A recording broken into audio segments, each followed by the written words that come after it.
The story opens with a sudden storm of system alerts flooding every corner of the world, each one reporting something more bizarre than the last. Along the coastline, fishermen had dragged up a colossal abalone, so massive that even 10 grown men linking arms could not circle its shell. Specialists rushed to explain it away, blaming nuclear wastewater and environmental mutation, desperate to force logic onto something that clearly defied it.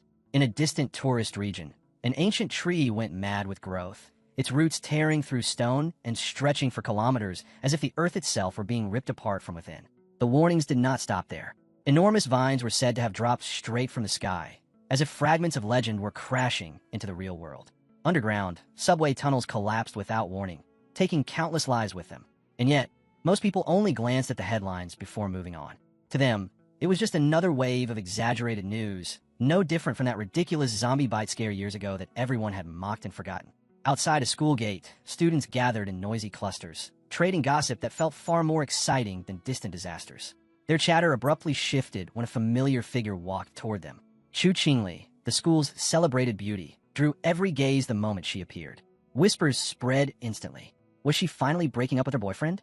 Many had always believed their relationship was a mistake born of pity. She was already guaranteed a future at the elite Qingqing University, while her boyfriend had failed to even enter an ordinary one.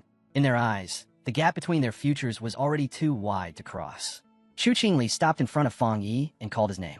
He turned, meeting her eyes as she spoke in a voice that was calm yet distant. She said she had thought everything through. Their relationship was unrealistic. High school love, she explained, always collapsed once people woke up to reality. Building a life together required more than courage. It required compatibility, and they simply did not have it. For that reason, she wanted to end things. Deep down, she was convinced he had no way to win her back.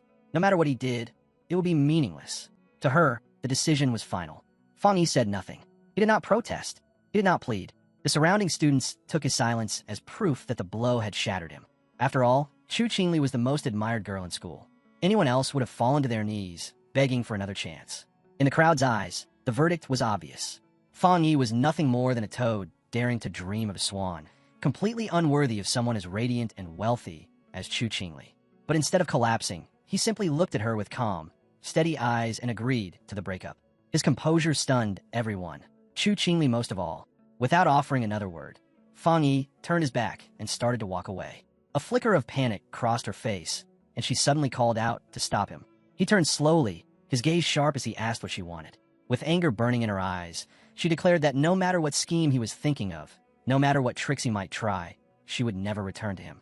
She wanted him to understand that clearly. Fang Yi stared straight at her and answered with words sharp enough to cut, telling her not to flatter herself, calling her school beauty with cold disdain. Her eyes flew wide, a faint blush creeping up as the meaning of his words hit her far harder than she expected. The students watching from the sides were stunned into silence. No one had imagined he would strike back like that. But Fang Yi was no longer paying her any attention, nor did he care about the whispers buzzing around him. He understood something none of them could.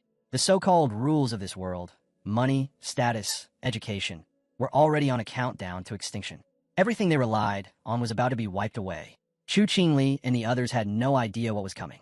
He was no longer an ordinary student trapped in this era. He was someone who had crawled back from the ashes of a destroyed future and been reborn into this moment. To him, she was nothing more than a fading shadow from another lifetime. He left the school grounds without ever looking back. Titles like school beauty and hollow reputations meant nothing to him now. A far more terrifying storm was approaching, one that would swallow the entire Blue Star. It had all begun the night before.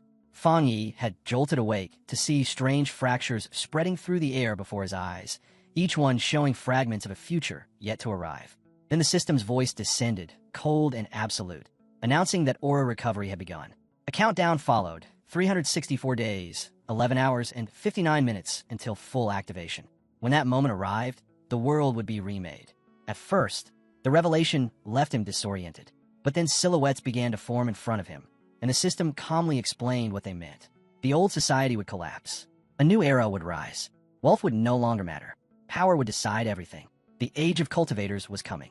With a slow breath, Fang Yi raised his hand and asked what exactly stood before him. A strange light gathered, and a translucent system window appeared.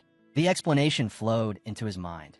It was a creation from the outermost reaches of the universe, built from supreme algorithms woven with cosmic secrets. Its purpose was singular: to automatically generate cultivation techniques from the spiritual materials its host encountered. At this moment, his list of techniques was empty. Fang Yi reached forward, and when his hand passed straight through the window, his pupils shrank. In that instant, a monstrous beast erupted into existence, releasing a roar that shook his very soul. His body stiffened as he stared into its open maw, where a mangled corpse lay crushed between jagged teeth. The system's voice rang out, declaring that this was his destined end if he remained an ordinary human, an end that awaited billions across Blue Star. His throat went dry as he swallowed, a freezing chill crawling through his chest. He pressed a hand against his heart, dread rising with every beat as memories from his past life came rushing back. In that ruined future, he had been nothing more than a powerless survivor, dragged along by catastrophe, fighting only to stay alive one more day. He had watched his nation fall, seen his people torn apart, and in the end, he too had been swallowed by mutated beasts. His final moments had burned with despair, rage, and an unrelenting hunger for revenge. Now, staring at the system hovering before him, Fang Yi's gaze hardened with unshakable resolve. So this was the reason he had been chosen, to be sent back one full year before the recovery of Aura, carrying a second chance no one else possessed. Slowly, he raised his hand again, this time without hesitation. The world outside remained blind to what was coming, but he was already standing at the edge of the storm. As his fingers touched the fragmented light of the system, he silently swore to seize every anomaly born from Aura's awakening and turn it into his own power. The system immediately began a new assessment. A sharp glow flashed through his eyes as the connection was confirmed. A new path unfolded before him. From this moment on, all of existence itself could become his resource. His purpose was no longer vague. Collect techniques, cultivate strength, and grow powerful enough to stand against the calamity that would soon engulf the world. At the same time, an announcement swept through the city, declaring that humanity was facing a crisis unlike anything in recorded history. The past offered no solutions. Only strength could lead them forward. Panic rippled through the population, but Fang Yi remained composed. When he checked his phone, it was overflowing with alerts. He understood instantly what it meant. The government was neither confirming nor denying the truth, only urging citizens to prepare. This was Xia Nation's quiet warning. In his previous life, reports like these would have been crushed before they could spread, dismissed as nonsense. Now, they were being allowed to go viral. Fang Yi's eyes softened with a trace of sorrow as old memories resurfaced. He knew this restrained method was Xia Nation's way of preserving order, slow and cautious, yet far more humane than the chaos and gunfire that had torn other countries apart. The system's words echoed in his mind. Anything could be used. That meant he had to go wherever anomalies appeared. His gaze dropped back to his phone, where the top trending headline caught his attention. Qingqing University had reported a UV index breaking all records, the highest in a century. Authorities had even issued a heat warning, advising incoming students to take precautions and apply sunscreen. Most people scoffed at it. To them, it sounded like nothing more than a cheap publicity stunt. Even elite universities, they believed, were now resorting to ridiculous marketing tricks. A heat that intense would kill people outright. There was no way it could be real. Fang Yi lifted his head and looked at the sky. Thick clouds covered everything above him. When he activated his UV meter, the reading showed 0. A frown crossed his face. Qingqing University was only 15 minutes away, so how could the difference be so extreme? Yet the images spreading online showed a blazing sun scorching the campus.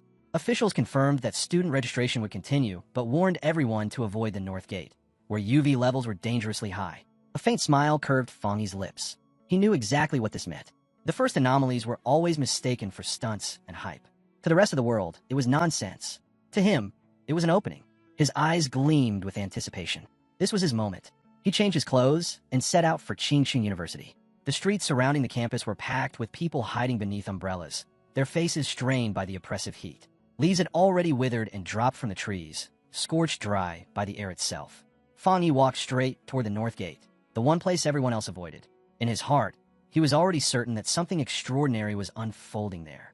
When he arrived, glowing ashes were drifting down from the sky, flickering like burning snowflakes. Students screamed and scattered, fleeing from the suffocating heat that rolled through the area. Fang Yi, however, did not retreat. His eyes fixed on the falling embers, and he calmly crouched, extending a hand to touch one. The instant his fingertip made contact, a blinding light exploded outward. The system's voice thundered in his mind, announcing that a powerful fluctuation of the Yang attribute had been detected and that its data template had been unlocked. In the next breath, a torrent of energy slammed into his body, tearing through his meridians with unbearable heat. The radiance pouring from him became so intense that everyone nearby was forced to shield their eyes, convinced they were witnessing some impossible illusion. His clothes began to smoke, then burn, as the raging energy devoured everything around him. Fang Yi clenched his teeth, gripping his head as his body convulsed in agony. The pain was so violent that his thoughts shattered. Had the system even finished compiling? His entire being felt as though it were about to be ripped apart. He knew he was standing on the brink of death. Then the system completed its process. Fang Yi obtained his very first yang attribute technique, the Golden Sun breathing technique. Before long, the day of new student registration at Qingqing University arrived. Within the bustling crowd was Fang Yi's ex-girlfriend, Qingli. As she stepped into the registration zone, a male student hurried over, eager to carry her suitcase. One after another, more boys gathered, each hoping to earn her favor. She dismissed them all with cold indifference, stating she needed no assistance. Her gaze drifted toward a nearby couple, her lips curling in faint disdain, until a sudden burst of golden light ripped through the sky.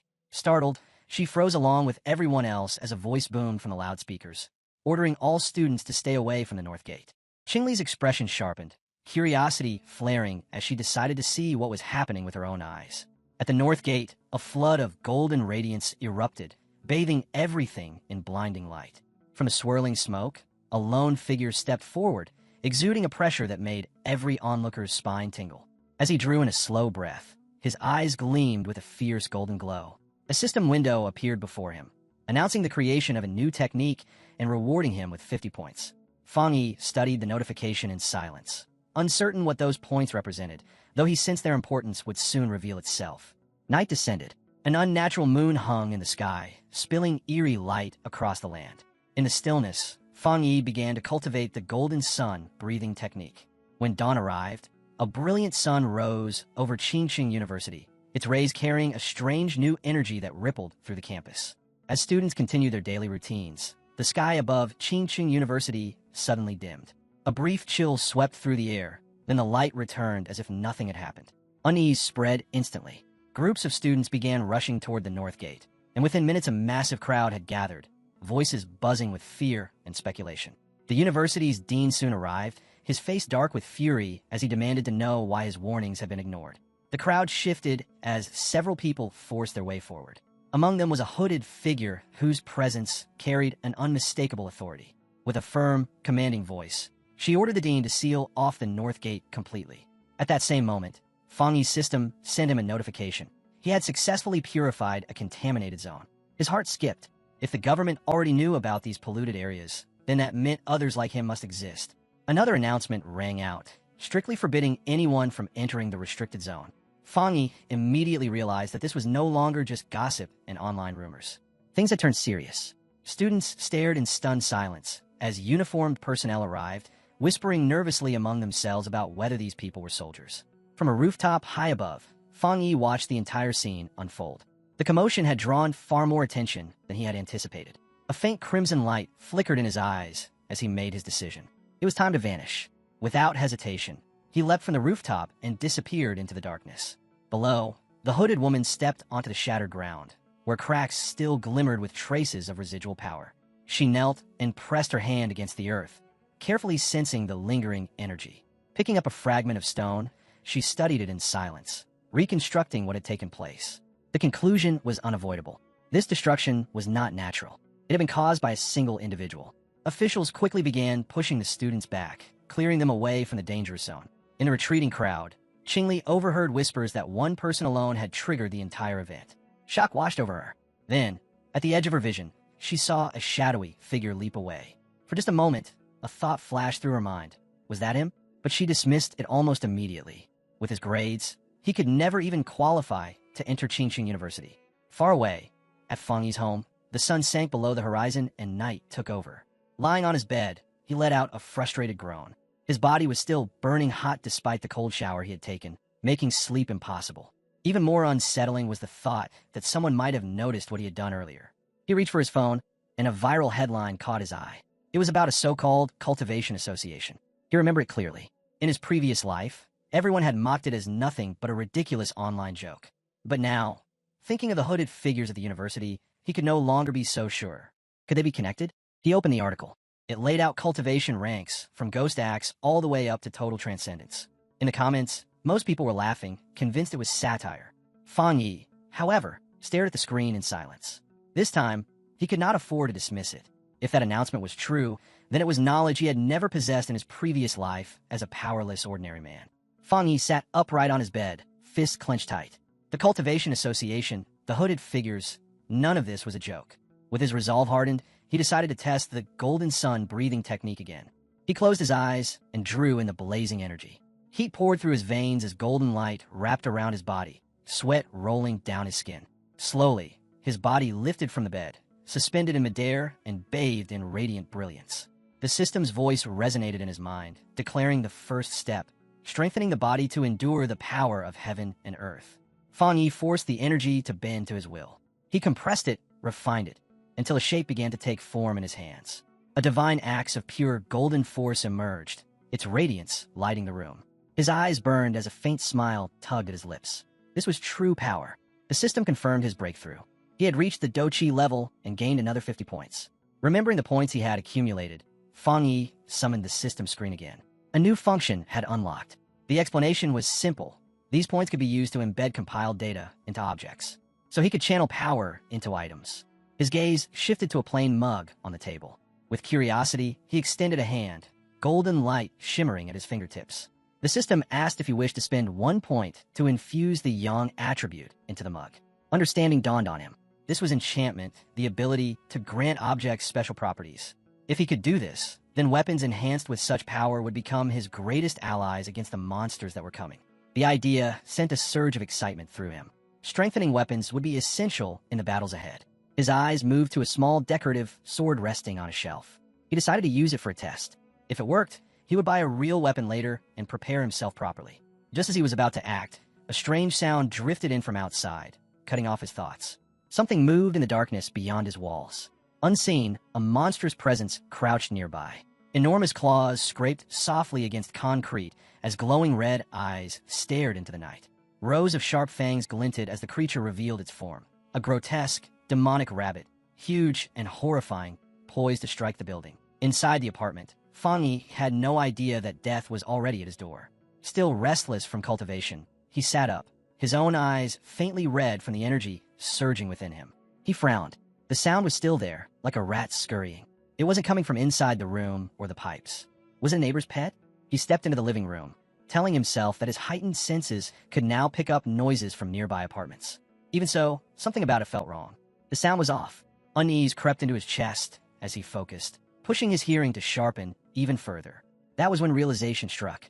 Something was terribly wrong. Fang Yi's muscles tightened as instinct screamed at him to be careful. He moved toward the front door, each step measured. The moment he pulled it open, his breath froze in his throat. There it was. In the dark hallway, the monstrous rabbit stood waiting, its red eyes glowing as they locked onto him.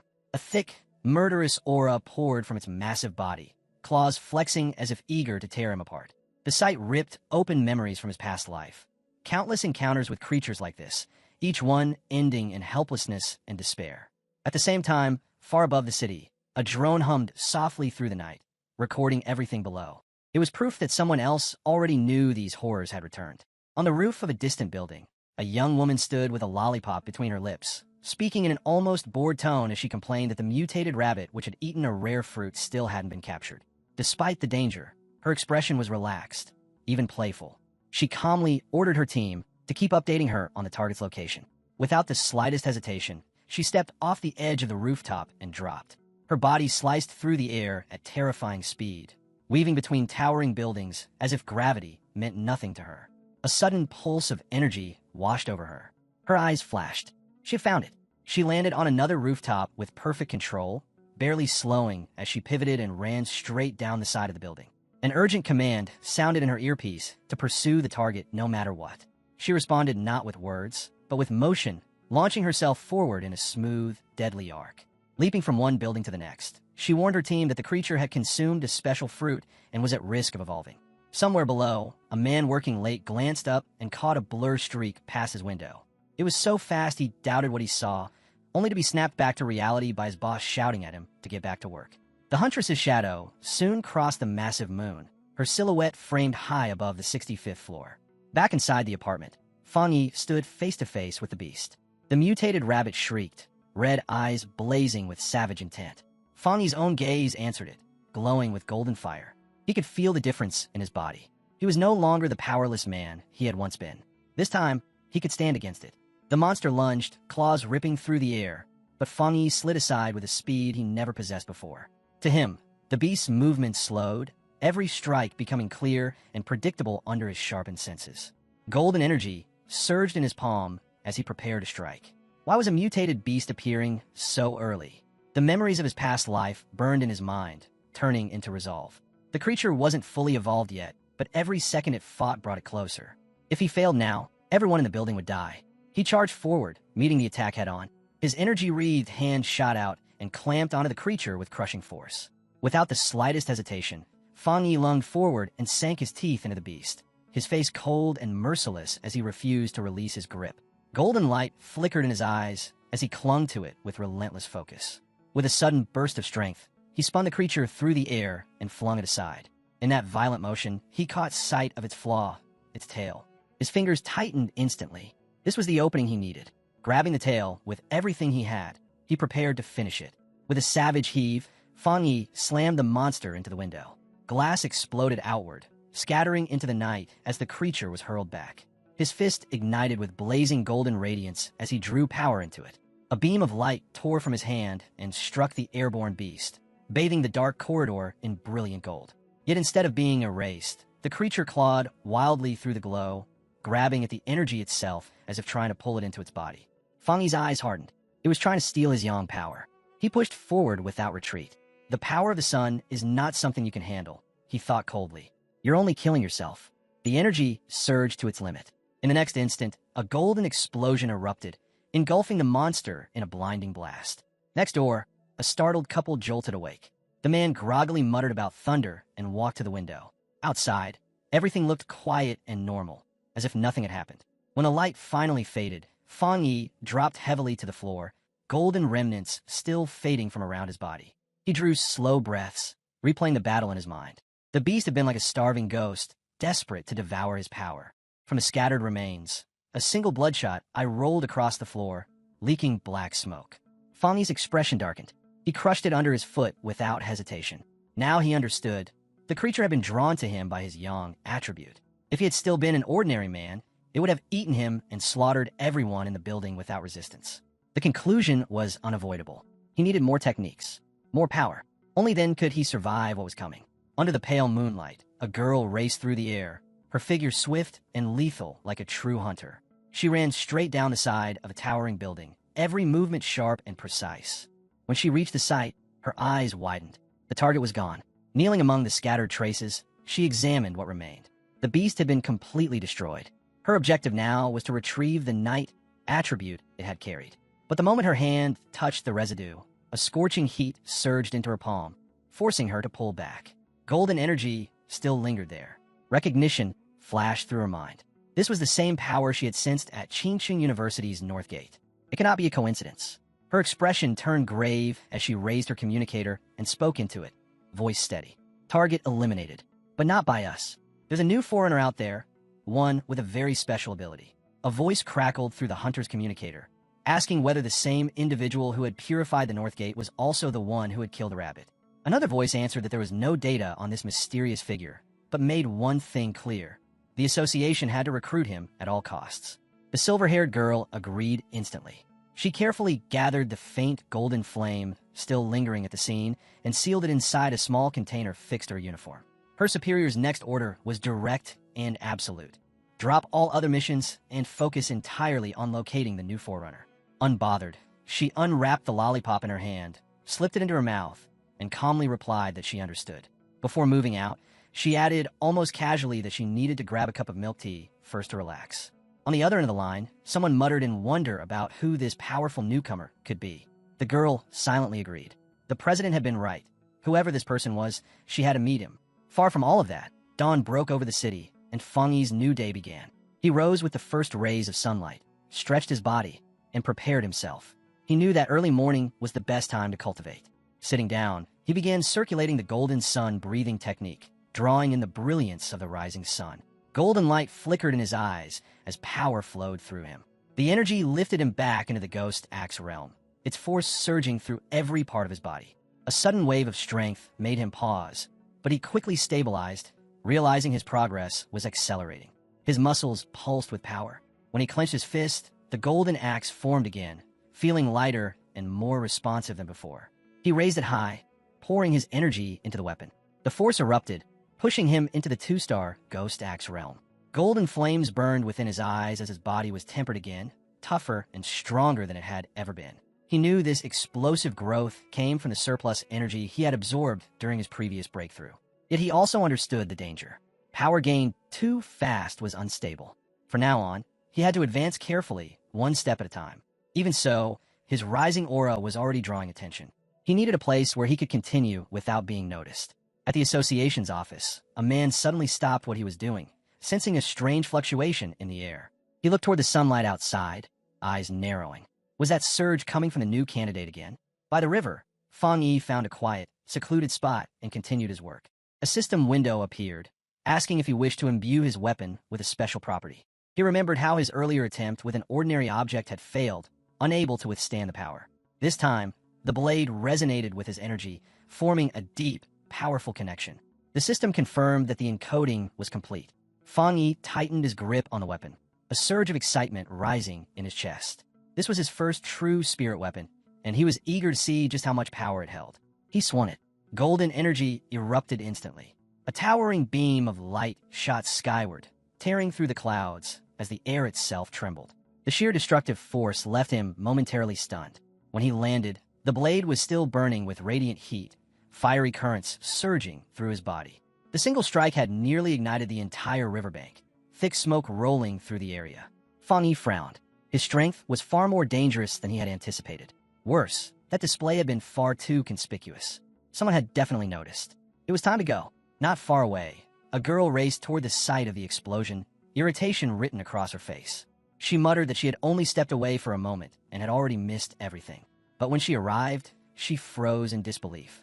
The river was boiling, hovering above the scorched land. The agent surveyed the devastation. What in the world did that guy do here? She thought grimly. Ever since his appearance, everything had spiraled out of control, and she could already picture the scolding waiting for her. Then, at the edge of her vision, she sensed a flash of golden light far away.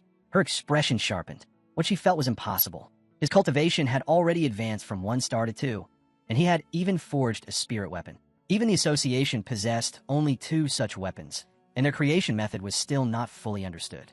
Doubt crept into her mind. How could one person reach this level alone? She shook her head, forcing the thought aside.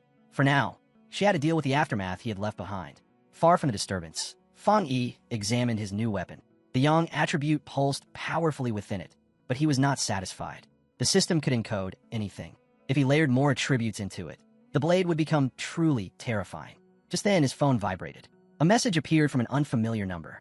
His heart sank. He had been careless. His trail was already being noticed.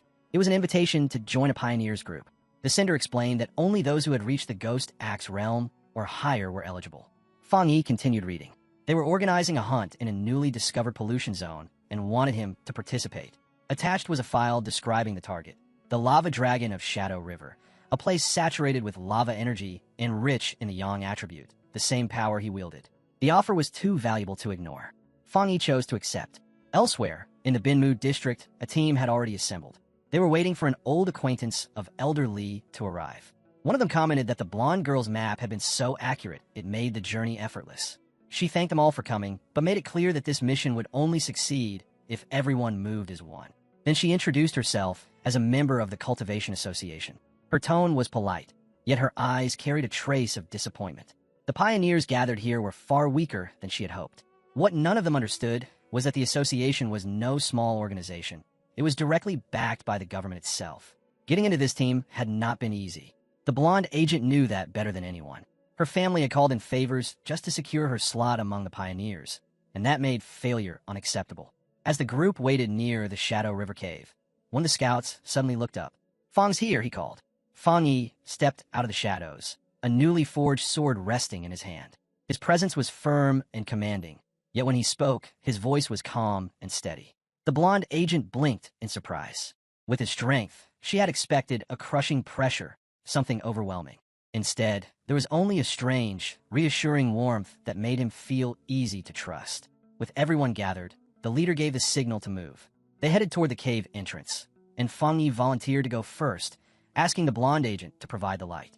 Side by side, they entered the darkness. The path inside was dangerous. Loose stones slid under their boots, and one explorer quickly warned Fang Yi to watch his step. Stranger still was the heat, or rather the lack of it. For a place tied to lava, the cave felt far cooler than expected. As they pressed forward, Fang Yi noticed how naturally the group had accepted him. Their teamwork felt real. In places like this, where death could strike at any moment, even strangers could become allies in an instant. Then the stone beneath his feet began to darken. The change was subtle, but to him it was a clear warning.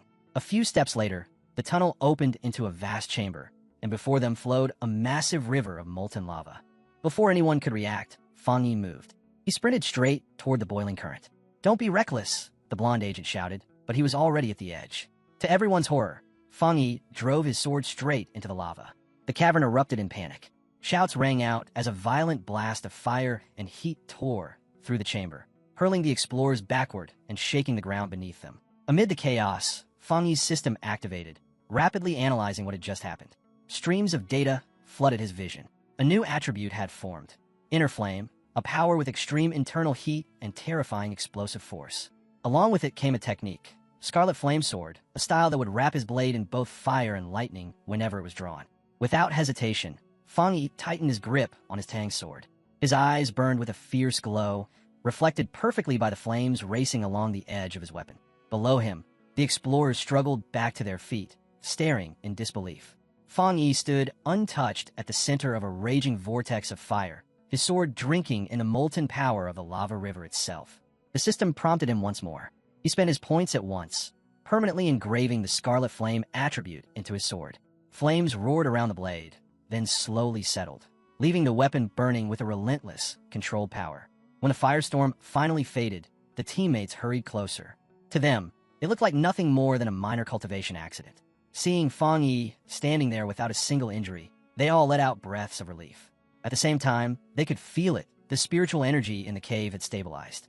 Excitement spread through the group. One cultivator laughed as he felt how smoothly he could now absorb the refined energy. Another, still at the very beginning of his path, excitedly shouted Xiaoya's name as power flowed into him. The blonde agent smiled at their reactions and urged them to keep cultivating. She told them she would stay alert and stand guard, and the team thanked her sincerely for the opportunity she had given them. The calm didn't last long. Xiaoya's sharp gaze snapped toward the cave entrance. Shapes were moving in the shadows. More pioneers were approaching. She immediately warned her team. 3 burly men walked in, their auras thick with arrogance. Leading them was a man with an eye patch and faintly glowing red eyes. He smirked as he declared that this resource-filled territory now belonged to them. Xiaoya's face tightened. She could feel their cultivation clearly. All 3 were at the 1-star Ghost Axe realm. Her own group stood no chance in a direct fight. Still, she forced herself to speak calmly, pointing out that her team had arrived first and even offering to share the area. The response was nothing but mockery. The eye-patched leader sneered at her cultivation, calling her too weak to negotiate, and coldly ordered them to leave or pay the price. Xiaoya clenched her fists. In this new world, strength ruled everything. But as a member of Xia Nation's association, she could not simply step aside and allow such blatant bullying. Just as the tension reached its breaking point, Fang Yi stepped forward, placing himself between Xiaoya and the hostile leader. Golden flames flared along his Tang sword as he spoke in a calm, icy voice. "Do you really have nothing better to do than bully a young woman?" The leader froze, completely caught off guard, unable to answer. Fang Yi did not wait. He swung his sword. A single, overwhelming strike of fire and light erupted, blasting all 3 men backward. The cavern shook violently, and Xiaoya's teammates were jolted out of their meditation by the shockwave. Fang Yi's thoughts were steady. Memories of his past life surfaced, of a world where the strong trampled the weak and left only devastation behind. Against people like these, words meant nothing. Only power could stop them. To make it unmistakably clear, he drove his blazing blade into the ground before the rival leader. A golden aura surged outward, crushing the air and pressing down on everyone present. His voice carried no warmth at all. Scram. Pure terror filled the leader's eyes. Shaking, he called Fang Yi a monster and screamed at his men to retreat. The 3 of them fled, their earlier arrogance completely gone. Xiaoya's team rushed forward, their faces lit with shock and admiration at what they had just witnessed. Fang Yi merely gave a faint smile, waved it off, and told them it was time to keep moving. As the group moved out, Xiaoya's thoughts were in turmoil. She had seen it too, clearly. Fang Yi had not even been using his full strength. His control, his presence, the way his blade moved, this was not just a powerful cultivator. This was a top-tier pioneer, the kind of existence that could tilt the balance of an entire era. She knew what had to be done. This discovery had to be reported immediately. The scene cut to the Spiritual Energy Cultivation Association office. On the phone, a young woman repeated Xiaoya's report, her voice filled with disbelief. Another high-attribute pioneer had appeared. The room went silent. Only then did the young worker realize what she had just said out loud. Standing right behind her was her superior, an imposing figure whose shadow fell over her desk. Flustered, she hurriedly ended the call after confirming the details. Turning around with an awkward, forced smile, she joked that maybe they were lucky enough to have discovered two high-attribute pioneers so quickly. Her superior did not smile. A stern man with streaks of gray in his hair, he cut her off in a low, heavy voice. This had nothing to do with luck. Every high-attribute pioneer would become a new center of power, and wherever such power rose, chaos and upheaval followed. Far from being fortunate, it was a crushing responsibility. The weight of that truth was written plainly on his grim face. Under a bright sky, Fang Yi returned to the city. Trying to avoid attention, he threw on a cosplayer's outfit, but the sharp edge of his aura and the real sword strapped to his back only made more people stare. As he walked, his phone buzzed. The events at the cave were already trending. The news was spreading fast. Fang Yi sighed inwardly. The eruption of his inner flame had been far too noticeable. Still, he did not believe his teammates had betrayed him. That was not the issue. The real problem was inside his body. The massive yang energy he had absorbed was pushing him toward another breakthrough. His cultivation was at the edge. He needed isolation. Immediately, without hesitation, he turned and headed straight for the back mountain. 5 minutes later, on that very mountain, a silver-haired young woman named Su Qing, an expert in restoring spiritual gardens, suddenly froze in place. A terrifying pressure swept over her senses. She looked up just in time to see a burst of golden light explode across the peak, blazing like a miniature sun suspended in the sky. She recognized it at once. Someone was breaking through to the 3-star Ghost Axe realm. But the sheer scale of the phenomenon made her heart pound. Could a breakthrough at that level really be so overwhelming? Her chest tightened. She could not ignore this. A sense of duty and a strange feeling of familiarity drove her forward. This time, she swore silently, "I will see who it is." High atop the mountain, Fang Yi sat deep in meditation as a raging storm of energy swirled around him. Streams of golden power poured into his body, circling before compressing into a radiant orb above his head, shining like a blazing sun. Behind him, that light twisted into a divine, star-shaped pattern, its intricate form radiating a terrifying, awe-inspiring presence. Sparks danced across his skin as streams of energy crawled over his body. His eyes burned with fierce light while he fought to seize control, forcing the raging surge to obey his will. Bit by bit, the chaos was pressed into order. Then the power merged. Before him, a colossal divine axe took shape, forged from blinding golden radiance laced with pale blue lightning. It crackled violently, humming with terrifying destructive force, its massive form filling the entire mountain peak. At that moment, Su Qing arrived. The sight rooted her to the spot. She stared in disbelief at the figure before her. This unknown man, commanding a level of spiritual power she had never imagined was possible. Then he raised the divine axe. Her breath stopped. The steadiness of his grip, the perfect control in every movement. How could anyone handle such overwhelming energy with such calm precision? Had he been cultivating for centuries in secret? As the divine axe flared even brighter, a painful memory rose in her heart. She remembered the day she had tried to break into the Ghost Axe 2-star realm. The weight of her own divine axe had crushed her, forcing blood from her lips and leaving her bedridden for a full week. Her natural talent had not been enough. She had failed. Yet now, this man stood before her, succeeding where she could not. His breakthrough was countless times more violent than hers had ever been, yet he endured it as if it were nothing. The closer she rushed, the more unreal it felt. The sheer volume of spiritual energy, the flawless precision of every movement, the way each strand of power was refined again and again, it was beyond anything she had ever witnessed. He was not just a terrifying genius. To her, he looked like a god walking down from the heavens. What struck her even more was his composure.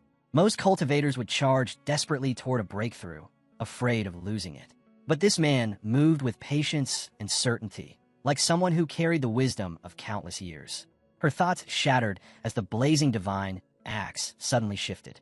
With a thunderous swing, it cleaved through the air toward the east. At the peak of his power, Fang Yi's eyes shone like molten gold as cracks of energy spread across his face. Wrapped in a raging storm of golden light, he finally brought the overflowing power completely under control. Then, before her eyes, a system window confirmed it. Fang Yi had entered the Ghost Axe 2-star realm. The divine axe slammed into the ground, unleashing a catastrophic shockwave that tore across the mountain. Su Qingying braced herself, barely enduring the torrent of golden energy as the forest was carved apart before it slowly settled. When she looked up again, he was gone. Not a single trace remained. Breathing hard, frustration welled inside her. She had still missed him, even though she had arrived within barely 30 breaths. A troubling thought crept into her mind. He must already know she was following him. If he kept vanishing like this, how could she ever hope to recruit him?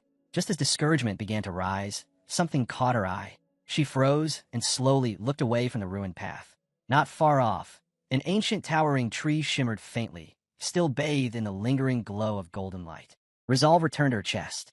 Su Qing lifted her voice into the quiet forest, addressing him respectfully as senior, asking if he was still nearby.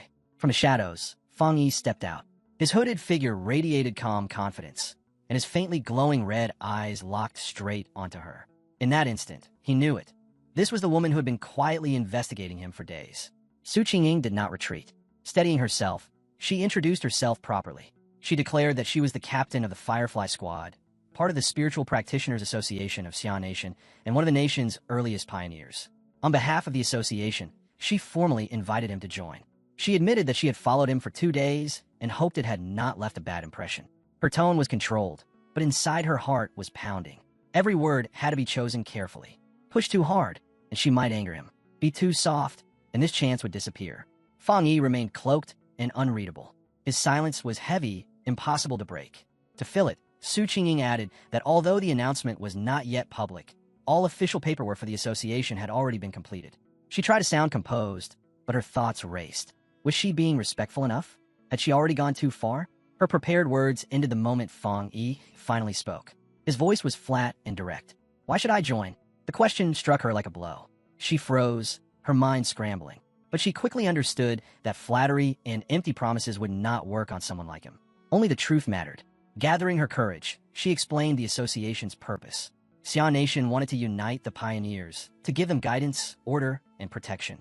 The current era was chaotic. While joining might feel like being bound to rules, she urged him to look beyond that. A massive resurgence of spiritual energy was coming, and with it, dangers no one could predict. If they remained divided, they would be destroyed. Only by standing together could they survive what lay ahead. Fang Yi listened in silence. Then he leaned casually against a tree, his posture relaxed, almost bored. When he answered, his words were calm and unwavering. I'm not willing to join. He said that, for now, he could not bring himself to fully trust her, or the association she represented. Su Qingying stood there, stunned. Her eyes widened as the weight of his refusal sank in, leaving her momentarily unable to speak. Desperation seized her. She hurriedly reached into her jacket, pulled out her identification card, and held it up for him to see. Once again, she introduced herself as Su Qingying. She added that before the spiritual energy resurgence, she had been a famous athlete. She begged him to trust her, hoping that her public reputation would lend weight to her words. Fang Yi paused, rubbing his chin as if considering her claim. Slowly, a memory surfaced. He did remember something. An old photo of her standing proudly as the runner-up of Xian Nation's long-distance championship. It clicked into place. That natural athletic talent was exactly what had allowed her to become such a fast and capable pioneer. But his gaze soon darkened. Memories from his past life rose like a shadow. A ruined city, humanity crushed under its own failures. In that original timeline, Xian Nation's association had collapsed, dragging the world down with it. Now he held the system. Now he carried the weight of changing fate itself. But joining the association at this stage was not the right move. When Fang Yi looked back at her, Su Qingying's eyes were filled with fragile hope. He told her he did remember her, then gave a deliberately vague answer. I'll think about it. Before she could respond, his figure blurred and shot into the air. Su Qingying gasped, spinning around, only to feel a chill as he suddenly appeared right behind her. In a firm, cold tone, he gave his condition. She was to keep his whereabouts hidden from everyone. As he spoke, Fang Yi quietly studied her. The respect she showed revealed something important.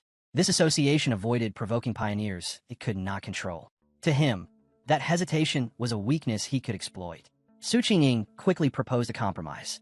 The association had already sensed the massive energy released by his breakthrough, she said. A report was unavoidable, but she could alter the truth, mixing facts with lies to conceal his identity while still satisfying her superiors. Fang Yi considered it briefly, then nodded once. She opened her mouth to continue, but before a single word could reach him, he vanished again. Su Qingying ran down the mountain, chasing after his fading presence, but it was useless. He was gone. Tired and frustrated, she trudged along the forest path, muttering to herself. Once again, she had failed to catch him. Worse, it felt like he was deliberately avoiding her. She complained quietly about the trouble of covering up the massive energy trails he left behind every time he moved. Her frustration was cut short when a voice crackled through her earpiece. The order was sharp and serious. Stop worrying about the elusive pioneer. Focus on the mission. Then the report came. The strange creatures had reappeared. Su Qingying froze, eyes widening. "They're back," she whispered. A wave of terror slammed into her mind. She saw it again. Wolf-like beasts closing in from every direction, their jaws dripping with blood, their red eyes glowing as they prepared to tear her apart. The memory was burned into her soul, a nightmare that would never truly fade. The truth behind those creatures was cruel. They were not natural beings. They were born from the pollution zones left behind by the resurgence of spiritual energy, cold, merciless things that fed on corruption itself. The more they devoured, the more twisted they became, turning into bloodthirsty predators that hunted humans. Some evolved even further, able to disguise themselves as disasters, ripping the land apart and spreading new pollution zones wherever they appeared. If left alone, they would not stop until the human world was erased. As if the world itself was responding to that threat, a violent storm exploded over the city. Darkness swallowed the streets as thunder roared overhead, lightning tearing through the sky. Rain crashed down in sheets, and phones everywhere began blaring red alerts, warning of a severe thunderstorm and urging everyone to stay indoors. Another notice followed, announcing that the Yuhuang mountain area had been closed due to the risk of flooding. Behind their windows, citizens whispered in uneasy amazement. Some said they had not seen a storm this fierce in years. Others joked nervously that maybe some powerful cultivator was undergoing a lightning trial nearby. In a rain-soaked alley, Fang Yi watched the storm with cold eyes, one of them glowing faintly red. He could feel it, the violent energy saturating the air. This was not a normal storm. It was an anomaly. His senses reached out, locking onto the source, tracing that chaotic power to a single point in the distance. Through the rain and lightning, he fixed his gaze on a mountain peak, struck again and again by crashing bolts of blue thunder. That was the center. Without hesitation, Fang Yi shot into the storm, leaping across rooftops as he tore through the city, each bound carrying him closer to the raging mountain. When he reached the base of Yuhuang Mountain, his system confirmed it. A pollution zone detected. He looked up. The once majestic mountain now resembled a graveyard. Twisted trees clawed at the slopes, their roots tangled around countless bleached bones. Another warning flashed before him. Pollution level unknown. Fang Yi did not slow. He stepped into the storm-shrouded forest, his expression steady and unyielding. As he closed in on the storm's heart, a massive bolt of blue lightning slammed into the summit, lighting up the sky like a second sun. In that instant, he knew he had found his target. Inside the command center of the Spiritual Practitioners Association, tension hung thick in the air. A massive screen showed the swirling vortex of blue energy over the mountain peak. One official reported grimly that the danger level at Yuhuang Mountain was rising far too fast. They had no choice but to seal it off and classify it as a contamination zone. The association leader, his expression hard as stone, gave a sharp order. Su Qingying was to be pulled from her current mission. They want a live report from her. Su Qingying answered at once, her voice tense with urgency. She reported that climbing the mountain was no longer possible. The thunder energy had become wildly unstable and was on the verge of erupting. Because of that, the area had already been classified as an A-level contamination zone. Then she delivered even worse news. Judging from how fast the energy was growing, Yuhuang Mountain was approaching S-level, a status that would trigger their highest emergency protocol. She did not hide the truth. Based on all available data, no explorer could approach the mountain safely. Not even she could. A wave of shock rolled through the command center. The calculations backed her up. Sending anyone would be suicide, even for their strongest pioneers. Faced with that reality, a man in a security uniform gave a firm order. The base of Yuhuang Mountain was to be completely sealed, with round-the-clock patrols to stop anyone from attempting to climb it. The leader agreed without hesitation. They could not confront the storm. Their only option was to lock the area down and wait for the energy to dissipate. But while the association declared the mountain off limits, Fang Yi was already deep inside the danger zone. The storm raged around him, massive bolts of blue lightning crashing down again and again, yet he held his ground. A golden aura from his breathing technique wrapped around his body, anchoring him against the chaos. Even so, he knew it was not enough. If he wanted the purest thunder energy, he had to reach the heart of the storm, the very peak of the mountain. Memories of his past life burned in his mind. The monsters appearing now were only the beginning. Far more terrifying creatures would come later. His fire-based power, no matter how strong it seemed, would not be enough to face what lay ahead. He could not rely on his sword alone. He had to become stronger himself. Standing in the middle of the raging storm, Fang Yi understood the rare chance before him. This thunder was not just a deadly threat. It was a perfect tool to temper his own body. If he missed this opportunity, the disasters waiting in the future would surely kill him. His eyes shone with golden light as he drew his blazing sword. With a defiant roar, he thrust the blade straight into a crashing bolt of blue lightning. The violent power slammed into him at once. His body convulsed as agony tore through every vein, yet his feet did not move. He could feel it clearly. This lightning was not neutral. It was punishment, divine judgment rejecting his intrusion. The storm howled like a furious beast, demanding that he submit or be destroyed. Fang Yi lifted his gaze to the sky as thunder exploded around him, asking himself how such wild power could ever be forced to obey. Then the answer surfaced: the rule of the system. To gain power, he had to touch the source itself. Golden light erupted from his body as he unleashed the golden sun breathing technique. His roar tore through the storm as he forced himself forward, his flaming sword hacking a path through the endless cascade of blue lightning. Golden energy collided head-on with the storm's raw fury, triggering a massive explosion that shook the entire peak. Blood spilled from his lips, his body pushed to its limit, yet the fire in his eyes never dimmed. This was no ordinary battle. This was a desperate wager with death itself, where only by risking everything could he earn the right to live. Through sheer will, Fang Yi finally broke through and reached the summit. He slammed his sword into the ground, cracking the stone as he planted himself at the very center of the storm. Here, the thunder was absolute. Every breath felt like inhaling molten steel. The storm was no longer trying to drive him away. It was trying to erase him from existence. The sky trembled as the clouds converged, drawing all their fury into a single, catastrophic strike. A massive beam of white-hot lightning descended, carrying only one intent: annihilation. At that instant, Fang Yi's system activated. It detected the thunder attribute and began processing it. Far below in the city, people stared up from high-rise buildings in stunned silence. One man hurriedly took photos, never having seen lightning of such scale. Another whispered in awe that perhaps a god was undergoing a heavenly trial, claiming he had even seen the silhouette of a man standing inside the storm. On the mountain peak, everything vanished in a blinding burst of light. Fang Yi had won. A system prompt appeared, confirming that he had obtained refined divine thunder power, granting him the ability to summon heavenly lightning and temper his body into something beyond mortal limits. As a bonus, 5 writing points were added to his account. Suspended in the storm's fading glow, Fang Yi floated as arcs of blue lightning wrapped around his golden aura. In that moment, he understood his new strength completely. The thunder attribute was unlike anything he had ever touched. It was supreme in both offense and defense. Where his sun power had focused on protection and stability, thunder was piercing, refining, and rebuilding. It was destruction, but also purification and rebirth. He could feel it flowing through his bones and muscles, reinforcing them without pain, reshaping his body into a vessel of living energy. The system then presented a new option: Punish Evil, an upgrade that doubled critical damage, purchasable with writing points. Fang Yi landed lightly on the scorched stone and considered his next move. His first instinct was to fuse the thunder into his Tang sword. The power would make it peerless, but he hesitated. The blade already carried the sun attribute. Forcing thunder into it risked damaging its balance. Worse, merging too many forces into a single vessel could cause it to collapse entirely. Then a better idea formed. Instead of forcing thunder into his weapon, why not wield it himself? He looked at his right hand, the plan becoming clear. The system responded at once, asking if he wished to embed the thunder attribute into the selected item. A confident smile curved across Fang Yi's face as he gave the order. At once, the raging storm answered his call. Every streak of blue lightning in the sky was drawn toward him, surging into his right hand as he seized the very essence of the thunder for himself. By the next day, Yu Huang's shattered summit lay silent, the storm's wrath nothing more than a fading memory.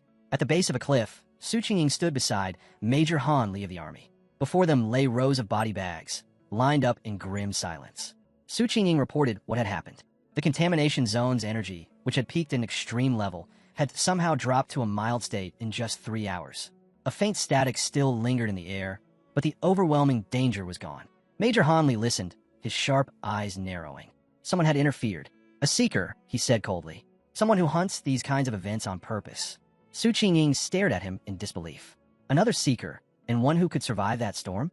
She knelt and searched the ground for any trace, but the heavy rain had washed everything away. No footprints, no lingering aura, nothing. Frustration tightened her chest as she pieced together the timeline. Whoever it was must have left the mountains safely around 8 the previous night. Major Han Li nodded in agreement. The phenomenon had started at 6 in the evening. By 7, the army had sealed the area. That meant the seeker had gone up before the lockdown. He added another detail. Their instruments had predicted the storm would reach S grade. Yet at exactly 8 o'clock, all the readings had collapsed, the energy dropping almost instantly. Standing where the lightning had struck the hardest, he spoke his conclusion. The mysterious seeker had not merely endured the storm. They had likely absorbed the thunder itself, turning catastrophe into personal gain. That sudden drop in energy was proof. Then his expression darkened. People like this were the most dangerous. No one could know whose side such a person was truly on. Su Qingying agreed. If someone with that level of power turned hostile, the damage would be beyond imagining. They had to find him as soon as possible. Far away, unaware that the military was now focused entirely on him, Fang Yi lounged on his couch and suddenly sneezed. Back on Yuhuang Mountain, Major Han Li made his decision. His voice was firm as he gave the order to hunt the mysterious figure down. From that moment on, the unknown seeker was given a name. The Tyrant. The investigation began immediately. Officially, the army kept everything under strict secrecy, while hoping the Spiritual Practitioners Association could recruit the one they now called Tyrant. In the shadows, however, they launched their own search. On the rain-soaked peak, the association leader turned to Major Han Li and assured him that a high-level pioneer was already trying to make contact. Then he looked at Su Qingying and told her to deliver her full report to the Major. The sudden order hit her like a blade to the chest. Su Qingying sucked in a sharp breath, panic flashing through her as her mind raced. With no time to hesitate, she launched into a carefully woven report, one built from just enough truth to sound solid while hiding everything that mattered. She connected the raging storm to the same mysterious pioneer who had once cleansed the university's polluted zone. Inside, her nerves shook violently, fear gnawing at her that a single misplaced word might expose the secret transaction she had made with Fang Yi. Keeping her voice steady, she explained how she had tried repeatedly to track him down, only for him to slip away every time. She described finding the corpse of a mutated rabbit he had killed and correctly pointed out the lingering traces of the Yang Flame attribute left behind at the scene. To close her statement, she vowed to continue pursuing him, determined to uncover how he had managed to seal the university gate. All the while, she was silently praying, hoping her delicate mix of honesty and deception would survive scrutiny. Major Han Li listened in silence, carefully considering what it meant for a pioneer to wield the Yang Flame attribute. Slowly, his stern expression eased, approval flickering across his face. He praised Su Qingying for her work, thanking her for her dedication and calling her a gifted young pioneer. She immediately snapped to attention and gave a crisp salute, stating firmly that she was only fulfilling her duty. As the meeting drew to a close, Major Han Li explained that official cover stories would be released, fabricated reports of natural disasters, to keep ordinary people from learning what had really happened on Yuhuang Mountain. He also made his stance clear about spiritual energy, warning that allowing such information to spread online would only give criminals new weapons. While the officials continued talking, Su Qingying quietly let out a breath she hadn't realized she was holding. Relief washed through her. The worst of the interrogation was finally over. Far away, in his apartment, Fang Yi was the calm opposite of that tension. Activating the golden sun breathing technique, he casually dried his soaked white hoodie, warmth radiating through the fabric until it was perfectly clean and dry. He slipped it back on as if nothing unusual had happened. Turning his attention inward, he examined the changes in his body. Even after fusing with the thunder attribute, he could clearly feel how much stronger he had become, his power surging beneath his skin. He lowered his eyes to his right hand. Blue lightning danced across his fingers, crackling softly. That hand had been completely transformed, now the strongest part of his body, its power multiplied several times over. As he clenched his fist, tiny spheres of lightning formed in his palm, flickering like living sparks. He could sense it clearly. He was standing right on the brink of another breakthrough. What shocked him most was how gentle the thunder felt. What had once been wild and destructive now responded to him like a trained beast, obedient and smooth to control. Compared to the unbearable agony he had suffered when he first awakened the Yang attribute, this felt almost easy. It made him wonder if power weakened as it was absorbed into him. The system had also revealed something critical. This thunder attribute now inflicted double damage on strange and evil creatures. That single fact made his pulse quicken. He was itching to see just how deadly it could be. But before he could sink deeper into his thoughts, a sharp buzz cut through the room. His phone vibrated on the table. Fang Yi reached for it, a flicker of curiosity rising in his eyes. Ever since the previous incident, he had set his device to issue special alerts for any government warnings. To ordinary people, they were nothing more than emergency notices. But to pioneers like Fang Yi, every crisis carried another meaning, a brutal opportunity to grow stronger, even if it meant putting his life on the line. His eyes flicked to the newest headline glowing on his screen. A massive explosion had torn through a chemical plant, spilling pollution into the city. The official announcement claimed there were no casualties and told the public to stay calm. Fang Yi didn't believe a single word. An event on that scale was never that clean. He jumped into online forums, and what he found was far more disturbing. People living nearby described an unbearable unease, a suffocating and unnatural atmosphere that made their skin crawl. Someone asked if it felt like a cold, evil aura, and others quickly agreed. Even those who couldn't explain, it admitted the air itself felt wrong. The words cold and evil aura struck Fang Yi like a hammer. A nightmare from his previous life surged back, hands drenched in blood, a towering presence radiating terror. He remembered trembling in fear as a massive crimson monster ripped everything apart. A grotesque, many-eyed rat-like abomination burned forever into his memory. Back in the present, his gaze sharpened. He knew exactly what kind of creatures these were. Ordinary animals or plants that had gained self-awareness and twisted into killing machines. Their power warped into something meant only to hunt and slaughter. They always appeared under the cover of night. This was nothing like the mutated rabbit he had dealt with before. This was far worse. His fist tightened, blue lightning snapping across his knuckles. He had made his decision. Tonight, he would eliminate them before they could grow any stronger. As he rose, electricity surged around his body, faint light pulsing through him. This was the moment to unleash his new power, his 200% critical strike, in a real fight. That night, the storm arrived. Rain slammed into the city, streets deserted beneath flashing traffic lights. Across the slick asphalt, shadows streaked forward, a squad of cloaked figures moving at inhuman speed. The Destroyer Squad had begun its hunt. One of them reported to base that they were tracking Anomaly File Number 7, codenamed Candle Knight, but had lost visual contact. The creature could melt into the darkness itself, making it nearly impossible to follow. Even worse were the clues it left behind. A faint sizzling sound always marked its presence, and it had developed a taste for human flesh. Lightning ripped through the clouds as the squad regrouped on a rooftop, scanning the city below. Their leader, a pale-haired man with deep scars etched across his face, understood what this weather meant. It was the perfect hunting ground for Candle Knight. His order was absolute. They would not allow it to roam free. Inside a distant command center, new data poured in. File 7, Candle Knight, was immediately upgraded. The situation was classified as critical, and an extermination order was issued with a 12-hour deadline. Commands went out at once. The Destroyer Squad was to continue the pursuit, but their own survival was now the highest priority. Without slowing down, the squad surged back in motion, leaping from rooftop to rooftop through the pouring rain, chasing the shadow, hiding somewhere within the storm. The squad leader stared at the holographic map floating before him. Red markers covered the city grid, each one marking an active anomaly. A 12-hour response window felt painfully slow, but he knew headquarters had no choice. With outbreaks flaring across the entire nation, even their most advanced systems were being pushed to their limits. As the Destroyer Squad moved toward the creature's last recorded position, a sudden message cut in. Headquarters warned them that the area was already being watched by the Spiritual Energy Cultivation Association. A photo flashed onto the display. Su Qinging. The operator explained that her unit was monitoring nearby pioneers and could be dispatched for support if needed. The leader acknowledged the update and immediately requested her assistance. He was familiar with her reputation and trusted that her abilities would make a real difference. Elsewhere, Su Qinging was momentarily stunned by just how famous she had become.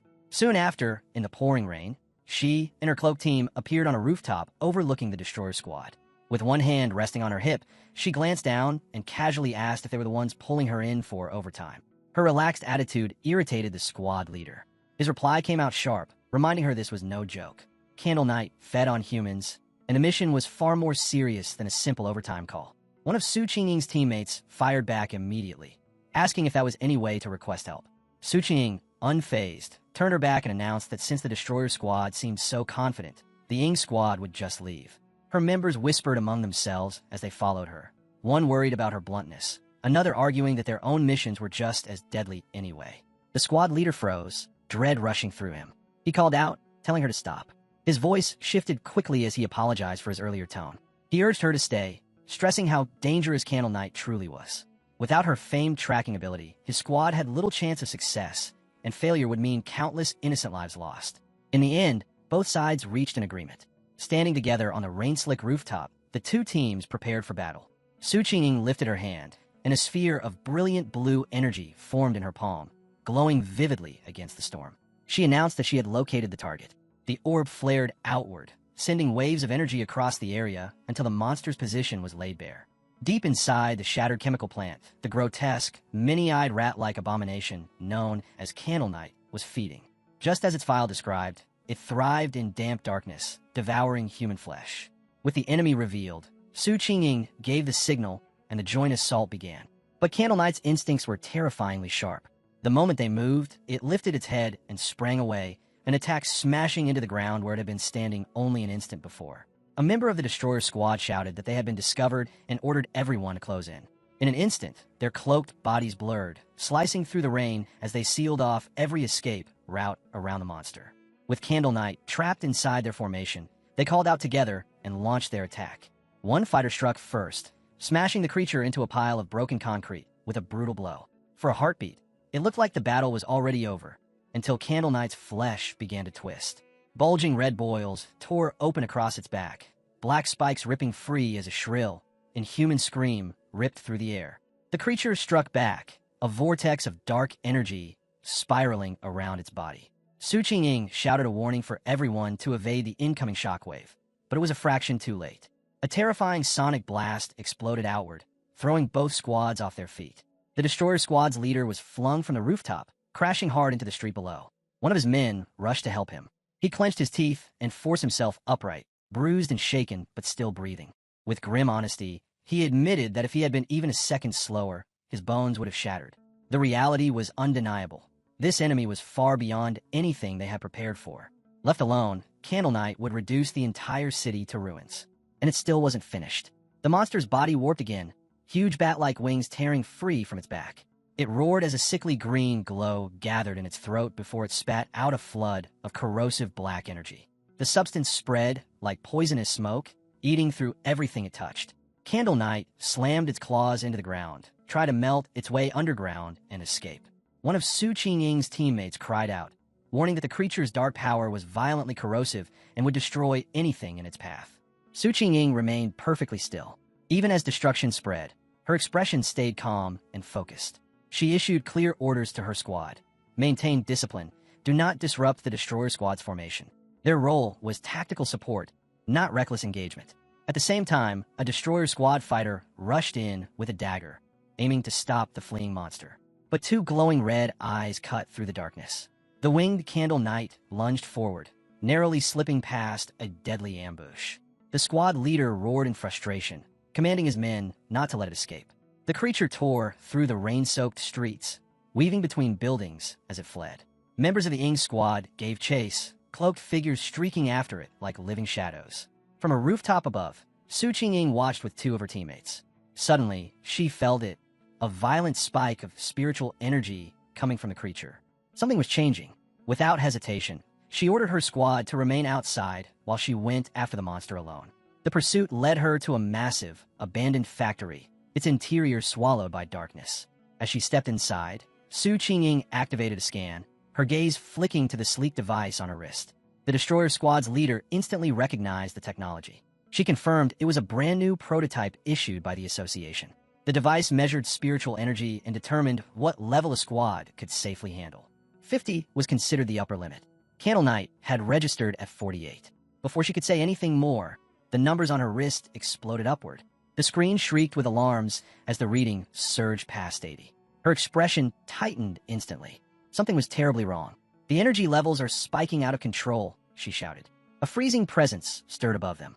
High in the rafters, a massive shadow shifted, twin green eyes burning through the darkness. They hadn't cornered Candle Knight at all. They had stepped straight into a trap. Su Qingying's heart plunged. Candle Knight wasn't alone. Another creature was here, and it was far more dangerous. The Destroyer Squad leader finally lost his composure and screamed for an immediate retreat. But Su Qingying seized control, barking orders for a tactical withdrawal toward the main entrance. Forcing the enemy into open ground was their only hope. She fired a blast of blue energy, ripping a path through the factory while yelling for everyone to move. Then everything went wrong. Pain ripped through her body without warning. Her legs gave out as invisible poison surged through her veins, cutting off her strength. She collapsed, her breath locked in her chest. Sickly green mist swallowed the space around her. The enormous factory seemed to stretch endlessly, yet pressed in on her like a cage. She called out to her squad, her voice echoing, but no one answered. She could sense them nearby, yet the toxin had severed their connection. Her thoughts raced. This wasn't a coincidence. Candle Knight had led them here on purpose. This place was the territory of something far worse. The faint presence she had felt earlier now revealed itself.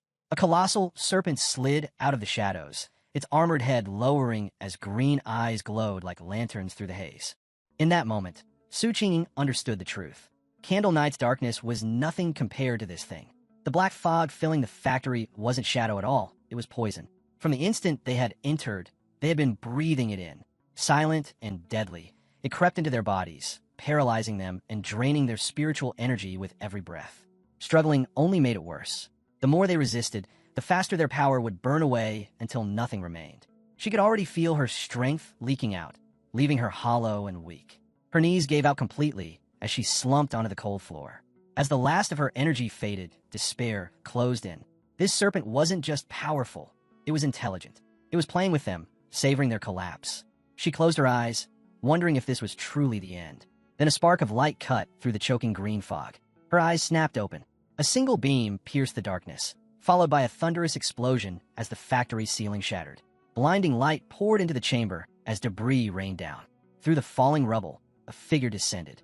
Cloaked and hooded, Fang Yi landed with effortless control, his silhouette outlined against the blazing light pouring through the broken roof. He stepped forward, planting himself firmly between her and the serpent, his gaze locked onto the looming monster. One glance was enough for him to identify it, a dark attributed beast. The serpent wasted no time. Its armored head shot forward, jaws snapping wide as it tried to tear him apart. At the same instant, Candle Knight burst from the shadows, lunging from behind. Fang Yi slipped past the serpent's lethal strike and came face to face with the rat-like creature's gaping, dripping maw. In that heartbeat, everything became clear. The serpent's poison weakened its prey, draining them into helplessness, while Candle Knight moved in to finish them off. Together, they were a flawless killing machine. Then Fang Yi made a decision no one expected. He didn't dodge. He allowed Candle Knight's fangs to sink deep into his shoulder. Blood sprayed across the floor, yet his eyes burned with cold defiance. "So you love biting people?" He sneered at the creature, gnawing into him. "Then try this." Blue lightning exploded from his body like a raging storm. Electricity surged straight into the monster's jaws, ripping through its flesh from the inside. "Taste my thunder," Fang Yi roared. At the same time, his free hand flared with blazing golden light. A beam of searing solar energy blasted forward, smashing directly into the serpent's skull. Candle Knight shrieked as lightning wrapped around its body, convulsing in shock. Fang Yi tore himself free and turned back toward the towering serpent. Golden flames ignited around him, crackling alongside the roaring thunder. "Let's see how you handle fire," he said, unleashing a torrent of blazing gold that thundered across the battlefield. The serpent answered with a furious roar, lunging forward with its massive jaws stretched wide to devour him. Fang Yi moved like a streak of lightning, twisting through the air as the beast struck. His golden sword ignited with radiant brilliance, arcs of thunder dancing along its blade. He landed solidly and pointed the weapon straight at the monster.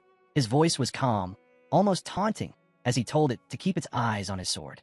The serpent hesitated, drawn to the glowing blade. Fang Yi took advantage instantly. He shot upward, slicing through the air and bringing his sword down in a crushing arc toward the serpent's head, thunder roaring violently along the edge. The impact sent shockwaves through the ground. But instead of the killing blow he expected, something horrifying happened. The serpent's skull split apart, cracking open like a shell. From inside, a second head emerged, unscathed as the outer layer peeled away and fell like discarded skin. Fang Yi landed, his eyes narrowing in disbelief. The creature's true form glowed with sinister vitality, green energy pulsing through its neck. This battle was far from over. Then the backlash struck. The remaining thunder energy he had driven into the beast erupted inside its body. The serpent screamed, thrashing wildly as lightning tore through its veins, overwhelming its dark aura. Watching it writhe in pain, Fang Yi let a thin, confident smile form.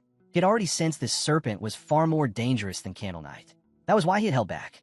That earlier strike was never just about the sword. It had been a conduit. The blade had driven the thunder straight into the creature's core. A trap inside a trap, and now the serpent was suffering for it. But the fight was not over.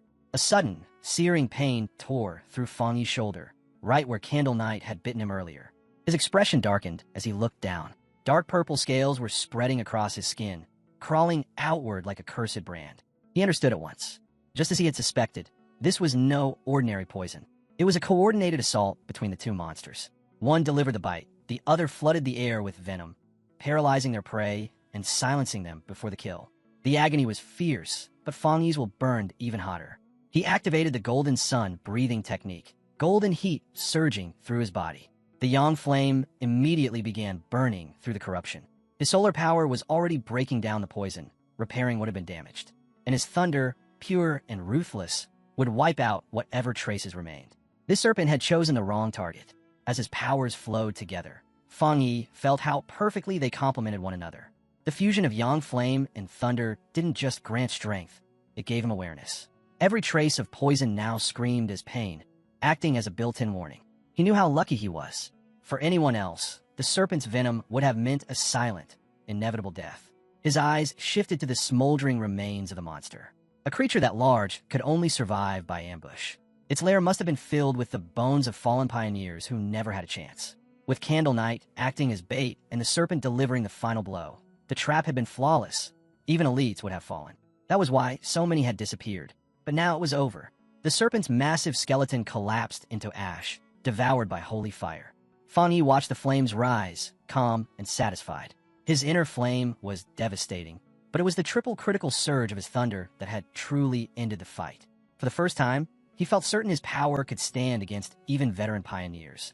Silence settled over the ruins, broken only by the crackling fire. As Fang Yi turned to leave, he paused. His hand lifted slightly, sensing something. His eyes narrowed. He wasn't alone. Through the drifting smoke, a figure staggered forward, coughing through the ash. Su Qingying. She was filthy and exhausted, but alive.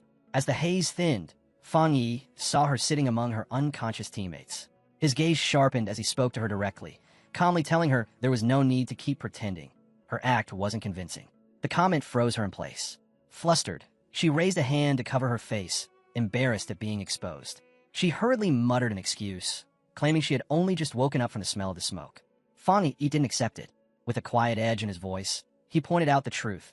While her entire squad had been completely drained, she still had more than enough spiritual energy left to protect herself. If she had truly been unconscious, she wouldn't have sensed anything at all. With no way out, Su Qingying could only offer a weak thank you. Inside, her thoughts were in chaos. He had seen straight through her. She had deliberately kept a thin thread of spiritual energy for self-defense. And more shocking than that, he had wiped out both Candle Knight and the serpent entirely by himself. Noticing her flustered reaction, Fang Yi's tone softened. He told her there was no need to hide her face. All he wanted was honesty, and for her to keep his identity a secret. After one last glance to make sure she and her squad were safe, he said it was late and he needed to leave. Su Qingying tried to call out, but he was already walking away. With a faint smile, he said that explaining everything would ruin the surprise. Then, with a single effortless leap, he shot through the hole in the factory roof and vanished into the night. Leaping across rooftops under the moonlight, Fang Yi thought back on the battle. He felt relieved that Su Qingying hadn't tried to absorb the monster's dark energy. He remembered that icy, filthy presence far too clearly. Yet one question lingered. Why hadn't he been able to absorb it himself? Had it already dispersed, or was his body instinctively rejecting it? Either way, he decided it could wait until he got home. Back inside the ruined factory, Su Qingying stared up at the jagged opening in the ceiling, moonlight pouring down. She let out a quiet sigh. Disappointed, she hadn't seen his face clearly. He still didn't fully trust her, or the association. Her thoughts ended there. Stepping back into her role as captain, she walked over to the destroyer squad's fallen leader. With a few sharp slaps, she ordered him to wake up. He groaned as he stirred, bruised and disoriented. The moment his eyes opened, panic seized him and he shot upright, shouting that they had been ambushed. Su Qingying remained calm, almost detached. The man followed her gaze and froze. His eyes widened at the smoldering skeleton of the serpent sprawled across the factory floor. The entire squad stared in stunned silence. Their captain demanded answers, asking what had happened and where that terrifying yang energy had come from. Su Qingying replied smoothly. She said they had been rescued by a powerful pioneer, most likely the same person she had been tasked to investigate. A high-level yang attribute user who had appeared by coincidence. Her voice deliberately faded at the end, making it sound like nothing more than luck. The squad was shaken. One muttered that it was impossible for a single person to kill both monsters alone. Another could only shake his head in disbelief. Su Qingying added one final detail. She hadn't been able to recruit him, and somehow he had even managed to follow her back. That alone made him even more mysterious. Soon, the destroyer squad returned to their duties. Their captain, still sore but steady, asked where Candle Knight's remains were. Using a green energy technique, the destroyer squad captain began purifying the battlefield, as the association required every trace to be collected. As the cleanup started, he formed a glowing green orb, pulling in the strange fragments scattered across the floor. But as he stepped forward, his boot came down on a piece of debris.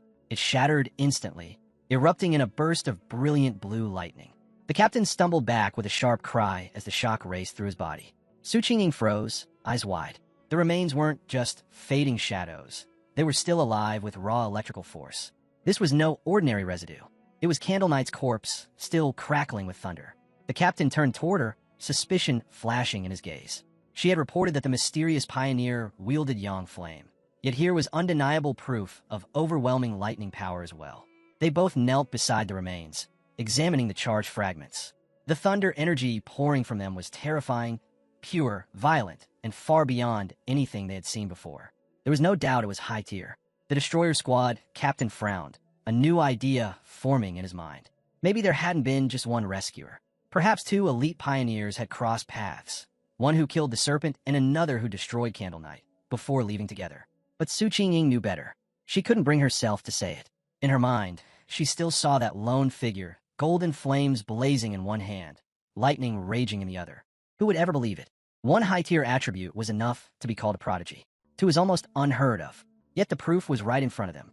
The serpent's scorched skeleton carried the unmistakable mark of a Yang Flame walker, while Candle Knight's electrified remains screamed of a Thunder Tyrant's fury. And both traces pointed to a single man. The squads could only stare, shaken to their cores. What kind of monster was this hidden pioneer? At that moment, association reinforcements arrived. Su Qingying felt a wave of relief. She was glad she had left people outside. If she had gone silent for too long, she would have been declared missing. A cold thought crossed her mind. This rescue team had likely come expecting to retrieve their bodies. Her two subordinates, who had been knocked out by the serpent's poison, finally woke and hurried to her side, voices trembling with relief that she was still alive. With the threat gone, the association's forces began their work, clearing the battlefield where two monsters had fallen, and where one pioneer had shattered everything they thought they knew. The mission shifted from rescue to investigation. Using advanced scanners, the team analyzed residual spiritual energy and battle traces, piecing together a detailed timeline for headquarters. A specialist soon approached Su Qingying and the destroyer squad captain with the results. After comparing attack patterns, finishing strikes, and energy signatures, the probability was overwhelming. There was a 99% chance that a single individual had eliminated both targets. The two captains exchanged a silent look. Around them, squad members whispered in disbelief. They'd been saved by a pioneer who wielded two high-tier powers. Either monster could have annihilated them. Yet that person had ended both fights in what appeared to be single blows. The gap in strength was immeasurable. Understanding the weight of what they had discovered, Su Qingying contacted her superior and delivered a major update on the target. Glancing up at the shattered roof, she confirmed that the mysterious university pioneer and the figure known as Tyrant were one and the same. In his office, her superior listened carefully before issuing new orders. Xiao Su, suspend the mission for now. He saved your squad, eliminated the threats, and secured the site. That isn't how an enemy behaves. Old Han, Major Han Li, and I don't see eye to eye on this, but for your safety and to avoid provoking a potential ally, you are to cease all contact with Tyrant for the time being. Yes, sir, she replied, then added another detail. She shared a theory from when she had tracked Tyrant to the back mountain during his breakthrough. He told her to continue. She explained that the aura she felt back then had been terrifyingly strong. At the time, she had suspected a spiritual weapon, then dismissed the idea. But now, with confirmation of 2 high-tier attributes, that theory no longer seemed so far-fetched. A spiritual weapon? Her superior repeated. He paused, then shook his head. It was extremely unlikely. No matter how gifted, a lone pioneer shouldn't be able to obtain something that rare without powerful backing. He added that the investigation team had detected no trace of a third spiritual energy, which was normally the unmistakable sign of a separately forged spiritual weapon. Su Qingying corrected him immediately. The aura she had sensed during her first encounter hadn't been foreign energy at all. It had been pure yang. His eyes widened as the meaning sank in. If the weapon's power was coming directly from a user's own yang energy, then it wasn't an external artifact at all. He was creating it himself. That led to a terrifying possibility. He might be a spirit creation realm cultivator, someone capable of forging spiritual weapons from their own power. In theory, such people could exist. In reality, they were almost myths. Fewer than a handful were believed to exist in the entire world. Su Qingying felt her heart pound. If she was right, the man she'd been tracking wasn't just gifted. He was one of the rarest beings alive. But her superior's thoughts went even darker. What if this pioneer wasn't limited to 2 attributes? What if there was a third hidden within him? That would be disastrous. Every known study agreed. Different attributes violently rejected one another inside the human body. Even stabilizing 2 was nearly impossible. No one in recorded history had ever successfully controlled 3. Yet the absence of a third energy signature was almost a relief. If no third attribute existed, then at least the situation still remained within the realm of what was theoretically possible. When the call ended, her superior sat alone in silence, one thought weighing heavily on his mind. Please, let this man never become humanity's enemy. Meanwhile, Fang Yi stood beneath the steaming water of his apartment shower, heat washing away the grime and exhaustion of battle.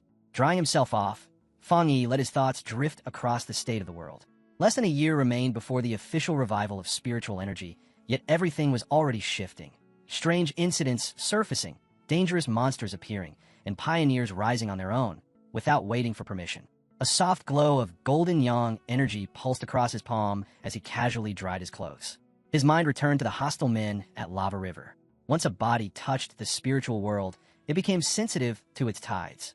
That was why, even without government approval, countless pioneers had already broken through into the 1-star Ghost Axe realm. And now agents like Su Qingying were actively searching for them. Fang Yi could see it clearly for what it was. This era was a fragile balance, a cautious standoff between the government and independent pioneers. Both sides probing, both sides feeling out the unknown, neither daring to move too fast. Standing alone in his room, Fang Yi thought of Major Han Li, of Su Qingying, of the world as it existed now. For the moment, the monsters were still contained. The various pioneer factions had not yet collided head-on, but as he finished getting dressed, he felt just how thin and unstable that peace truly was. The government had already established the Spiritual Energy Cultivation Association, yet its existence remained hidden from the public. Fang Yi understood their reasoning. People were already noticing strange phenomena. Monsters, distortions, unnatural events. The authorities were trying to prepare humanity quietly, releasing pressure in small doses instead of igniting mass hysteria. His recent victories hadn't softened his outlook. If anything, his judgment of the future had grown darker. The core issue was hesitation. The government lacked the resolve to announce a new cultivation era outright. With a population this massive, the moment the truth was exposed, chaos would explode. Riots, death, fear, the collapse of order. Even official pioneers would be powerless to contain that wave. From that perspective, their cautious strategy wasn't wrong. Fang Yi knew better than most. Human panic could be deadlier than any monster. What unsettled him was something else. The speed at which the monsters were evolving. Faster than he had expected. His thoughts returned to the factory battle. Candle Knight and the Serpent had both been warped by dark energy contamination, specifically Shadow attribute, a twisted branch of darkness itself. His system had labeled it clearly, a natural enemy of pioneers, an energy he could not yet absorb. These creatures weren't stupid beasts. They hunted in pairs, set traps, and stalked pioneers like prey. And yet, even these were still insignificant compared to what he remembered from his past life. True dark-type horrors that could wipe out entire nations on their own. The realization left a chill in his chest. If he hadn't arrived when he did, Su Qingying and her entire squad would have been erased without a trace. Still, hope remained. One line from his system echoed in his mind, temporarily unabsorbable. That meant there was a future where even shadow attributes could be turned into his weapon. That single possibility might decide whether humanity survived or fell. Turning inward, Fang Yi reviewed what he now possessed. the golden sun breathing technique of the yang attribute, the divine thunder tempering of thunder, and the crimson flame blade technique. His arsenal kept expanding layer by layer. Armed with high-tier techniques and the raw force of a 3-star Ghost Axe Realm Pioneer, Fang Yi knew very few could stand against him now. Yet even as that power circulated through his body, one reality pressed down on him. This was still nowhere near enough. The ringing of his phone cut through his thoughts. When he glanced at the screen and saw his aunt's name, a flicker of surprise crossed his face. She asked about his health first, then revealed her real reason for calling. His cousin was coming to the city for school. Worried about her safety, she hoped Fang Yi would let the girl stay at his place instead of putting her in a hotel. He paused. His memory of this cousin was vague at best. A quiet top student who lived buried in textbooks, with little presence beyond that. He couldn't even recall her face. Still, he agreed, mentioning that he had a spare room. When he asked when she would arrive, his aunt said she would send over the girl's contact and let her come on her own. Far away, inside a dim room lit only by a computer screen, long, slender fingers moved swiftly across a keyboard. A hooded girl with exposed ears had just finished that same phone call. Her mother, Fang Yi's aunt, reminded her to go to her cousin's place by tomorrow afternoon and mention the snacks she had packed for the trip. The girl replied politely that it was no trouble and said she still had work to finish. The glow of the monitor reflected in her glasses as she switched back to a chat group titled Spiritual Energy Revival Martial Arts Vanguard Team. Using the name Feng Heju, she announced that she would be heading to the city and staying with her cousin for a while. She closed it and opened another page, an alert about a location now known as Death Town, tied to something called the Pork Beef Challenge. 3 more people had gone missing. A blood-stained, horrifying image filled the screen. Her eyes sharpened with interest as she read the town's name. Manhwa. Before she could dig deeper, her mother knocked and entered, asking if she had finished packing. Lin Yi said she was ready, though she muttered that she would rather stay in a hotel than trouble her cousin. Her mother immediately refused. Staying with family was far safer than living alone, and she trusted Fang Yi completely. As she gently urged her daughter toward the door, she added one last reminder: don't cause trouble, and help out when possible. Lin Yi answered obediently, but once the door closed behind her, she let out a quiet sigh. This trip was just another obstacle. Adjusting her glasses, a glint of resolve appeared in her eyes. Whatever her cousin was like, he couldn't possibly be harder to deal with than a monster. The following day, beneath a clear blue sky, a young woman with long dark hair and glasses wheeled a suitcase toward an apartment building. She checked the map on her phone, confirmed the location, then looked up at the building. This should be it, she murmured. At that moment, Fang Yi stepped out of the building with a bag slung over his shoulder. A young woman standing nearby called out to him, asking if he was her cousin. He paused in surprise, looked her over, then asked if she was Lin Yi. Inside, he had to admit it. He didn't recognize her at all. An awkward silence settled between them, light but unmistakable. Back inside the apartment, they sat on the couch, exchanging stiff, polite words. Fang Yi asked if she had come to the city for a summer camp. She nodded, smoothly confirming the cover story. He told her to let him know if she needed anything, and she thanked him. After a few more empty pleasantries, he handed her the key to the room across from his before returning to his own. As she watched him disappear down the hallway, Lin Yi felt a wave of relief. Her cousin looked relaxed, harmless, unlikely to poke around in matters that weren't his. But Fang Yi had already noticed something. From the moment she stepped inside, a faint and unfamiliar spiritual aura had brushed against his senses. Was it a mistake, or was she simply inexperienced at hiding it?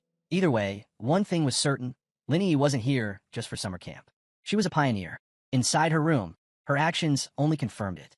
Lin Yi picked up her phone and sent a message to her martial arts vanguard team, saying her cousin was easy to deal with and unlikely to interfere. The group quickly shifted to discussing the mysterious powerhouse who had appeared at Lava River. Lin Yi warned them not to act recklessly. Too many strong pioneers were still hiding in the shadows. After everyone agreed to wait for her signal, she logged off. Cultivating right now was too risky. If her cousin sensed anything, her cover would be blown. 3 days passed in a blink. For Fang Yi, living together was becoming a test of endurance. Every cultivation session risked being interrupted. Once she stepped out of the bathroom, wrapped in nothing but a towel, forcing him to cut off his meditation instantly. The blazing golden aura of his yang breathing technique was far too eye-catching to leave exposed. But what truly threw him off wasn't the danger of discovery.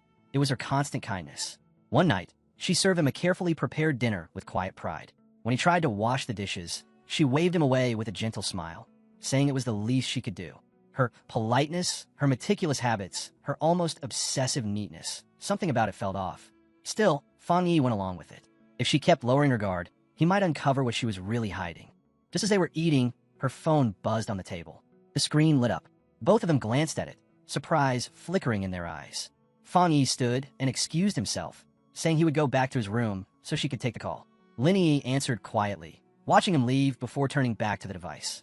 Sitting on her bed, her tone shifted completely. Calm, focused, and serious. She began repeating the information coming through the line. The great change of heaven and earth would strike again, tomorrow, at 3 in the afternoon. Lin Yi confirmed she would be there. In his own room, Fan Yi heard everything clearly. The destination was the entrance to Yanghua Town. He knew it well, a place now trending online as Death Town, sitting just an hour outside the city. That was enough. His suspicions were confirmed. His cousin was a pioneer, with spiritual energy circulating in silence. Fan Yi observed her through the wall. She couldn't sense him. Her realm wasn't high enough. Even so, he felt a trace of admiration. She was still in middle school, yet she had already reached the 2-star Ghost Axe realm and was hovering on the edge of another breakthrough. He reevaluated Lin Yi. Her strange habits and distant nature suddenly made sense. Her talent had shaped her, and now the truth of her visit was clear. The summer camp was just a cover. She had come because she knew about the coming great change of heaven and earth, determined to witness it herself. Fan Yi knew what such events represented. Every great change was a rare opening, a chance to seize a new technique and leap forward in power. What would emerge this time? He didn't know. It didn't matter. With his resolve set, he decided that whatever appeared would belong to him. In her room, Lin Yi paused mid-preparation as a chill slid down her spine. She looked around, a faint sense of being watched pricking at her nerves.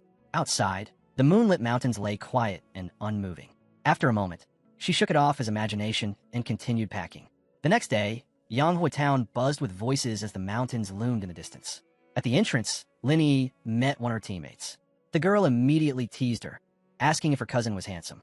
Lin Yi answered plainly, he was a good man, but nothing special to look at. Her friend let out a disappointed groan. Before the jokes could continue, another teammate arrived, a red-haired woman in a flowing purple dress. She reminded them that Lin Yi herself always claimed to be ordinary. With that, she shifted the mood. Everyone was here. It was time to get to work.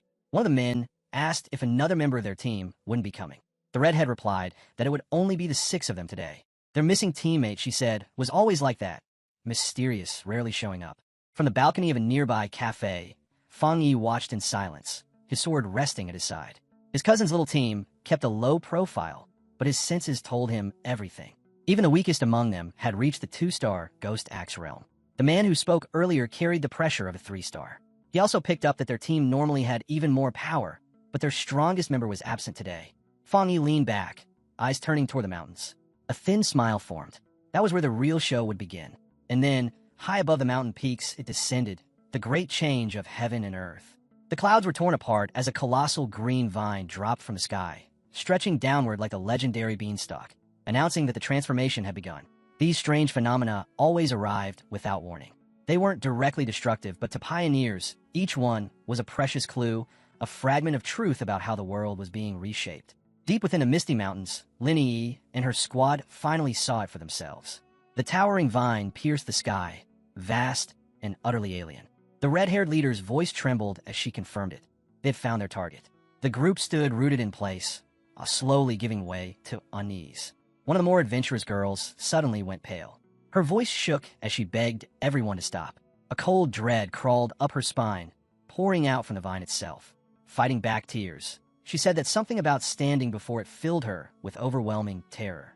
The leader asked if anyone had read the rumors on the internal Pioneer forums. The girl nodded, panic spilling out as she spoke. She knew a team that had touched the vine during its last appearance.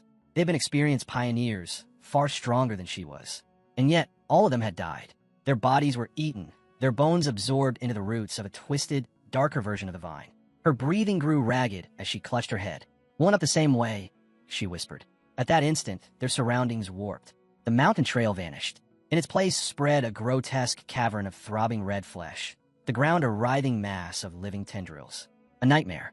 Then just as suddenly, the vision shattered. They were back on the mist-shrouded mountain path. It had only been a premonition. Even so, their teammate was left shaking to her core. Once betrayed in an online romance, she had convinced herself she was ready to gamble with her life, either return wealthy or die as a pioneer. But now, facing the vine, all she felt was crushing fear. Tears streamed down her face as she admitted she wasn't ready to die. She wanted to leave. The red-haired leader and Linny exchanged a heavy glance. They, too, could feel the suffocating pressure radiating from the vine. Linny spoke quietly, giving shape to what they all sensed. It wasn't just fear. It was emptiness, a hollow void within the wood-type vine, as if all life inside had been drained by time, leaving behind nothing but a dead, echoing shell. Linny laid out her conclusion. That hollow core was the reason their fear felt so crushing. The vine wasn't merely strange. It was feeding on their very life force. Her trembling teammate looked ready to collapse when Linny reached out and grabbed her hand. With unwavering resolve, she declared that this was the path of a martial pioneer. Danger was unavoidable, and only by facing it head-on could they continue to advance. From a nearby cliff, Fang Yi watched in silence. He could feel it too, the suffocating, deathly aura pouring off the colossal vine. Of every monster he had encountered so far, aside from pure dark attribute creatures, this thing was by far the most disturbing. The small squad had courage. Few pioneers would even dare stand near something like that, much less try to cultivate beside it. His sharp gaze locked on the vine. It looked like a plant, a symbol of life, yet there was no vitality inside it at all. What stood before them was hollow, a corpse wearing the shape of something living. No spiritual energy circulated within it. Only the faint residue of blood and flesh from those it had devoured clung to its surface. Back with the group, Linny stepped forward and took control. Standing at the edge of the cliff, she spoke with clear resolve. Time was limited. They couldn't afford reckless moves. Her plan was straightforward. Sense the vine's energy from a distance, avoid direct contact, and still extract what they needed. She chose a high branch and settled into meditation. A shell of blue spiritual light wrapped around her as she focused her breathing. From afar, Fang Yi observed closely. He had to admit it. Their formation was well chosen. Far enough to stay safe, close enough to cultivate. Not timid, not reckless. His cousin had picked the perfect position. Then it happened. The energy around Linny suddenly surged. Fang Yi's eyes sharpened. She was breaking through to the 3-star Ghost Axe realm. A burst of blue light flared as her aura climbed. Her teammates stared in stunned silence. In a single moment, Linny had stepped into a level of power none of them had expected. But that eruption of spiritual energy did not go unnoticed. Deep beneath the forest floor, the slumbering roots of the colossal vine twitched. A sickly green glow spread across its twisted mass, pulsing like poison veins. The earth shook. One of the men turned, his face draining of color. Panic rippled through the squad as the vine began to move, its massive tendrils ripping out of the ground and surging toward them. The attack was merciless. Blade-like vines lashed upward, instantly coiling around 2 of the male pioneers before they could even react. Their screams tore through the air as they shouted for the others to run, begging them to escape while there was still time. The red-haired leader's heart dropped. She knew exactly what had happened. Linny's breakthrough had created too great a disturbance. It had drawn the monster's attention. Her fear was confirmed as more tendrils slammed against Linny's protective barrier.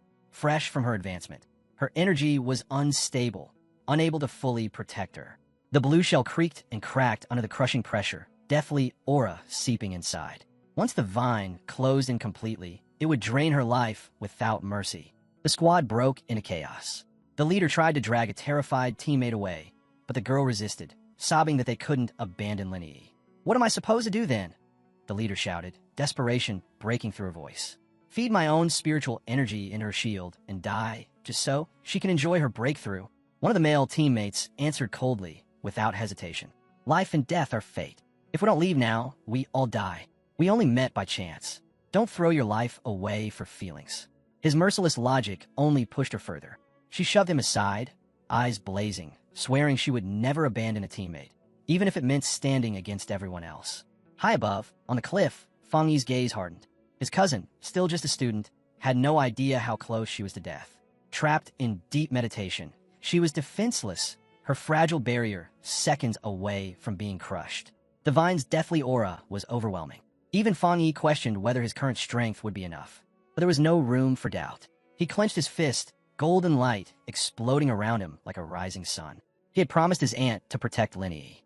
A promise was not something he would ever break. Below, the red-haired leader made her move. She charged straight into the storm of tendrils, her kicks smashing apart one vine with brute force.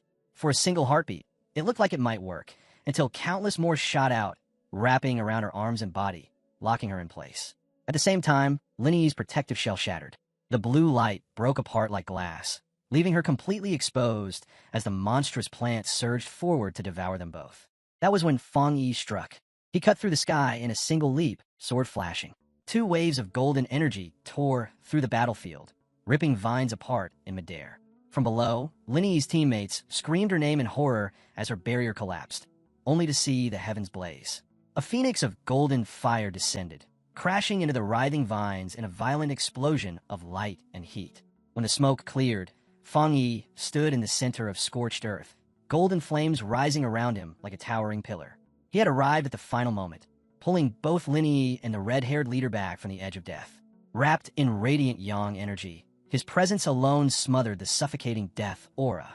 The colossal vine recoiled, its tendrils hissing as they withered and dissolved, forced back by the overwhelming purity of his power. The surviving pioneers could only shield their eyes. None of them could comprehend what they were witnessing, a stranger who shone like living sunlight. The man who had argued to abandon Lin Yi went pale, words dying in his throat.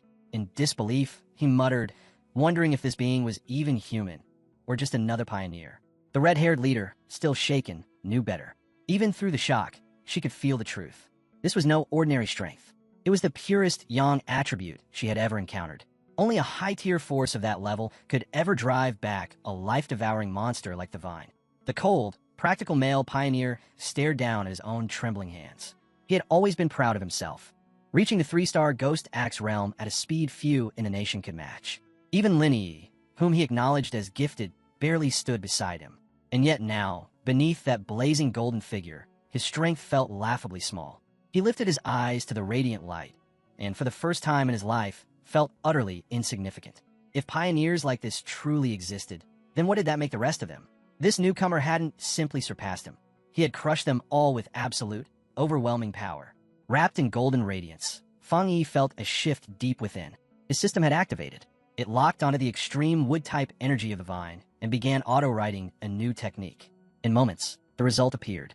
Endless vitality, the ability to draw in surrounding life force and instantly restore any wound. Green energy surged around his body. Fang Yi sensed its boundless potential. As long as life existed nearby, he now possessed something close to an endless engine, an inexhaustible source of recovery. Then came the final message. The system had extracted the vine's true core. Extracted attribute, desolation, a power that released a withering aura, erasing all life within its domain. Standing amid the drained battlefield, Fang Yi calmly absorbed the last of the anomaly's strength. When his eyes opened again, they glimmered with the same eerie green as the vine's deadly power, a faint desolate aura lingering around him. Now it was obvious why such a creature could only exist in remote mountains. Anywhere else, it would have stripped entire regions of life, leaving nothing but barren wasteland. The desolation attribute was merciless, a force that stole life from everything around it and left only emptiness behind. A voice broke his thoughts. The red-haired leader stepped forward, wounded but alive, gratitude shining in her eyes. She bowed deeply, thanking him. Without him, they would have all died here. Hesitantly, she asked how they could repay him. Fang Yi waved it away with cool indifference. There was no need. Their paths would cross again. With that, he turned and walked off. There was no pride in his heart. He knew the truth. He had only gained this opportunity because of the information they brought. In the end, it was he who had taken the greatest reward. The conflict among the pioneers meant nothing to him. With a final leap, he shot into the sky, leaving the stunned group behind. He understood this new era well. When danger arrived, true natures were exposed, and a team as fractured as theirs would never survive. Back in the clearing, only the bold young girl and the scruffy-haired man remained, silently watching his figure disappear. Still shaken, the girl finally spoke, asking what they should do next. The man's reply came sharp and biting, filled with blame as he demanded to know whether she regretted not acting sooner to save their fallen teammates. With the danger gone and Lin Yi having stepped into the third tier, the red-haired leader realized there was only one path left for them now, to stay together. Not long after, Lin Yi slowly woke from her meditation, blue light flashing through her eyes as she regained awareness. Her teammates rushed to her side, relief washing over their faces. The man who had suggested abandoning her earlier lowered his head and admitted that from now on, their future rested on her judgment. Another voice cut in, insisting their true focus should be on the mysterious figure who had appeared to save them. Confused, Lin Yi looked around and only then noticed the bodies of their fallen comrades scattered across the ground. As she stood, a fierce, burning warmth struck her senses. From a nearby tree still lingered the remnant of a terrifying yang attribute. Even from this distance, Its heat made her heart tighten. The scruffy-haired man stepped forward and offered to explain everything that had happened while she was unconscious. Later that day, standing outside her cousin's apartment, Linny still felt dazed. She couldn't comprehend the existence of someone so overwhelmingly powerful. Her teammates' words echoed in her mind, calling that man a monster, describing how vines they couldn't even scratch had been brushed aside like dust, and how the towering beanstalk had retreated into the sky, too frightened to descend again. Even now, though he was gone, the vine remained subdued, as if his presence still weighed upon it. When she stepped inside, she was met by Fang Yi. Worry flickered across his face when he saw how pale she looked. Linny forced a smile, blaming it on a long day of studying. He didn't press her, only telling her she must be tired and should rest. He even offered to order takeout for dinner. She nodded and quietly went back to her room. The moment she closed the door, she collapsed on her bed, completely drained. A breakthrough demanded intense concentration, and this one had left her more exhausted than weeks without sleep. Lying there with her phone in hand, a faint sense of relief surfaced. She wasn't just ordinary anymore. A few sleepless nights wouldn't kill her. She had accepted it. This endless struggle was the destiny of a pioneer in a world that had already begun to change. Thinking of her cousin's calm, mundane life, she realized that road was no longer meant for her. A notification broke her thoughts. The Pioneer Group chat lit up. One name stood out, Garan, the mysterious powerhouse who almost never appeared. This time, his message was brief and cold. If there are any more signs of that man, report them immediately. It was the first time he had ever typed anything in the group, and it instantly drew Yi's focus. She answered right away, backing him up. Then, throughout her own thought, was this unknown rescuer the same figure from the Dark River Lava Dragon disaster? And if it was, what reason would someone that powerful have to step in for people like them? The chat erupted in seconds. One user shared a long breakdown about a high-tier young attribute expert, describing the legendary sun-splitting slash, a strike so bright it had driven onlookers out of a cave under a wave of burning light. The post insisted no pioneer anywhere in Sea Country could compare to that man, and ended with a blunt warning. If you ever encounter him, stay far away. While everyone argued, Fang Yi was already moving. He rode his bicycle into the night, calm and steady. After the chaos earlier, he was sure his cousin had dropped her guard. His performance had worked well enough that he could slip in and out without suspicion. That was all the opening he needed. Tonight had a purpose. He had to secure a vessel for his newly awakened desolation attribute. It aligned best with plant life, so that was where his hunt would start. As he pedaled through the empty streets, his mind stayed fixed on the dangerous force now sitting inside him.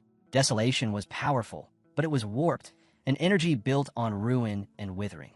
Binding it directly to his own body was asking for disaster. Worse, it could collide with the clean, violent purity of his thunder attribute. That kind of clash could destroy him. He would not take that risk. No, there was only one answer. He needed a carrier. Something like that abnormal vine. In his mind, the origin of that creature was already clear. An ordinary plant must have sensed the flood of returning spiritual energy, chosen to evolve, and in doing so birthed the desolation attribute to strengthen itself. That understanding locked everything into place. A faint, confident smile crossed his face as he set his course. Guided by the pale shine of the moon, he followed the subtle signs leading toward the forest park. Before long, he reached the vast stretch of city woodland, left his bicycle behind, and walked into the trees. Moonlight spilled through the branches, revealing a wide patch of faintly glowing flowers scattered across the ground. He only needed one, the plant that answered his own spiritual presence, the one that felt like it belonged to him. Fang Yi closed his eyes and pushed his senses outward. A sweep of green, spiritual energy rolled away from him, flowing through the forest and touching every leaf and stem in its path. The plants answered in return, a soft wave of energy rising to greet him. It was abundant, alive, but still wrong. Not what he was looking for. He poured out more of his aura, pushing deeper, demanding a clear response. Then it happened. A single signal flared from somewhere hidden in the grass, sharp and unmistakable, snapping his attention straight toward it.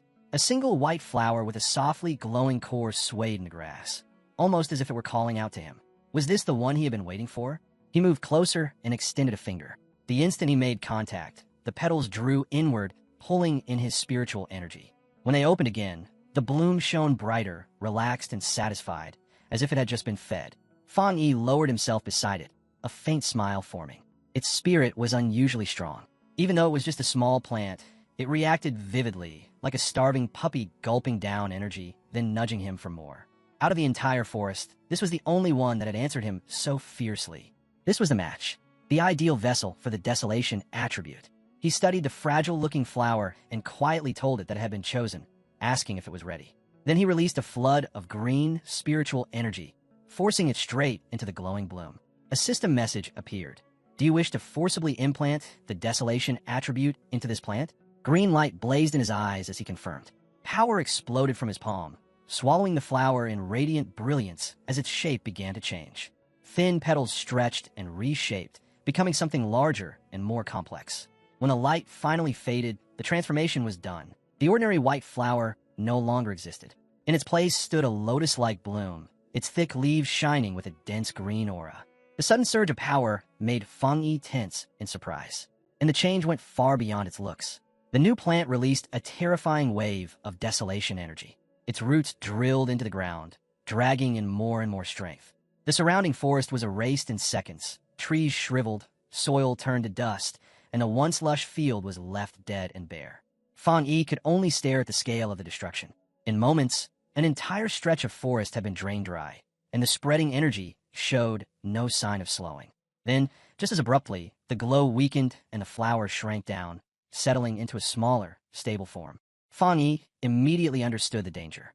If it kept going, the Spiritual Energy Association would notice. He knelt and tore the glowing plant from the earth, roots included. This park had been a terrible place to experiment. Too close to the city, too heavily watched. Even when he arrived, he had noticed the cameras and the eerie lack of people. As he walked away holding his creation, something made him pause. The flower was still alive. More than alive, it was flourishing. Even without soil, it continued absorbing spiritual energy from the air, its light steady and strong. A slow grin crossed his face as he looked at it. Just minutes ago, it had been a wildflower. Now it carried power without losing a single trace of vitality. The truth hit him all at once. By merging the desolation attribute into that plant, he hadn't just strengthened it. He had ripped open its dormant limits and shoved it onto an evolutionary track no natural life form was meant to reach. Fang Yi was just about to leave the park when a piercing alarm tore through the night. Red warning lights flared between the trees as a cold, synthetic voice announced, abnormal value exceeded. His chest tightened. Even with all his care, the system had still been tripped. Gripping the desolation flower, he bolted from the area without looking back. Far away, inside the Spiritual Energy Revival Plant Research Department, the same alert thundered through a brightly lit control hall. Technicians ran between terminals as graphs and readings spiked wildly across their screens. The anomaly is off the charts, one shouted. What's going on out there? Another snapped. Orders came down instantly. All personnel were told to activate their protective bracelets, deploy to the park, and seal the perimeter. Nothing was allowed in or out. Not long after, a heavily geared response unit reached the section of forest Fang Yi had stripped dry. Where lush greenery had stood, only gray, dead trees, and fractured earth remained. One man glanced at the glowing data on his wrist and stiffened. It's 30, he muttered. His voice trembled. That can't be right. A heavy silence spread through the team. Everyone knew the numbers. The Qingxing University event had only reached 8 to 10.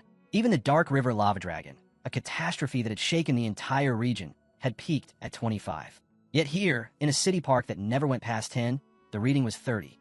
Another technician crouched to collect soil while his partner gave a tense report. Air pressure, moisture, sunlight, everything's normal. But the vegetation, it's like all the life was ripped out at once. The team leader's eyes hardened. Move toward the center. That's where it started. Before anyone could step forward, a sharp command rang through their comms. Stop. No one moves another inch. The senior researcher with glasses had cut in, and his authority froze everyone. His voice was calm, but heavy. The energy you're picking up is desolation. Do not make contact. Uneasy looks passed between the younger members. Then he asked quietly, do you know about the vine that fell from the sky not long ago? The group stiffened.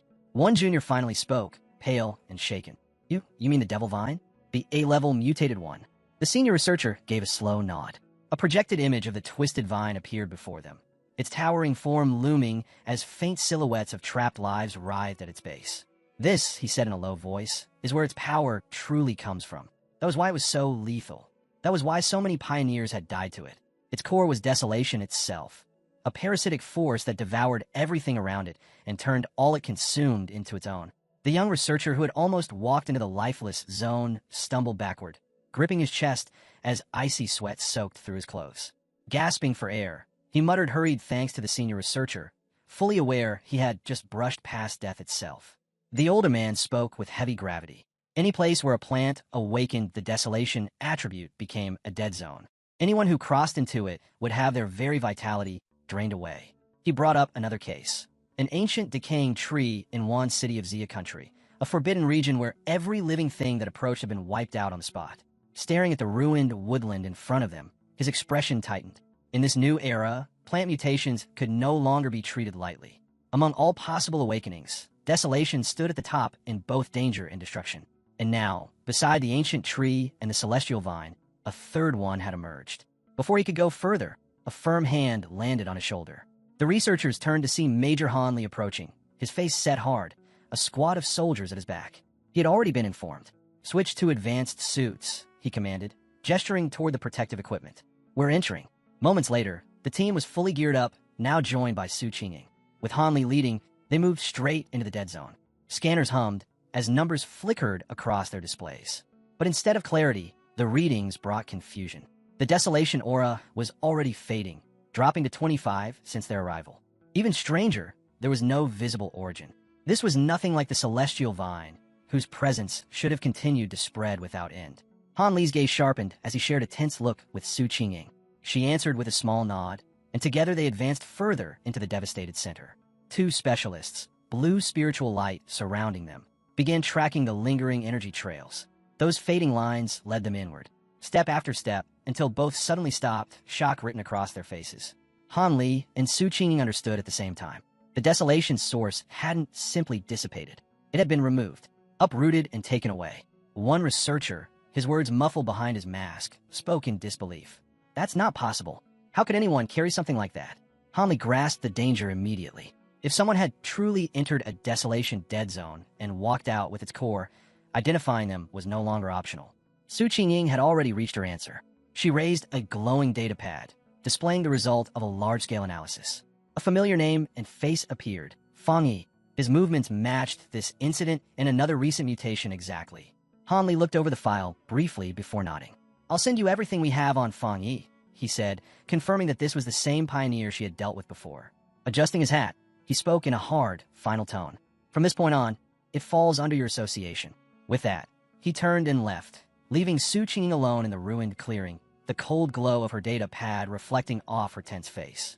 2 hours later, inside his apartment, Fang Yi gently placed the desolation flower into a small pot. He paused to look at it, a faint smile appearing as the thought struck him. This was the first flower he had ever raised. Letting out a quiet laugh, he gave it a name, the obedient little white flower.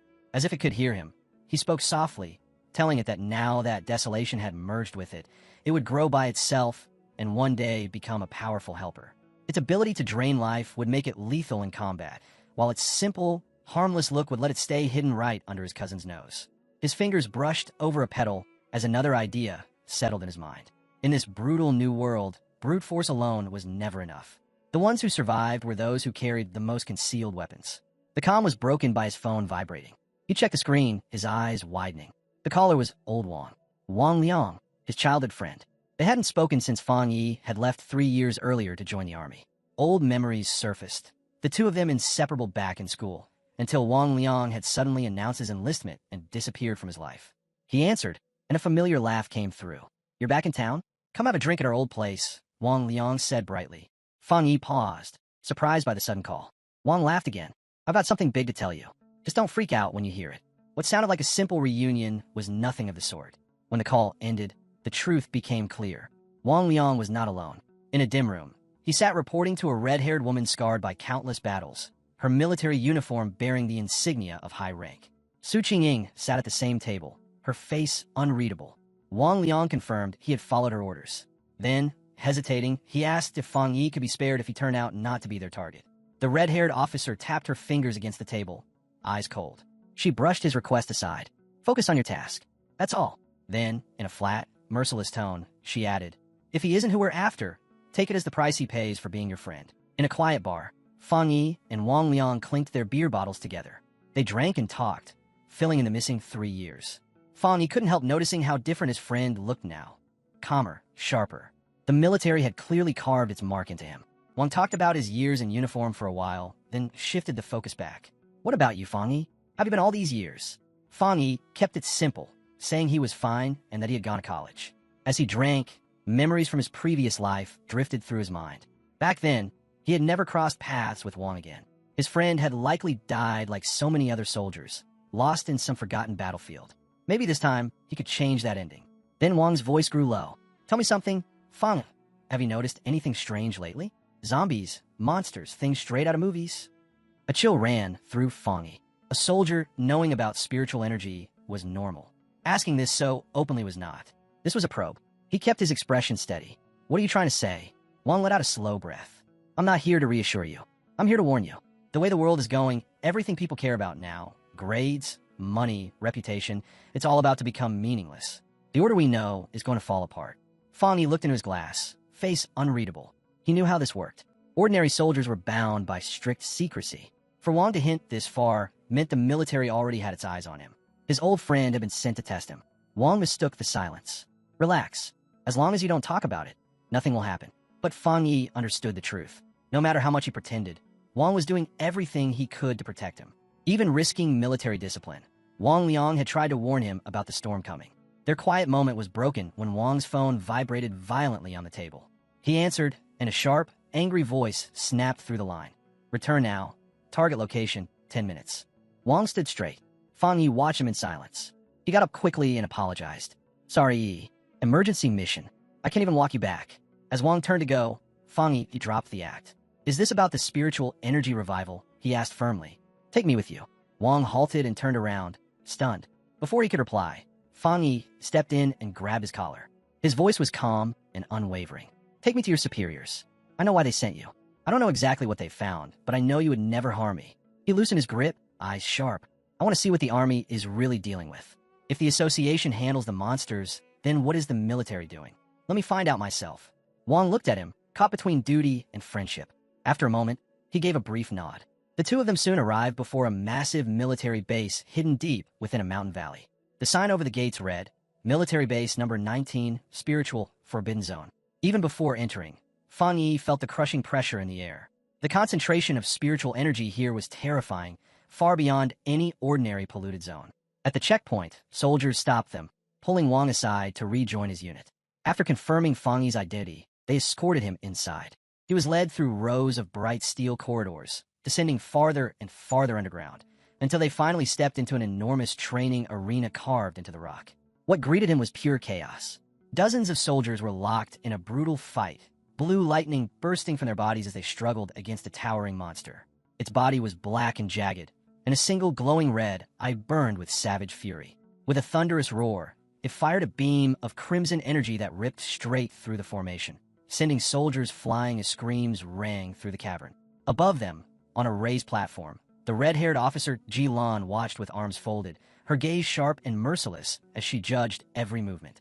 When Fang Yi was brought before her, he immediately sensed something off about the creature. Its presence was not natural. Two attributes were fused inside it.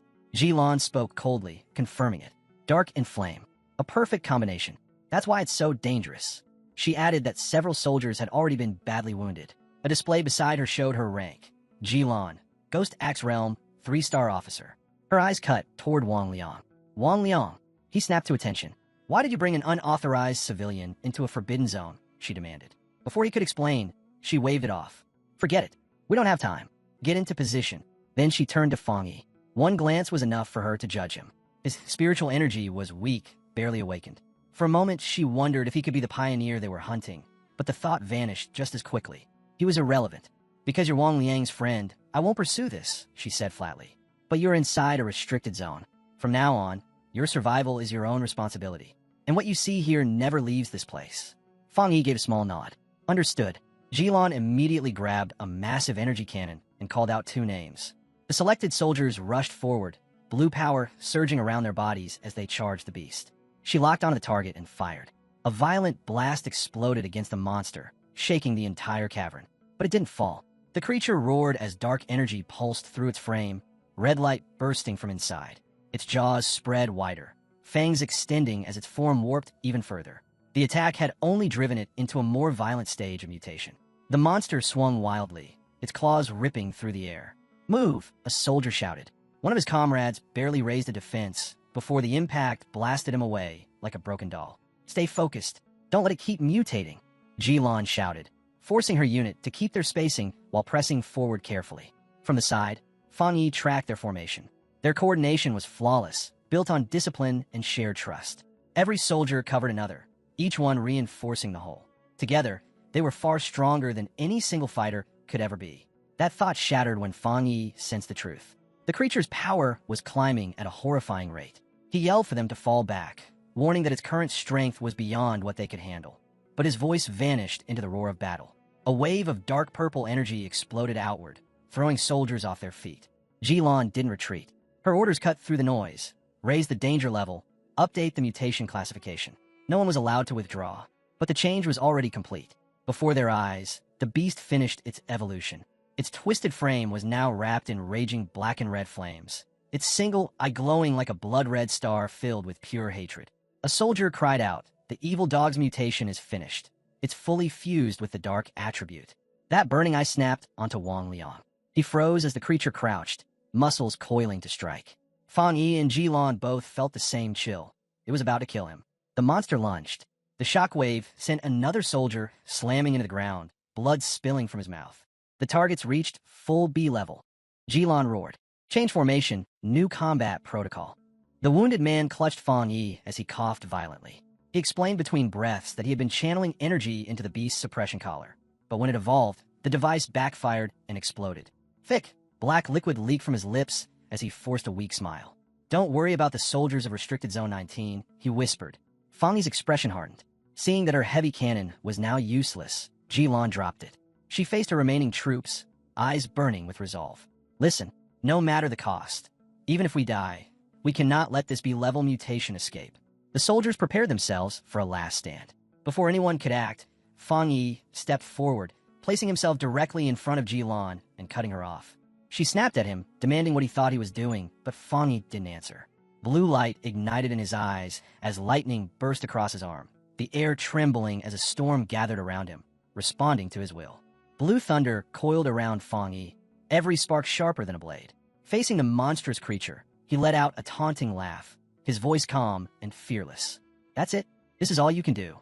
Then he struck. His figure vanished in a flash, lightning bursting from each step as he surged forward like a bolt from the heavens. His fist, wrapped in blazing blue energy, smashed straight into the monster's skull. The collision erupted with a thunderclap that shook the cavern. A blinding explosion swallowed the creature, and a shockwave blasted outward, throwing soldiers through the air as if they were weightless. One day's soldier stared in disbelief. "That's impossible." Even Commander Jilan couldn't handle a B-level monster alone. Wang Liang turned to Jilan, shaken. Is my friend really the one they've been looking for?" Her gaze was cold and certain. "There's no mistake. What you're seeing is the truth. That man is the tyrant." Through the smoke and fire, Fang Yi stood untouched. The beast twisted in agony, burned and broken, but not yet finished. His eyes sharpened. "Still not enough. I'll end it." He glanced back briefly. "Stay back. Both of you. This isn't safe." Jilan could only stare. Her entire unit needed tight formations just to survive against a B-level mutation. Yet this man was about to crush it alone. The sheer ferocity of his thunder attribute was beyond anything she had ever witnessed. Even now, he was already among the strongest pioneers in the nation. And as she watched him, a chill crept into her heart at how much more terrifying he could become as the revival advanced. Fang Yi lifted his hand. Lightning gathered, spinning wildly as a storm formed above him. Jilan's breath caught as the sky itself seemed to split. He stepped forward and brought his arm down. A massive column of blue lightning slammed into the monster, drowning it in divine fury. This was power worthy of his title, the Tyrant. When the thunder finally died out and the light faded, Fang Yi remained standing, stray arcs of lightning still flickering around him. His eyes were steady, filled with quiet resolve. The soldiers were frozen. One whispered to another, voice trembling. That dark power was already horrifying, but this thunder, it's on a completely different level. My legs are shaking just looking at it. As the dust cleared, Fang Yi casually raised his hand and flashed Wang Liang a thumbs up. "It's finished." Wang Liang ran over, letting out a relieved laugh. "You nearly gave me a heart attack." He punched Fang Yi lightly on the shoulder. "I never imagined you'd become this powerful." Then his laughter slowly faded, and his smile weakened as he lowered his gaze. "I'm sorry. I suspected you were a pioneer, but I still had to carry out my orders." Fang Yi waved it off with a light smile. "Why talk like that after 3 years?" "I understand." Before they could say more, Jilan walked over, her gaze steady and composed. She stopped in front of Fang Yi and extended her hand. "Thank you. You saved this base." Fang Yi smiled back and shook her hand. "It was nothing. I just didn't want my friend to die." She straightened and formally introduced herself. "Jilan, Warden of Forbidden Area 019. Her tone turned procedural. "Since you intervened, I'll need to submit a report. Please leave your contact information." "Sure," Fang Yi replied easily. Off to the side, Wang Liang watched in silence, stunned. His commander, someone who ruled hardened soldiers with absolute authority, was treating his childhood friend with open respect. Once the formalities ended, Jilan went straight to the point. Her voice was firm. "Your strength exceeds that of many elite pioneers. I formally invite you to join the military." She paused briefly. "However, I'm aware that an invitation from a single warden may not carry enough weight for you." Inside, Jilan was still unsettled. Fang Yi wasn't merely strong, he was terrifying. He had already reached the 3-star Ghost Axe realm, the same level as her, yet his combat power was on a completely different tier. He had shattered every assumption about what that realm could produce. He was, without question, a monster. Fang Yi looked at her calmly. "So you're saying you don't think you're qualified to invite me?" Jilan nodded without hesitation. "That's the truth. The decision to involve you came directly from High Command. They'll contact you themselves soon enough." Fang Yi laughed softly. "No need to be so stiff." He placed a hand over his chest. "I respect soldiers like you. Not everyone is willing to put their life on the line for others. Until today, I'd never seen soldiers fight up close. What I saw tonight, it left an impression." For the first time, Jilan's stern expression eased. "Thank you," she said quietly. Then Fang Yi spoke again. "If you ever run into real danger, you can call for me. Just as you stand at the front to protect people like me, I'll return that trust." His voice sharpened slightly. "But there's one condition. You don't interfere with my cultivation, and you don't restrict my freedom." Jilan was left briefly at a loss for words. As the silence settled, Fang Yi glanced toward the exit of the cavern. "It's late. I should head back." Jilan nodded. "Understood. Wang Liang, and I still need to deal with the remains of the mutation. I'll have someone escort you out." As Fang Yi walked away, the truth finally settled into place. The military was not just a group of pioneers throwing themselves into dangerous, energy-saturated zones for glory. They were the wall holding back the tide, the last line standing between the monsters and the ordinary world. Without them, everything people called normal life would have already collapsed. After he disappeared into the distance, Jilan slowly turned toward Wang Liang, her eyes deep with thought. "Your friend can't be measured by something as shallow, as impressive. What we witnessed today was only the surface. For a pioneer to rise that far, that quickly, his comprehension has to be terrifying. Luck, courage, and talent combined like that. It's the seed of a true powerhouse." Wang Liang broke into a wide grin when he heard such rare praise from his commander. "Then if you think you're not the right person to approach him, why not leave it to me? I mean, we grew up together." A sharp knock landed on his head before he could feel proud. "Stop talking nonsense," Jilan snapped. "Move. We still have a mess to clean." Rubbing his head with an awkward smile, Wang Liang had no choice but to follow as she dragged him back to work. That night, far away from all of it, Fang Yi sat cross-legged on the rooftop of his apartment, bathed in a blazing golden radiance that made the air around him tremble.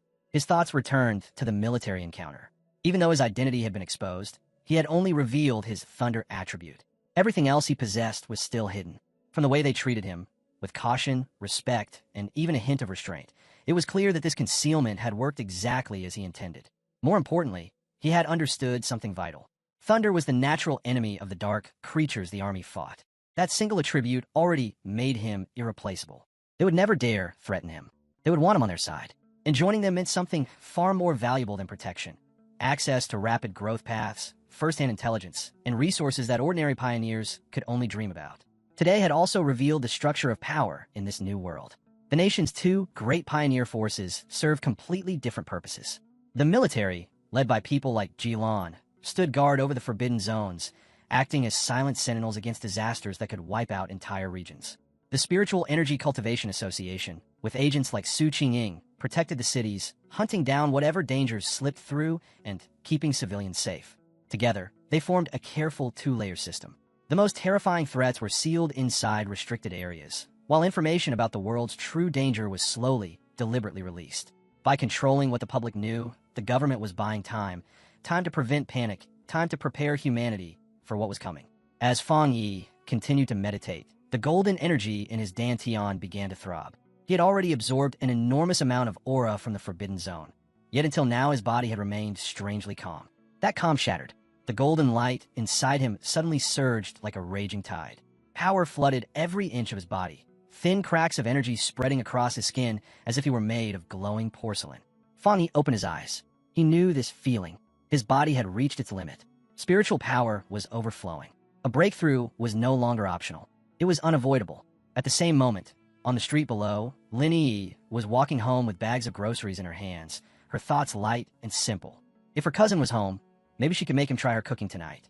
Then her world froze. She slowly lifted her head, eyes wide, as a towering pillar of golden light erupted from the roof of her building, shooting straight into the night sky like a divine beacon. Her eyes widened as the blazing shape in the heavens sharpened, a divine axe forged entirely from raging energy. She recognized it at once. The unmistakable manifestation of a ghost axe realm breakthrough. But something was wrong. The scale was absurd. The pressure was suffocating. That burning axe hanging in the sky was far beyond anything a normal ghost axe pioneer could produce. It felt less like a cultivation phenomenon and more like a divine punishment descending from above. Her heart slammed against her ribs as she stood frozen, staring upward. This was no ordinary advancement. Whatever was happening overhead had already crossed into something far more terrifying. On the street below, Lin Yi remained rooted to the ground, her gaze locked on the sky. The crushing spiritual pressure made her chest feel tight. There was no doubt about it. This was Ghost Axe realm power. And yet, what she was witnessing went far beyond the limits of that realm. The clouds twisted as if reality itself were being bent. From within them, a massive divine hand made of pure golden energy slowly stretched across the heavens. Her breath caught. She knew that power. Everyone who studied cultivation did. Spirit creation realm. The realization struck her like a bolt of lightning. A being of unimaginable strength was cultivating right next to her. The building she called home was standing beside a walking natural disaster. Awe and fear crawled down her spine at the same time. The eruption did not stay unnoticed. Far away, inside a high-tech command center, crimson alarms howled as warning lights flashed across massive screens. Anomaly value, 99. Location, southeast sector.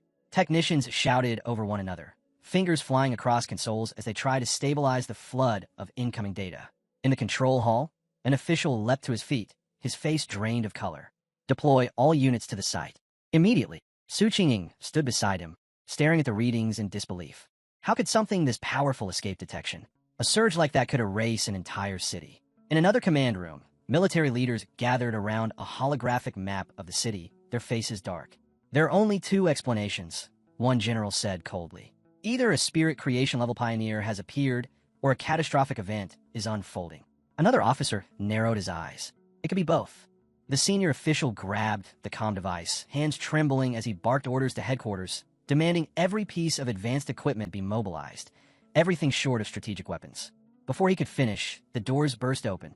A subordinate rushed in, breathless and pale. "Cancel the alert," he shouted. "It's not a monster. It's a pioneer undergoing promotion."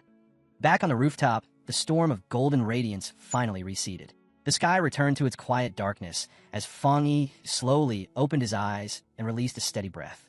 His breakthrough was complete. 1-star spirit creation realm, he murmured, almost casually. His body felt lighter, sharper, and filled with a new level of control, even if the raw increase in power wasn't overwhelming. The vibration of his phone interrupted his thoughts. A message from Wang Liang appeared on the screen. The words were direct and urgent. A new anomaly has appeared.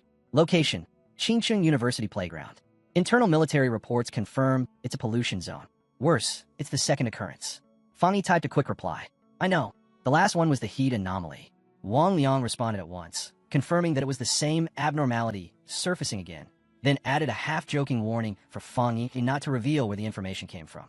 Fang Yi smirked at the screen and fired back a teasing reply, saying maybe he really would report him. But Wang Liang's tone shifted immediately, the joking vanishing. He told Fang Yi to be careful, admitting that he was honestly worried about him.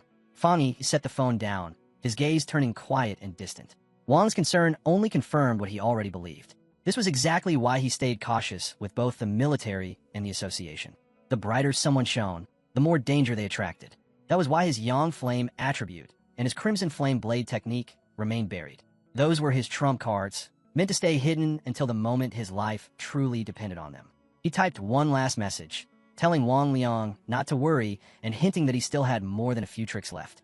The sound of the door opening pulled him back to the present. Lin Yi walked in, announcing she was home. When she spotted him on the couch, she asked if he had eaten and held out the takeout she had bought.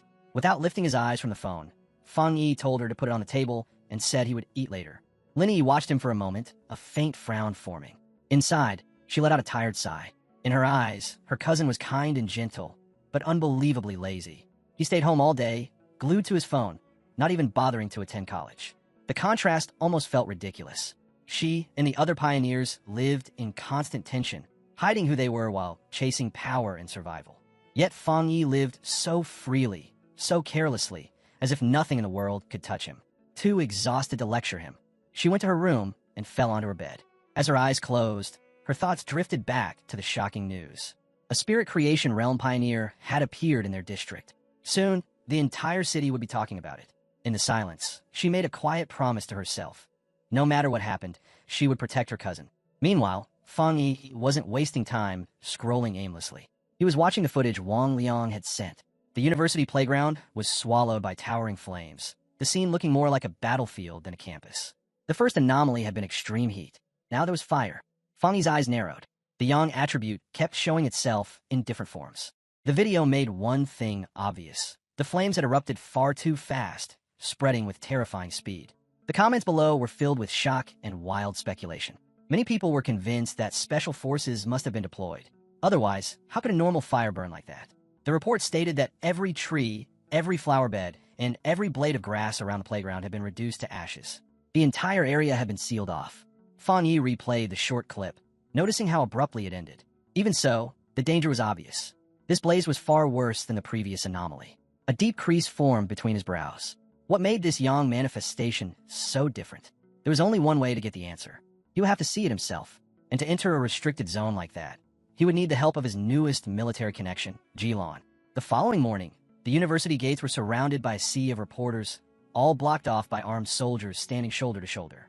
Is it true the fire can't be extinguished? Someone shouted. Why hasn't this been reported on the news? Another demanded. Questions crashed over the barricades like waves, but the soldiers didn't answer a single one. Then Jilan appeared, with Fang Yi walking calmly beside her. Cameras instantly swung toward them. The reporters whispered in confusion, trying to figure out who these two were. Before anyone could react, the soldiers guarding the entrance stepped aside without hesitation, opening a clear path straight through. The crowd was left staring in disbelief. They hadn't been allowed to move an inch, yet these two passed through as if the gates were made for them. Inside the sealed zone, thick smoke still lingered in the air. What had once been a lively playground was now nothing but scorched earth and twisted, blackened remains. Fang Yi swept his eyes over the devastation. So, this is Skyfire? He asked quietly. Jilan nodded. That's its official designation. It appears without warning, and nothing can put it out. All anyone can do is wait until it finishes burning, turning everything it chooses into ash. The name suits it, Fang Yi muttered. After surveying the area, Jilan straightened. I need to speak with the principal. Wait here. I will, Fang Yi replied. Left on his own, he walked along the edge of the burned ground, now wrapped in yellow warning tape. He crouched down and placed his palm against the soil. It was cold, completely dead. More than that, there wasn't even the faintest trace of lingering spiritual energy. His brows drew together. He had hoped to extract something from the Skyfire, but reality had crushed that idea instantly. A familiar voice suddenly cut through his thoughts. Fang Yi. He looked up.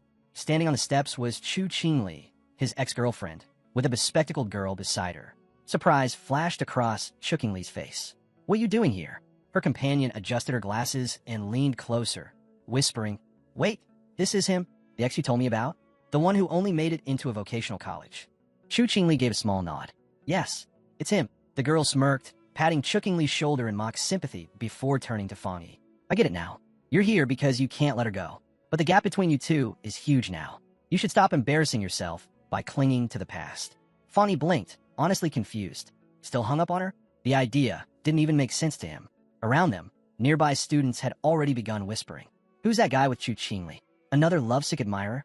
He doesn't even look like one of our students. How'd he get past security? Chu Qingli's friend stepped forward, her voice turning sharp. Listen carefully. Qingli is the campus beauty now. Men far above your level are lining up for her. You don't even qualify to be compared. This isn't where you belong, so leave. Now, she pointed a finger at him, sneering. And if you don't explain how you got inside, I'll report you to the disciplinary office myself. Chu Qingli stayed silent, her gaze fixed on Fang Yi, a storm of emotions flickering in her eyes. She remembered the day they broke up, how he had said he wouldn't regret it. Back then, she had believed him. But now, seeing him here, she convinced herself that his calm had only been an act, a way to save his pride. The tense air cracked apart as Ji-lan returned. "Is this girl your friend?" she asked flatly. Chu Qingli stiffened as the tall, red-haired officer stepped into view. Ji-lan's presence alone carried a crushing sense of authority, enough to make even seasoned soldiers straighten their backs. Fang Yi answered without hesitation, his tone indifferent. "No, just a high school classmate." Ji-lan gave a brief nod. "So just classmates." She slid on her dark sunglasses, and her already intimidating aura sharpened, pressing down on everyone nearby. Chu Qingli and her bespectacled friend froze, a chill running through them. Who was this woman? And how could someone like her be standing beside Fang Yi? Ji-lan turned back to him. "I spoke with the principal. The Skyfire situation is more complicated than we first thought. He's on his way to take us to the exact ignition point. Since you're acting as a special military consultant, you're required to be present." Fang Yi nodded at once. Right then, the principal shows up with his men and, without a second of hesitation, orders the playground cleared on the spot, declaring the whole area off limits and warning that no one is permitted to get close to him. Chu Qingli freezes when she realizes she's seeing him with her own eyes, because the principal almost never appears on campus, and even the vice principal can barely secure a meeting with him. Rumor says he's never smiled even once, and as she watches him advance, she can't help wondering if he came because of that woman in Fang Yi. Beside her, a friend murmurs that the bearded, prince-like man must be here to arrest the two intruders, and Chu Qingli doesn't respond, only keeps her gaze fixed on what's about to happen. But instead of stirring up trouble, the principal walks straight past everyone and heads directly for their hero and the woman. And then, to the complete shock of the crowd, he extends his hand and actually shakes the young man's hand, greeting him with unmistakable respect as he says he must be Advisor Fang, the one Commander Ji introduced to him.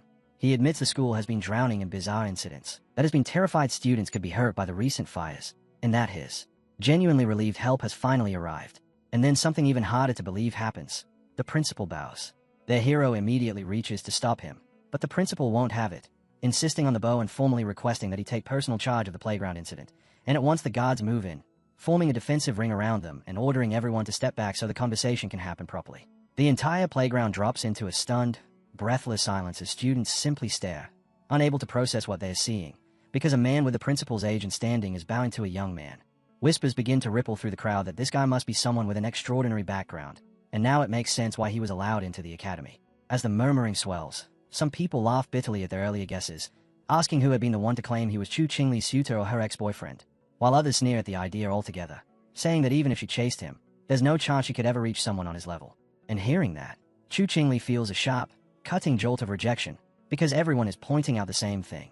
The entire time, the young man never once acknowledges Chu, the so-called school beauty. In Qingsheng University's North District, the principal led Fang Yi and Ji-lan toward the heart of the anomaly. As they walked, he explained everything in a low, tense voice. It had all started with the Golden Sun incident, which he had hoped would be the end of their troubles. But only a few nights ago, flames had erupted on a playground, fires so fierce that even the fire department couldn't put out. By sheer luck, it had happened late at night when no students were present, giving the school just enough time to seal the area. His expression darkened as he continued. One fire could have been brushed off as an accident, but not long after, 2 more playgrounds had gone up in flames. He admitted that he had personally seen a crimson fire descend from the sky and hover in midair, leaving no doubt that this was something supernatural. While most of the fires had eventually burned out, one of them was still burning. As they neared the final site, a thick, choking smell of smoke filled the air. They stepped onto a basketball court where a single hoop was wrapped in an eternal blaze. The principal confirmed it. This was the origin point, the fire that refused to die. Ji-lan checked the device, strapped to her wrist. The display showed a reading of 11. She explained that it was a spiritual anomaly detector, and anything above 10 was already classified as a disaster-level event for ordinary people, the kind that required a full lockdown. Before she could finish, the device suddenly shrieked. Warning lights flashed as the number shot up to 60. Ji-lan's voice turned sharp with urgency. If the energy kept rising, it wouldn't just threaten the university. It could swallow the entire city. The only option was to dispatch an elite squad of pioneers to suppress it. Before any orders could be issued, Fang Yi moved. Without the slightest pause, Fang Yi vaulted over the chain-link fence, ignoring every warning sign as he charged straight toward the raging flames. In the next instant, fire swallowed his entire body, leaving Ji-lan and the principal staring in stunned disbelief. At the same moment, Ji-lan's detector shrieked again. The number surged wildly, blasting past its limit until it locked onto 110. Her face went pale as she shouted that the anomaly had just risen to S level. The principal's composure shattered. He turned to her in panic. What do we do now? Fang is inside. Jilon could only stare at the inferno, her voice tight with disbelief. Even the elite soldiers who fought inside the forbidden zones wouldn't dare walk alone into something like this. Yet within the roaring sea of flames, Fang Yi stood unmoving, completely unharmed. The fire raged around him, but not a single spark touched his body. He understood why. Just as his yang attribute had once shielded him from divine thunder, it was now protecting him from the skyfire. But in the next heartbeat, he realized the problem. That same aura that kept him safe also prevented him from touching the true source of the flames. Without direct contact, his system couldn't trigger and form a new technique. His greatest defense had become his greatest obstacle. To take control of this power, he had to reach the heart of the fire.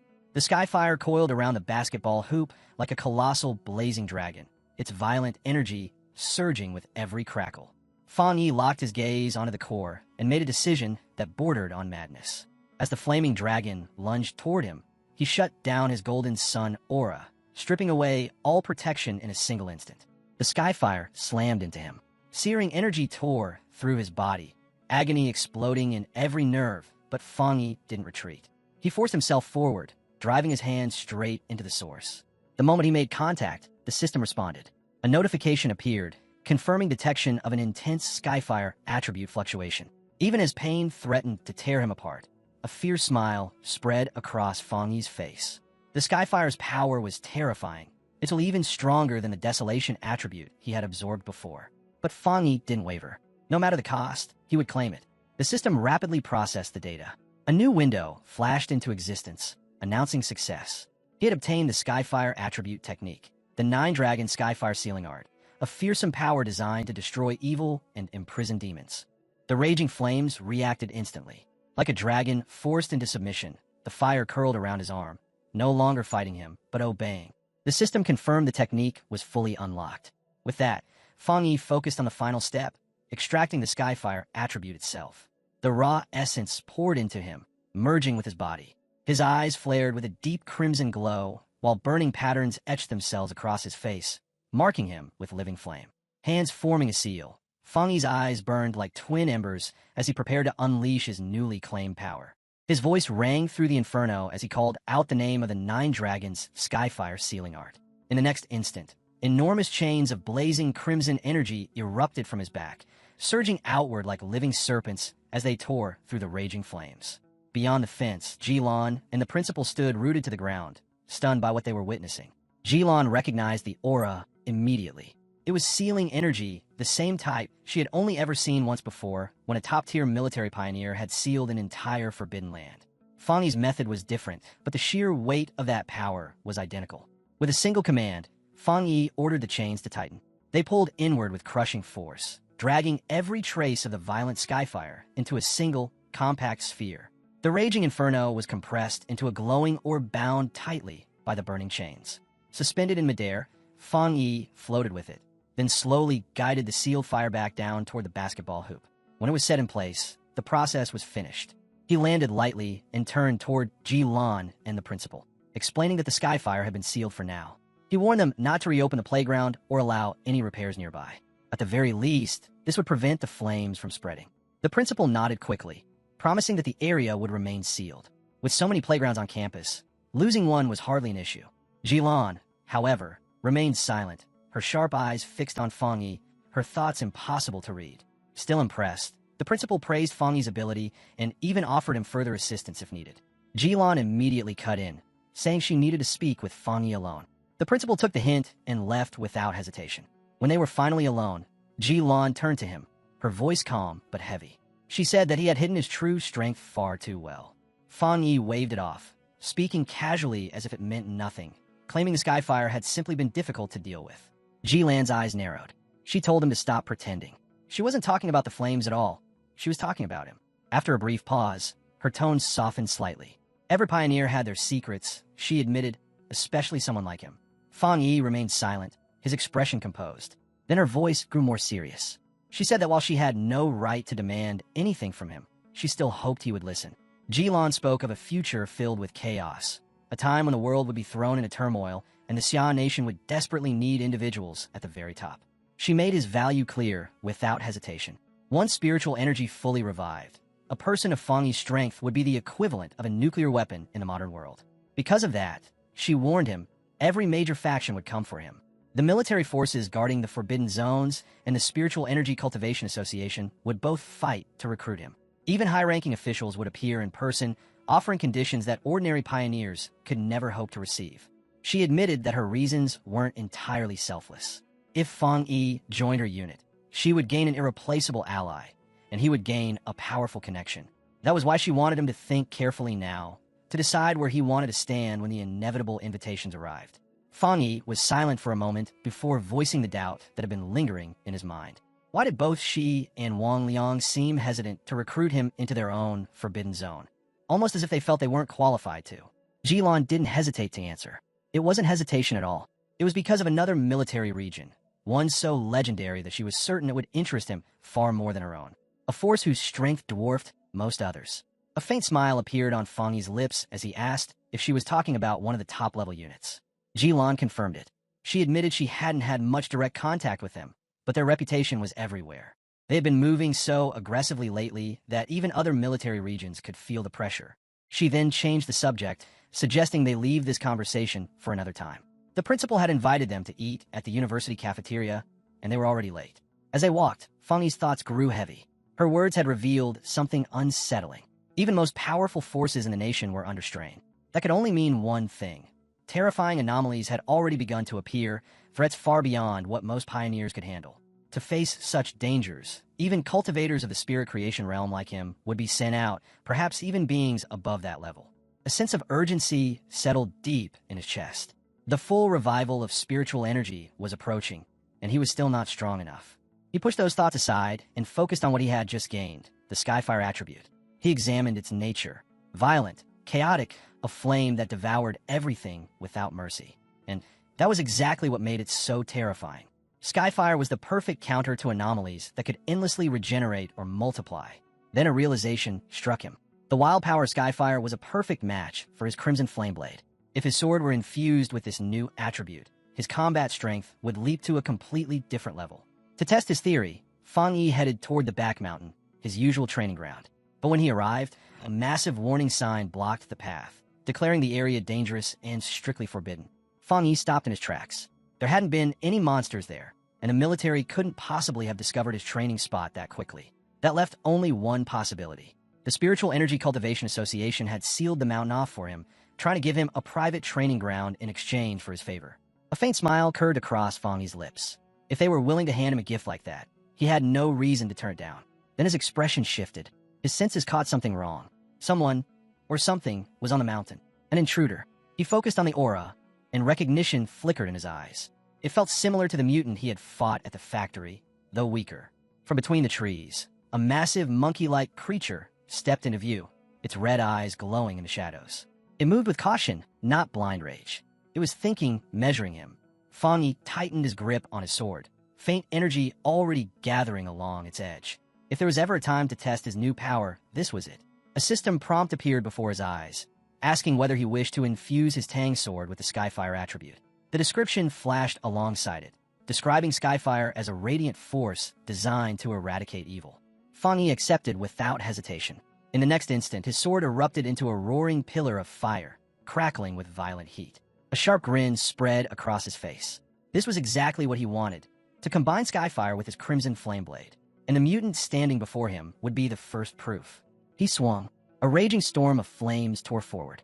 The beast's crimson eyes widened in terror as the fire swallowed it whole, its shrill screeches vanishing beneath the roar of the inferno. When the flames settled, Fang Yi stood at the center of the scorched ground, calmly gauging the result. The power of that strike was overwhelming, easily twice, maybe even 3 times stronger than before. And despite the fire raging around him, he felt nothing. Even with his blade still burning, his hand was wrapped in cool, steady steel. Then he sensed it. The monster was still alive. Wounded, but not destroyed, it was fleeing into the forest. Fang Yi moved at once, giving chase. He wanted to know just how far Skyfire could push this creature. Deeper in the same woods, a young woman with curly red hair was live-streaming with her phone held out on a selfie stick. She spoke confidently to her viewers, insisting she wasn't lying. Luck just had a habit of finding her, delivering unbelievable content straight into her lap. Her audience wasn't convinced. Messages flooded the chat, daring her to prove it by going to Chinchan University to capture footage of the mysterious skyfire that everyone was talking about. Before she could even reply, her world shattered. Her face twisted in horror as the injured beast burst out of the trees. The massive, monkey-like creature crashed into her, knocking the phone from her hand. It hit the ground with a crack, the screen spiderwebbing, but the live stream continued. Through the broken lens, viewers watched as the monster pinned her to the dirt. One massive paw clamped over her mouth, its jaws opening wide above her.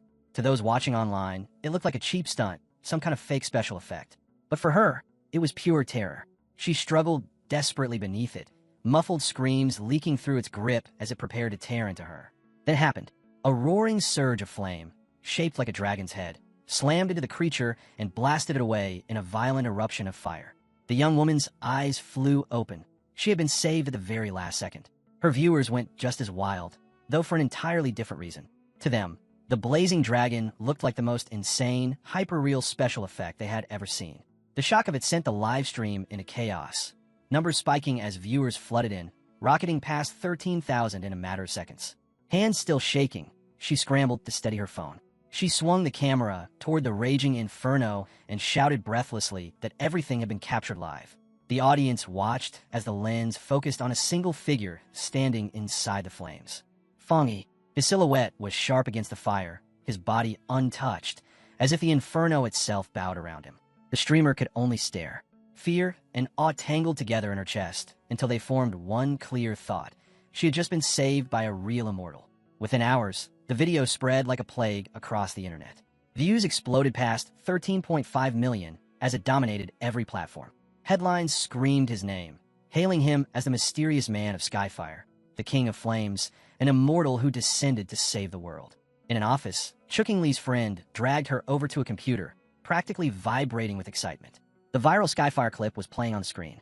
She gushed that this proved cultivators were real, that the flames at the university had never been fake. Chuking Li scoffed at first, dismissing it as actors and digital effects. But as her eyes stayed on the screen, her confidence cracked. Her face went pale, her gaze locking onto the figure standing in the fire.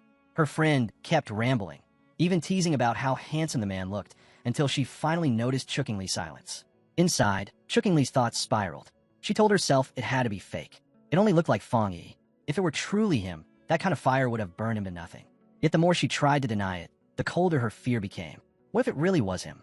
What if Fangyi had gained power like this? And if he had, would he come for her? Her fingers curled tight. Whatever the truth was, she swore she would never bow her head to him. Elsewhere, the same video was making its rounds.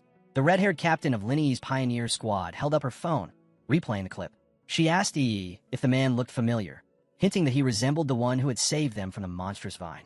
Yi nodded slowly, then dropped a bombshell. Someone in her neighborhood had recently broken through to the spirit creation realm. A quiet thought crept in her mind. Could her normally unremarkable cousin, and this blazing figure in the flames, be one and the same? At another location, Xiaoya and a fellow pioneer from the lava cave incident were watching as well. The man recognized Fangyi's stance instantly, his eyes widening as he remarked on how much his strength had grown. His companion followed it up, pointing out that even his blade technique was unchanged from before. In that moment, both of them realized just how lucky they had been to stand on the same battlefield as someone like him. The news kept climbing, spreading upward through every layer of society until it reached the highest authorities. Inside a sleek skyscraper that could only belong to the association's headquarters, senior leaders were already gathered. The situation in the city was deteriorating by the hour, with pioneers barely managing to hold back endless waves of anomalies. In the middle of that tense meeting, Su Qingying spoke up. She informed the officials that the military was already in close contact with Fangyi and stated with absolute certainty that he would eventually agree to lend them his power. At the same time, inside a military command center, Jilan, Major Han Li, and several high-ranking officers were reviewing everything they knew about Fangyi. His rise was so fast it left the room in stunned silence. One officer muttered that breaking into the spirit creation realm in such a short time was nothing short of monstrous. Another wondered how many high-tier attributes he might possess. 3, maybe even more. On one point, everyone agreed. Trying to pressure him before had been a mistake. Recruitment was now their only option. Major Han Li asked whether High Command had finally decided to approach Fangyi directly. Jilan confirmed it, though she admitted the top brass were uneasy. Every pioneer of that level had always come from their own ranks, and lowering themselves now was not something they were comfortable with. Stepping forward, Major Han Li laid out his plan. First, they would find out what weapons or equipment Fang Yi might need and deliver them to him before he even asked. Second, they would provide information on suitable training grounds, framing it as support rather than a demand. And finally, he gave a hard order. The viral livestream and all the rumors surrounding it had to be shut down immediately. The entire spiritual world of the Xian Nation was already staring straight at Fang Yi. Elsewhere, Su Qingying and Jilan both reflected on what lay ahead for him. Su Qingying felt the crushing pressure that now surrounded his name, while Jilan, in contrast, wore a faint and confident smile. Both women waited to see what this extraordinary young man would choose to do next. Far away, in a dim hospital room, the steady beeping of a heart monitor broke the silence. A woman with long purple hair sat beside a patient whose face could not be seen. She spoke softly, calling them teacher, and said that the Xian Nation had finally found hope. With someone as powerful as Fang Yi now standing in the world, she whispered the chances of her teacher waking up had grown just a little stronger. One day later, Fang Yi sat at the table in his apartment, quietly eating breakfast as his thoughts drifted back to the battle on the back mountain. A single curious live streamer had turned that fight into a viral storm. Now, the video was gone, erased from every platform, and the streamer's account had already been banned. Fang, he didn't need to think twice about who had done it. It had to be the military or the Spiritual Energy Association. That thought barely settled before something else caught his attention. His cousin, Lin Yi, hadn't come home the night before. No messages, no calls, nothing at all. Even on missions, she never vanished like this. A tight knot formed in his chest as he dialed her number. It didn't even ring. An automated voice coldly announced that the line was out of service. The unease in his gut instantly turned sharp. Something had gone wrong. He didn't hesitate. He was going to find her. Far away, deep inside a forest drowned in black mist, Lin Yi and the red-haired captain of her pioneer squad stumbled forward, lost and exhausted. They had been trapped for hours. "How long do you think it's been?" the captain asked weakly. 10 hours, maybe more. He answered, though time had long since lost its meaning. The captain pressed a hand against her bruised side, forcing a tired smile. She apologized, saying she never expected more than a simple investigation into a strange disturbance and blamed herself for dragging E into this nightmare. E shook her head hard. "Don't start that. If anything, I'm the weak one. Save your strength. We'll need every drop." Yet even as she said it, her mind betrayed her. The image of that overwhelming master she had once seen flashed through her thoughts. If she had even a fraction of that power, maybe this wouldn't feel so hopeless. That thought was cut off by a sudden shift in the fog. A massive shape pushed through the mist, tall, spiked, with glowing red eyes burning in the dark. The shadow monster lunged, claws tearing through the air straight toward the captain. E moved without thinking. She shoved her leader aside and thrust out her palm. Brilliant blue energy erupted, condensing into a razor-sharp blade that sliced clean through the creature's neck. Its head tumbled away and dissolved into smoke. There was no relief. More shapes emerged from the fog, grotesque, zombie-like figures with empty, lifeless eyes. E's blood ran cold. These weren't just monsters. They were people, bodies of those who had been trapped here before, now twisted into hollow puppets. She cut another one down, only for it to melt into a pool of black mist. "It's playing with us," she said through clenched teeth. "It kills them, then turns them into these things." Still breathing hard, the captain nodded. "And no matter how much we fight, the mist itself isn't affected. Our energy keeps draining, and the real monster still hasn't shown itself." Their eyes met, the truth settling in at the same time. This wasn't just a fight. It was a cage, an illusion, a shifting gray world where the enemy controlled everything. The captain wiped sweat from her face, her expression heavy. It was only a matter of time now. The monster wasn't in a hurry. It was waiting for them to break. Without any warning, the sky above them tore apart, revealing a single massive blood red eye staring straight down. "E!" the red-haired captain screamed, panic ripping through her voice. The eye throbbed like diseased flesh, swelling and splitting as it multiplied into countless smaller, slick eyeballs that oozed out into the air. Driven by sheer desperation, the captain swung wildly, her blade flashing as she hacked through the grotesque orbs, shattering several of them in a frantic blur. But he felt it. Something had changed. The creature's aura shifted, heavy and impatient. "Don't be careless," she shouted. The main eye was done playing. A low, terrifying hum filled the space, and then a concentrated beam of crimson energy fired from the giant eye. E threw up a crystal barrier just in time, but the impact was overwhelming. The shield shattered, and the blast hurled her away like a rag doll. When she opened her eyes again, she was alone. Darkness closed in from every side. Dozens of glowing red eyes floated around her, circling like hungry predators. Her strength was fading. Her hope was bleeding out. Shadowy tendrils wrapped around her limbs and dragged her downward into the void. The captain's voice vanished, swallowed by the abyss. A hollow ache spread through Yi's chest as regret crushed her. She had been reckless. Foolish to think they could face something like this alone. Her thoughts drifted as despair took hold. She would never see the world after the full spiritual energy revival. She would never witness the magnificent era that was supposed to come. Tears streamed down her face as she reached a trembling hand toward the endless red glow. She closed her eyes and gave in. Then light. A thunderous burst of radiant blue ripped through the darkness. A figure tore through the shadows, lightning exploding around his body. Fangi. His eyes blazed as he muttered under his breath. I almost didn't make it. Yi's breath caught. Her tears hadn't even dried when she recognized him. Cousin. In the next instant, Fangi unleashed a crushing wave of divine thunder. The storm annihilated the monstrous domain, tearing the illusion apart in a single unstoppable blast. The forest snapped back into focus. Fangi landed lightly, arcs of electricity still dancing across his hand. Nearby, the captain lay unconscious, while Linyi stood frozen, saved at the very edge of death. She could only stare, her mind collapsing under the truth that her lazy, ordinary cousin was actually a terrifyingly powerful pioneer. But it wasn't over. From the shadows, the anomaly's true body crawled out, a grotesque mass of flesh covered in writhing eyes. Yi snapped back to herself and shouted, Cousin, behind you! Fangi, he didn't even turn. Golden red skyfire flared in his hand, his smile calm and confident. To him, this was the perfect chance to test his new strength against something born of darkness.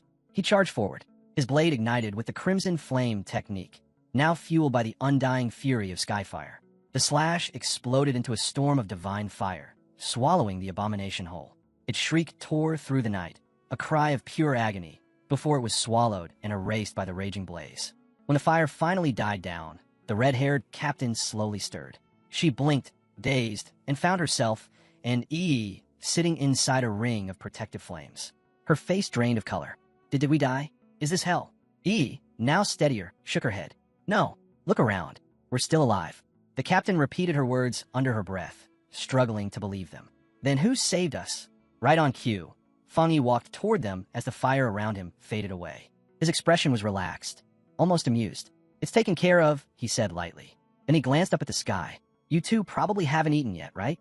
The captain's eyes widened as everything clicked. She shot to her feet, pointing at him, hands trembling with excitement. It's you. You're the one who saved us in Yanghua Town. The one who killed the Death Vine. Fangi lifted an eyebrow, clearly surprised she had recognized him so fast.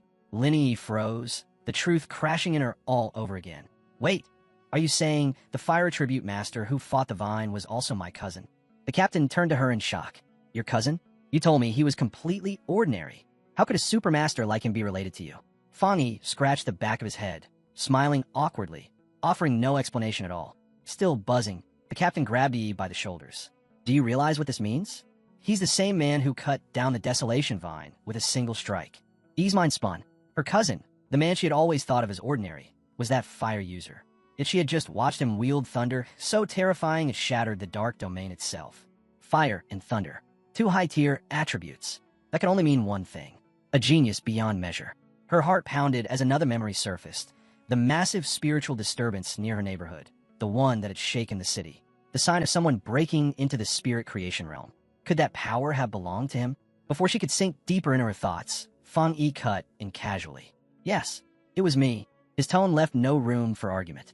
Then he shifted the focus back to the mission. Tell me about the anomaly. You should have known something with a dark attribute like that wouldn't be simple. Why were only you two here? Where's the rest of your squad? The captain's excitement faded as she explained. One teammate was sick at home. Another had been sent out on a more dangerous assignment. Their squad wasn't always at full strength. Yi lowered her head, guilt creeping into her voice. This is on me. After I broke through, I got reckless. I thought I could handle it alone. I was wrong. Fangi listened in silence, his gaze thoughtful as memories of the tension he had noticed within their squad drifted back to him. Yet now, that same leader who had once been so openly critical of her team was defending them in front of him, an outsider. That wasn't hypocrisy. That was loyalty. And Fangi knew Yi was sharp enough to have already noticed the cracks forming inside her squad. With his secret now exposed to two people he trusted, Fangi made a choice. He looked at his cousin and the red-haired captain. Then let's do this. What if the three of us form a team? For a heartbeat, there was silence. Then the captain nearly exploded with joy. She clasped her hands together, laughing in disbelief. Teaming up with someone like you? I must be insanely lucky. Thank you, E. E didn't cheer. Her thoughts turned inward. The truth finally became clear. Someone as powerful as her cousin must have known about her secret from the very beginning. Yet he never exposed her, never interfered. He had simply stayed close, quietly watching over her. The weight of that hit her all at once. On this harsh, lonely road of cultivation, she wasn't actually alone. She had family, someone strong, someone dependable, someone who stood behind her without demanding anything in return. Warmth spread through her chest, followed by a rush of relief so strong it almost hurt. A single tear slipped down Lin Yi's cheek. She wiped it away quickly, then turned to Fang Yi with a bright smile. Throwing him a playful peace sign, she thanked him and promised to make him 2 extra eggs for dinner that night. Just then, her phone vibrated. She glanced at the screen and announced that Sister Jielon, the mysterious, elusive member of their pioneer group, had posted a new mission alert. Her eyes widened as she read it aloud. It was marked high risk, a collection mission inside the extreme dark zone. The notice made it clear the region was deeply tied to the dark attribute, and Jielon ended her message with a blunt warning. Think carefully before signing up. Fang Yi leaned closer. You know this place? E nodded, her voice serious. The extreme dark zone was a forbidden border region of the Xian nation, where dark attribute energy was so dense that even pioneers avoided it. Many of the anomalies attacking their city were nothing more than leaks spilling out from that place. Even the government had failed to explore it. Every expedition had ended in disaster. Fang Yi's interest sharpened. He said they should look into it themselves and told E to message Jielon for more details. E sighed. It won't help. Jielon never explains anything. She barely speaks a few words at a time. But Fang Yi was already thinking ahead. For Jielon to post a mission inside such a tightly restricted zone, she had to be either a reckless rogue who ignored authority or someone with high-level backing from the military or the Spiritual Energy Association. The second option felt far more likely. Despite her doubts, E logged in under her online handle, Fengheju, and sent Jielon a short message saying she wanted to join and asking for more details. What came back stunned both her and the red-haired captain. Jielon actually replied, and not with her usual cryptic one-liners, but with real information. The mission was to collect a rare item called a grace flower. She warned that although the rewards were far higher than normal, everything inside the extreme dark zone was tied to the dark attribute, making the danger far beyond anything they had faced before. Then came a single, unmistakable instruction. No pioneer was allowed to attempt this mission alone. Form a team. The two women exchanged shocked looks. Jielon being this thorough was almost unheard of. Something about this mission was clearly different. Another message arrived, even more direct. Jielon warned that an S-level anomaly could be involved, where the death rate was horrifyingly high. She told them to think carefully before committing. Her final line felt less like a warning and more like a signal. If you have a strong and reliable pioneer with you, it's not too late to sign up. Elsewhere, in a guarded hospital corridor, the purple-haired woman from before, Jielon herself, walked calmly while checking her phone. She knew she had already done everything she could. The choice now belonged to him. Back in the park, Fang Yi read the message and let out a quiet smirk. He saw straight through it. This wasn't just a caution, it was a challenge. A message that said, I know who you are. I know you'll be tempted. I'm inviting you to step forward. The entire mission had been designed with him in mind. He looked toward the imagined outline of the bleak, forbidden extreme dark zone and felt a flicker of excitement. He would go. Using the name Fengheju, Lin Yi sent the official reply to Jielon. Their team would participate, and it consisted of 3 people. The scene shifted to a hospital waiting area. Jielon walked forward with 2 female aides beside her. One of them voiced concern about the tiny team that had just signed up. Jielon didn't slow. If he is truly the kind of pioneer the Xian nation can rely on, he will come. Her aide hesitated, then asked what would happen to the others if he didn't. Jielon's answer was ice cold. If he doesn't come, then their fates were never meant to be saved. As they continued down the corridor, a faint smile curved her lips. She glanced at her aides. Do you really think sending people to collect the grace flower is meant to throw powerful pioneers away? Her eyes darkened. It's the opposite. A chilling image unfolded in her mind. The grace flower blooming inside a pool of corrupted darkness, fed by the bodies and souls of fallen pioneers. To harvest this flower, Jielon said softly, is to strengthen the nation. It's the only way to make sure more pioneers survive in the future. Her voice hardened. This mission exists not just to protect the rising generation, pioneers like Fang Yi and his team who are already on their way, but also to restore the top-tier fighting power we've already lost. The vision shifted, replaced by Fang Yi, Lin Yi, and their captain riding a subway, the route to the extreme dark zone already pulling them forward. They soon arrived at the hospital room of Jelon's teacher. The elderly man lay motionless, trapped in a deep coma. Jelon took his frail hand and spoke softly, yet with unshakable resolve. No matter the cost, they had to obtain more grace flowers. Then she revealed the truth. This man was the only pioneer in the entire Xia nation who had ever reached the legendary Diamond Realm, and the grace flower was the only thing that could bring him back. Her tone turned cold as she explained what that meant. After the full revival of spiritual energy, a Diamond Realm powerhouse would be the equivalent of a nuclear weapon in the modern world, an irreplaceable force in negotiations and in war. In her eyes, even the lives of entire pioneer squads were a small price to pay to restore him. One of her aides, worried, gently reminded her that her own health mattered too. The word struck something raw. Jelon's face darkened, her voice trembling. My health matters. In the next instant, her composure shattered. Rage and grief poured out of her. Yes, my life is important, but only because it was bought with the lives of my comrades. They died so I could stand here. She clutched her head as stabbing pain surged through her, the old trauma ripping back to the surface. After a long, shaky breath, she forced herself to calm down. Forgive me, she whispered. Her aide asked quietly if her headache had returned. Jelon waved it away, saying it wasn't time for her medicine yet. Turning aside, she murmured, it's all in the past. But the past refused to stay buried. A vision surged back, an empty, shattered battlefield deep inside the extreme dark zone. Screams echoed through the darkness as voices shouted for the sword-wielding squad to retreat. A younger Jelon knelt among the corpses of her comrades. Her captain lay beside her, bleeding out, pressing the mission into her hands.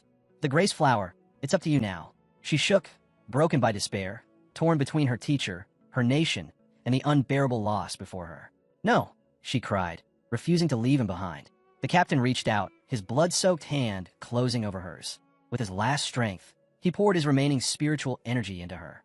I hope this power helps you. Please alive.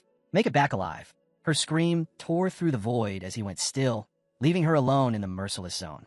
Back in the present, Jelon stood quietly in the hospital room, the weight of that memory pressing down on her chest. She whispered the cruel truth, the bitter irony behind their sacrifice. They had poured their power into her, so she could finish the mission, but they never knew. A grace flower was useless if it was stained by blood, or if it wasn't harvested perfectly intact. No matter how many lives had been given to protect her, the mission had already failed. After a long journey, Fangi's newly formed team finally reached the desolate outskirts of the extreme dark zone. The red-haired captain groaned, rubbing her legs. All this walking, why don't we just fly? We're pioneers, aren't we? Yi shook her head. Flight drains massive amounts of spiritual energy. Until you reach a much higher realm, you can't sustain it for long. Fangi didn't respond. His glowing red eyes stayed locked on the land ahead. Soon, the terrain opened up to reveal a massive fortified checkpoint. Endless rows of fencing, tank traps, and barricades spread outward, all surrounding a colossal wall of shimmering blue energy. That's it, Fangi said quietly. The extreme dark zone. Even through all the defenses, he could feel it. The suffocating pressure of the dark attribute seeped through the air, cold and hostile, pressing down on his senses. E and the captain both shuddered. The captain swallowed hard. This feels 1,000 times worse than that monster we fought. Stay calm, Fangi replied evenly. He nodded toward the main gates, where a crowd had already gathered.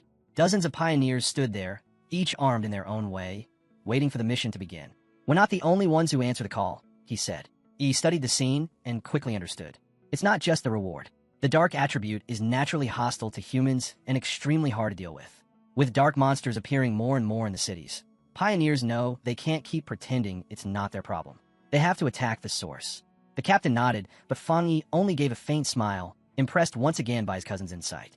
The scene widened to show the other pioneers, some wild, some strange, all with unique weapons and fighting styles, standing in tense silence before the sealed gate.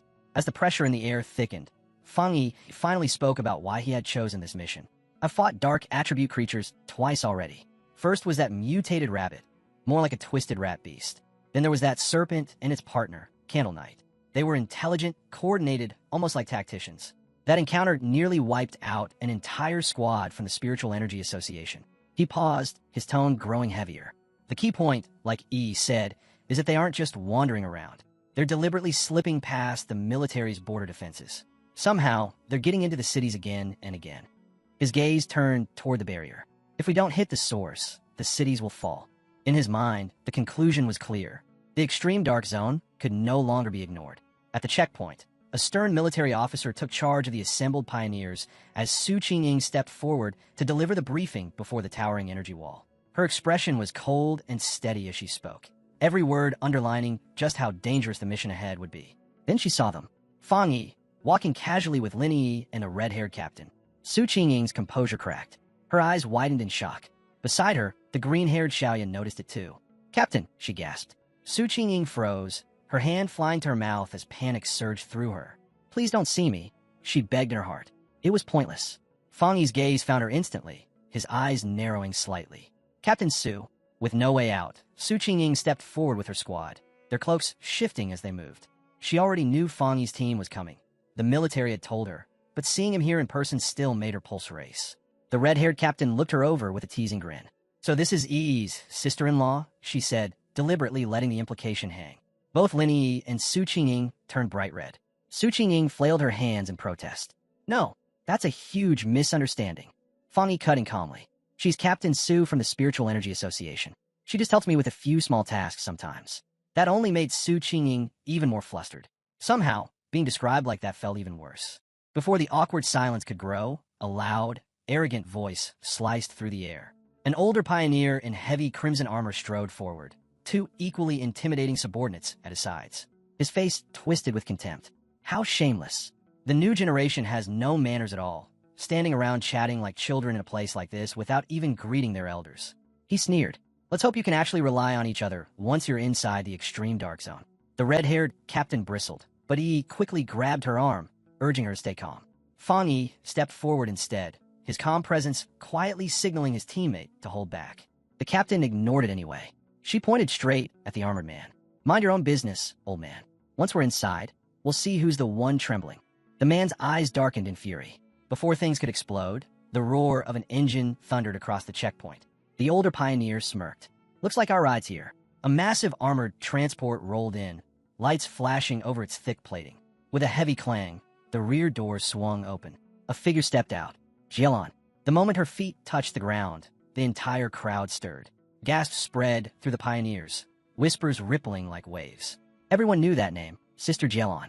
Her reputation alone commanded silence. She walked forward with calm authority, two guards at her sides, as every eye followed her. The question hung unspoken in the air. Who was she to arrive like this? Fang Yi kept his eyes on her, silently assembling the truth piece by piece. Jielon had not come here to guide them, nor to protect anyone. She was here for a single purpose, to open the gate. Before the towering barrier of crackling blue light, Jielon slowly lifted her hand. Spiritual power surged around her palm, compressing tighter and tighter until a blazing symbol of energy formed, glowing like a seal of absolute authority. Without hesitation, she thrust it forward. The barrier convulsed as if struck by God.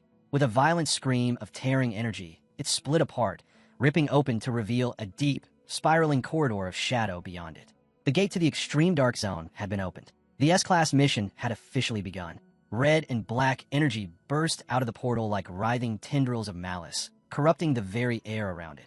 Standing before the abyss, Jielon gave her final orders, her voice calm but merciless. The grace flowers must be taken intact. They must not be stained by human blood. If they are damaged, there will be no reward. Her cold gaze swept across the gathered pioneers, sharp and unyielding. That is the rule. Now go. With her command, the first teams stepped into the dark corridor, their figures swallowed by the twisting shadows. Among them, the arrogant elder in crimson armor muttered bitterly. "She sends us to die while she stands safely outside." One of his followers hurriedly silenced him. "Lower your voice. If we fall in there, the government will compensate our families." That was the deal. Fang Yi's group remained near the edge, watching team after team vanish into the abyss. Su Qingying quietly relayed her analysis beside him. "That arrogant one is a one-star spirit creation cultivator. Same realm as you. Several others are hiding their auras. I can't read them.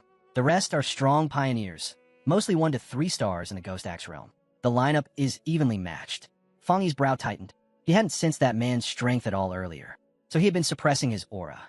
That realization made his thoughts turn heavy. If this many elites had been mobilized, then whatever waited inside the extreme dark zone was far more terrifying than he had first assumed. Outside the portal, one of Jielon's aides reported the final data from a tablet. 37 Ghost Axe pioneers, 7 one-star pioneers, 3 spirit creation cultivators. The mission zone contained threats ranging from B level all the way to S level. Jelon listened without the slightest change in expression. She simply ordered the monitoring systems to be prepared, stating that everything was ready. Inside the portal, the pioneers emerged into a bleak wasteland swallowed by fog and darkness. Dead trees twisted across the land like skeletal hands. The instant Fang Yi's group stepped inside, waves of black energy wrapped around them like living shadows. Fang Yi immediately warned everyone to stay close. The darkness was thick enough to swallow vision, and if anyone lost sight of the group, they would be separated and disappear in moments. Before he could say more, the red-haired leader suddenly dropped to her knees, her body trembling violently. She managed a weak apology before retching. Su Qingying walked over at once, unfazed. She explained that it was normal. The air in this place was filled with a nauseating stench, a horrifying mixture of decaying flesh and brain fluid strong enough to overwhelm even hardened pioneers. She motioned toward another group of pioneers further away.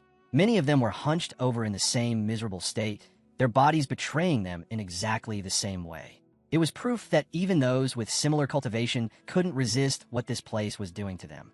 Su Qingying continued her explanation in a calm, steady voice. The darkness itself was poisonous, a natural form of contamination that slowly eroded a pioneer's strength. And as if that weren't enough, the creatures here were far more agitated than usual. She broke down the danger levels for Fang Yi.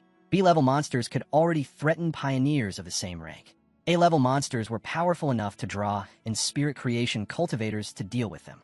And S-level monsters, those were walking disasters, beings capable of standing against the legends of the Diamond Realm. But her final warning was the most chilling of all. The darkness here acted as nourishment for the monsters.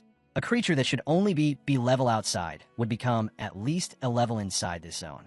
The red-haired leader stared at her, unable to hide the shock on her face.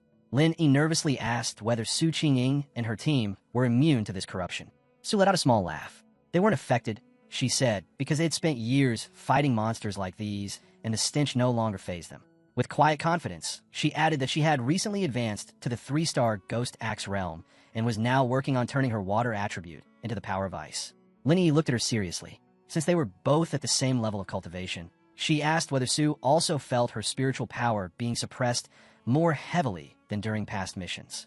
Su nodded, her expression turning grave. She warned that countless experts, some even 1-star spirit creation elites from the military, had already died in this very zone. Carelessness here meant death. As the group moved deeper into the wasteland, Su Qingying took the lead. The pioneers ahead of them had vanished without a trace. She urged everyone to speed up, then gave strict instructions. Speak as little as possible, conserve physical strength, and keep spiritual power tightly focused. If the dark mist sensed weakness, it would devour them. Fang Yi quietly observed his own condition. Unlike the others, he didn't feel nearly as nauseous or drained. He realized it was likely because his yang and thunder attributes naturally resisted darkness, or perhaps it was the effect of his recent breakthrough into the spirit creation realm. Elsewhere in the extreme dark zone, the arrogant pioneer and his squad were already engaged in battle. With a single swing of his glowing green blade, their leader beheaded a massive monster. He burst into laughter, mocking the so-called dangers of the zone. His companions cheered as he declared that the Grace Flower would be theirs, vowing to show the younger generation what true power looked like. Back with Fang Yi's team, Lin Yi was still struggling, her body shaking as waves of nausea continued to rack her. She gagged weakly, barely keeping herself upright. Fang Yi saw it clearly. No matter how strong she was still just a child at heart. He stepped closer and placed a steady hand on her back. Warm spiritual energy flowed from his palm, spreading through her like gentle sunlight. The nausea and biting cold vanished, replaced by a deep, soothing warmth that felt like winter finally giving way to spring. Lin Yi froze in shock. The sensation was nothing like anything she had ever experienced. It was pure, powerful, and comforting. She instinctively thought it must be some rare, high-grade fire attribute. Her own wood attribute absorbed energy far too slowly to create something like this, and she remembered Su Qingying mentioning her attempt to evolve her water into ice. Fang Yi corrected her quietly. It wasn't fire. It was yang. He admitted he had kept it from her before, then casually dropped a revelation that made her breath catch. He had been the one behind both the Northgate incident and the fire at Qingxing University's playground. The red-haired leader stiffened, staring at him in disbelief. Did that mean he truly possessed 3 high-grade attributes? Fang Yi explained calmly that the 2 incidents were not the same. One was the yang attribute. The other had been Skyfire. They appeared similar, but they were fundamentally different. What he did not say was that there was a fourth power as well, the desolation attribute. Some things were better kept hidden. A concealed trump card was always worth more than one openly displayed. Outwardly, he only gave enough to satisfy their stunned curiosity. Still shivering, the red-haired leader stepped closer. She admitted she hadn't yet reached the 3-star Ghost Axe realm, so her perception of attributes was weak, but she could tell his yang energy could help her resist the cold. Swallowing her pride, she promised to behave and nervously asked if he could share some of that warmth. Fang Yi agreed immediately. He said he would keep her warm today. His hand rested on her shoulder, and yang energy surged into her. She gasped, a cloud of warm breath escaping her lips before her body finally relaxed. Xiaoya and another member of Su Qingying's squad exchanged baffled glances at the scene. Seeing how effective it was, Fang Yi offered the same help to Su Qingying's team. After a brief pause, she admitted the warmth felt good, and her two subordinates quickly accepted. One by one, he extended his energy to them. All three thanked him, clearly surprised by how much it eased their condition. The moment of relief was short-lived. Sharp, scraping footsteps suddenly echoed across the barren ground. Fang Yi's eyes hardened. Something dangerous was approaching. He barely had time to warn them before a massive wolf-like beast exploded out of the mist. Su Qingying reacted instantly, rushing forward and forming a long blade of blue energy to intercept it.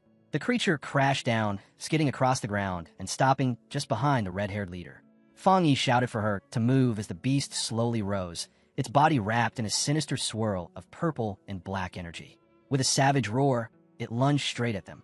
Su Qingying recognized it instantly, an A-level threat. She didn't hesitate, declaring she would handle it. She released a storm of razor-sharp ice energy that slammed into the beast. In a blink, the monster shattered and dissolved into nothing, as if it had never existed. Su remained on guard, an ice crystal forming in her palm, while Lin Yi muttered in disbelief, wondering if it had truly vanished.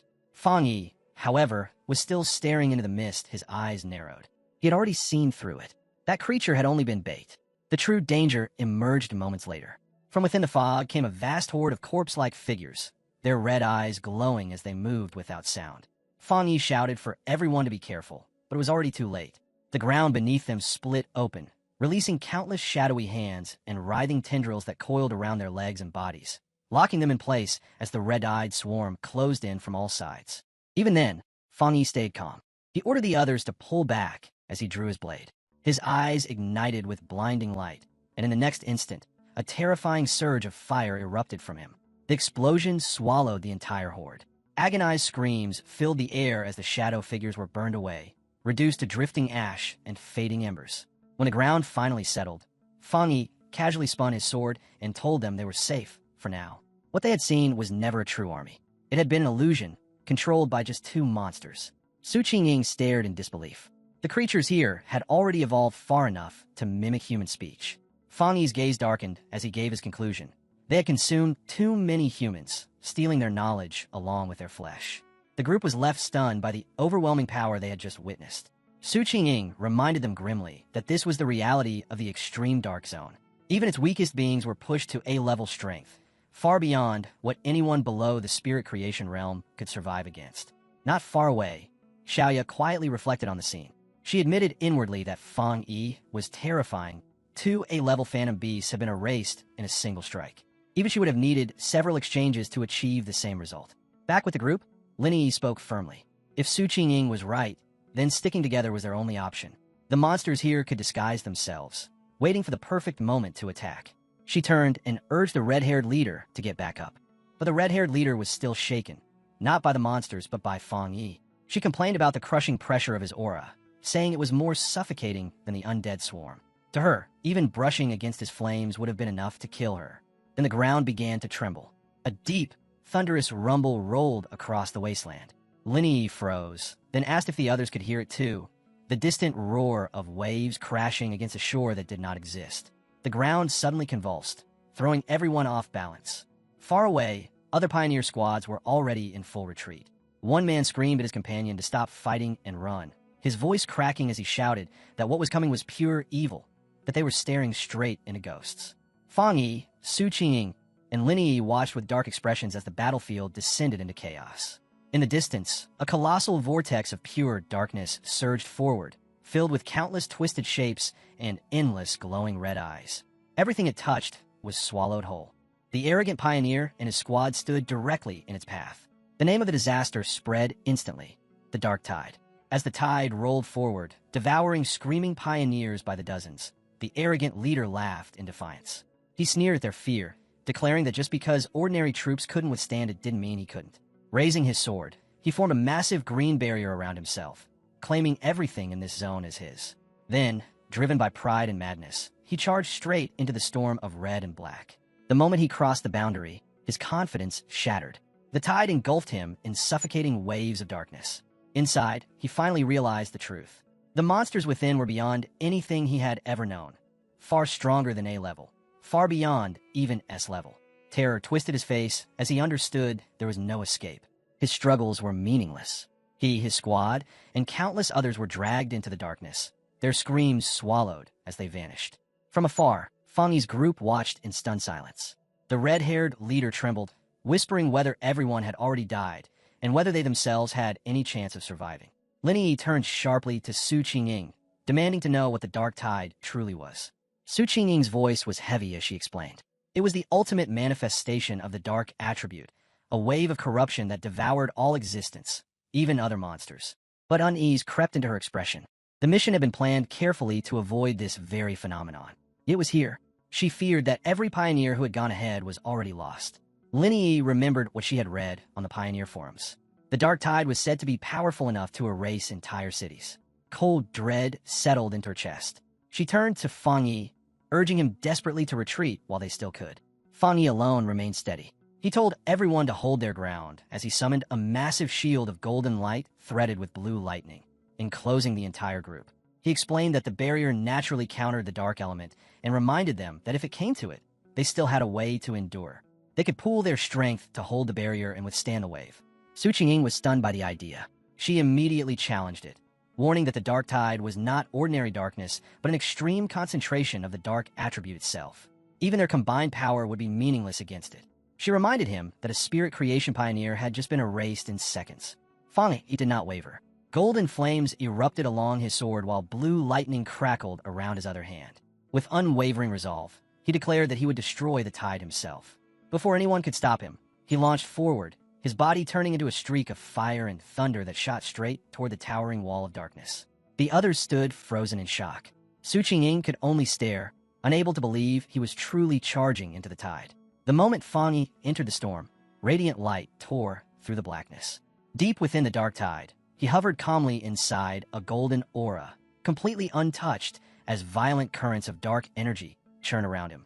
His eyes locked on a faint, ember-like red glows hidden inside the storm. Seeing them, he gave a cold smile. His suspicion had been right. From every direction, grotesque abominations crawled out of the shadows, twisted, many-eyed monsters stitched together from countless bodies. Fang Yi understood at once. These were not ordinary A-level beasts being controlled by the tide. They were composite creatures, formed from endless lesser monsters that had been forcibly merged and evolved. The Dark Tide itself was a breeding ground, endlessly pushing B-level creatures into A-level, then into terrifying S-level existences. This was no mere catastrophe. It was an SSS-level disaster, something capable of devouring spirit creation pioneers as if they were nothing. One of the abominations lunged at him. Fang Yi's eyes blazed with golden fire. His blade flashed, releasing a wave of crimson flame that cleaved the creature apart in an instant. He felt the difference immediately. With his spirit creation realm power and skyfire reinforcing his sword, a monster that once would have been a deadly threat had been erased with a single strike. As he surveyed the depths of the storm, another presence caught his attention. The arrogant pioneer was still alive. Wrapped in the tide's corrupting darkness, the man struggled desperately as black energy gnawed at his body. Fang Yi saw that he was still conscious. His spiritual energy had not yet been completely drained. His foundation was weaker than Fang Yi's. But as a true spirit creation cultivator, he still had a narrow chance to survive. Fang Yi did not hesitate. He summoned the full might of his divine thunder. A surge of purifying lightning erupted from his hand and tore into the dark mass binding the man. The explosion ripped him free and hurled his body out of the tide. He slammed into the ground, unconscious but alive. Barely, standing over him, Fang Yi noted calmly that survival inside the Dark Tide was possible, but only by the thinnest of margins. The brief sense of relief shattered almost immediately. All around Fang Yi, the torn darkness began to writhe and knit itself back together. The monsters he had just destroyed reformed inside the tide, their grotesque bodies regenerating as if death meant nothing. A massive, many-eyed abomination rose once more from the shadows, its presence crushing. Fang Yi understood then with chilling clarity. The tide could endlessly recreate its minions. This had to be the true terror of creatures that had surpassed S level. Surrounded by an army that refused to stay dead, Fang Yi made a dangerous decision. A faint, defiant smile touched his lips as he deliberately let his protective aura fade, exposing himself to the crushing darkness. His system reacted instantly, detecting the overwhelming dark attribute, but the result was immediate failure. The power was too strange, too complex. It could not be absorbed. Fang Yi was not surprised. Even after stepping into the spirit creation realm, the dark attribute remained something fundamentally different from everything else. It could not be taken, nor destroyed in the usual way. If that was the case, then he would simply have to change his approach. His sword burned at his side as the endless monsters closed in, his smile steady. For a fleeting moment, he regretted not bringing the Desolation Flower. Its life-draining power would have been the perfect counter to this nightmare. But that thought sparked something else. His eyes suddenly lit up, clarity cutting through the chaos. The answer was already right in front of him. Outside the tide, his companions watched from behind the golden barrier, their gazes fixed on his lone figure inside the storm. The red-haired leader, still shaken, turned to Su Qingying and asked if she had ever seen anything like this. Su could only shake her head. This was beyond anything she knew. Then, without warning, the raging tide fell eerily silent, its pressure pressing harder against their shield. The stillness was far more terrifying than the noise. Lin Yi's hands trembled. She admitted that even when they fought the monstrous Desolation Vine, she had never felt fear like this. Worry for her cousin dragged her toward despair. Su Qingying grabbed her hands firmly, forcing her to focus. The shield was still holding, even if it was flickering. They needed to pour their strength into it together. Her words were harsh but real. If Fang Yi fell, none of it would matter anyway. She continued, reminding them that Fang Yi was not an ordinary cultivator. He had reached the spirit creation realm and wielded multiple attributes. His true power was far beyond what they had seen so far. It wasn't their role to save him. They had to believe in him. Her blunt sincerity, laced with unexpected humor, pulled Yi back from the edge. Yi managed a weak smile and thanked her. Su Qingying returned it, saying her teammates always complained she was too serious, then asked if she felt a little better. The moment didn't last. The dark tide exploded. A colossal pillar of flame suddenly roared upward, ripping through the suffocating blackness. From the heart of the raging inferno, Fang Yi released his ultimate art, the Nine Dragons Skyfire Seal. His figure rose through the flames, wrapped in swirling gold and blue light. Outside, his teammates were frozen in shock. The red-haired leader shouted his name, pointing him out to Lin Yi, while Su Qingying could only stare, stunned by the terrifying power unfolding before her. 9 enormous fire dragons burst into existence, each blazing with searing radiance.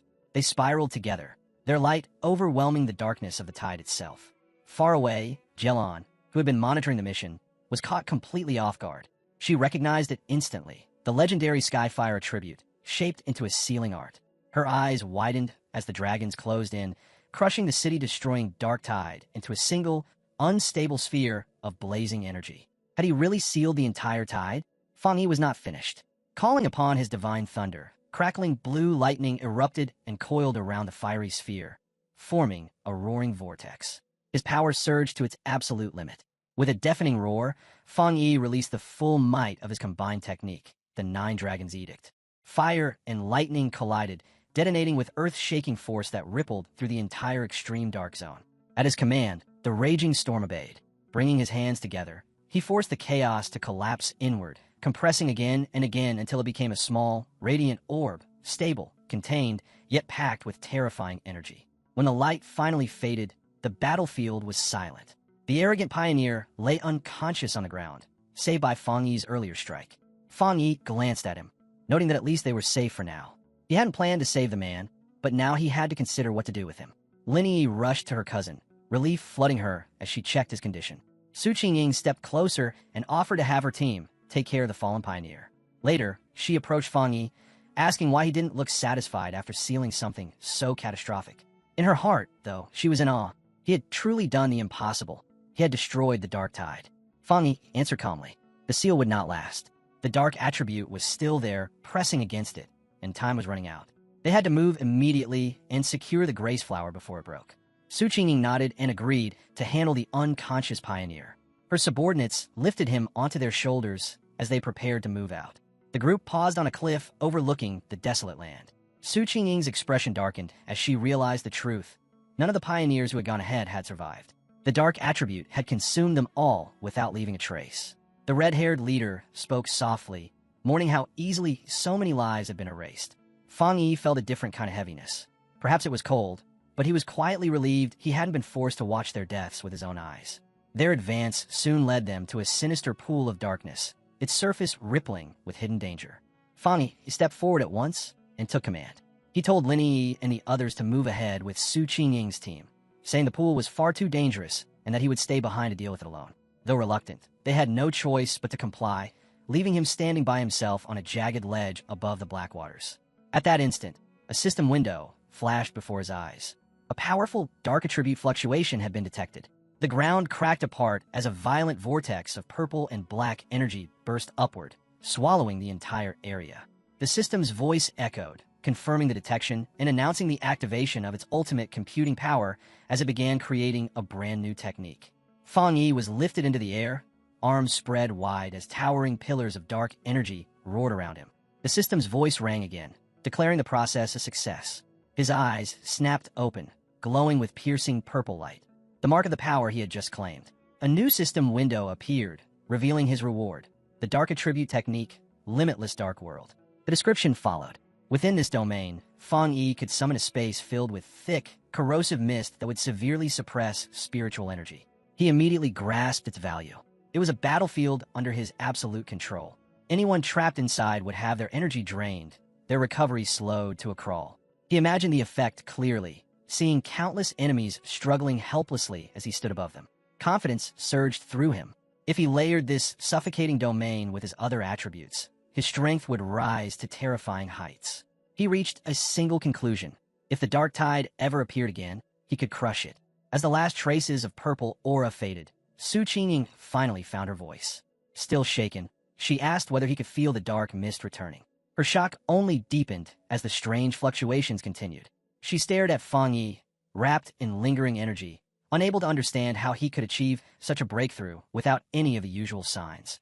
No changes in heaven and earth, no celestial disturbances. Then realization struck her like a thunderbolt. He hadn't just sealed the S-Class Dark Tide. He had absorbed it. The thought made her tremble. Since the beginning of the spiritual revival, every pioneer knew the dark attribute was the most feared of all, born from the malice and negativity of countless living beings. Absorbing it was forbidden by law. A memory flashed through her mind. A government project had once tried to purify the dark attribute, and it had ended in disaster. Researchers had died, and the element was labeled a monster in its own right.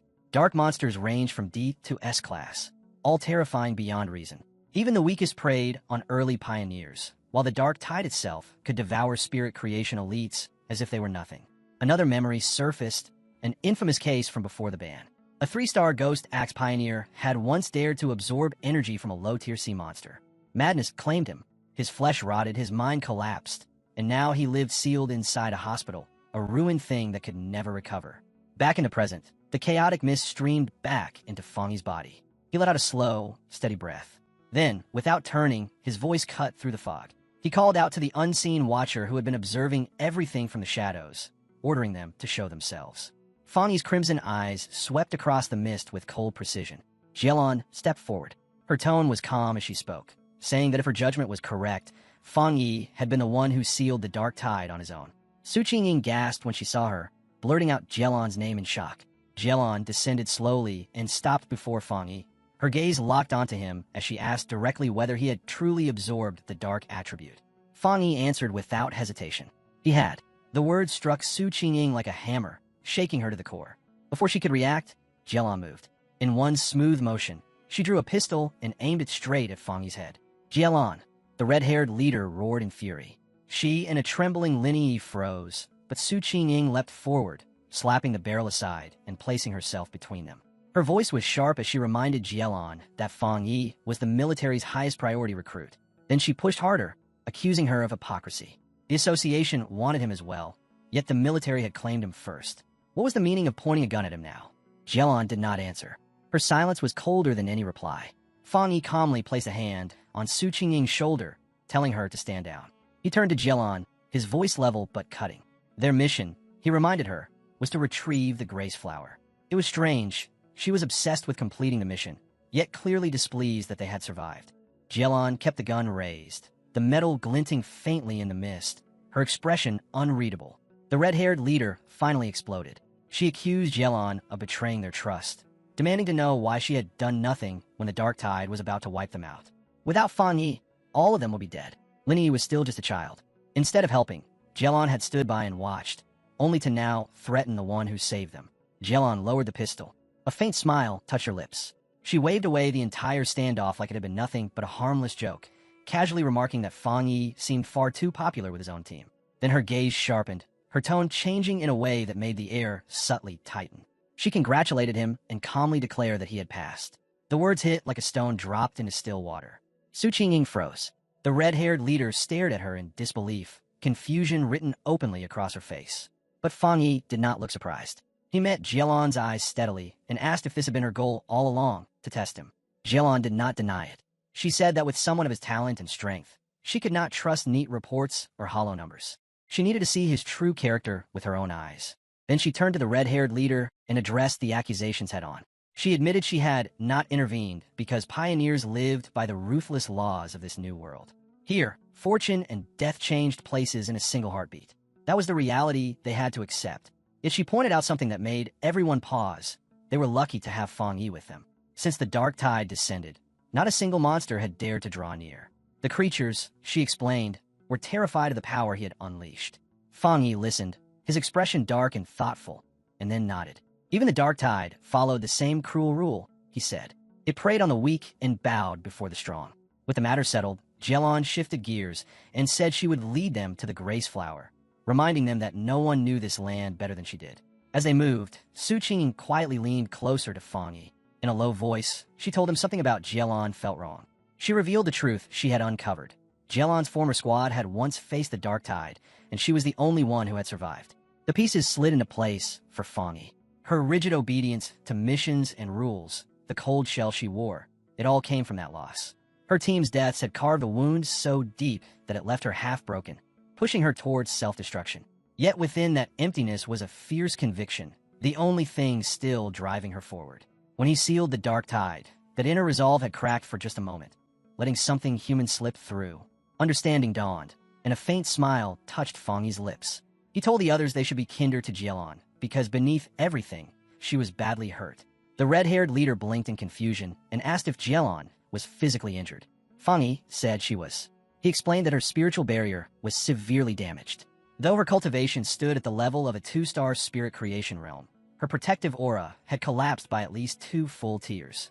A brief glimpse of her energy made it undeniable. Her aura wavered and splintered, fragments breaking away as if her very core had been shaken. Even her footsteps were slightly unsteady, betraying the strain her body was under.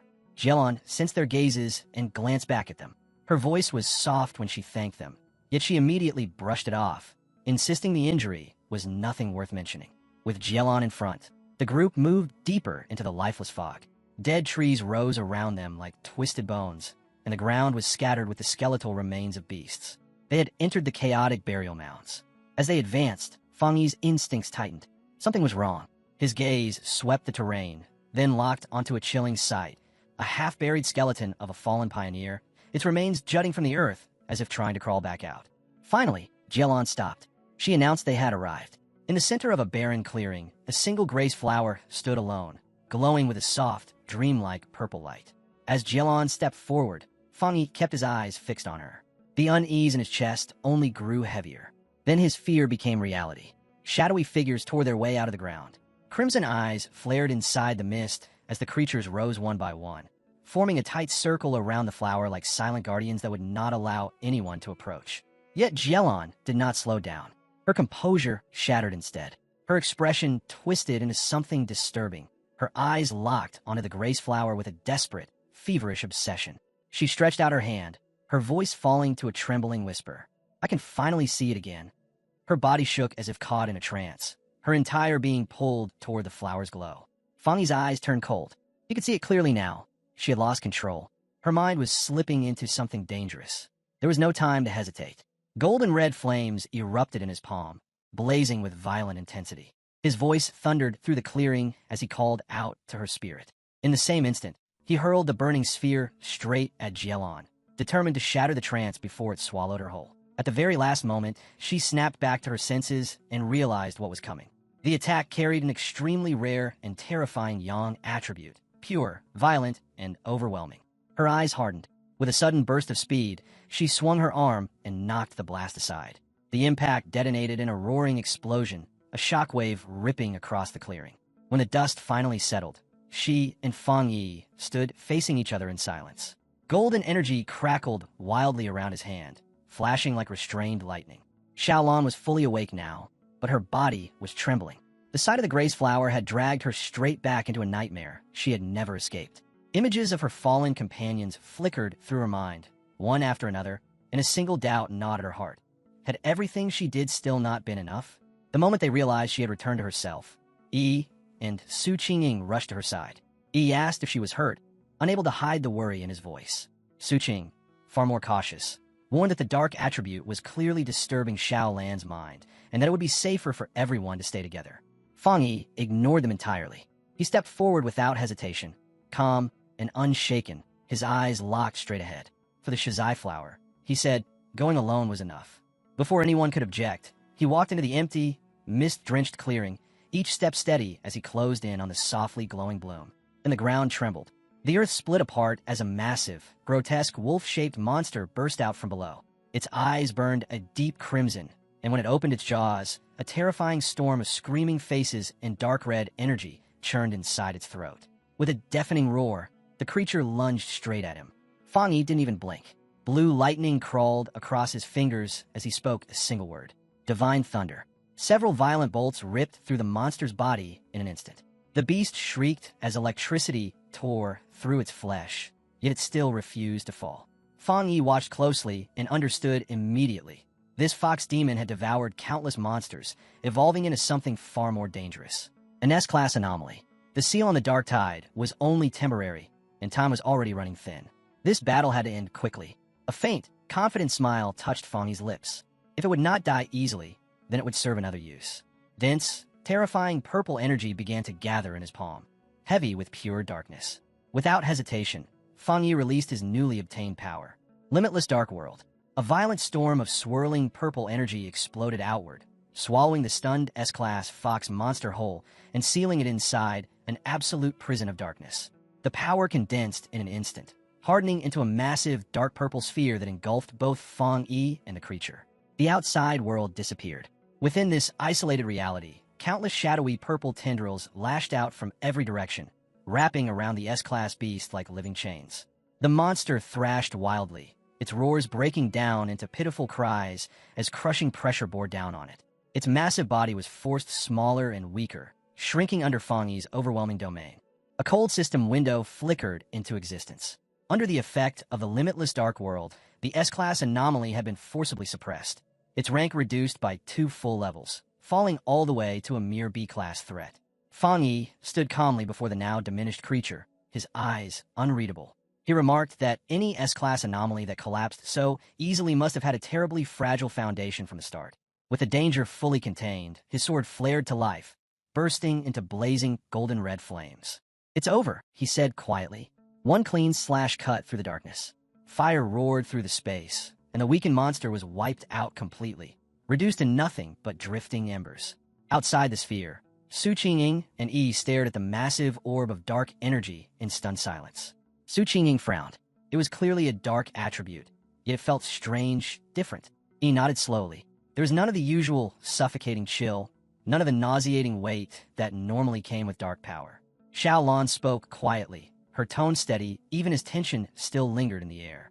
This was Fang Yi's personal domain, a space he had created on his own after mastering the dark attribute without any guidance.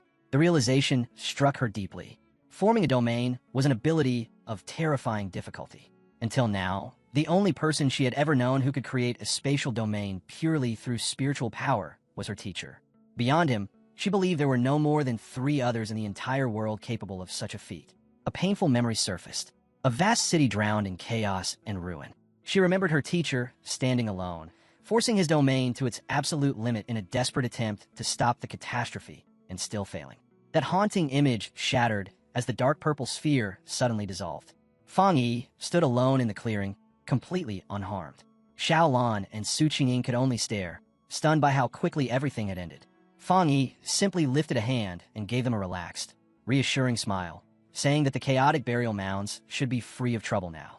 With the threat gone, he turned and walked calmly toward the glowing shizai flower. He knelt, gently cupped the plant in his hands, and carefully pulled it from the earth with its roots intact, preserving it with meticulous care.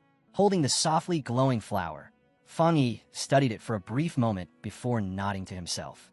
This would be enough. The mission had reached its most critical point, and Gaolan watched him closely, tension still etched across her face.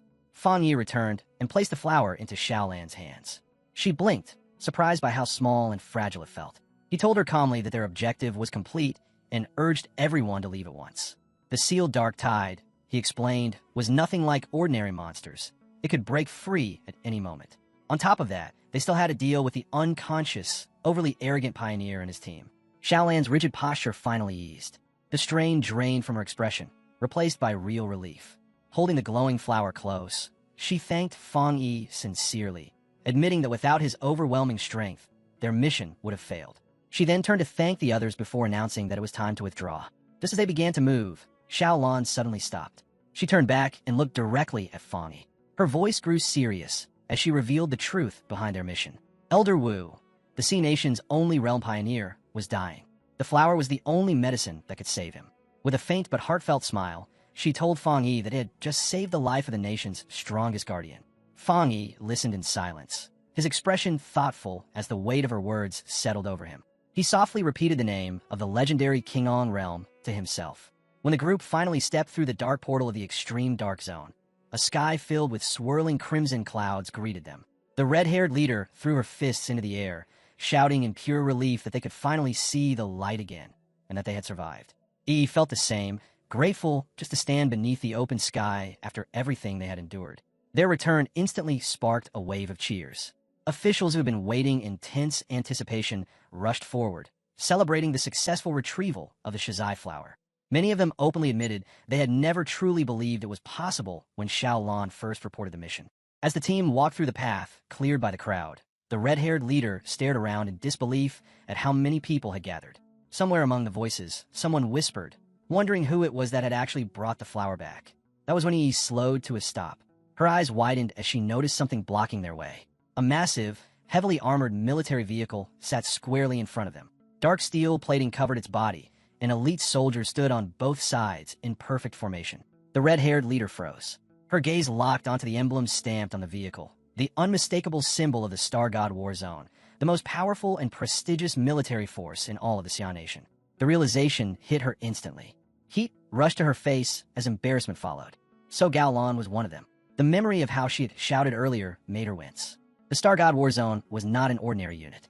It ranked #1 in the nation, and ever since spiritual energy had revived, its overwhelming advantages had allowed it to seize the most resource-rich forbidden zones and turn them into supreme cultivation grounds.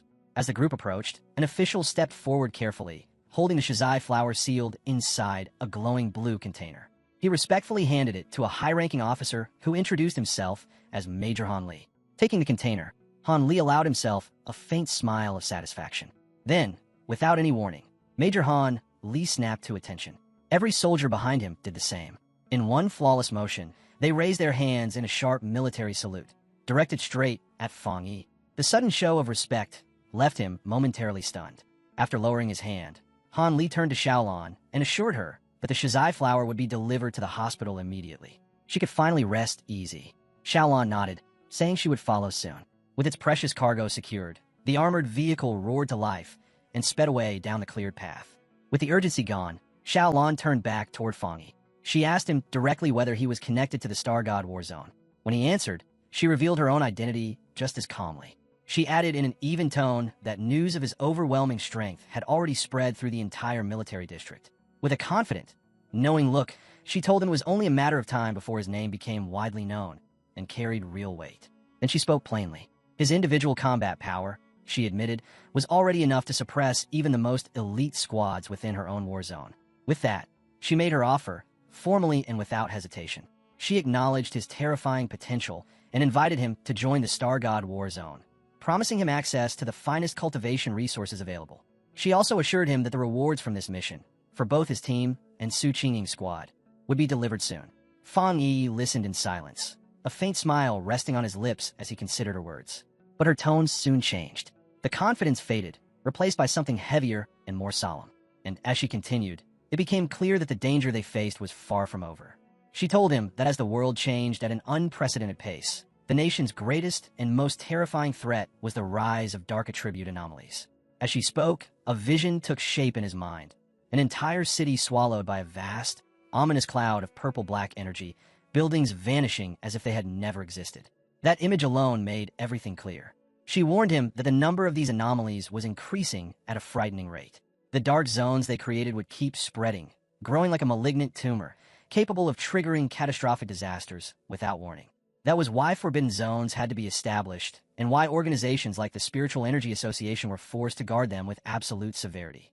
After a brief pause, she clarified herself. She was not saying this to pressure him into joining the Star God War Zone. She was telling him because she believed a pioneer of his caliber, someone truly exceptional, had earned the right to know the truth about the world's condition. Fang Yi felt the sincerity in her words. A faint smile returned as he gave her his answer. He told her he understood, and that if he ever encountered dark attribute anomalies in the future, he would not look away. On that matter, she could rest easy. At those words, the stern exhaustion in Xiao Lan's expression finally eased. Genuine relief appeared on her face. She introduced herself properly at last, saying it was a pleasure to meet him, and then handed him a small, dark token. Fang Yi took it, revealing a black tablet engraved with a dragon and the characters of the Star God War Zone. Xiao Lan explained that the token granted him unrestricted access to any forbidden zone for cultivation, and that the gates of the Star God War Zone would always be open to him. Then she hesitated slightly before making one last request. She asked if he would be willing to go and see Elder Wu. Fang Yi raised a brow and asked if she meant the Qingyong Realm Pioneer. She nodded and said that Elder Wu was her teacher. Fang Yi should meet him, she explained, though she did not hide that it was also a personal wish. She wanted to be his friend. Fang Yi accepted both the token and her invitation, slipping it casually into his pocket. He agreed to go with her, saying it was always good to have more friends. Then, as if to seal that new bond, he extended his hand. Blue lightning crackled across his palm as he told her he had something to give her. Xiaolan looked at him in confusion. Fang Yi smiled and calmly explained that he believed he could completely cleanse the remaining dark attribute poison from her body. Before she could even respond, he released it. A surge of pure blue lightning burst forth, engulfing her in an instant. The shock locked her in place, breath caught in her throat as the thunder attribute surged through her body. Yet instead of pain, she felt something impossible. Healing. The cold, deep ache that had haunted her bones dissolved, replaced by a warm, tingling numbness. The discomfort she had carried for so long simply vanished. Inside her, the wounds left by the dark attribute began to close as the corrupt energy was torn apart and washed away, cleansed by the thunder from the inside out. It felt like being reborn. The rare, powerful lightning scoured her body clean, purging toxins she did not even realize were still there. When the glow finally faded, faint sparks still danced around her. Fang Yi looked at her and asked how she felt. Xiaolan exhaled slowly and nodded. She felt incredible, better than she had in years. The lingering dark energy was gone. Nearby, Su Qingying watched as paramedics rushed to the unconscious, once arrogant pioneer. She couldn't help wondering if someone that badly injured could even survive. When she turned back, she was startled to see Fang Yi and Xiao Lan still standing there. Yet something was different. Xiao Lan's aura had changed. Her injuries were gone. Xiao Lan explained simply that Fang Yi had used his rare, pure thunder attribute to completely cleanse the dark poison from her system. Su Qingying froze, staring at him in disbelief. So this was the true nature of his power. Not just destruction, but salvation. Without realizing it, she pointed at Fang Yi, eyes wide. He noticed and asked flatly what she was staring at. That was when inspiration struck her. She spun around and urgently waved the paramedics over, excitement flooding her voice. She turned back to Fang Yi and proposed a partnership. If his spiritual power could be combined with their advanced medical technology, they could save countless pioneers suffering from dark attribute corruption. To show her sincerity, she bowed deeply, lowering herself without hesitation, asking him to demonstrate his power just once more. Fang Yi did not answer right away. He fell silent, weighing her words. Then he raised his hand. A controlled burst of blue lightning flickered from his palm. Calm, precise. He asked if that was enough of a demonstration. One of the paramedics gasped as he examined the energy, his eyes shining. It was working. There was no doubt about it. Such a high-level thunder attribute could directly counter the dark attribute. Xiaolon added that when Fang Yi had treated her, the power had been sent straight into her body, destroying the corruption at its very source. Su Qingying nodded quickly, already piecing everything together. All they would need, she said, was for Fang Yi and the patient to hold hands. But one of the paramedics spoke up, his excitement tempered by caution. Not every cultivator, even those at the spirit creation realm, could endure energy this pure. He explained this calmly to Su Qingying, adding that while Xiaolan's injuries had been serious, they were nothing compared to the condition of the other patient. Healing that arrogant pioneer, he estimated, would require at least 10 times more spiritual energy. And even then, simply keeping him alive would already be a miracle.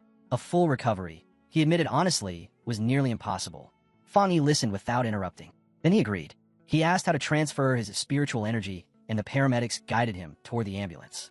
One of them pointed to a specialized device and instructed him to place his hand inside and release his power steadily. Fang Yi nodded and did exactly that, blue lightning flowing out in a controlled stream. From a distance, Yi watched in silence. She had never imagined Xiaolon was a high-ranking member of the elite Star God War Zone. Even more shocking was the fact that her cousin was so powerful that this legendary military force was actively trying to build a relationship with him. Her thoughts drifted back to Xiaolon, usually cold and distant, personally asking to be Fang Yi's friend and even giving him her own token. When the energy transfer finally ended, Fang Yi turned toward Yi and the red-haired leader to check on them. Yi smiled and said they were fine. Then she explained that she and the red-haired leader had decided to head out on their own for more training and missions. They couldn't keep relying on him forever. If they wanted to survive, they needed to grow stronger on their own. Fang Yi agreed immediately. He only told them to be careful. As they left, he watched their backs with a small, proud smile. Somewhere along the way, his cousin really had grown up. Su Qingying and her team prepared to depart as well. She waved goodbye, telling Fang Yi and Xiaolon that they would meet again on the next mission. Once they were alone, Xiaolon turned to Fang Yi and reminded him that it was time to visit Elder Wu. As the ambulance pulled away, Su Qingying couldn't hide her frustration.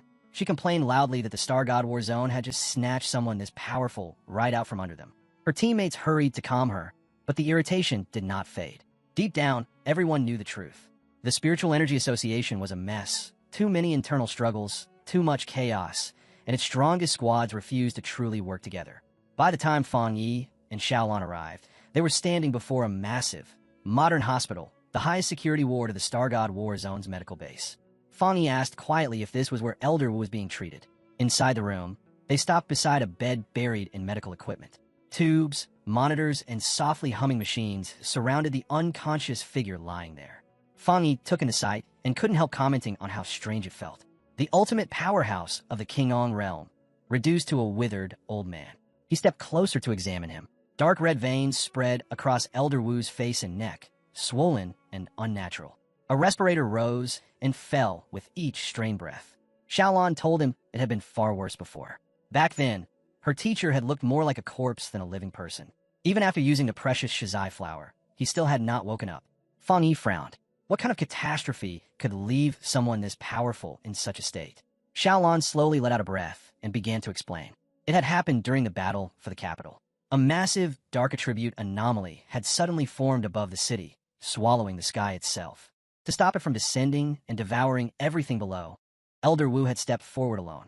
In her memory, the rest of the squad stood behind him, desperately pouring their own spiritual energy into his body to support him. But the anomaly was no ordinary enemy. It was far beyond S-level. Above the shattered city had hovered a monstrous, dragon-shaped mass of pure dark energy, its presence crushing the land beneath it. Xiaolan's voice tightened as she spoke. If that thing had fully descended, it would not have stopped with the capital. The surrounding cities would have fallen next. The entire nation would have been plunged into absolute chaos. In one final, desperate move, Elder Wu unleashed his personal domain and sealed the anomaly by force. But they had miscalculated. The dark attribute was even stronger than anyone had predicted. The backlash tore through him, corrupting his body from the inside. Gaolon finished the story in a cold voice, saying that if Elder Wu had not been a master of the Qingong realm, he would have been turned to ashes on the spot. The room fell into silence. Back in the present, Fang Yi looked down at the unconscious hero with new eyes. To give up everything just to save a city, this man truly was a great pioneer. As Fang Yi studied Elder Wu's face, memories from his past life rose to the surface. Countless pioneers throwing themselves into hopeless battles. Countless sacrifices, all so that he could become the last human left alive. A quiet sadness settled in his chest as he realized that in his original timeline, Elder Wu had probably already died by now. His gaze hardened. This time was different. A new resolve took shape as Fang Yi slowly reached out toward the old man. Xiaolon jolted and demanded to know what he thought he was doing to her teacher. Fang Yi did not even turn his head. He told her calmly not to panic. The Shizai flower was already working, he explained, but there was still stubborn dark attribute residue inside Elder Wu's body. He was going to remove it. Before she could object, his hand pressed flat against the elder's chest. Pure blue lightning surged instantly, flooding into the old man's body. Fang Yi said evenly that this would help him wake faster. Xiaolon stiffened in shock, blurting out that the corruption he was touching came from an S-level disaster. That kind of power was not something anyone should deal with lightly. She hesitated. Then she clenched her fists and nodded. Go ahead. Try. Maybe, just maybe, he was the miracle they had been waiting for. The room filled with sharp crackling as Fang Yi poured more energy into Elder Wu. Xiaolon stepped closer, warning him seriously that the dark attribute inside her teacher was far more terrifying than the dark tide itself. Without the Shizai flower suppressing it, Elder Wu would never have survived this long. Fang Yi replied without looking back. He understood. His expression hardened as he felt it. An immense, suffocating presence buried deep inside the elder's body, even weakened by the flower's purifying effect. The dark energy still pressed down like an invisible mountain. Then it reacted. A violent surge of dark power blasted out from the bed, throwing Fang Yi and Xiaolon backward. Xiaolon cried out for him to stay focused. The dark energy was already trying to influence him. In response, a brilliant golden aura erupted around Fang Yi as his spiritual protection activated.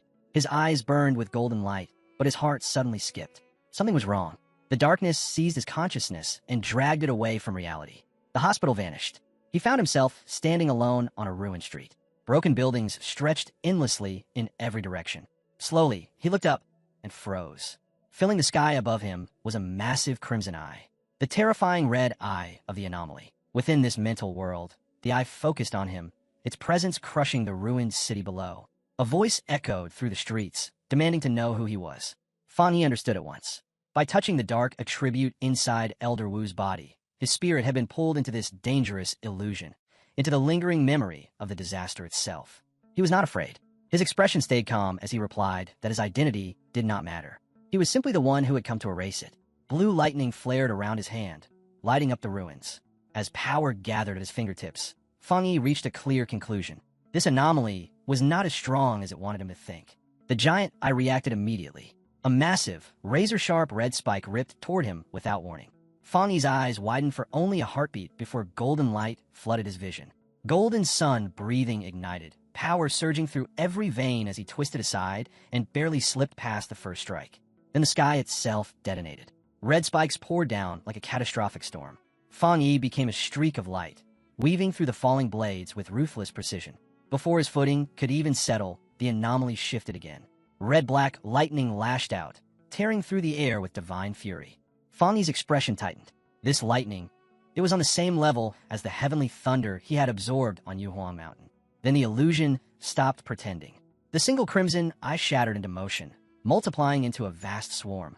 Countless insect-shaped entities formed from pure dark attribute energy, all revolving around a blazing red core. Fang Yi's pupils shrank. Each of them carried the strength of a dark tide monster, and there were tens of millions. The swarm collapsed inward like a living vortex, devouring the sky as it rushed straight for him. Fang Yi did not step back. Flames erupted as his sword manifested in his grip, heat warping the shattered air around him. Facing the advancing nightmare, his voice carried nothing but cold resolve. There was only one choice left: exterminate the pests. He lunged forward and swung. A massive arc of fire carved through the swarm, ripping a burning corridor straight through its center. The strike split the crimson core in two. Fang Yi's eyes sharpened as he studied the reaction. An S-level collective anomaly, but crippled. Whether because this was only an illusion, or because the Shizai flower had already cleansed part of the corruption inside Elder Wu, its power was nowhere near its true peak. Both halves of the swarm slammed into the ruined city below, erupting in violent explosions. Fang Yi landed on a shattered rooftop and surveyed the devastation. From what remained, its strength had probably fallen to a level. Even so, a chill passed through him. This was the disaster that had nearly destroyed the city when Elder Wu faced it alone. The weight of that truth hardened his expression. Dark energy coiled around his hand, thick and ferocious. Without hesitation, Fang Yi released his own dark attribute technique. Limitless Dark World. A colossal vortex of absolute darkness burst from his body, twisting space as it began devouring the remaining insect-like anomaly. Terror rippled through the creature's fading consciousness. Only now did it realize the truth. This opponent was not human. Fang Yi let out a faint smirk. Guess so. He lifted his hand and spoke a single word. Open. The dark vortex expanded violently, swallowing the rest of the S-level anomaly whole. As its final fragments were erased, a cold, echoing voice rang out from the void. We will be back soon. Fang Yi hovered calmly inside his sphere of dark energy, unshaken. He knew exactly what that had been. A remnant of the anomaly's will. And next time, he would be ready. His gaze lingered on that final word. We. Not one. We. The warning kept echoing through Fang Yi's mind, and for the first time, a chilling thought took root. What if this disaster had never been meant to exist alone? If one anomaly could emerge, then how many more were already waiting in the dark, ready to surface? Before the question could settle, the illusionary world began to roar. The sky split apart. Space folded inward, cracking like fragile glass. Fang Yi did not fight it. This was not the place to chase answers. Those would come later. The next instant, his consciousness was violently pulled back. His eyes snapped open in the real world. Without even a moment of hesitation, Fang Yi drove his hand into Elder Wu's body, his spiritual sense locking onto the core of the corruption. A violent mass of dark purple energy was ripped from the Elder's chest, shrieking as it collided with Fang Yi's own blue lightning. The two forces ground against each other, unstable and ferocious. To suppress it, Fang Yi activated the Nine Dragons Skyfire sealing art. Blazing red chains erupted into existence, wrapping around the dark mass and crushing it into a tightly sealed sphere. The air trembled as the orb struggled, its power raging wildly, but trapped. Holding the burning seal in his hand, Fang Yi turned to the stunned Gaolan and calmly explained that this was the dark attribute remnant left behind in Elder Wu's body. His conclusion was absolute. This was the final fragment of the anomaly that had nearly destroyed the city. Even sealed, the orb still radiated frightening power, but its influence had been drastically reduced, first by the Shizai flower, then by Elder Wu's own seal. Fang Yi looked at the unconscious old man with genuine respect and called him the nation's true number one pioneer. Anyone else would have died countless times over trying to endure such corruption. Xiaolon followed his gaze. The terrifying red veins on her teacher's face had vanished, and his breathing was calm and steady. Her voice trembled as she told Fang Yi that he had truly saved her teacher's life. Fang Yi shook his head lightly. It was not his strength alone. Without the Shizai flower weakening the corruption beforehand, he admitted even he would not have been able to extract such a stubborn dark attribute. Xiaolon nodded. The flower had saved her teacher from immediate death, but Fang Yi's power had given him the chance to truly recover. Then, Fang Yi clenched his fist. The blazing chains tightened violently, and the sealed orb collapsed inward with a sharp crack before shattering completely. The dark energy turned to ash and scattered into nothingness. He stated simply that the remnant was now useless, but he did not relax. Instead, he looked back at Xiaolon and told her there was one more truth she had to hear. Inside the mental illusion, the remnant of the dark attribute anomaly had issued a warning. It claimed it would return. Fang Yi's expression hardened. They had to be ready at all times. They could not, must not, allow an old man who had only just escaped death to ever stand on the front lines again. Xiaolon nodded slowly, saying she already knew. She had heard the rumor long before this. When Fang Yi asked what she meant, she explained that both the military and the association had monitoring departments devoted to tracking fluctuations in spiritual energy. Data was gathered non-stop, mapping every change across the land. And from that data, a terrifying rumor had begun to circulate, one no one dared to speak aloud. With the CIA nation's current strength, they might not even survive the first year after the full spiritual energy revival. Of course, she added quickly, no one truly believed it.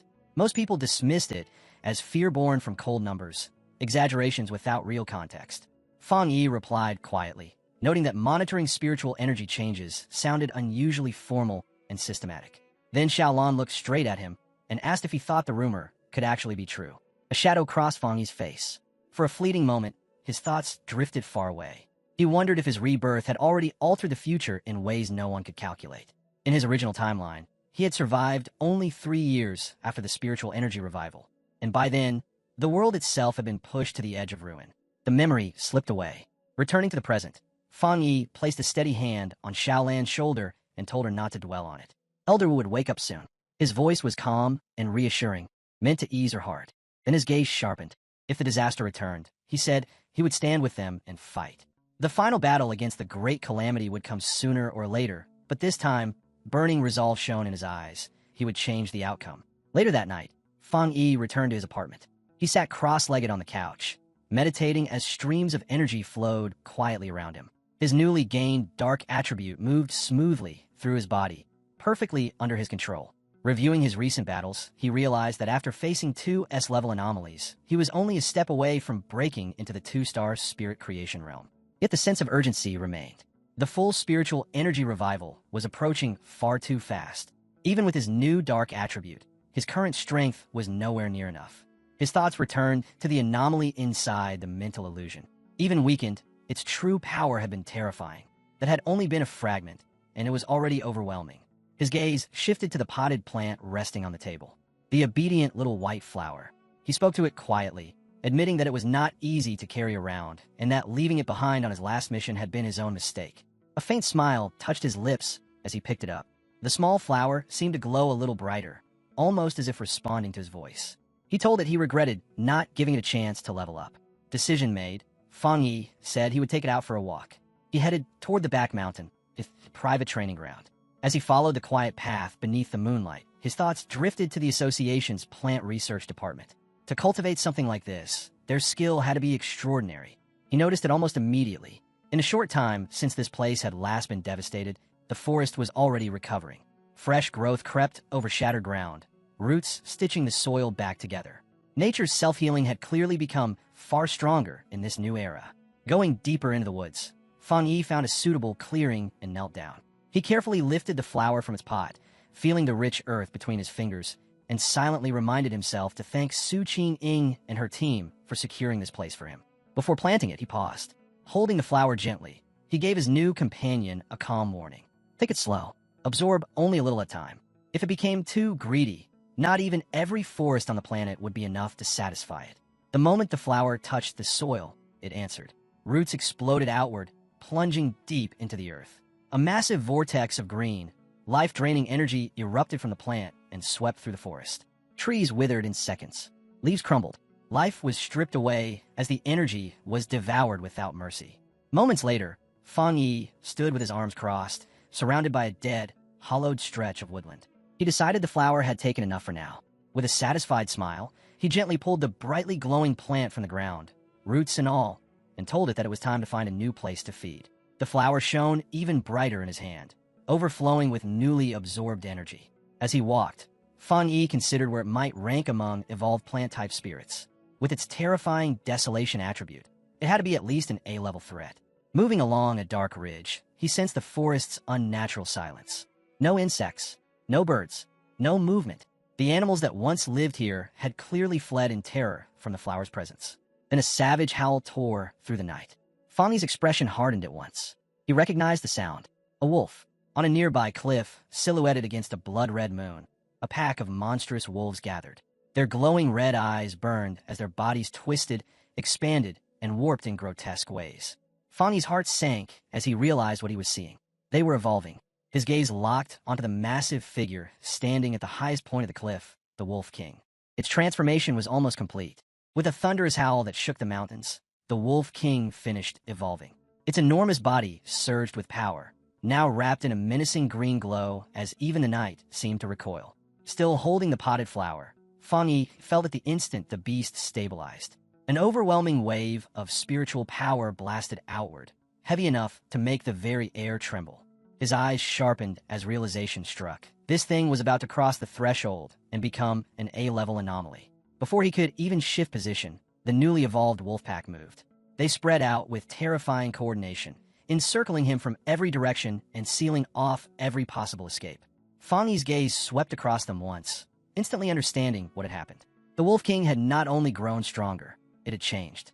Its original wood attribute had mutated, giving birth to a deadly poison attribute, most likely from absorbing the residual dark energy saturating the area. A dangerous evolution.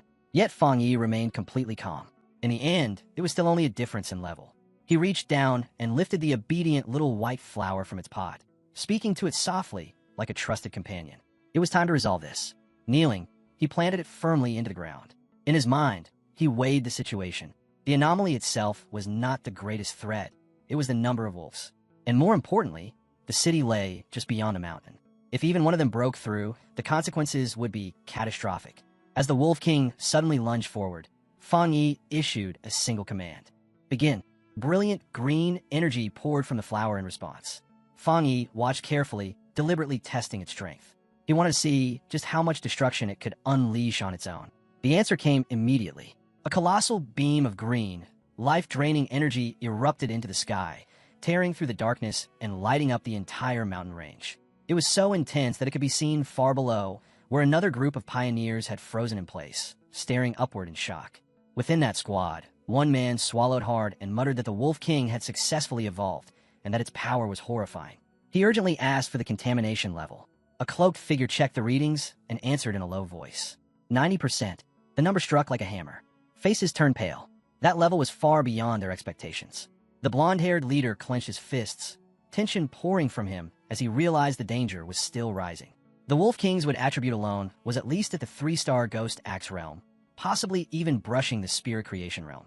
And the rest of the pack, none of them were weak. His voice tightened as he admitted the truth. They did not have enough manpower. Even himself had only just broken through to the 3-star Ghost Axe realm. Then his eyes widened. He finally noticed the massive green beam and the unmistakable presence woven within it. Dark attribute energy. Everything fell into place. Now he understood why the contamination level was so absurdly high. His heart dropped as he shouted a warning to the team, telling them the Wolf King had evolved dual attributes. And he knew exactly how terrifying that was. Dual attribute anomalies were extremely rare. And when they appeared, they never brought anything but catastrophe. The contamination reading on the squad leader's watch slammed straight to 100. His jaw tightened at once. If they failed to stop the wolf pack's evolution now, everything below the mountain would be wiped out. These beasts were already savage. Once their new power fully stabilized, they would become something far worse.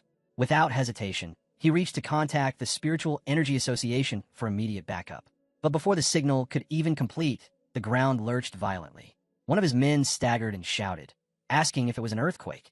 The leader's eyes darkened. No, a normal evolution could never cause tremors like this. A chill crept up his spine. Another anomaly. His watch confirmed it a second later. The contamination reading exploded upward to 1,000. Impossible. The pioneers froze in horror as a massive eruption of green desolation energy blasted from the mountaintop, tearing through the night like a living disaster. The green-haired pioneer's breath caught. He recognized that power instantly. Desolation, but why here? As the life-draining wave rushed toward them, panic spread through the squad. One man screamed, asking if this was the giant vine from the sky, the one that had vanished without a trace. There had been no warning, no signal, nothing at all. The squad leader didn't hesitate. Retreat. Evacuate everyone below the mountain. Immediately, but just as suddenly as it appeared, the wave stopped. A stunned voice called out, saying the energy was no longer advancing. The entire squad watched in disbelief as the massive vortex of green power folded inward, reversing direction and sinking back into the mountain like a restrained beast. Silence fell. Did it end? One man asked if they should still submit the report. Another wondered if they should go up the mountain to investigate. None of them knew that at the mountaintop, the ground had become something else entirely. Where Fang Yi had planted the flower, thick green roots now covered the earth, weaving together into a living network. From those roots, dozens of glowing white flowers bloomed at once. Then in the next instant, they erupted. A colossal surge of green energy burst outward, forming a massive, radiant flower-shaped structure. The power shifted midair, dissolving into a vast sea of white petals that flooded the entire area. The Wolf King let out a furious howl. But these petals were not gentle. They twisted violently, compressing into razor-sharp blades that cut through the air with terrifying precision. Fang Yi stood calmly at the center of the storm, untouched, as the petals moved around him like loyal soldiers. He stated it simply, this was the flower's true power.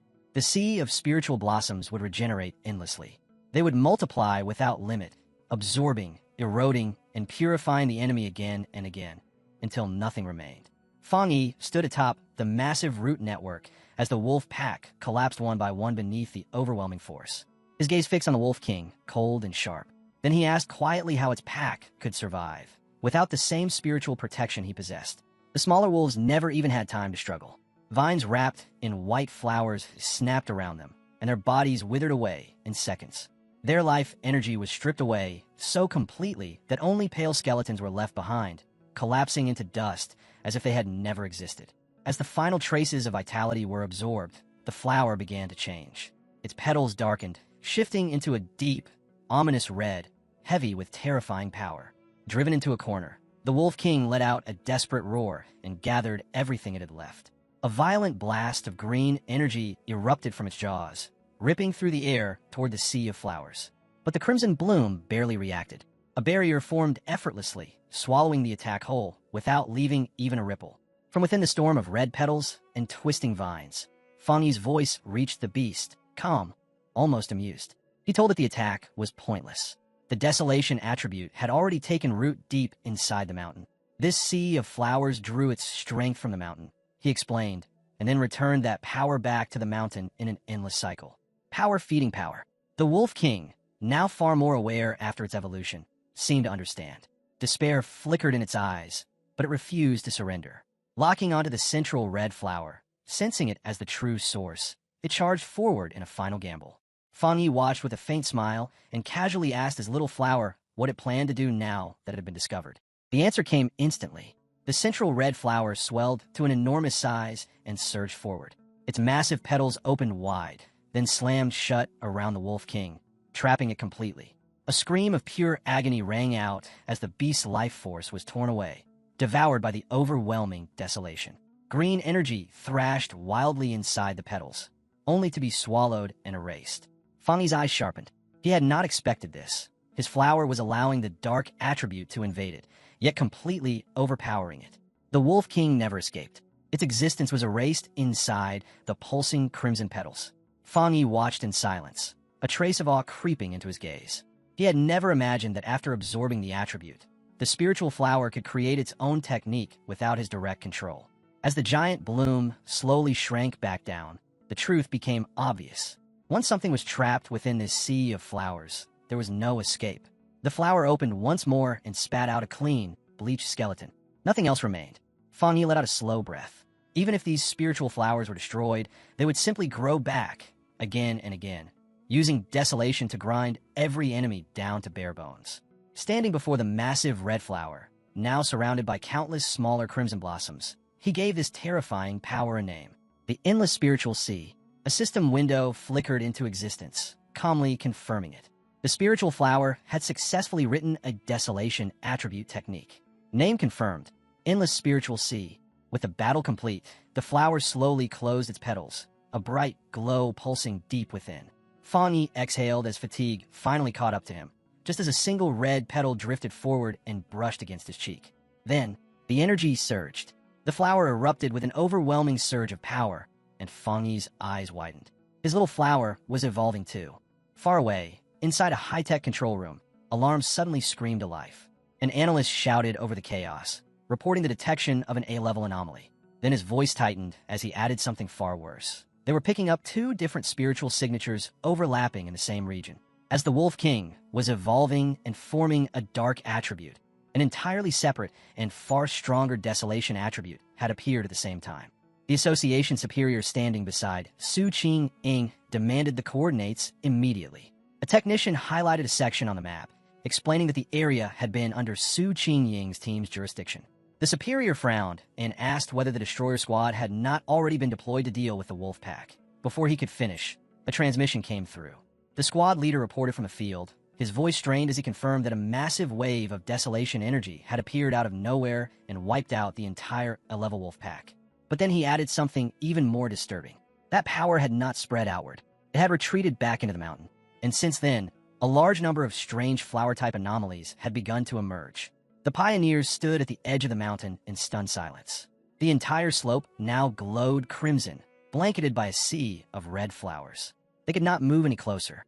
Over the open channel, the squad leader warned that if this unknown anomaly erupted, it would be far more dangerous than the celestial vine ever was.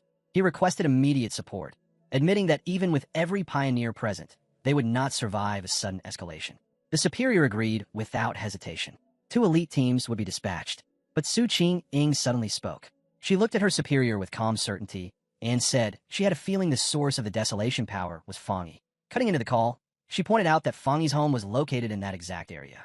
Her voice was steady as she declared that he would protect everyone. As she spoke, a vision formed in her mind. Fang Yi floating above the city, wrapped in blazing flames. Back on the mountain, the transformation continued. The land was now completely consumed by a sea of red flowers. Fang Yi stood quietly before his obedient little white flower, now grown to a massive size. His eyes narrowed slightly as he observed its changes, confirming what he had suspected ever since it devoured the Wolf King.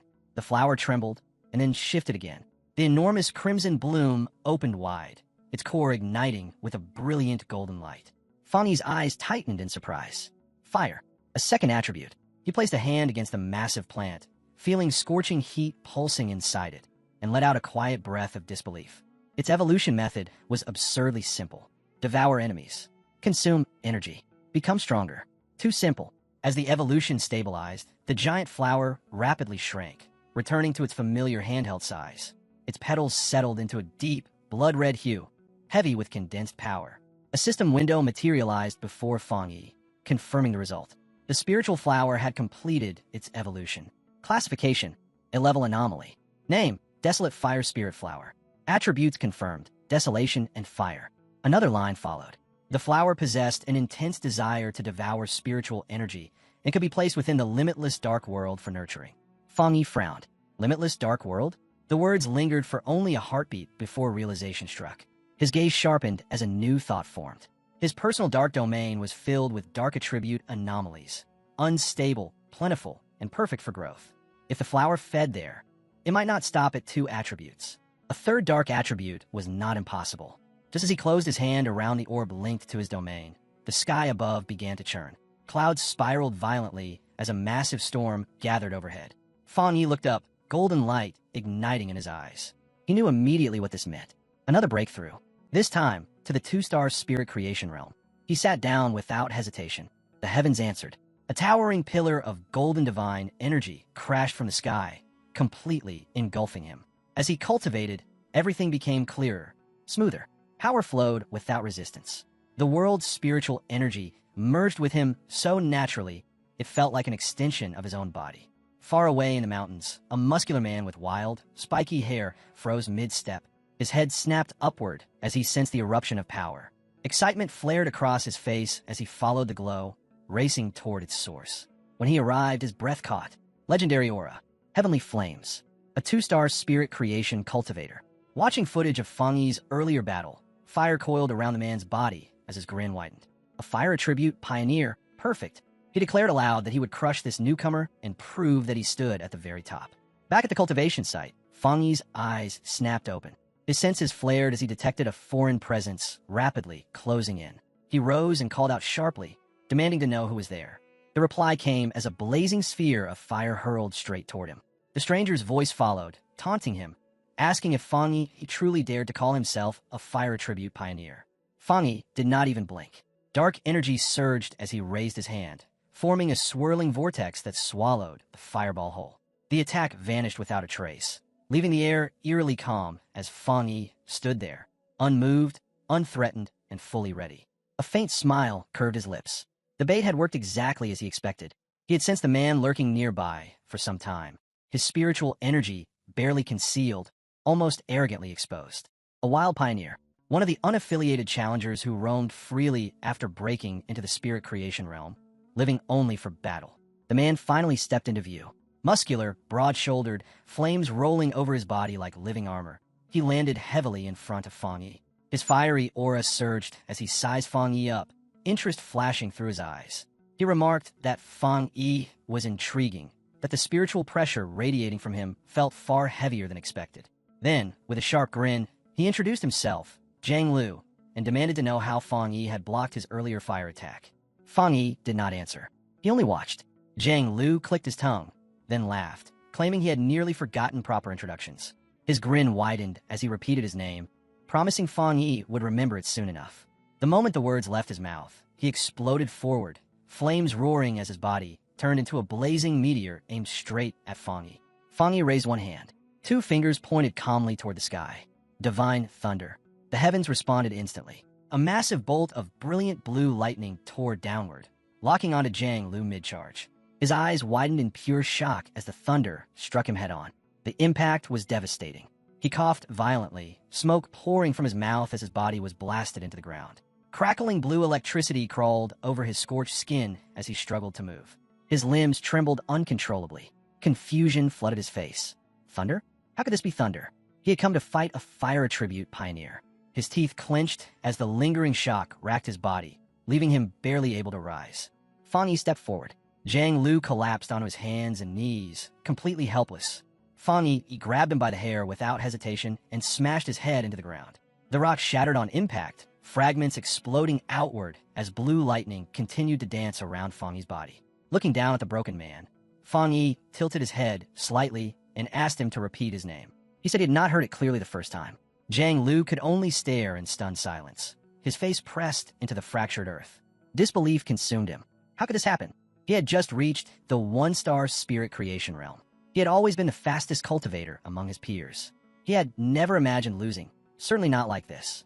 He had not even been given a chance to use his ultimate move. His thoughts drifted back to the days of praise, when his rare and powerful fire attribute marked him as a rising powerhouse. And yet now, he could not even lift his head. He had truly believed that sooner or later, everyone would bow before him. A faint, dismissive sound escaped Fang Yi's lips. In the next instant, another surge of blue lightning flooded through Zhang Lu's body. Agony exploded through him, ripping a scream from his throat as his muscles seized violently. Terror crept into his eyes. Thunder? Why thunder? Was this man not supposed to be a fire pioneer? Fang Yi looked down at him, one eye glowing with cold blue light. Disappointment was clear in his expression as he said flatly that he had expected far more. A thin, condescending curve formed on Fang Yi's lips as he mocked the younger generation's blind arrogance, his surging electric force pinning Zhang Lu hard into the shattered ground. Zhang Lu clenched his teeth as his body trembled uncontrollably, his thoughts spiraling as the truth finally became clear.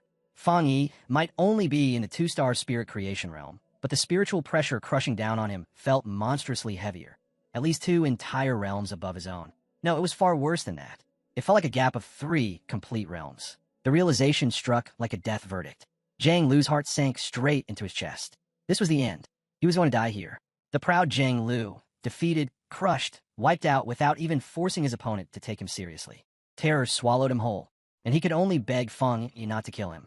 Fang Yi's expression didn't shift in the slightest. After a long, frigid silence, the crushing pressure vanished. Fang Yi stepped back, releasing him, his voice calm as he warned that a pioneer's power was not something to be used recklessly on others. If Zhang Lu had that much time to waste, he should go deal with the new anomalies instead of hunting for pointless fights. With one last indifferent glance, Fang Yi turned and walked away. Zhang Lu stayed sprawled on the broken ground, stunned, watching Fang Yi's figure fade into the distance. His mind churned in confusion. Was Fang Yi truly a once-in-a-generation monster, or had Zhang Lu simply never realized how weak he really was? Later that night, inside a lavish apartment, a shaken Zhang Lu pushed open the door to find 2 men waiting. One greeted him lightly, joking about his new hairstyle. The other, a red-haired man, snapped immediately, reminding him that he had warned him not to go looking for trouble. He scolded him sharply, saying Zhang Lu's violent temperament was dangerous, especially when the spiritual energy revival hadn't even officially begun. Acting like this would only bring disaster. But instead of exploding, Zhang Lu dropped heavily onto the sofa. Empty, exhausted, the 2 men froze at the sight. One frowned, staring at him, asking what had happened. Asking if this hollow shell was really the same Zhang Lu who was always desperate for a fight. The red-haired man broke the silence, asking Zhang Lu what had gone wrong, reminding him that he had gone out to challenge the heavenly Fireblade user. Zhang Lu lowered his head, his voice flat and lifeless, admitting that it had ended in a single instant. One of the others grabbed his shoulders and shook him, demanding a real explanation. That was when Zhang Lu finally broke. Tears streamed down his face as he confessed that he had been the one defeated. Instantly, disbelief filled the room. Zhang Lu's chest heaved as regret poured out of him. If only he had sensed something was wrong. If only he had backed down. Then he wouldn't be drowning in this crushing humiliation. The man sitting nearby frowned deeply, unable to understand it. How could the heavenly Fireblade possibly be that powerful? Zhang Lu was a rare genius, someone who had forced his way into the spirit creation realm in only a few short months. Someone like that wasn't supposed to be defeated so effortlessly. His thoughts drifted back to that moment. He remembered unleashing his strongest technique, Meteor Flame, burning everything he had into it, only for it to be erased in a single breath by thunder. Pure, overwhelming thunder that wiped out his attack as if it had never existed. His friends tried to make sense of it, but none of it added up. The man sitting nearby muttered that maybe Jiang Lu had simply challenged the wrong person. With his firepower and his spirit creation realm cultivation, being crushed that badly should have been impossible. The red-haired man offered another theory. Maybe that person wasn't even a pioneer. Maybe their original judgment of his strength had been completely wrong. Jiang Lu snapped back at them, his emotions finally boiling over. He shouted that he couldn't have been mistaken, that the location alone proved it was the man's territory. They didn't understand, he said, because they hadn't felt it. To him, that man was a monster. Even now, he could still feel that thunder, violent, oppressive, like it was trying to split his skull apart. Silence fell. Jiang Lu steadied his breathing and spoke again, his voice shaking but resolute. His instincts told him he hadn't misjudged it. The truth was terrifying. That man was a top-tier pioneer who controlled both fire and thunder, and his thunder was several times stronger than Jiang Lu's own flames. He had been hiding his true power. At the very least, Jiang Lu believed he had reached the 3-star spirit creation realm. Shock rippled through the room.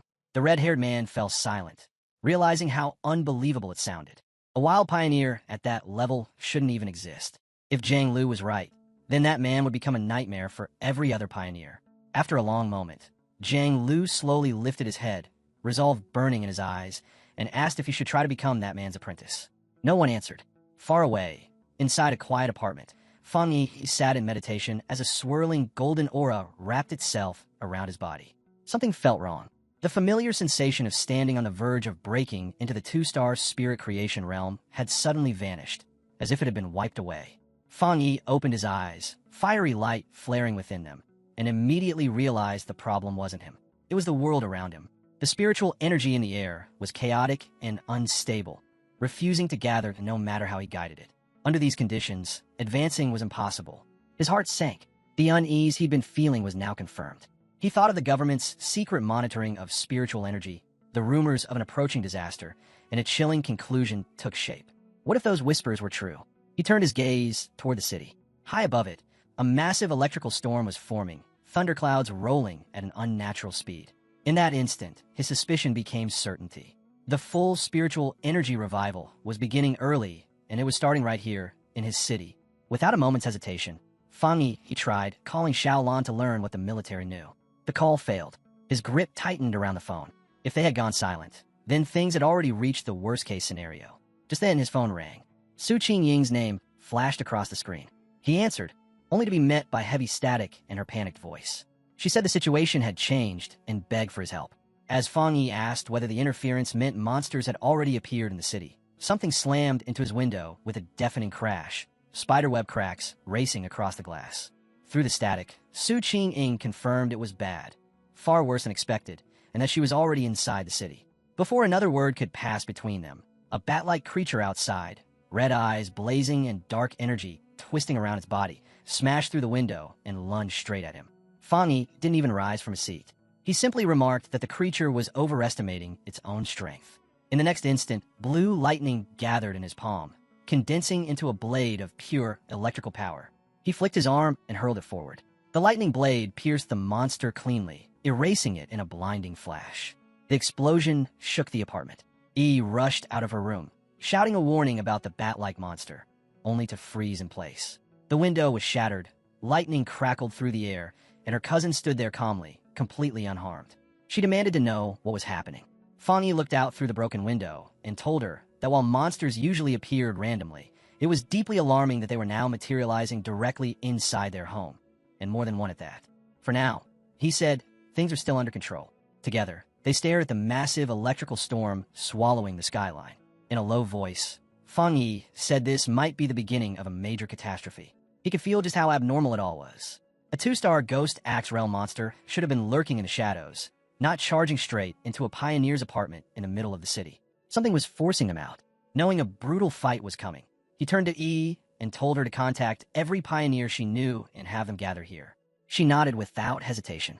Fang Yi stepped onto the ledge of the shattered window, rain and lightning pouring over him. He told his cousin that since she was on the verge of her own breakthrough, he was entrusting her with protecting their home. Guard the window, he said. He would handle everything else. Before she could respond, he was already gone. Elsewhere in the city, chaos spread beneath the storm. On a rooftop, Su Qingying and her squad fought to keep their communications stable as interference hissed through their devices. Zhang Xiaoya frowned and asked if their equipment was failing. Su Qingying's expression hardened. If this turned into a real disaster, Su Qingying said they wouldn't be able to rely on any outside support. They would be completely on their own. Everyone lifted their heads. High above, a massive vortex twisted through the sky, swallowing clouds and lightning alike. Su Qingying silently prayed it was a false alarm. Acting as captain, she activated her communicator, checking patrol reports and ordering all units to maintain maximum alert. Her voice cut off mid-command. Shock and terror spread across every face as they stared upward. From the core of the vortex, countless dark bat-like monsters poured out, red eyes glowing as they descended like a living flood. Someone screamed in horror. An anomaly group had appeared. The invasion had begun. Across the city, a red alert blared from every screen and speaker, announcing the heaviest rainstorm in 50 years and ordering all citizens to stay indoors. Fear rippled through the streets as people stared at the blackened sky, whispering in panic, wondering if this was the end. Through the drenched roads, Zhang Lu and his red-haired companion tore forward on their motorcycles. Rain lashed against them as the red-haired man shouted that something felt wrong, asking whether they should turn back or keep pushing. Zhang Lu didn't reply.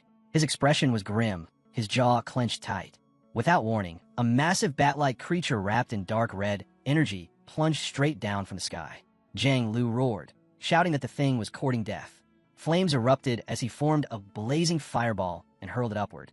The explosion swallowed the monster whole, fire ripping through the rain. His friends stared in disbelief, muttering that these creatures usually avoided pioneers as strong as Zhang Lu. Then the flames split apart. With a shrill screech, the monster burst out, its body unharmed, its eyes burning even brighter. Zhang Lu's blood ran cold. In that instant, he understood. It wasn't that the creature had resisted the attack. It had revived instantly, crushed by the sheer strength of the monsters flooding the city. Zhang Lu finally made the decision. They couldn't stay out here any longer. They had to get home now. Time seemed to roll backward. Several hours earlier, inside the cold blue light of a high-tech control room at the Spiritual Energy Association, Su Qingying stood in a tense meeting with her superior. An official spoke cautiously, suggesting that if the situation escalated, they would need their strongest operatives to make contact with Fang Yi. The superior had just turned toward Su Qingying to respond when a piercing alarm sliced through the room. Every screen flared to life. A crimson warning filled the main display. An A-level anomaly was predicted to reach the city center within 24 hours, while large numbers of bat-type anomalies were already converging on the surrounding suburbs. The room fell silent. The superior frowned deeply, questioning whether the assessment could really be accurate. An A-level threat was no small matter. Su Qingying didn't hesitate. Worry flashed across her face as Su Qingying insisted they deploy a team immediately, and that she would be going with them. The presence slammed back into place. On a rain-drenched battlefield, the leader of the destroyer squad stared up in frozen terror. A colossal version of the bat-like monster descended from the storm clouds, its massive form dwarfing everything beneath it. He screamed into his communicator, his voice cracking as he corrected the report. This wasn't A-level. It was S-level. The creature's shadow swallowed the ground, its enormous red eyes glowing with merciless intent as it prepared to erase everything below. Elsewhere, the scene shifted to a military district locked in eerie silence. Inside, sleek futuristic corridors lay empty and untouched. Outside, hell had erupted. A dense swarm of glowing red bat-like anomalies slammed into a military warship hovering over the district. The vessel fired back, unleashing a devastating energy beam that ripped straight through the swarm. At the center of the chaos, Xiaolan fought like a living storm. Her body moved in ruthless rhythm as purple energy whips snapped from her hands, shredding wave after wave of dark creatures. Bat bodies burst apart midair, yet still they kept coming. She paused for a single breath, eyes following the endless tide pouring from the sky. Her unique ability allowed her to reshape and reinforce her spiritual power at will. Yet even she could feel the strain mounting. The number of dark attribute bats wasn't just huge, it was growing. Deliberately, as if they were trying to keep her trapped here, preventing her forces from interfering with something far more important. Lightning split the air. A young blonde man wrapped in yellow electricity landed beside her, boots skidding across the scorched ground. He flashed her a casual smile, praising her strength, before his tone darkened as he explained how dire the situation had become. Only a few high-level officers were still holding the entire military district together. He asked for her orders. Xiaolan's expression turned cold. She told him their communications were completely jammed. There was no way to reach the outside world. If this was happening here, then the other military districts were likely facing the same nightmare. She lifted her gaze to the sky. It was going black. The swarm stretched without end, swallowing even the storm clouds. In that moment, Xiaolan made her decision. Her voice rang across the battlefield as she issued her command. 2 squads would stay behind and defend the restricted zone at all costs. Everyone else would follow her. They would smash through the enemy lines, break out of the blockade, and reconnect with the rest of the military, no matter what stood in their way. With her orders given, she didn't hesitate. Xiaolan surged forward, the blonde lightning user and the remaining soldiers charging after her, all of them throwing themselves into the fight with everything they had. This was no longer about protocol. It was about breaking free. As they forced their way through the air toward the city, rain and blood-red shadows crashing around them, a terrifying realization struck her. Xiaolan looked ahead, and her heart sank. The city was gone. It had been completely swallowed by the Crimson Swarm. In that instant, the truth became clear. The military zone had never been the real target. It was nothing more than a diversion. The anomaly's true objective was the entire city. Below, chaos ruled. Beneath the pounding rain, citizens screamed and scattered in every direction, desperately scrambling for cover.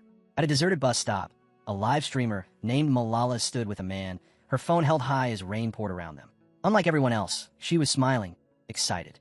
She told him this strange, heavy downpour was perfect for views, the kind of moment that could make a stream explode overnight.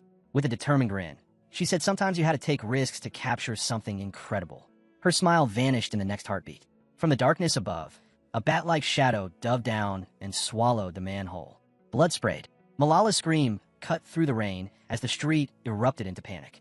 Cries rang out from every direction as countless monsters descended, their shrill screeches mixing with desperate shouts that the bats were drinking people's blood. Malala ran. Her lungs burned as she fled through the chaos, feet splashing through water and blood. Something shrieked behind her. A shadow closed in. One of the creatures lunged, claws reaching for her back. She screamed, certain it was over. A flash of blue tore through the storm. A blade of pure blue energy cut through the monster midair, erasing it in an instant. Thunder cracked as a figure descended and landed behind her with effortless calm. Blue electricity coiled around the woman's body as she straightened. It was Su Qing. 2 cloaked squad members appeared at her sides. Su Qing reached out to the shaking Malala and told her not to be afraid. Her teammates would take her home safely. As the 2 soldiers hurried the girl away, one of them spoke urgently, warning that the number of sea-level bat anomalies was rising. And worse, they were evolving. Su Qing's eyes burned with cold fury. If these creatures grew stronger by feeding on humans, then every second was precious. They had to move faster. Civilians had to be evacuated immediately. She gave her final order, telling her team to regroup here later. This area had the highest concentration of anomalies, and she would hold it alone. Her teammates nodded and vanished into the rain with Malala, leaving Su Qing standing beneath the blood-red sky, facing the swelling swarm. High above the city, lightning split the clouds. Fang Yi descended from the storm and landed on a rooftop, rain blasting outward beneath his feet. A massive bat anomaly covered in glowing eyes waited before him, its presence far more oppressive than the rest. He glanced over the endless tide of monsters drowning the city and frowned faintly. He hadn't expected this. The entire swarm had already evolved, their power surging toward the 3-star Ghost Axe realm. Facing the overwhelming threat, Fang Yi didn't hesitate. A blazing sword of golden fire formed in his hand, so brilliant it split the darkness itself. With one decisive swing, a towering wave of flames tore forward, ripping through the swarm and reducing countless creatures to ash in a single breath. But as the firestorm faded, his expression turned grim. One eye glowed red, and in that instant, he knew this fight was far from over. This anomaly was different. The bat swarm refused to die. It healed, multiplied, and reformed without end, as if destruction only fed it. Ordinary attacks were meaningless. His gaze swept over the city, and his heart sank. These dark attribute swarms weren't gathered in one place. They had appeared everywhere people were concentrated. Streets, buildings, shelters.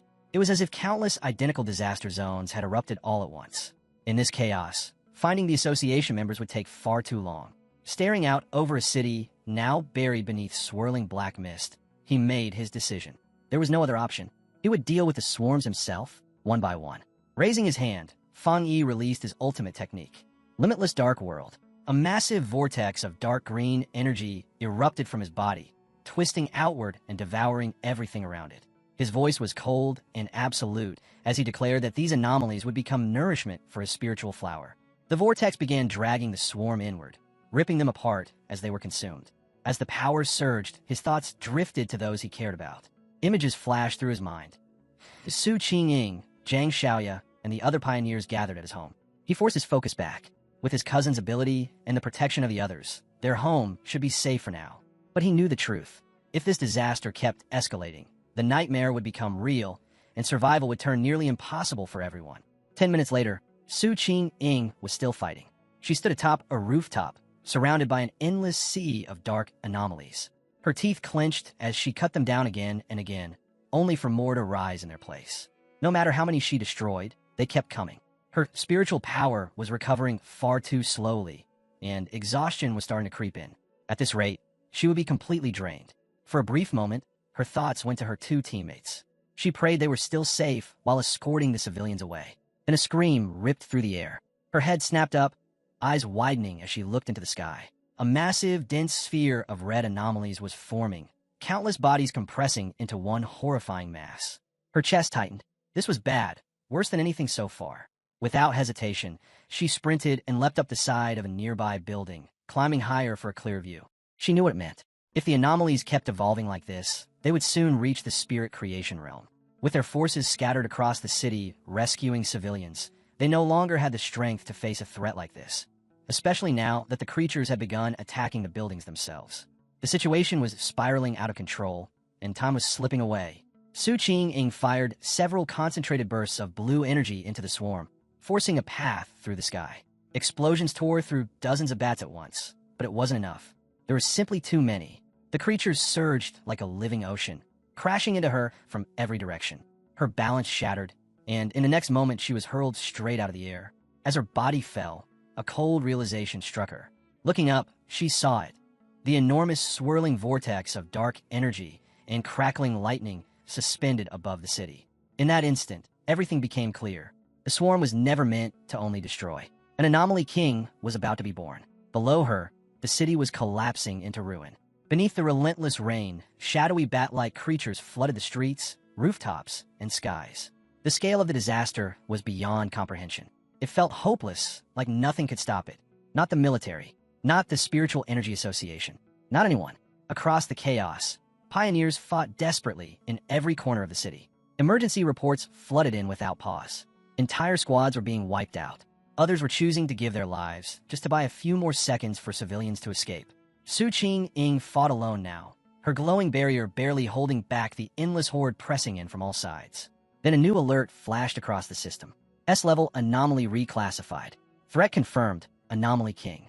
Inside the association's command center, the atmosphere turned deathly still. One report after another confirmed catastrophic losses. The number of creatures and their horrifying regeneration speed had completely crushed every defensive line. Reinforcements from other regions were no longer possible. A subordinate delivered the final blow. The entire city was now surrounded by massive black fog. All routes were sealed. No rescue could reach them. The truth hit with brutal clarity.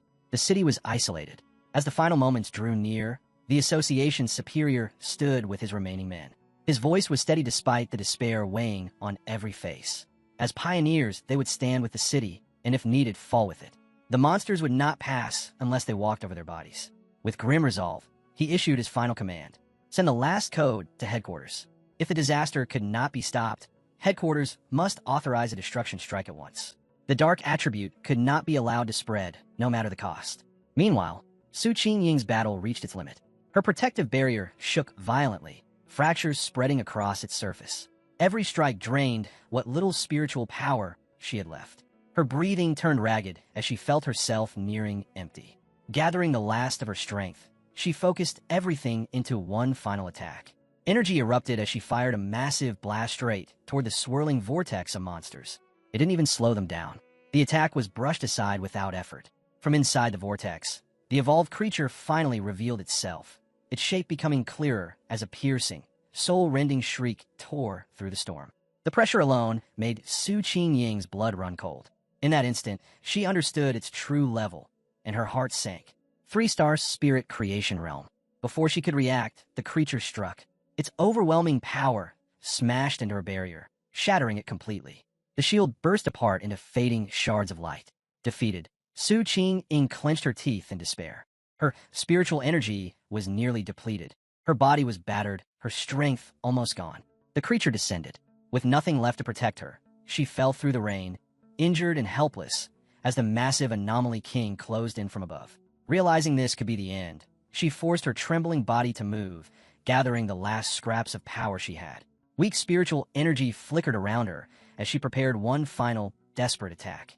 Then a streak of blazing fire tore past her like a falling star.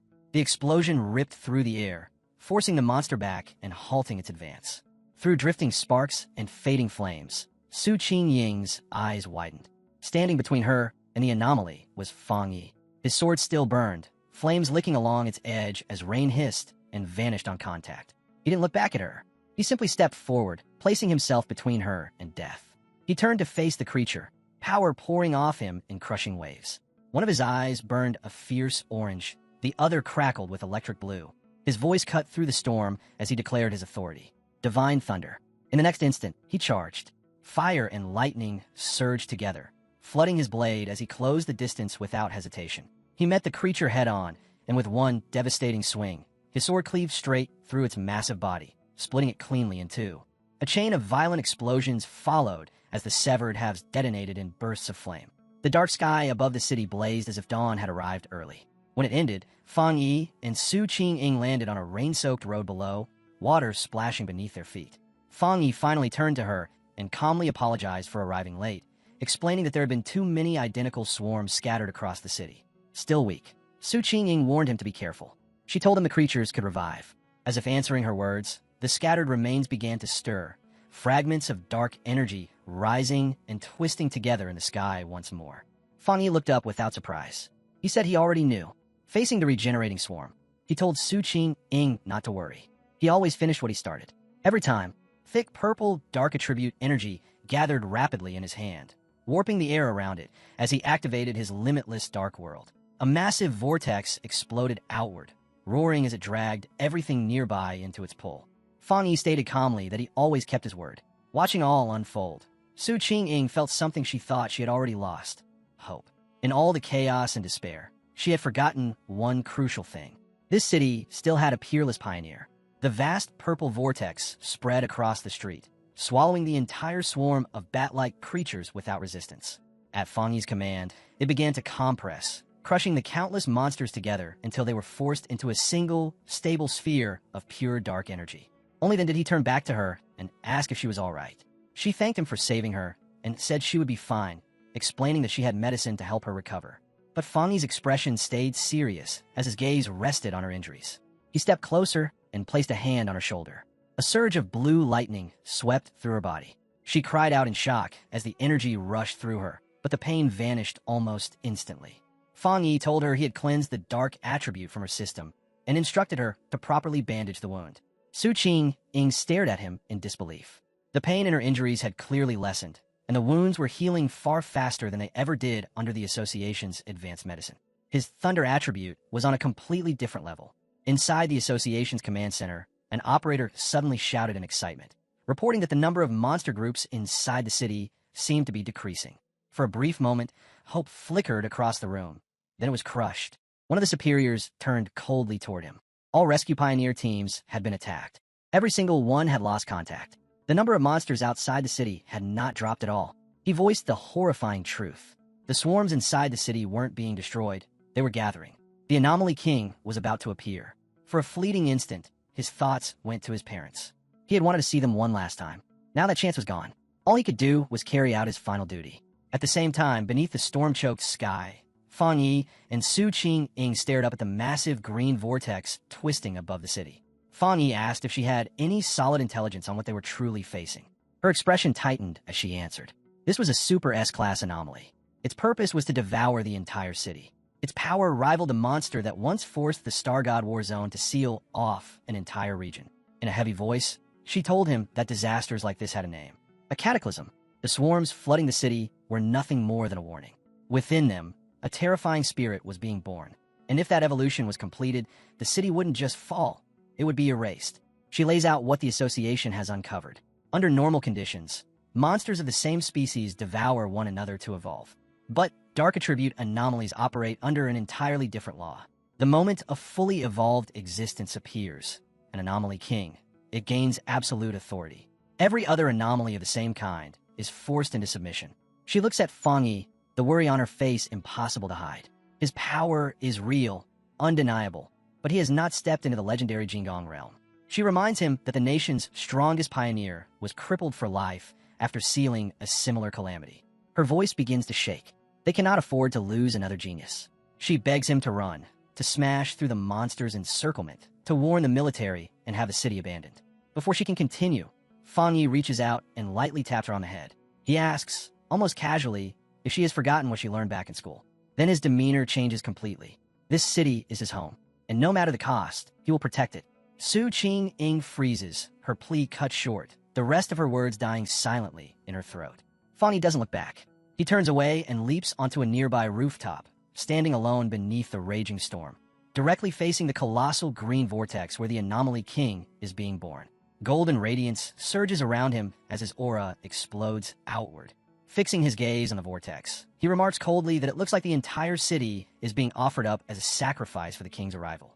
The golden light intensifies as he activates his golden sun power. Even the storm seems to recoil under its pressure. He glances back to find Su Qing has followed him onto the rooftop. Calm and composed, he asks to borrow her wrist device, explaining that he needs it to detect anomalies and to contact the association. She hands it over without hesitation. With the device in one hand and his blazing sword in the other, Fang Yi raises his eyes to the sky. He states simply that he's going up there to destroy the creature before it can fully take shape. Above them, the monstrous anomaly king continues to form, its immense silhouette writhing within the vast vortex looming over the city. Inside the association's command center, the suffocating tension is shattered when an operator suddenly shouts that a lost pioneer's signal has reconnected. It belongs to Captain Su. Shock ripples through the room as her tracker lights up on the main screen. The signal is moving at a terrifying speed, racing straight toward the heart of the storm, straight into the most lethal zone imaginable. Operators immediately shout for her to retreat. Charging in alone is a death sentence. An official snatches up a communicator and urgently tries to reach her, ordering her to halt immediately and wait for reinforcement from headquarters and the military. On the rooftop, Fang Yi grips Su Qingying's wrist device as static crackles through it. After a brief moment, he finally understands how it works. He raises it and speaks into the communicator, calmly asking if they can hear him. The official on the other end stiffens, demanding his identity and asking where Captain Su is. Fang Yi doesn't bother answering. He takes control. In a steady, unshaken voice, he tells the stunned command center that everyone there will work with him, because he is going to destroy the anomaly king at the center of the storm. Even as he launches himself toward the towering vortex, his tone never wavers. If they don't want a city erased, they will cooperate.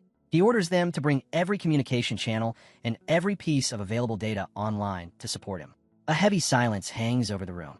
Then the main official makes his call. He slams his hand onto the console and barks commands across the command center, ordering all operators to drop their current tasks and establish a full link with the unknown pioneer. All satellite and radar systems go live at once, and one operator is designated as his primary contact. That operator starts reporting immediately. Satellite feeds show a massive concentration of anomalies spiraling around the king like a violent typhoon. He points out that the northern sector has slightly fewer targets, marking it as a possible breach point, and advises Fang Yi to approach from the southeast to avoid the densest clusters. High above the city, Fang Yi keeps climbing, his blazing sword cutting through the wind as he heads straight for the storm's core. Data continues pouring in, but Fang Yi never slows. Suddenly, an operator's voice breaks in, shouting a warning. Fang Yi has been locked onto by two powerful anomalies, one A rank and one S rank, both estimated to rival the strength of a 2-star spirit creation realm. The operator urgently orders him to pull back. The main official watches the screens with a dark expression. He knows it's already beyond retreat. A violent shockwave crashes through the command center. Consoles shake, lights flicker, and staff are thrown off balance as screams ripple through the room. Above the city, Fang Yi moves through the chaos with cold precision. One casual swing of his flaming sword splits a bat-like anomaly straight down middle. Fire rips through its dark flesh as if it were nothing more than thin paper. His eyes glow with scorching light as he speaks calmly, as though the kill was hardly worth mentioning. Back in the command center, everything goes quiet. Operators stare at their screens, stunned. The main official suddenly shouts that the anomaly's source signal has vanished, his voice trembling as the truth hits him. An S-level dark attribute anomaly has just been erased in a single strike. A subordinate blurts out what everyone is already thinking. It has to be him, the tyrant. The command center explodes with sound. Laughter, cheers, and cries of relief fill the room as hope finally surges through the people watching. Meanwhile, Fang Yi stays locked in, his mind racing as he breaks down the situation in an instant. After enchanting his sword, its flames now directly counter the dark attribute, drastically slowing the anomaly's regeneration. But as he watches the severed monster start pulling itself back together from twisting black energy, his expression hardens. His current level still isn't enough to completely stop their recovery. If he had broken through earlier, a single strike would have erased it for good. He clicks his tongue and tightens his grip. Fire and thunder surge together inside his body. If raw power can't end it in one blow, then speed will. Repetition will. In a blur, he bursts forward, unleashing a relentless storm of slashes. His blade carves through the reforming creature again and again, tearing it into pieces before it can fully take shape. Even so, he can't ignore the truth. Their sheer numbers are still a serious threat. Then everything shifts. High above, a strange green sphere of energy begins to form, slowly spinning in the sky. The instant it appears, the dark creatures react, one after another. Then in massive waves, the bat-like anomalies abandon their targets and rush toward it. On the ground, a group of cloaked pioneers stare upward in confusion. One of them mutters, wondering why the swarm suddenly stopped attacking.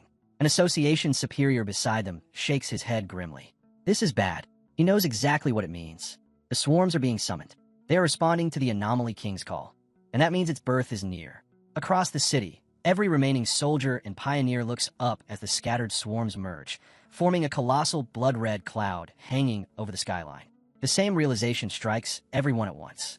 If the recall isn't stopped now, there won't be another chance. Beyond the city walls, the battle outside continues without pause. From a high vantage point, Gaolon raises her hand and unleashes a devastating surge of energy straight into the dark swarms.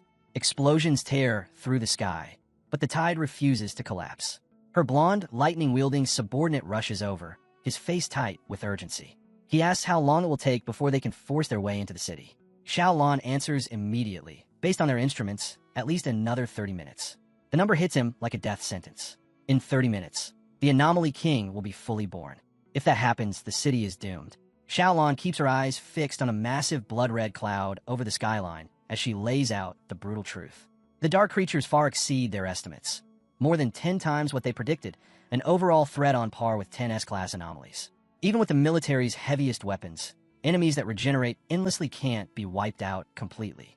Her voice tightens as she adds that if they fail here, the surrounding cities will fall next. She demands to know if they truly still lack the manpower to break through the blockade. Her subordinate clenches his fists, his answer dripping with bitterness. They are completely outnumbered. Even worse, some pioneers are hanging back, watching from a distance as if this disaster won't reach them, too blind to understand that once this city falls, nowhere will remain safe. Then Xiaolan's expression changes. She lifts her gaze to the sky. Her subordinate notices at once and asks what she sees. They both watch as the bat-like swarms inside the city suddenly begin moving as one, abandoning their scattered assaults and converging toward a single point, the very place where the Anomaly King is being born. And then, from the heart of the massive vortex, a brilliant point of golden light explodes outward. Her subordinate sucks in a sharp breath. He recognizes that aura instantly. Staring in disbelief, he asks if that blazing flame could really be Fang Yi, calling Xiaolan's name as if he needs to hear it from her. Xiaolan answers with a calm, confident smile. It's nothing. Then her voice turns sharp and commanding. She shouts orders across the battlefield, telling every unit to raise their output and push forward immediately. Supplies no longer matter. Caution no longer matters. They advance. They will enter the city, because the Star God War Zone does not abandon its cities.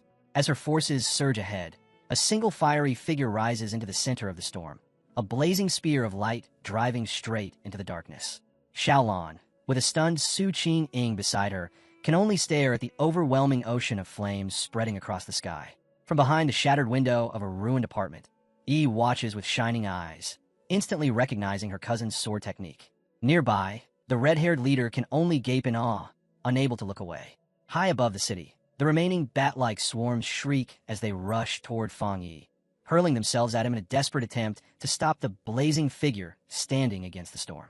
unmoved by their sheer numbers. Fang Yi calmly observes that every last one of them has gathered here for a single purpose, to stop him. A determined gleam flashes in his eyes as he speaks, almost pleased. This is exactly what he wanted. He swings his massive, blazing sword. A colossal firestorm erupts across the sky.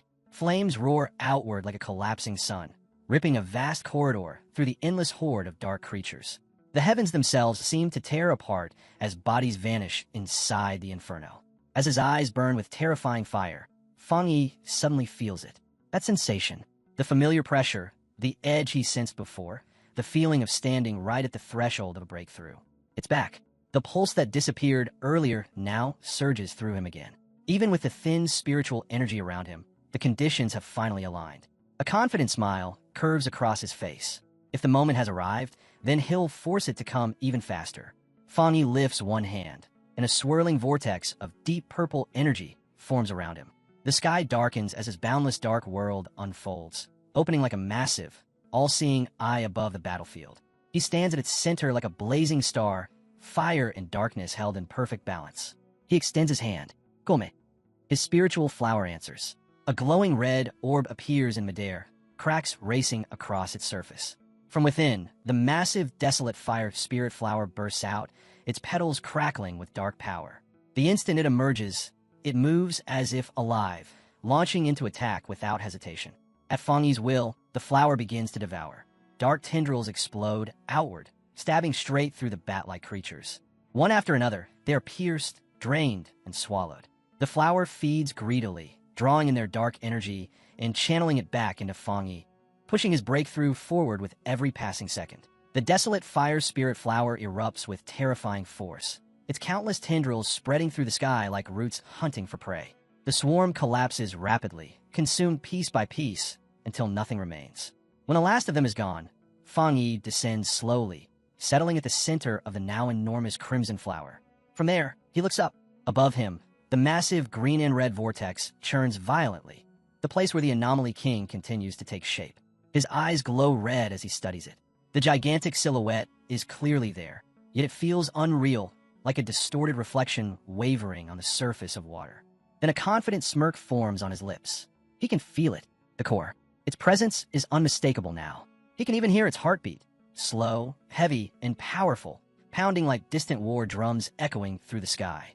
Fang Yi immediately understands how dangerous it is. The king's power can awaken the darkest desires buried within people, making it an existence that must never be allowed to fully descend. His gaze sharpens as another truth becomes clear. The king is holding back. It's hiding itself, likely because its evolution is still incomplete. Standing atop the massive flower, Fang Yi calmly asks if the Anomaly King's exact position has been located. The flower responds at once. The coordinates are transmitted straight to the device on Fang Yi's wrist. The screen flashes red, and a sharp beam of light shoots into the sky, piercing the swirling vortex and marking the Anomaly King's core. With the target exposed, Fang Yi's eyes ignite with brilliant golden light. He activates the golden sun breathing technique at full output. In the next instant, a massive surge of pure golden energy erupts from his body. The power rises like a newborn sun, blasting toward the heavens with unstoppable force, carrying the intent to erase every trace of darkness. Far below, within the shattered city, Zhang Lu and his companions stare up in complete disbelief. None of them can comprehend what kind of power could create such overwhelming brilliance. At first glance, it seems like fire, but the thought is dismissed almost immediately. Ordinary fire could never reach this level, nor could it suppress the dark attribute so completely. There's only one explanation: a high-tier yang attribute, the natural nemesis of darkness itself. Inside the Association's command center, the suffocating pressure finally shatters.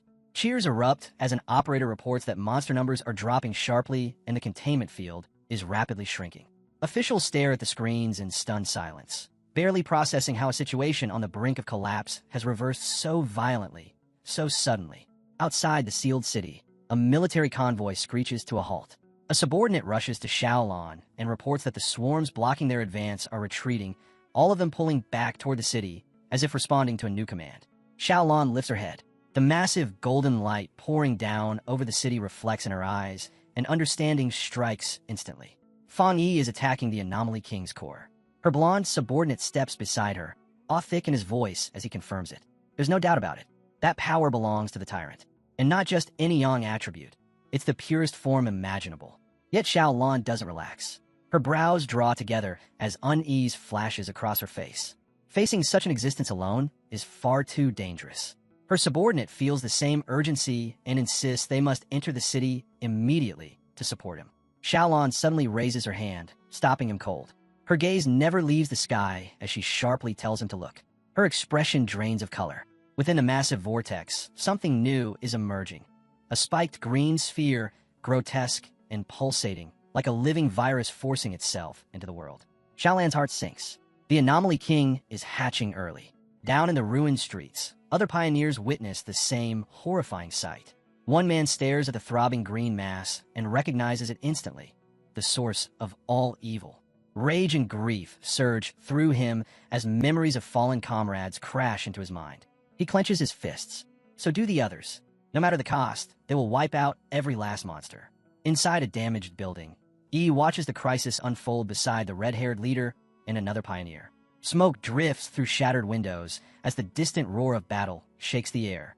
Yi tightens her fists, refusing to stay silent. They can't just sit here and wait to be erased. If they do nothing, the city will become the sacrifice for the Anomaly King's birth. They have to act, if not for themselves, then for her cousin. Elsewhere in the ruins, Su Qing kneels beside a fallen pioneer, her power flowing steadily as she struggles to heal his shattered body. Across the city, desperate battles ignite one after another, each clash more brutal than the last. Back inside the building, Yi turns to the other pioneers and raises her voice, pulling them together. She reminds them that the creatures filling the sky are the same ones that slaughtered their friends, burned their homes, and ripped their families apart. As she speaks, a sudden realization slams into her. Her thoughts jump to the massive flower her cousin summoned, the one devouring the bat-like swarms without mercy. That power feels familiar. Too familiar. Her mind flashes back to the ghost vine they faced before, the horrifying plant infused with the desolation attribute. Her eyes widen. That flower, it's the same. Which means her cousin also controls the power of desolation. The shock hits her like a lightning strike, and a bold plan forms in an instant. Yi doesn't hesitate. She tells everyone to pour every ounce of their spiritual power into the network of vines created by her cousin's flower.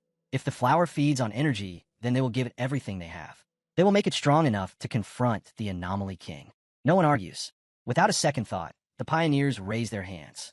Streams of spiritual energy burst from their bodies, shooting straight up into the sky. On the ground, the Association's superior notices the blue streaks of light rising above the city. At first he frowns, thinking they might be launching a direct assault. He quickly dismisses it. They aren't strong enough to strike something that far away. Then he realizes the truth. They aren't attacking the monster. They're empowering Feng Yi's summon plant. A fierce light flashes in his eyes. Moved by their resolve, he straightens his back and declares that he won't stand aside either. A powerful wave of blue energy erupts from him, surging toward the heavens.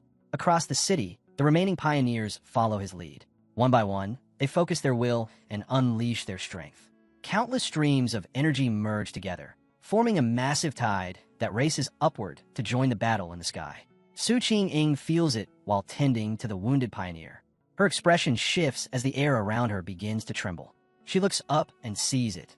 The spiritual flower above the city, now blazing, glowing with the combined power of every pioneer still standing. She understands at once. This is humanity's final stand.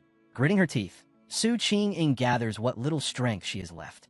Without hesitation, she releases it, sending her remaining power into the flow. The energy surges upward, fusing with the others and supercharging the flower, readying it for one final, decisive strike against the Anomaly King's core. The monster releases a final, agonized scream as the attack lands. Feng Yi moves without hesitation. A clean, ruthless slash follows, cutting straight through its body and ending it completely. When the dust clears, he floats in midair, calmly wiping the blood from his face as if the battle had been nothing more than a minor nuisance. Suddenly, his communicator crackles to life. An urgent voice breaks through, warning that every bat swarm outside the city is now converging on his position. The numbers are staggering. Tens of thousands of B and A-level monsters, mixed with even S-class threats, a red and black tide flooding in without end. Feng Yi doesn't flinch. He lifts his eyes to the pulsating green cocoon hanging in the sky and states coldly that it doesn't matter how many servants it sends. He will destroy them all. Then he taunts it, asking if it hatched early because it's afraid of him. That is enough. The Anomaly King finally answers. A massive shadow green claw tears through the cocoon, ripping it apart as its true form begins to emerge. Golden flames coat Fang Yi's hand as his expression turns sharp. This is it, his real enemy. The fully formed Anomaly King reveals itself, a nightmarish being dominated by a single, menacing green eye. A horrific scream rips across the heavens, announcing the beginning of the final battle. Dark green energy and shadow spiral wildly around its colossal body, forming a massive vortex with a glowing core at its center. The pressure alone shakes the entire city. The ground below fractures as a violent quake tears through the streets. Buildings groan, roads split, and the remaining pioneers run in panic, cries of despair filling the air as the truth hits them all. This thing could destroy everything simply by existing. Outside the city, Xiaolan and her subordinate watch in grim silence. Their final hope rests on Fang Yi alone. Deep in the ruins, Su Qing lifts her gaze, worry and hope clashing in her eyes as she prays in silence. From the apartment building, Yi clenches her fists, her stare fierce and unyielding, holding the same desperate wish. High above, bathed in blazing golden light, Fang Yi faces the monster head-on. He calmly identifies it as the king of the dark anomalies, the source of all the city's suffering. As his spiritual flower roars with flames around him, he declares that he grew up here. This city is his home. His life is here. That is why he will fight. The Anomaly King answers with a furious scream that shakes the heavens. With an unyielding fire burning in his red eyes, Fang Yi delivers his verdict. For the sake of his home, the monster must die. In the next instant, their powers crash together. Red, green, and golden light explode in a catastrophic collision, the fate of the entire city balanced on that single clash. The impact rips through the sky, a blinding flash that turns night into day. When the light finally fades, Fang Yi finds himself floating in a strange, endless dark void. Before him hangs a single, enormous green eye, the Anomaly King, staring directly into his soul. Its voice echoes inside his mind, mocking his arrogance, laughing at the idea that a mere one-star spirit creation realm pioneer would dare challenge it. Before Fang Yi can answer, the Anomaly King opens its massive, shadow-filled maw. A terrifying vortex forms in an instant. He senses the danger the moment it appears, but it's already too late. The pull drags him forward, ripping control from his body as he's hauled straight into the darkness. As he's swallowed whole, a grim truth hits him. This creature is nothing like the others. Even after taking his full power strike, it still has enough strength left to devour him alive. He crashes into its interior, landing inside a grotesque cavern of pulsing pink flesh, surrounded by thick, slick purple digestive fluid. The stench is suffocating. He immediately knows the liquid is brutally corrosive, saturated with dense dark attribute energy. Any ordinary pioneer would be erased in seconds. But something feels wrong. Fang Yi narrows his eyes. For an evolved, intelligent existence to swallow him alive, it doesn't make sense. Then the realization hits. The monster has just exposed its greatest weakness. Its interior is its most vulnerable point. Was it really so confident it could withstand an attack from within? A sharp glint flashes in his eyes. To test it, he gathers fire into his fist and smashes it into the fleshy floor beneath him. The walls shriek as they sizzle and burn from the impact. Fang Yi gauges the result. The corrosive fluid is gnawing at his power, but not nearly fast enough. He can still inflict real damage. That is all he needs. As long as his attacks work, this can be solved. Confidence surges as he calls for his desolate fire spirit flower. Then he freezes. The swallowing attack didn't just drag him inside. It pulled his spiritual flower in as well. And inside this oppressive, dark environment, the flower isn't weakened. It's amplified. After absorbing the dark swarms and the power of every pioneer in the city, the crimson flower in his grasp should be overflowing with energy. Yet as he grips it, he feels something strange. The flower is hesitating.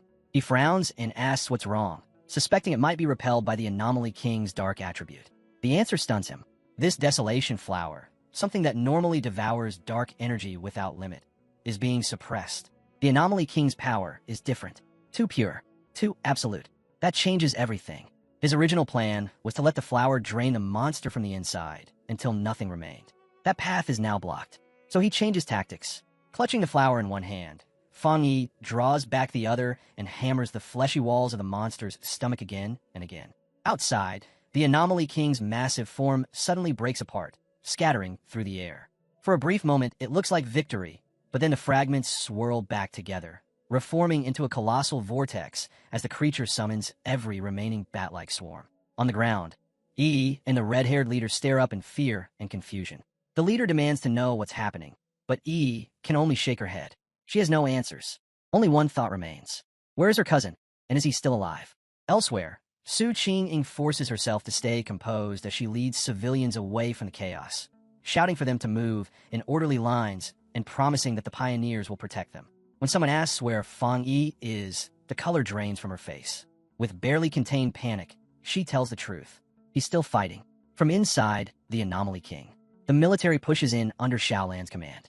An officer rushes up, reporting that the swarms and the Anomaly King are attacking without any clear pattern and calling for a full evacuation to limit casualties. Standing atop a military vehicle, Shaolan issues firm orders, yet her eyes keep lifting toward the sky, dread filling them as she watches the nightmare unfolding above. The Anomaly King begins pulling the swarms into itself, dragging them into its spinning body to restore its strength. Inside the monster, Fang Yi feels it immediately. His expression tightens as the truth becomes clear. The creature isn't finished. Not even close. The corrosive energy surges, crashing down on him as the digestion truly begins. His power starts to melt away, his body feeling as if it's being ripped apart piece by piece. Then something shifts. The dark energy around him begins to thin. Fang Yi closes his eyes for a brief instant, and when he opens them, everything has changed. He is no longer inside the monster. He stands alone in the ruins of a city that has been completely destroyed. Skyscrapers lie shattered and twisted, the sky above heavy and oppressive. A dead silence hangs over everything. Fang Yi slowly scans his surroundings, unease creeping into his chest. Where is he? What has happened? Within this broken city of illusion, Fang Yi stands still, his expression dark and steady. From the shadows behind him, something enormous begins to emerge. An immense beast wrapped in darkness, red eyes burning like open wounds in the night. Without hesitation, it lunges forward, a colossal fist slamming straight down toward him. Fang Yi sharpens his senses, and his heart drops. His spiritual power is gone, completely silent. The beast strikes again, its massive arm crashing down with enough force to tear the ground apart. Fang Yi moves on instinct alone, leaping away just in time. The impact detonates behind him, rubble exploding as the street collapses. He lands on broken concrete, breathing hard, then freezes. Something is wrong. His body still feels strong. Even without spiritual energy, his muscles move smoothly, his balance steady, his reactions sharp. Years of brutal training haven't disappeared. In that moment, understanding locks into place. This isn't reality. It's an illusion, one created by the Anomaly King to drag him back to a time before he became a pioneer, before power reshaped his life. The beast tries to crush him with a thunderous stomp. Fang Yi leaps again, barely escaping as the ground caves beneath its foot. As he lands, another truth settles in, calm and unshakable. The Anomaly King isn't powerful enough to truly erase him. If it truly were, his body wouldn't react this way. His strength isn't gone, it's being suppressed, which means this illusion has limits. All illusions do, and every flaw traces back to the one who created it. Before he can push that thought further, the beast vanishes and reappears in the same instant. A massive hand clamps around Fang Yi's body, lifting him effortlessly into the air. It drags him close, its foul breath washing over him as its voice echoes from every direction, sneering that once a foolish human enters this place, escape is impossible. Crushed in its grip, Fang Yi should look broken. Instead, a faint smile curls at the corner of his lips. The creature's shape begins to distort, its false body melting into the surrounding world, forming a grotesque, mocking grin. It opens its enormous jaws and proclaims that this is the end, not just for him, but for all humanity. To crush his will, it forces visions into his mind. Shaolan, Su Qing, his companions, lying dead and shattered, discarded like failed experiments. Proof, it claims, that humans exist only to be consumed for its evolution. Fang Yi remains silent. Then he slowly lifts his eyes. A small, defiant smile appears. He calmly asks if that is truly what the monster believes. In the next instant, Fang Yi releases everything. His body erupts in a blinding surge of golden light as he coldly declares that the thing before him is nothing more than a puppet. He tells it that it doesn't even understand the truth of who he is. One by one, golden silhouettes rise behind him, countless figures shimmering into existence as he reveals that his rebirth had only one purpose: to protect his home and everyone he cherishes. The overwhelming golden radiance floods the illusion, swallowing the shadowy beast whole. A violent blast rips through the mental world, cracking it apart from within. A wave of pure, Scorching fire surges through the collapsing space, its reflection burning inside a single blazing eye before everything shatters. When Fang Yi opens his eyes again, he stands in the real world, and he is no longer the same. His hair burns like living flame, his body wrapped in crackling blue lightning as he calls out to his system without hesitation. High in the storm-filled sky, a massive hand-shaped construct of pure golden energy forms behind him, solid and absolute, ready to end the battle. A system window flashes before his eyes, confirming that all conditions have been met. It asks if he wishes to advance. Power roars through his veins as Fang Yi accepts without hesitation, stepping into the 2-star spirit creation realm. Golden energy detonates outward as he declares himself the king of anomalies and charges forward like a falling star. At that moment, Fang Yi understands it clearly. Because of the Anomaly King, he has reached a deeper understanding of himself. Channeling his newly awakened power, he unleashes a devastating slash, golden flame-like hair blazing as blue lightning tears wildly through the sky. He declares that his rebirth exists to overturn the fate of this world, that everything he endured led to this moment, and that he alone stands as the chosen avenger. The Anomaly King's laughter rolls across the sky, deep and cruel, ridiculing him as nothing more than a pitiful 2-star cultivator.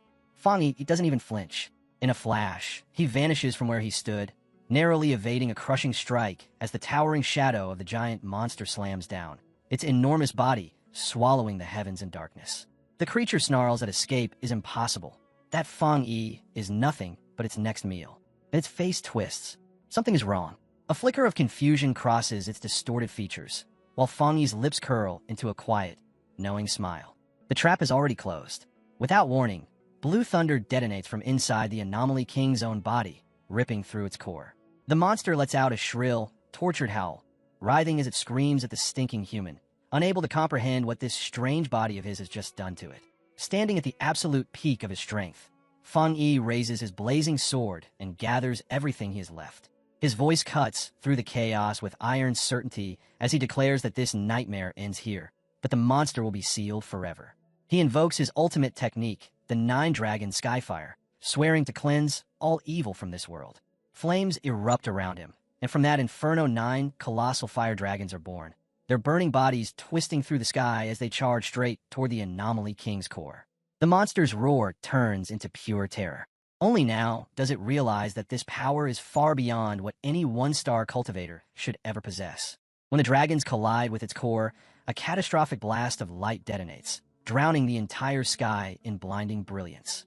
On the ground below, pioneers and soldiers can only stare, frozen in awe, as Fang Yi completely annihilates the anomaly. The Anomaly King releases one final, agonized scream before its existence is torn apart by overwhelming force.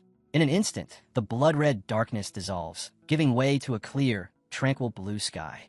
High above the city, a massive vortex of lingering purple energy, the last remnant of the dark attribute, twists violently before being pulled inward and erased. Fang Yi's form returns to normal, yet his blazing sword remains in his grasp as the remaining purple energy condenses into a single sphere before him.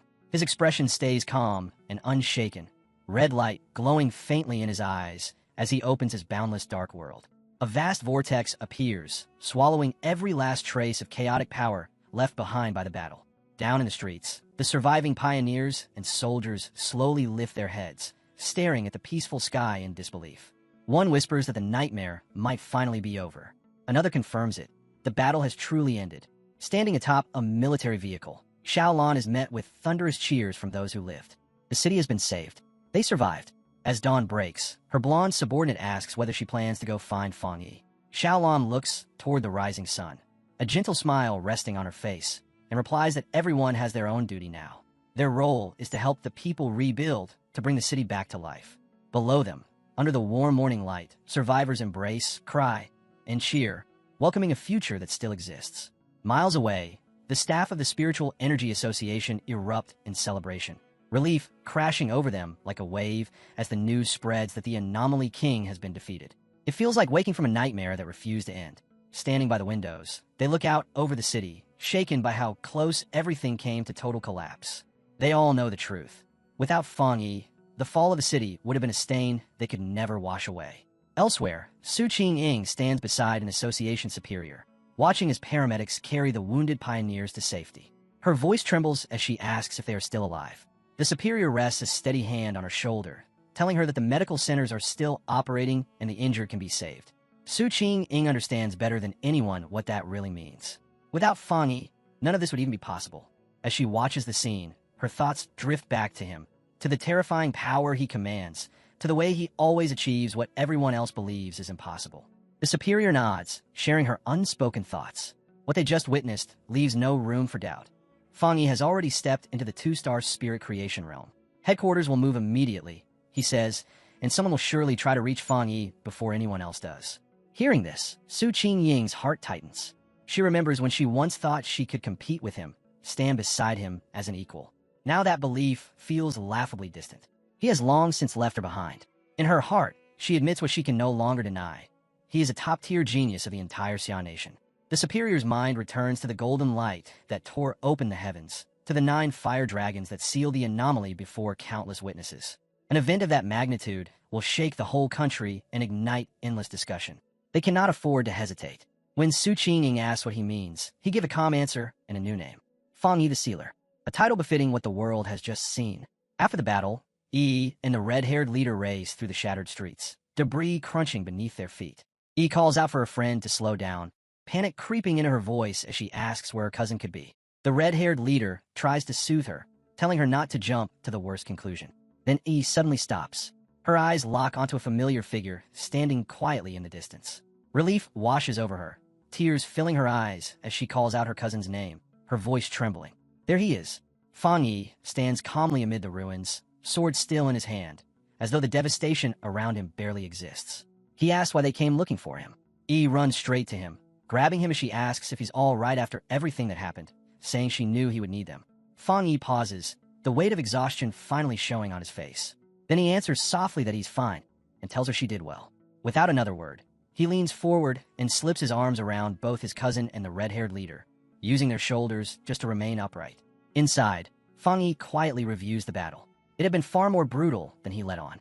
Every ounce of power he gained from his recent breakthrough had been burned away in that final strike, leaving him completely drained. A faint trace of embarrassment passes through him when he realizes how worried they are. Then Yi suddenly stiffens. Something clicks in her mind. She pulls back and stares at him, eyes wide, asking if he truly broke into the two-star spirit creation realm.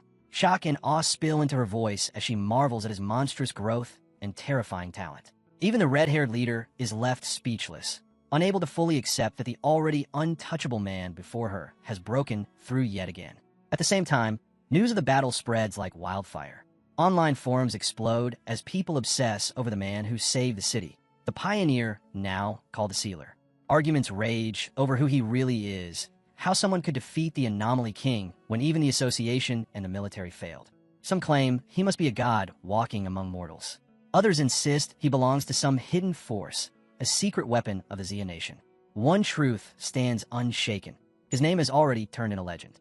Elsewhere, Zhang Lu's red-haired friend points excitedly at a computer screen, convinced the man in the footage is the same one who once defeated Zhang Lu.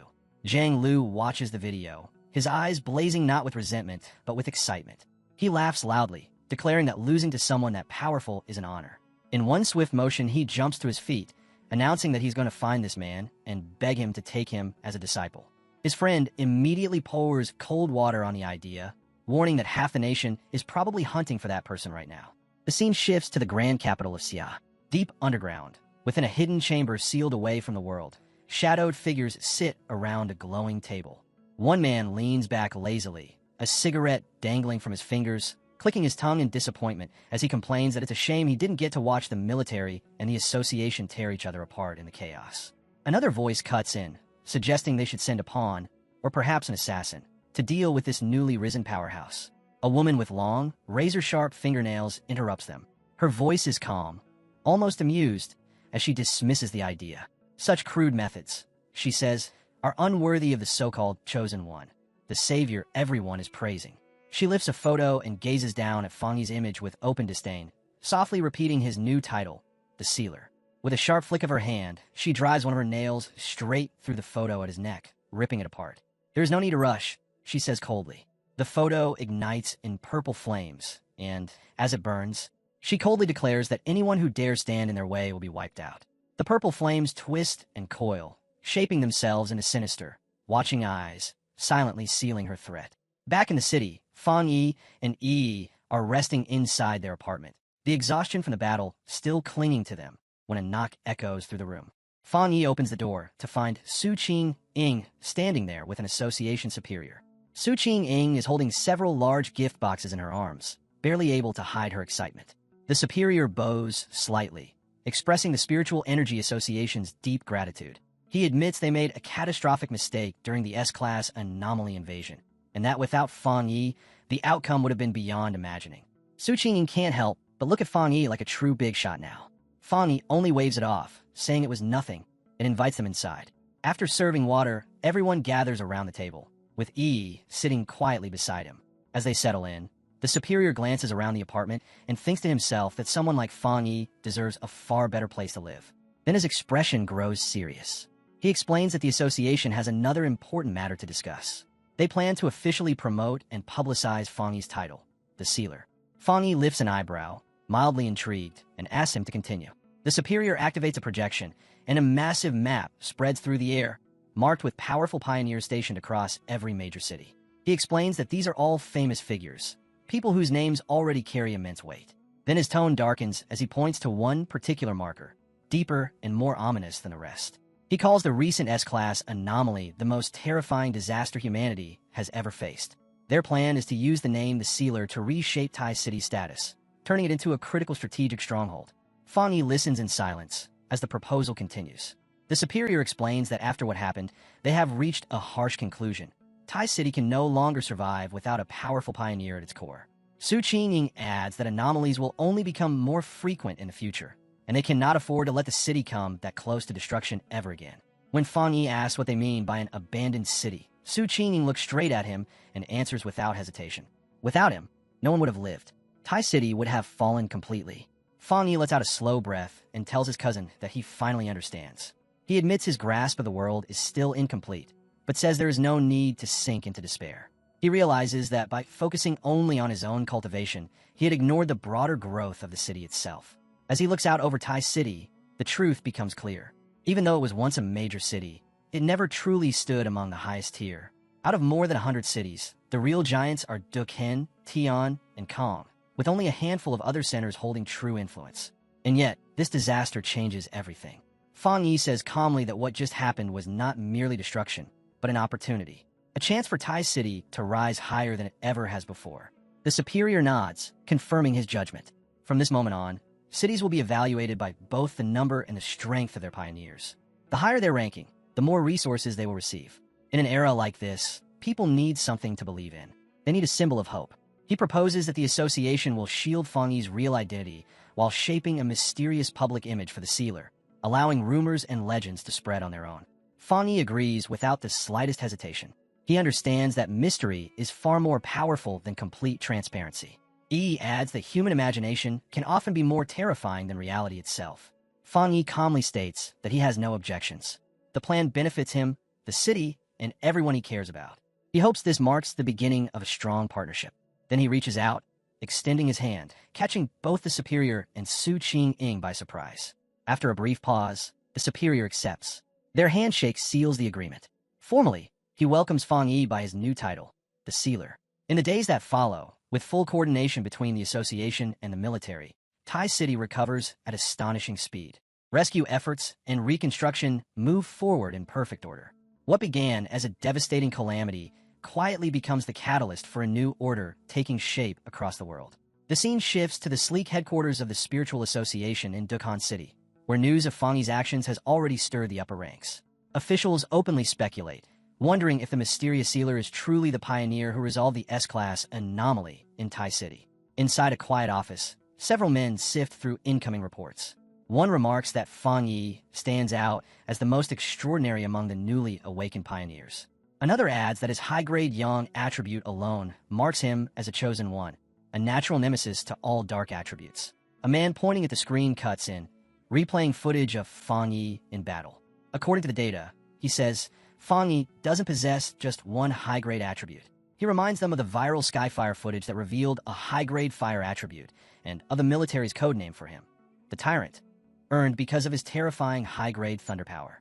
The room falls into stunned silence. Even so, the man with glasses shakes his head, saying there is something about Fang Yi that is even more unbelievable.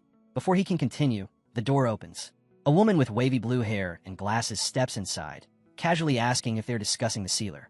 With quiet confidence, she requests all available data on him. The men immediately recognize her and comply, pulling Fang Yi's complete profile onto the main screen. As she studies it, her gaze sharpens.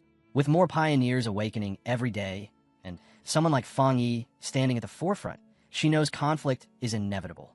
Power always draws challengers. Her glasses catch a sharp glint of light as she quietly admits, almost to herself, that she wants to see his strength with her own eyes. In her thoughts, it is only a matter of time before she and the sealer finally meet. The scene shifts again, this time to a modern library in Kong City, where silence presses down as people read and type in hushed focus.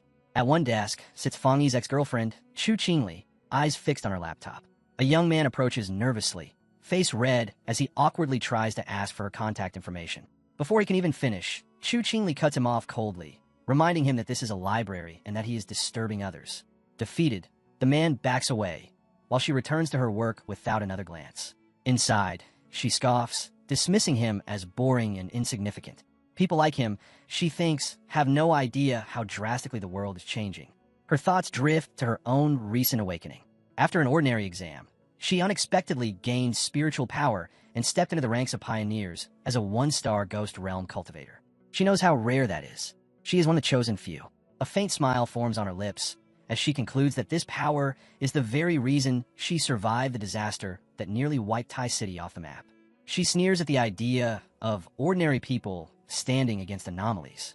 To her, it is laughable. Her mind drifts to certain inferior men, wondering what people like them could possibly do in this merciless new era. Then a memory flashes, Fang Yi calmly telling another girl that he and Chu Qingli were nothing more than classmates. Her face tightens in irritation. She is convinced the old Fang Yi would have been torn apart the instant the monsters appeared. How absurd, she thinks, that she ever compared a useless man like him to someone as extraordinary as the sealer. Her eyes drop to the article about the sealer on her screen.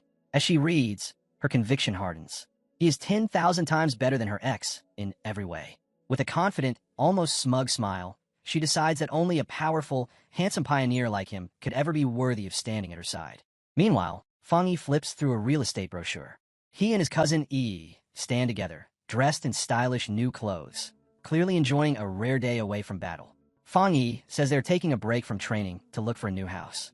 Yi laughs and teases him, asking if they are really skipping training, but he calmly explains that strength also requires balance.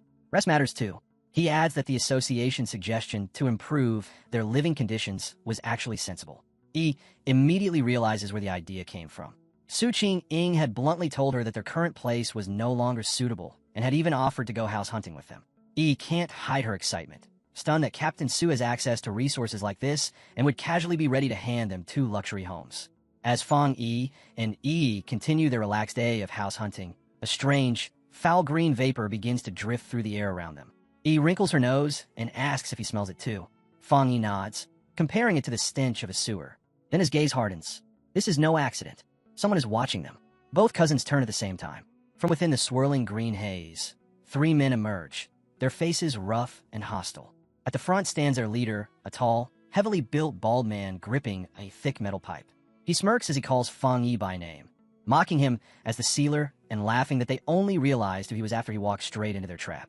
He sneers, dismissing Fang Yi as nothing but an overhyped pretty boy with no real strength. One of the men beside him releases more of the foul gas into the air, while another scoffs that Tai City must be filled with trash if it chose a kid like Fang Yi to lead it. The 3 of them charge at once, shouting for Fang Yi to hand over every benefit Tai City has given him. Yi reacts instantly, stepping forward as blue energy blasts from her palms.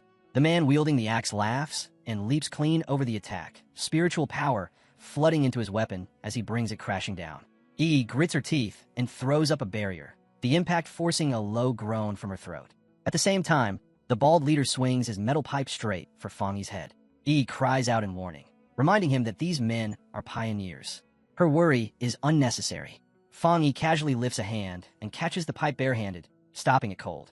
The bald man freezes, eyes wide, unable to believe his full-strength strike was halted so easily. Fang Yi looks at him with nothing but contempt. Flames burst to life around his hand, fierce and bright. He calmly asks what kind of stinking fish and rotten shrimp would dare try to rob him in the middle of the street. Then he strikes. His blazing fist slams into the bald leader's face, sending the man flying backward with a scream as his body crashes to the ground. Nearby, the man carrying the gas tank stares in shock, unable to understand why Fang Yi is completely unaffected. His universal permeating potion should have already paralyzed him. Fang Yi simply turns his gaze toward him, fire still flickering around his hand. The green vapor, he explains, is nothing more than a potion refined from the sweat of a wooded tribute pioneer, meant to corrode spiritual barriers, though it leaves behind an unbearable stench. Enraged and humiliated, the bald leader drags himself back to his feet, roaring that he was only careless. He shouts that since they are all in the spirit creation realm, there is nothing to be afraid of. Purple light surges over his body as he charges again. Fang Yi instantly sees through them, recognizing the mutated earth and what attributes hidden behind their power. He remarks that such filthy tricks suit people as twisted as they are, confident that while these methods might work on ordinary pioneers, they mean nothing against him. At the same time, the axe-wielding man leaps toward Yi, trying to crush her with brute force. She reacts in a flash, twisting her body and driving her foot straight into his groin. A horrible scream follows as he drops to the ground in agony. As Yi lands lightly, Fang Yi watches the exchange with a darkened gaze. He has no desire to draw attention, but having his peaceful day ruined like this is genuinely irritating. He lifts a hand and removes his sunglasses. His expression turns cold and focused, and beneath the sunlight his red eyes begin to glow. Telling his cousin to step back, Fang Yi finally releases his true power. A terrifying wave of radiant golden energy erupts from his body, blasting the attackers away. He stands at its center like a living sun, as blinding light floods the street and freezes his enemies in place. The holy energy keeps expanding, forming a blazing domain that traps all three men inside, their bodies instantly swallowed by searing golden flames. Their screams rip through the air as they thrash in agony, unable to understand what kind of terrifying fire is burning them. Only now do they truly grasp the meaning of the sealer's power. In desperation, they beg for the pain to stop.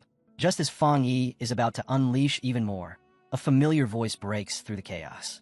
Captain Su rushes in, shouting for him to stop and not kill them. The interruption catches Fang Yi by surprise. Looking at the three broken men writhing on the ground, Captain Su exhales in relief and explains that they're already key targets under the association's watch. Fang Yi calmly asks if she plans to take them in. Captain Su nods, saying the association has begun formally registering all pioneers, especially unstable troublemakers like these. Standing over them, Fang Yi coldly tells the men that they are lucky. He warns that he despises being disturbed, and if they ever cross him again, things will not end so easily. His words earn him an annoyed glare from Captain Su. As paramedics arrive and load the injured men onto stretchers, Captain Su scolds them harshly.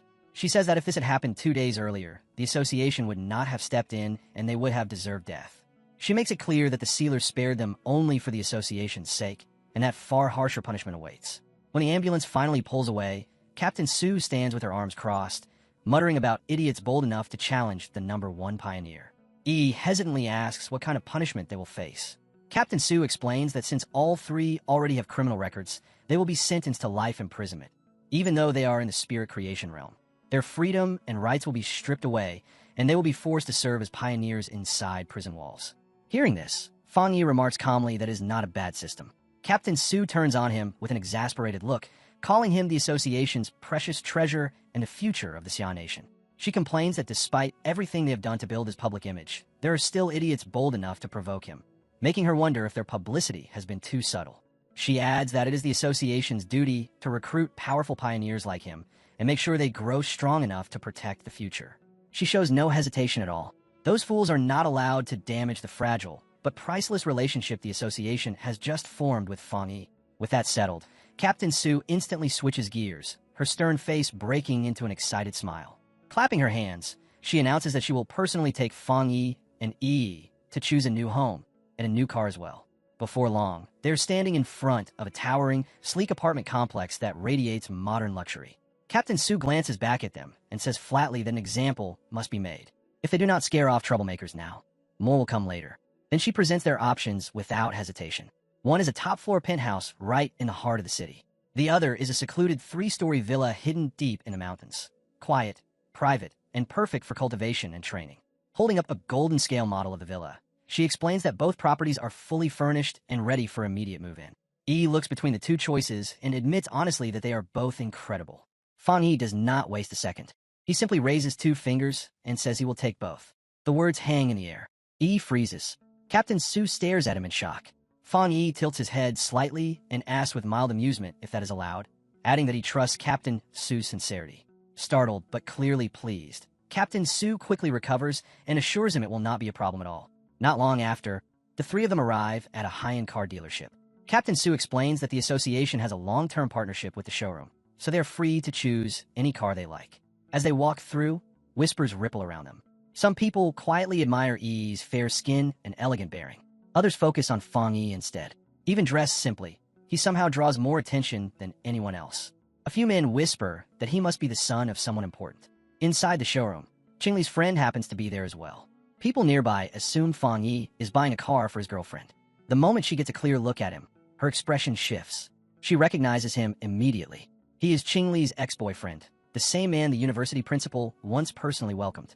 Memories of their last argument flash through her mind, and irritation surges the moment she sees him standing beside another beautiful girl. She pulls out her phone and starts recording as Fang Yi, and Captain Su examine a sleek sports car.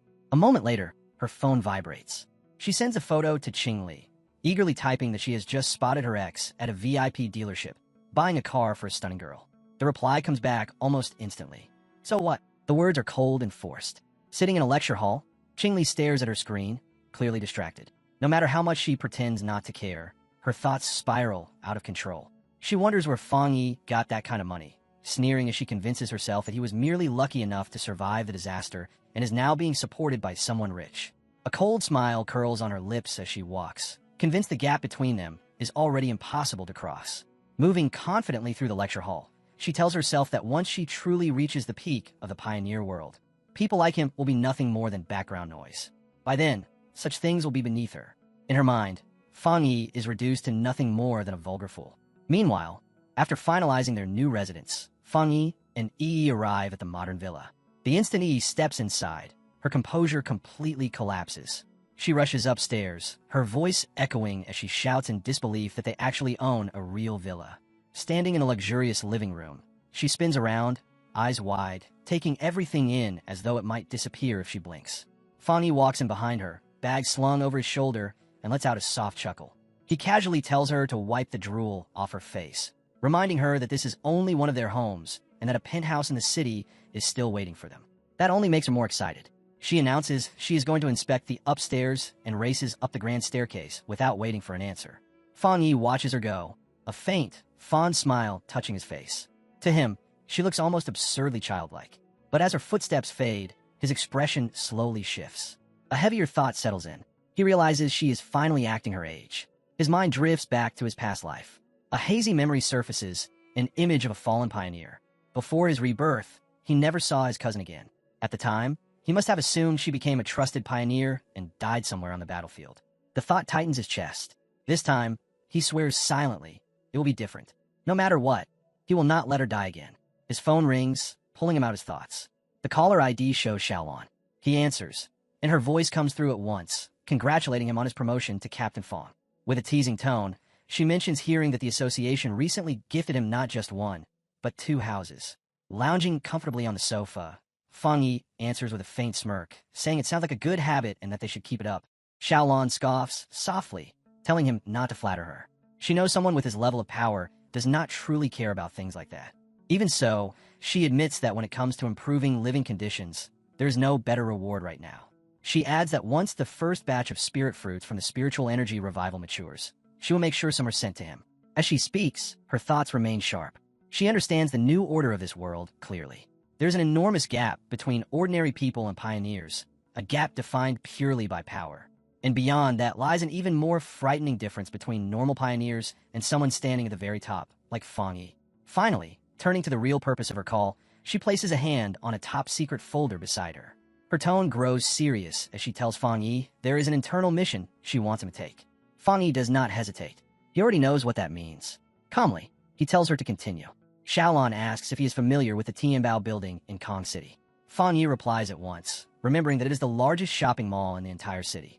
Xiaolon confirms it, but her voice turns heavy as she explains that the building was recently sealed after a monster invasion killed countless people, igniting public outrage.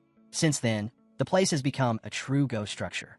Kong City soon becomes the focus of everyone's attention. The massive Tianbao building still looms over the district, but everything around it has changed. Once the city's busiest landmark, it is now a place of dread. Strange tremors and unnatural phenomena keep occurring, while a dark mixture of red and purple energy coils around the structure like a curse. The danger grows so severe that the Kong City Spiritual Association is forced to seal the entire area. Not long after, Fang Yi arrives in Kong City to take part in the mission. At the designated meeting point, he raises a hand and greets the small group waiting there, calmly stating that he is the one who accepted the task. There are 4 others with him. Remembering Xiao Lan's warning not to reveal his true identity or power, Fang Yi keeps a deliberately low profile. As they assemble, Fang Yi quietly studies his temporary teammates. The group is an unusual mix. From their clothing, he could tell 2 of them belong to the military. The other 2, a stern gray-haired man and a woman with short purple hair, step forward and introduce themselves as members of the Kong City Spiritual Association. They explain that Officer Golan has already briefed them and that they will be working together on this operation. Soon everyone crams into the armored vehicle, its heavy doors slamming shut as it pushes through the pounding rain toward the sealed building. Water lashes against the metal shell while silence presses down inside like a physical weight. The brown-haired man grips the steering wheel, eyes fixed forward, while the blonde woman in the passenger seat shifts restlessly, her unease written all over her face. Finally, unable to endure the tension any longer, she breaks the silence, suggesting that since none of them truly know each other's abilities, they should at least promise to watch each other's backs once they enter the danger zone. The back seat is even worse. Fang Yi sits loosely between the stern gray-haired man and the short-haired woman, both of them stiff, arms crossed, faces locked in guarded expressions. Fang Yi props his chin on his hand, calmly sizing them up. In his eyes, the team is a mess. For what he can tell, the overall level of the Kong City Association members is painfully underwhelming. The serious man finally snaps, throwing Fang Yi a sharp, suspicious glare. He leans closer to the short-haired woman and lowers his voice, asking if the skinny kid is really the powerful expert sister Xiao Lan claims she was sending. The doubt in his tone is obvious. Fang Yi looks like an ordinary student, far too thin, far too plain. There's no official device on him, and not a single thread of spiritual pressure can be felt. His power is completely concealed. To the serious man, none of it makes sense. The short-haired woman, however, reacts in the opposite way. Her eyes lock on a Fang Yi, shock flickering through them as her thoughts spiral. Old rumors flash through her mind, tales of a figure wreathed in blazing flames, a godlike existence who once stopped a natural disaster alone. Could this quiet young man really be that person? The sealer? Her reason rejects it. He looks far too young.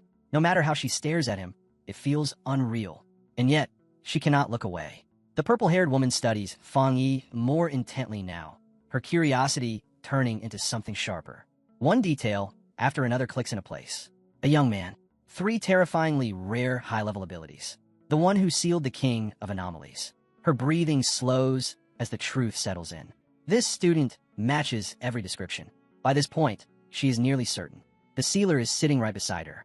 Far away, inside the Star God Warzone office, a phone suddenly rings, slicing through the air. Gaolan answers, and her face darkens immediately. The report is brutal. The Tianbao building has fallen completely. All contact with the personnel inside has been severed. The anomaly level has skyrocketed to 12,000. 53 deaths are already confirmed. Xiaolan's expression tightens, stress cutting across her features. The disaster is spiraling far beyond what anyone predicted. Even so, her voice remains steady as she declares that the person she sent, Fang Yi, will not fail. She ends the call without allowing any argument, coldly stating that the mission has already been handed over and no further discussion is necessary. Back in Kong City, the Tianbao building looms like a living nightmare. A raging storm of red and purple energy twists endlessly around it, as if the world itself is rejecting whatever horror waits inside. The armored vehicle finally grinds to a halt, and the team steps out into a heavy, unnatural rain that looks less like water and more like blood falling from the sky. It soaks their clothes and skin with a sickening chill as if the air itself is contaminated. Fang Yi sweeps his gaze across the surroundings, his expression tightening. The situation is terrible, far worse than he had expected. The presence lurking inside the building feels monstrously powerful, stronger than anything he has faced before. Everyone lifts their heads toward the towering skyscraper, and only then do they notice the dark stains streaking across its surface. Fang Yi raises a hand and points. That is when the truth hits them. Nearly the entire side of the Tianbao building is smeared with thick, massive trails of dried blood, running down the walls like a grotesque mural. The short-haired woman swallows and forces herself to explain that the Tianbao building has 40 floors and is the tallest structure in the entire city. Even though many people were evacuated, the cramped interior caused chaos when the lockdown began. Fang Yi immediately understands what that implies. Some people must have resisted.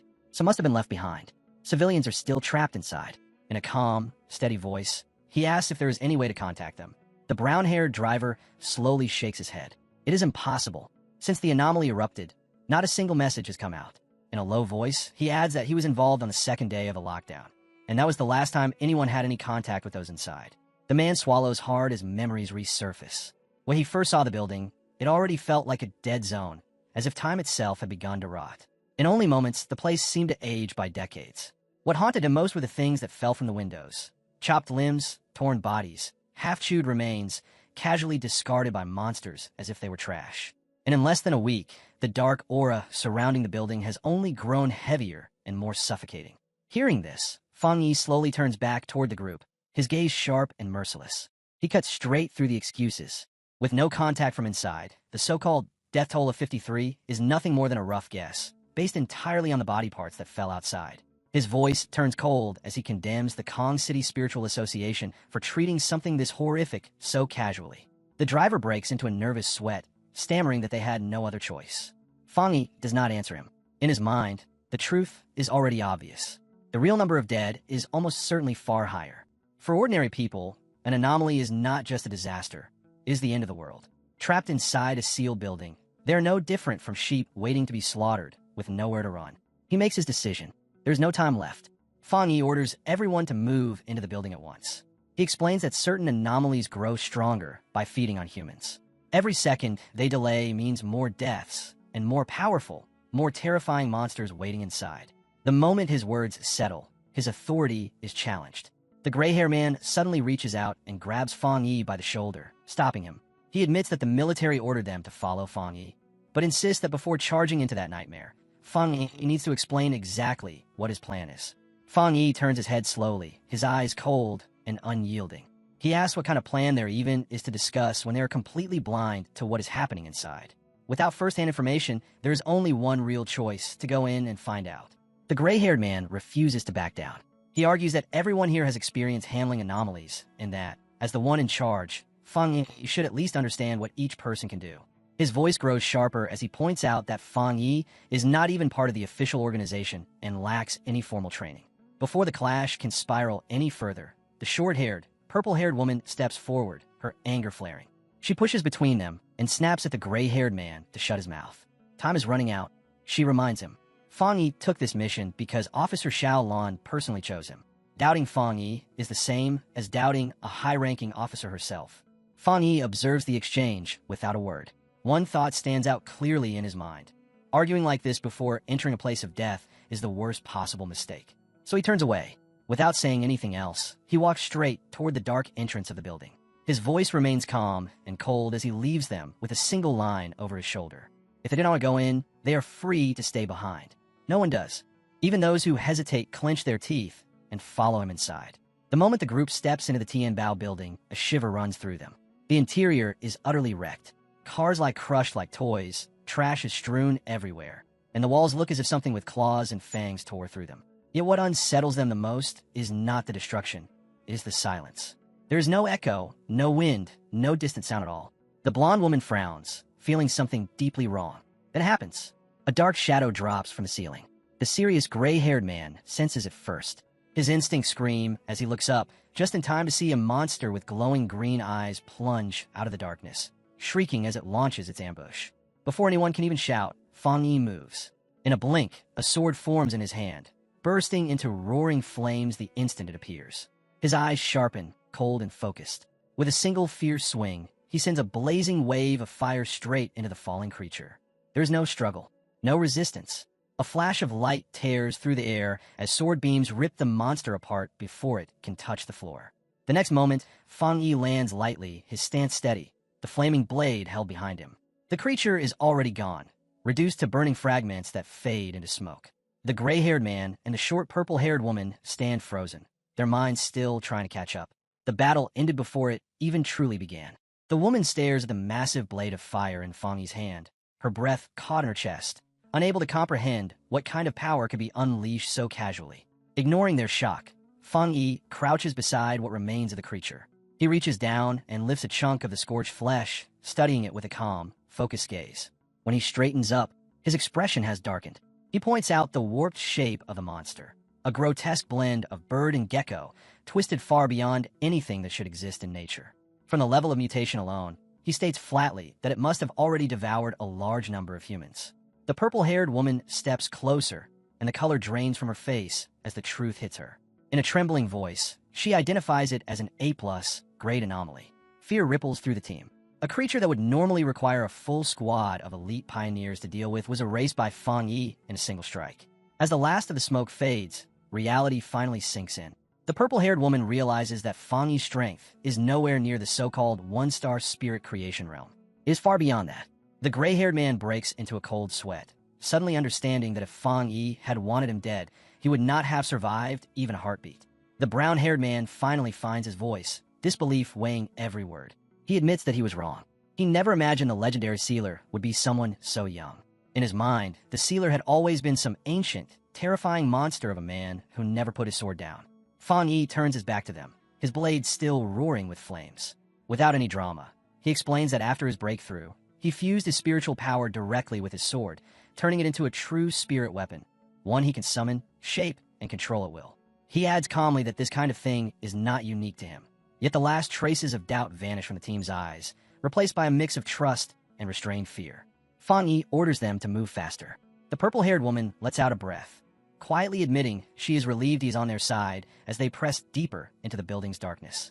To light the way, Fang Yi forms a ball of fire in his palm, holding it like a torch as he leads them through a narrow, suffocating hallway. They soon reach a staircase, and every step is soaked in blood.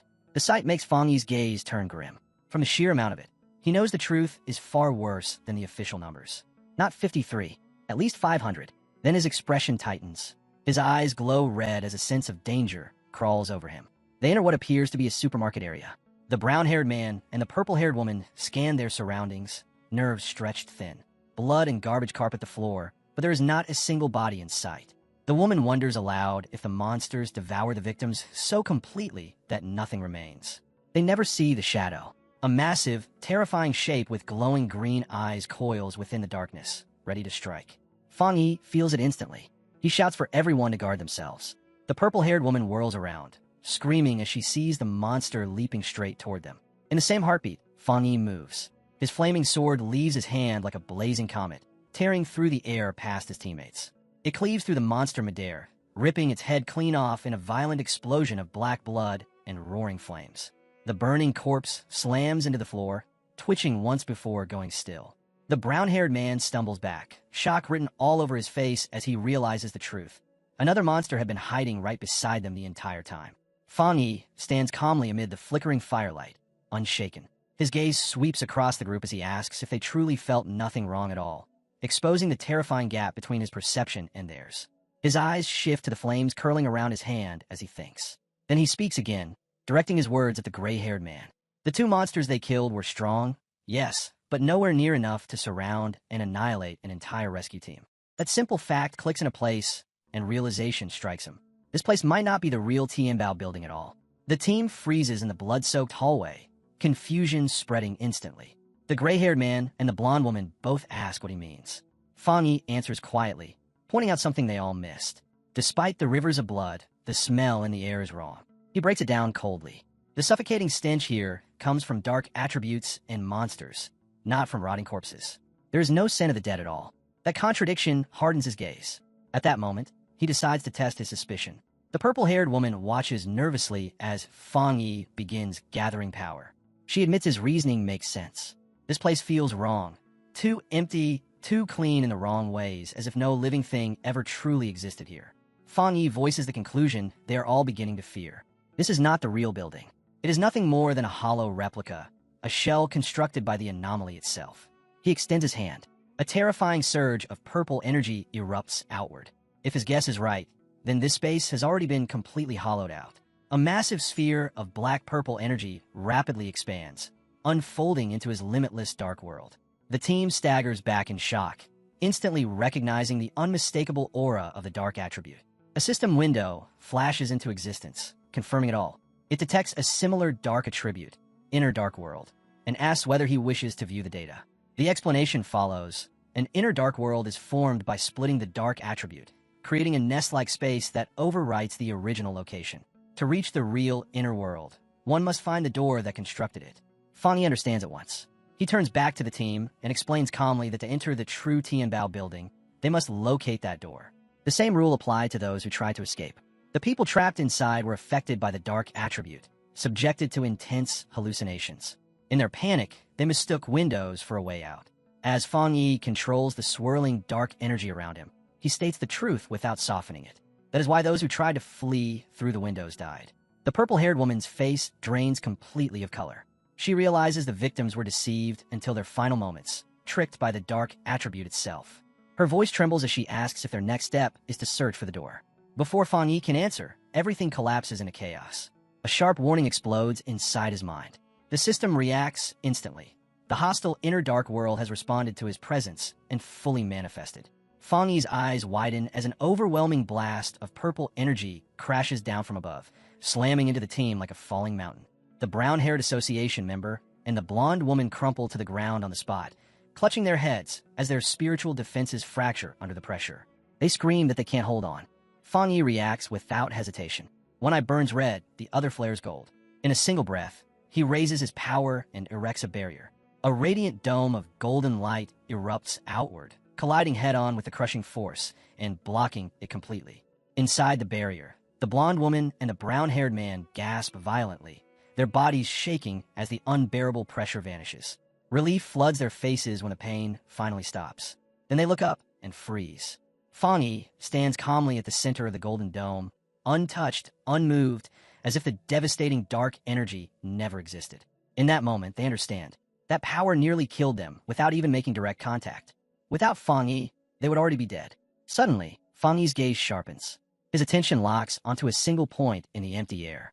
Flames roar along his sword as he speaks calmly, stating that he has found it. Spiritual power surges as he activates Fire Dragon, drawing his blade back before swinging it forward with violent force, declaring that the entrance is right here. The strike lands. Reality shatters. The space ahead fractures like fragile glass, the hallway cracking and peeling apart as the illusion collapses. The gray-haired man and the purple-haired woman stare in stunned disbelief as the false world disintegrates before their eyes. Fangyi steps forward onto newly revealed ground, his expression dark and unwavering. Beyond the broken space stands the truth. A massive, terrifying gateway twists before them, filled with swirling dark green mist and crawling shadows. This is the real entrance, the true Inner Dark World. Fangyi moves first, his blazing sword lighting the way. He orders everyone to stay close, maintaining the golden barrier as they advance. The surroundings are no longer normal. Thick, red, fleshy veins pulse and writhe across the walls, as if the building itself is alive. The blonde woman suddenly pales. She covers her mouth, her voice shaking as she says she can smell something terrible. Fangyi's expression hardens. He confirms it quietly. The smell of corpses, blood, the stench of their own kind. Moments later, they see it. The floor ahead is strewn with bodies. The missing pioneers lie broken and scattered, their fate finally revealed. They were trapped here, slaughtered within this dark space. There is no time to mourn. A piercing screech tears through the air as shadowy, bat-like creatures pour down from the ceiling, surrounding the group in an instant. The team looks up in horror at the swirling mass of monsters closing in from every direction. Then something far worse descends. A massive gray, demon-like creature with glowing red eyes dives out of the swarm, its presence crushing and suffocating. The gray-haired man and the brown-haired association member cry out in disbelief, unable to accept that yet another high-level dark monster has appeared so quickly. Fangyi does not hesitate. His flaming sword forms in his hand, and in the next instant he hurls it forward. The blade spears straight through the falling monster's chest, erupting in a violent burst of fire. The creature howls in agony as Fangyi charges after it, eyes cold, already prepared to end the fight. He drives his sword into the ground and grips the hilt. In the blink of an eye, his body blurs. A storm of impossibly fast strikes explodes outward, every swing unleashing waves of fire that tear through the swarm and smash into the massive demon. Fang Yi lands lightly, and the final impact triggers a roaring explosion of holy flames that engulfs the area. Dark creatures shriek as they are erased, their bodies melting the moment they touch his fire. The blonde woman and the purple-haired woman shield their faces, stunned by the heat. They can only stare as monsters that should have been living nightmares are reduced to nothing in seconds. A bitter realization settles over them. Since entering this place, they have done nothing at all. Fang Yi has handled everything by himself. He walks through the scorched ruins, his sword glowing like molten metal. When he reaches the place where the fallen pioneers lie, his expression softens. He raises a hand, and gentle, controlled flames rise. One by one, he cremates the bodies, giving the innocent victims a final dignity instead of leaving them to decay in darkness. The brown-haired association member and the blonde woman watch in silence, a clear in their eyes. They finally understand that the title of sealer is not an exaggeration. It is something Fang Yi truly earned. Turning back to the group, Fang Yi issues his orders. Since they are already inside, no one will be standing idle. He instructs them to search the first floor for any possible survivors while he goes up to deal with whatever remains above. The gray-haired man and the purple-haired woman straighten immediately, ready to move. Any lingering doubt is gone, replaced by absolute respect. Fang Yi advances alone, clearing the building floor by floor. On the 10th level, a swarm of flying shadow creatures rushes toward him. He swings his flaming sword in wide arcs, forcing them back as he studies them. They have reached at least the 1-star spirit creation realm, but nothing more. Their abilities have not truly evolved. He cuts them down effortlessly, slicing their bodies apart in midair. Not long after, he leads the team up to the 15th floor, his sword leaving burning trails behind him. The air grows heavier with every step. The blonde woman groans, saying the cold, dark power is starting to seep through her barrier. Ahead, the corridor is packed with corpses. The gray-haired man suddenly stiffens. Something is wrong. The bodies are not still. Something is moving inside them. He urgently warns everyone that the corpses are corrosive and tells them not to breathe in the spores drifting through the air. Before anyone can react, a drop of liquid splashes into a puddle. A massive shadow spike erupts behind Fang Yi and the brown-haired association member.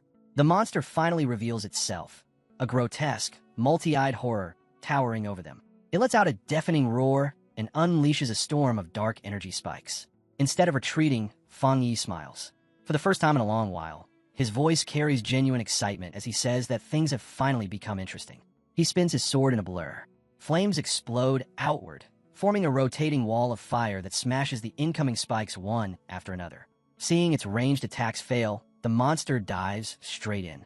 Fang Yi is already waiting. In that instant, he understands its plan. It is stalling, buying time to push its evolution even further. His eyes narrow. With a sharp motion, he hurls his flaming sword forward with overwhelming force. The impact detonates in a violent explosion, fire engulfing the creature completely. When the flames fade, Fang Yi extends his hand, disappointment clear in his voice. He tells the shattered remains that he expected more, at least a fight worthy of a 3-star spirit creation realm opponent. This was not even close. A faint sound suddenly echoes nearby. The gray-haired man stiffens and whirls around, instincts screaming, while Fang Yi calmly asks who is there. He steps closer, peering into the shadows, his tone steady as he asks if anyone is still alive. A young man slowly peeks out from behind a door, shaking uncontrollably, his voice cracking as he asks if they're the forerunners sent to save them. Inside, they discover 5 survivors crammed into a hidden storage room of what was once a luxury brand store. They are huddled together in the darkness, faces pale with terror. Fang Yi immediately understands. They hid here during the initial slaughter. Seeing their fear, his expression softens, and he offers them a gentle smile. He tells them it is over now, that they are safe, and that help has finally arrived. The brown-haired association member steps forward with a reassuring smile, introducing them as members of the Kong City Spirit Association. He tells the survivors that the monsters outside are already dead and urges them to come out quickly. The young man can only stare at Fang Yi, eyes wide, struggling to believe what he is seeing. His voice rises as he blurts out the question burning inside him. Did Fang Yi really kill all those terrifying monsters with just a single slash? Outside the Tianbao building, the monitoring team watches the data feed in silence. The structure is still wrapped in ominous red energy, but something about it feels different now. They track Fang Yi's spiritual signature as the blazing fire of his spirit weapon lights up floor after floor. Then an analyst suddenly shouts. The latest reading is from the 40th floor. The room goes completely still. Seconds later, the report arrives. The sealer has cleared the entire Tianbao building from bottom to top in just 9 minutes and 56 seconds. They immediately understand that this information will send shockwaves through the entire pioneer circle of Kong City. There is no time to celebrate. A shrill red alarm suddenly screams through the control room. A warning flashes across every monitor. It is not over. An S-class monster eruption has been detected at the highest level. On the top floor, Fang Yi stands amid shattered concrete and twisted steel. Slowly, he lifts his gaze, his expression hardening as he locks onto something above. He knows it now. The real target has finally shown itself. Hovering in the ruined air is a gigantic skeletal monster, its bones wrapped in glowing green energy, black feathers drifting around it like falling ash. Fang Yi takes one look and recognizes it instantly. The anomaly king of this place, the Bone Bird. Without hesitation, Fang Yi charges straight toward the massive creature, leaping into the air with his sword raised. As he closes the distance, his eyes narrow, rapidly analyzing its form. He realizes that the writhing worms embedded throughout its body are not parasites at all. They're part of its true structure. With a fierce swing, Fang Yi releases a powerful golden slash. The attack crashes forward, but the Bone Bird intercepts it, thick cage-like bones snapping into place to block the blow. Fang Yi pauses for a brief moment, surprised that his strike was stopped. The monster fixes its burning green eyes on him. Far below, his teammates watch in rising dread. If even the sealer cannot break through this anomaly king, then there is nothing they can do. Their weakness leaves them helpless. Fang Yi clicks his tongue. He has tested enough. No more holding back. Divine thunder pours into his sword, crackling blue lightning wrapping around the blade as power surges violently through his body. Fang Yi swings again, and this time the reinforced strike cuts cleanly through the bone defenses that resisted him before. The Bone Bird shrieks in pain and fury, but Fang Yi, surrounded by raging lightning, calmly tells it to be quiet. A massive vertical slash of blue energy follows, cleaving straight through the monster's enormous body. Staring at it coldly, Fang Yi remarks that even after turning the entire building into a feeding ground, this anomaly king is far weaker than the bat anomaly king he faced before. In the next instant, he moves. His speed becomes a blur as a storm of precise slashes rains down, cutting again and again before he lands lightly on the ground. The gray-haired man and the blonde woman can only stare, stunned, finally understanding that Fang Yi is not merely fighting the monster. He is completely overwhelming it by himself. Nearby, the purple-haired woman watches in breathless focus as the truth becomes clear. Every strike is intentional. Every cut is measured. Fang Yi is dissecting the anomaly with terrifying precision. As he slips past its desperate counterattacks, he realizes he has not even needed to aim for the Bone Bird's skull. The creature cannot fight back.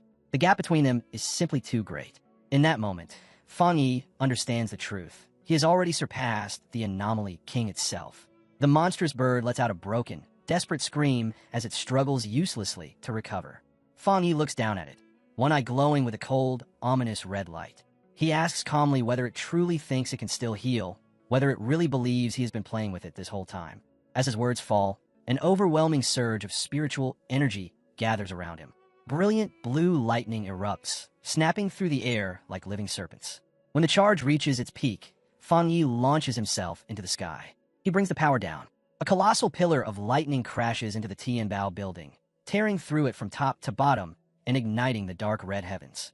The raging energy twists into a massive vortex, ripping away the lingering darkness and cleansing the entire area. As the attack fades, the oppressive clouds finally shatter. Golden sunlight pours through the sky, bathing the ruins below and declaring to the world that the nightmare has ended. Outside, the association's monitoring team can only stare as the Anomaly King's energy vanishes from their screens. They immediately grasp what this means. Fang Yi stands on a level far beyond any ordinary pioneer. Some quietly wonder if this is the true difference between normal elites and a genuine top-tier genius. The S-Class invasion is officially recorded as the King Sacrifice Hell, and every detail of how it was resolved is sealed into the highest level of classified archives. Fang Yi's method is listed as something no one else could ever hope to replicate. As the dust settles, Fang Yi lands calmly atop the shattered ruins. He turns to the gray-haired man and the purple-haired woman and tells them the Bone Bird is dead. They can contact the outside now. Without delay, the purple-haired woman activates her communicator. She identifies herself as Song Yua and reports that the incident has been successfully resolved. She confirms that thanks to the sealer, the mission was completed smoothly and without further casualties. While she speaks, Fang Yi already begins walking toward the exit. She adds that the Kong City Spirit Association should cooperate properly and show appropriate gratitude for his assistance. Then her expression suddenly changes. Shock flashes across her face as she listens to the reply coming through the communicator. She demands to know why a newly elected Kong City captain is arriving now, when the mission is already over. A streak of light tears across the city sky, racing straight toward their location. The voice on the communicator explains that the captain learned the sealer was here. They tried to stop him, but his arrogance made him impossible to restrain. Enraged, Song Yue snaps back that this mission belongs to the military zone and that it is their responsibility to control that captain.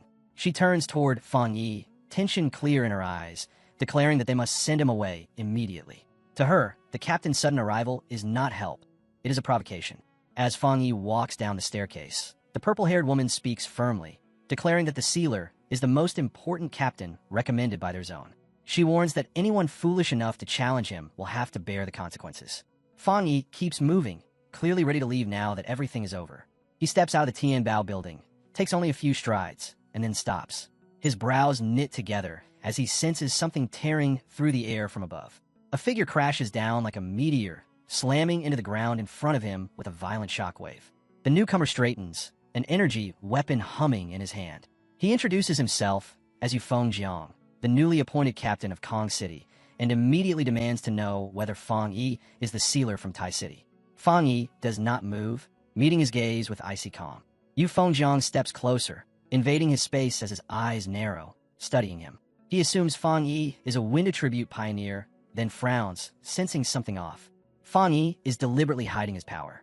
With a cold grin, Yufeng Jiang concludes that Fang Yi must be at least in the spirit creation realm. His energy weapon shifts into a sharp claw as he lunges forward. Fang Yi draws his flaming sword, and the two clash in a blur. The exchange is fast and brutal. Yufeng Jiang leaps into the air and brings his weapon down in a crushing strike. Fang Yi slips aside at the last moment as the captain smashes into the street, cracking the ground beneath him. Looking down, Yufeng Jiang scoffs, dismissing Fang Yi as nothing more than a brat. To him, this is the perfect chance to build his reputation and display his family's power. He laughs loudly, arrogance dripping from every word. He thanks Fang Yi for handling the crisis, then instantly turns sharp, accusing him of overstepping his authority. He lectures about rules, hierarchy, and seniority as though delivering a sermon. Fang Yi listens without the slightest interest. When Yufeng Jiang finishes, he replies calmly that he only came because the military requested his help, and that there was no captain here when he arrived. His voice turns cold as he asks what this newly appointed captain actually wants. Yufeng Jiang smirks, claiming he is a man of culture with no hostile intentions. Then the truth slips out. He wants to borrow Fang Yi's sword. Dark energy begins to pool around him, purple and white aura surging across his body. With a threatening smile, he tells Fang Yi that if he refuses, he will never leave Kong City alive. Fang Yi does not even flinch. Instead, a faint smile forms, as if he just heard something ridiculous. Yufeng Jiang's expression twists with excitement, clearly savoring the tension. That is when Fang Yi decides the talking is over. He releases his full power. As Fang Yi draws his blade, fire detonates around him in a savage ring, waves of heat slamming outward as if the air itself is being crushed. Yufeng Jiang's pupils contract when Fang Yi's presence explodes, that overwhelming aura crashing down on him like a collapsing mountain. Fang Yi's eyes burn with light as he stares straight at the captain, answering his request with a cold, mocking smile. If Yufeng Jiang wants to borrow something, Fang Yi says, then he will take his entire family instead, a clear promise that he is about to grind him into the dirt. Fang Yi launches first, a brutal arc of blazing fire tearing through the air toward Yufeng Jiang. The captain twists away at the last instant, slipping past it with unbelievable speed, and instead of panic, a feral grin spreads across his face. He bursts into laughter, declaring that the battle has finally become worth his time.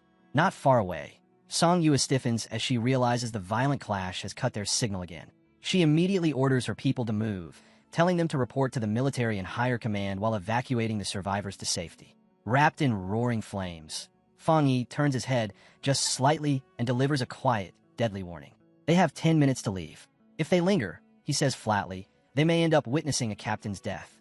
The brown-haired association member starts to protest, but Song Yue slaps a hand over his mouth and yanks him away, shouting that she understands.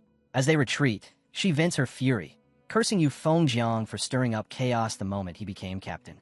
The others grumble along with her, even admitting that watching the sealer beat their arrogant leader bloody might not be such a bad thing after all. When they disappear, the atmosphere turns heavy and lethal.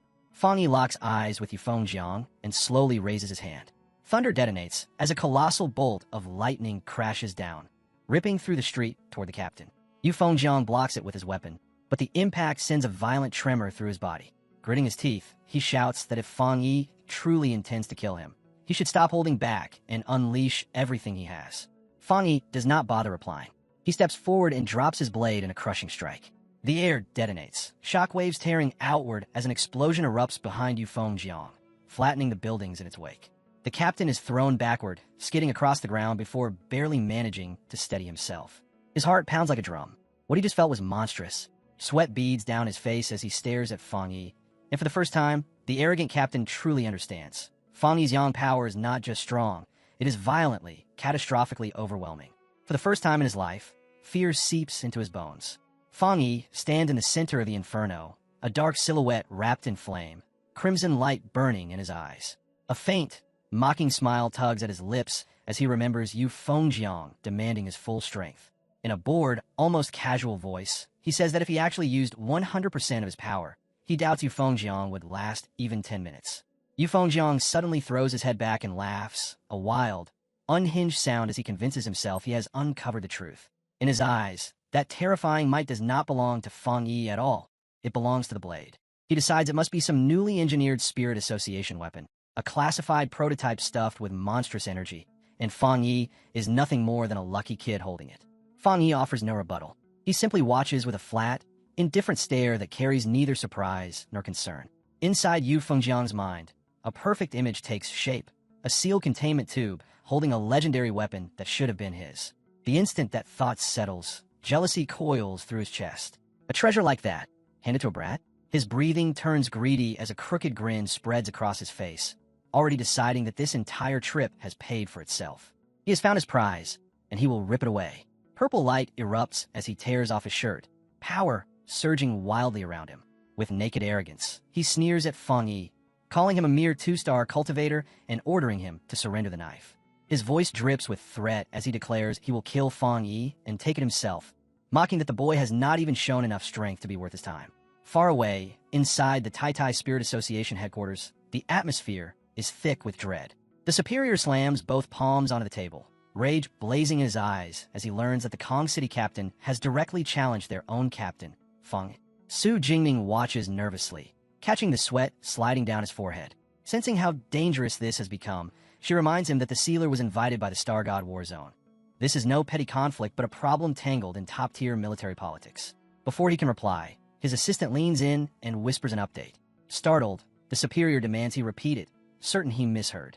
The assistant explains that Kong City has already been contacted, but their reply was filled with arrogant confidence. If the fight is not halted within 10 minutes, they say, the outcome will be irreversible. Believing Fang Yi to be the one in danger, Kong City assumes their captain cannot possibly lose. After all, they're the third-ranked city. To them, the result is obvious. The Thai officials are left stunned by the sheer disrespect.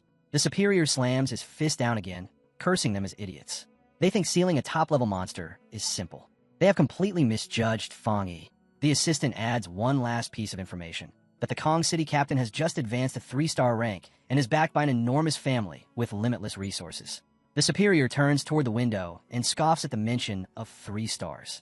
His face hardens as he explains that the sealer commands multiple peak-tier powers, and his real battle strength dwarfs what his visible rank suggests. With cold certainty, he states that because Kong City never endured the king's sacrifice hell, they have no idea what Fang Yi's title truly means. His verdict is ruthless and final. The Kong City captain will not simply lose. He may die. Back on the battlefield, Fang Yi pulls his power inward, and his crimson eye ignites as he steps forward and drives out a crushing punch. The blow smashes straight into Yufengjiang's face. Blood and broken teeth burst into the air as his defenses collapse, the sound of his shattered pride ringing louder than the impact itself. The fight tears through the skies above the city, fire and violent energy ripping apart the clouds. With every exchange, Yufengjiang's confusion deepens. No matter how brutally he strikes, his attacks dissolve the instant they touch Fang Yi's flames. His thoughts spiral as he struggles to understand how the fireblade can burn without limit. Then true dread takes hold. Every collision drains his spiritual energy, leaking away as though swallowed by an endless abyss. Panic tightens in his chest as Fang Yi's relentless pressure leaves him no space to recover. In a blink, Fang Yi appears right beside Yu Fengjiang's face. His voice is soft and chilling as he murmurs that they have arrived. Yu Fengjiang turns and goes rigid. The Kong City Spirit Association building looms beside them in midair. Before he can react, Fang Yi is already above him, his presence crushing down like a mountain. With restrained coldness, he tells the captain that out of respect for the city and the military, he is granting one final chance. There is no time to reply. A savage kick slams into Yu Fengjiang and sends him plunging downward like a shattered meteor.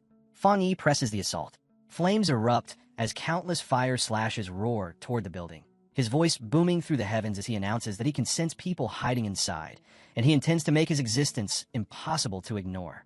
Yu Fengjiang is swallowed by the inferno, his face twisting in shock and agony as the explosion detonates, turning the night into a blazing dawn. On the streets below, people stare upward in disbelief. Some think a massive fire has broken out. Panic spreads as waves of scorching wind roll through the city. A man with glasses points skyward, screaming that two people are fighting above them. High in the air, Fang Yi hovers within a halo of golden flame, facing Yu Fengjiang once more, now shrouded in unstable dark purple energy. In the crowd, a civilian recognizes those flames from the news and shouts excitedly that the rumors were true. The spiritual energy revival is real. Fang Yi looks down at his opponent with icy indifference. He glances at the time, then calmly tells Yu Fengjiang that 5 minutes remain. With quiet ridicule, he throws the captain's own words back at him, asking whether he did not want to witness 100% of his power. Beaten, enraged, and humiliated, Yu Fengjiang can only snarl in response. Then Fang Yi descends. He falls from the sky like a blazing star, flaming blades swinging as he unleashes a colossal arc of fire. His voice slices through the roaring fire as he ridicules the captain, asking how someone can look so miserable when Fang Yi is only using 30% of his strength. Yu Fengjiang's expression warps in disbelief, his thoughts collapsing under the truth. This cannot be real. No two-star cultivator should ever wield power like this. The moment he sees the attack descending, terror completely consumes him. A massive torrent of flame crashes into him head-on, drowning out his scream as it blasts him across the sky like a torn scrap of cloth. His body is hurled through the heavens, his strength and arrogance annihilated in a single overwhelming blow. At the same time, far away in Shun City, the Spirit Association headquarters erupts into chaos. Sirens howl, while operators shout over one another. A report comes in of a massive energy surge detected inside the country. The map on the central screen zooms in rapidly, locking onto Kong City, where the energy levels around the Spirit Association building are spiking to dangerous extremes. The superior with glasses frowns as he studies the data, unsettled by what he sees. The energy does not belong to a dark attribute, which rules out a monster invasion. Slamming his hand onto the desk, he demands an explanation. Before anyone can answer, a subordinate rushes in, his face drained of color as he delivers the stunning news. The newly appointed Kong City captain, Godblade, is engaged in combat with the Tai City captain, the sealer himself. The story spills out fast. After Fang Yi helped save Kong City, Godblade tried to seize his weapon. When Fang Yi refused, Godblade attacked with lethal intent. The superior's composure snaps. Fury surges as he pounds the table, roaring that Kong City must be courting death. He orders his people to contact Kong City immediately and force the fight to stop. His voice sharpens as he threatens to strip every senior official in the Kong City Spirit Association of their authority if they fail. This is no minor conflict. It is a catastrophic incident, and it requires personal intervention. At that moment, the doors to the conference room slowly slide open. A lone figure stands in the light. A blue-haired woman steps inside, and the room falls silent at once. Calm, steady, and commanding, she offers to handle the matter herself. She is the forerunner of the Spirit Association headquarters, Guyuro, the one known across the nation as the Ocean Mystic. A young girl presses up to the window and suddenly yells to her mother that she can see a shooting star, her wide eyes catching and reflecting that blinding flare from the fight in the sky, and her mother doesn't hesitate for even a second before grabbing her and pulling her back, shielding her with her body while she stays out in horror as a massive bloom of light detonates and bounces off the surrounding skyscrapers, then snaps into action and tells the whole family to run. Inside their apartment, everyone moves at once, stuffing things into bags as fast as their hands can manage. And the father makes the call that Kang City isn't safe anymore and they have to leave for Shin City immediately, with their bags in hand. They pause at the window one last time to watch smoke rolling up from the city, the mother breaking into frightened tears as the father tries to steady them, telling them they'll find a way out. And then they finally turn and leave their home. Up in the sky a minute earlier, Yu Fengjiang is screaming in agony as a tremendous wave of fire engulfs him, his whole body fighting the brutal heat as he forces himself through it. Then he bursts out of the flames shirtless and injured, eyes furious, and he snarls at Fang Yi that he'd better understand one thing. His powerful Tai family will never let him go. Fang Yi simply hangs there in the air, calm and unmoved, giving the threat nothing, while Yu Fengjiang keeps screaming that the Kang City Spirit Association won't let him get away with this either. Inside the glass-walled headquarters of the Kang City Spirit Association, a cluster of officials watches the clash with panic tightening their faces, and as the flashes from the attacks flare brighter and brighter, they realize their captain, Yu Fengjiang, can't hold much longer, and they start shouting for someone to help him. They demand that the Tai City captain stop his attack, but Fang Yi answers only by staring down in silence, his expression cold and irritated. From above, Fang Yi looks down at the officials in the building as they declare that UFG Jiang is their captain and that striking him is the same as openly challenging their entire association. And when one of them slams his fist into the glass and yells that they will not accept this kind of behavior, Fang Yi turns those glowing red eyes on them, unimpressed that the Kang City Spirit Association can still act so arrogant even while staring at a force stronger than them. A massive spiral of fire whirls into existence around him as he mocks their stance, suggesting they must not have cared about the other captains because they believe their own captain was stronger, or maybe they just didn't want to get involved at all. Then, deciding they need to be taught what their threats are worth, Fang Yi swings out a colossal fire slash aimed straight at the Spirit Association building, and the officials inside can only duck and cower as holy flames smash through the windows, set the office ablaze, and make it painfully clear their words mean nothing to him. And Fang Yi, wearing nothing but disgust, turns his back on the ruin. Floating above the fallen captain, he looks down and sneers at Yu Fengjiang, asking if he truly thought he could take the sword from Fang Yi's hand with skill that pathetic. And as the battle crests, Yu Fengjiang, the arrogant captain, stands exhausted and bleeding, chest rising and falling in heavy, ragged breaths as he hits his limit. High overhead, Fang Yi challenges him to prove he can endure what's coming, and then he hurls his flaming sword straight down like a meteor. Instead of trying to dodge, Yu Fengjiang breaks into a greedy smile and charges straight in to catch the falling blade, sneering that the local association is useless and convincing himself that only he is worthy of a treasure that powerful, his expression warping into something unhinged as he screams that this treasure belongs to him and him alone. Fang Yi watches with one cold, glowing red eye, thinking that Yu Fengjiang will never understand, because pioneers who rely on power to rob and kill for things that were never theirs are no different from ordinary criminals, and people like that are exactly one of the reasons humanity is being driven toward destruction. With that final hard stare, Fang Yi decides he has to end this once and for all. And while Yu Fengjiang rushes toward his own death with nothing but excitement, the instant he tries to touch the weapon, a violent explosion erupts, swallowing everything in a massive sphere of fire. Yet Fang Yi remains calm inside those flames as he reveals he forgot to mention something. His Tang sword isn't a normal spirit weapon at all, but a special weapon he personally created, one that recognizes only a single master. The shockwave of the blast sends the officials of the Kang City Spirit Association fleeing for their lives, screaming for help as the headquarters collapses around them, and as they stare into the fire in confusion, they recall the reports claiming the sealer was only at the 2-star spirit creation realm, with Yu Fengjiang supposedly a whole realm higher. The leader of the Kang City Association can only stand there trembling as he realizes their intelligence was completely wrong. He knows Yu Fengjiang was the city's only 3-star spirit creation cultivator, a genius backed by vast resources, someone close to the Yu Fengjiang realm and ranked among the nation's top 5 captains, and yet none of that mattered, because he still wasn't a match for Fang Yi, who lands lightly on the rubble as the dust begins to settle, standing in silence with that burning sword in hand. It becomes obvious Fang Yi has long since surpassed the level of a mere captain, and now holds strength enough to wipe out an entire city. Wang Zhong, the Kang City Spirit Association's leader, shakes in absolute terror, asking himself what he's supposed to do now, staring at the wreckage and wondering if Fang Yi intends to bury the entire Kang City Spirit Association along with their defeated captain, and the fear finally overwhelms him, sending him collapsing to the ground among his horrified subordinates as he begs the Tai City captain for mercy, screaming that this whole incident is their fault.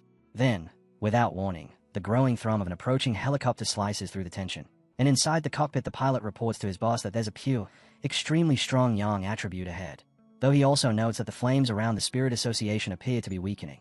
At the open door, Hega there's an enormous mass of blue water energy between her hands, watching closely and wondering if the fire really is dying down.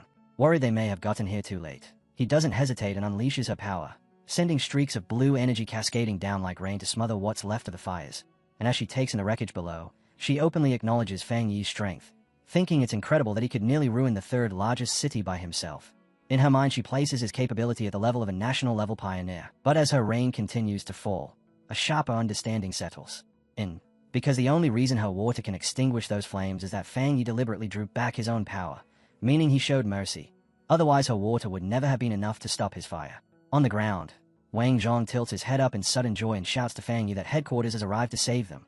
Yet Fang Yi doesn't answer at all, simply standing there in silence as he looks up at the newcomer in the sky, and from the helicopter Ju stares back down at him. As a water attribute pioneer herself, she can sense that Fang Yi's Pew power is far beyond what Yu Fengjiang had, placing him among the strongest pioneers she has ever encountered. Then Ju's expression snaps into surprise when she notices something else, and she locks her attention onto the flaming Tang sword in Fang Yi's hand, analyzing the weapon's Pew power and its fusion level until she's certain of what it implies. Because according to everything she knows, the Tai City Spirit Association does not possess the technology to create a spirit weapon this advanced. As Fang Yi calmly puts the sword away and draws the flames back into his own body, Jiu arrives at the only conclusion that fits. This spirit weapon was made by Fang Yi himself. With the helicopter now overhead, Wang Zhong finds his courage, jabbing an accusing finger toward Fang Yi as he demands to know whether the sealer truly has to be so ruthless, and asks how Fang Yi intends to explain what is done now that someone from headquarters is here. Fang Yi answers with a glare so intense it turns the air cold, and he reminds the official in a flat, merciless tone that he gave them 10 minutes to resolve the situation. Yet they fail to provide any explanation at all, and as he turns away, Fang Yi states that their silence can only mean they agreed their own captain deserved to die. In the next instant, Fang Yi releases a huge surge of fiery energy that swells out and encircles the officials, and as they recoil in terror he warns them that if they ever dare address him with that level of disrespect again, he will kill every last one of them along with their fallen captain. Right then, Jiu descends from above wrapped in swirling blue water energy, calling out to the Tai City captain to stop this aggressive behavior, and Fang Yi only turns his head in silence to face the new arrival, while Wang Zhong nearly bursts with excitement, convinced Fang Yi is finally in trouble. In his mind, no matter how strong a sealer is, he can't murder a city captain and simply walk away, and if something like this goes unpunished, then captains everywhere would be in danger. Jiu touches down and introduces herself. She fixes Fang Yi with a stern look and asks how they are supposed to manage spirit associations across different regions if this kind of chaos is simply allowed to happen. And Wang Zhong immediately lets a wicked smile creep across his face as he convinces himself she's taken his side, practically itching for her to punish Fang Yi for leveling their headquarters. Yet to everyone's shock, Jiu doesn't attack at all. Instead, she steps forward with respect, acknowledges that this entire incident was a dereliction of duty by the Spirit Association, and then lowers her head in apology, promising Fang Yi that headquarters will provide a proper explanation for what happened. At that, Fang Yi's expression loosens into a faint smile, and he only gives a quiet hum of agreement, accepting her apology, while Wang Zhong stands completely rigid, his face locked in stunned disbelief as it finally hits him that headquarters has chosen Fang Yi over him. Trembling, he can't make sense of it, watching Jiu bow to Fang Yi and understanding that this is the respectful way headquarters deals with the sealer, and she makes it plain that their objective is to support and reward him so they can prevent further conflict. Wang Zhong's fear deepens as he wonders if that's really all there is to it, his mind flashing to how his captain was burned alive while he can't believe headquarters isn't treating it as a major issue or placing the blame on Fang Yi. Yet Fang Yi remains composed, thinking the local association's opinion is irrelevant, and reflecting that the Kang City captain, Yu Fengjiang, tried to kill him for his weapon and showed no gratitude for his help, so a death like that was fully deserved. Jiu then walks over to the officials huddled in fear, and in a cold voice she demands to know why they didn't stop the fighting, calling them arrogant fools, before asking who's in charge of the Kang City Spirit Association. Wang Zhong hesitantly raises his hand, forcing a nervous smile as Jiu begins issuing orders, telling them they have 3 days to calm the public in Kang City and craft a believable excuse to bury news of the battle. And then her expression turns icy as she delivers their punishment. After those 3 days, every one of them will be fired, and headquarters will dispatch replacements to take over Kang City. The officials can only gape in shock as Jiu gives them one last warning that if they fail, they'll face the full consequences, and from a short distance away Fang Yi watches it unfold, genuinely surprised as he admits he didn't expect Spirit Association headquarters to dismiss the entire Kang City staff just to appease him. After that, Jiu comes back to Fang Yi and explains that headquarters has to make its stance unmistakable, declaring that anyone who challenges the sealer again will meet the same fate as the Kang City Spirit Association and Yu Fengjiang, and she asks Fang Yi whether he's satisfied with how they handled the situation, promising it will never happen again. Fang Yi, relaxed, tells her that anyone who challenges him is also challenging headquarters, then adds that he doesn't care about those officials, because what actually interests him is how she intends to control public opinion around the supernatural events, and Jiu immediately understands what is asking.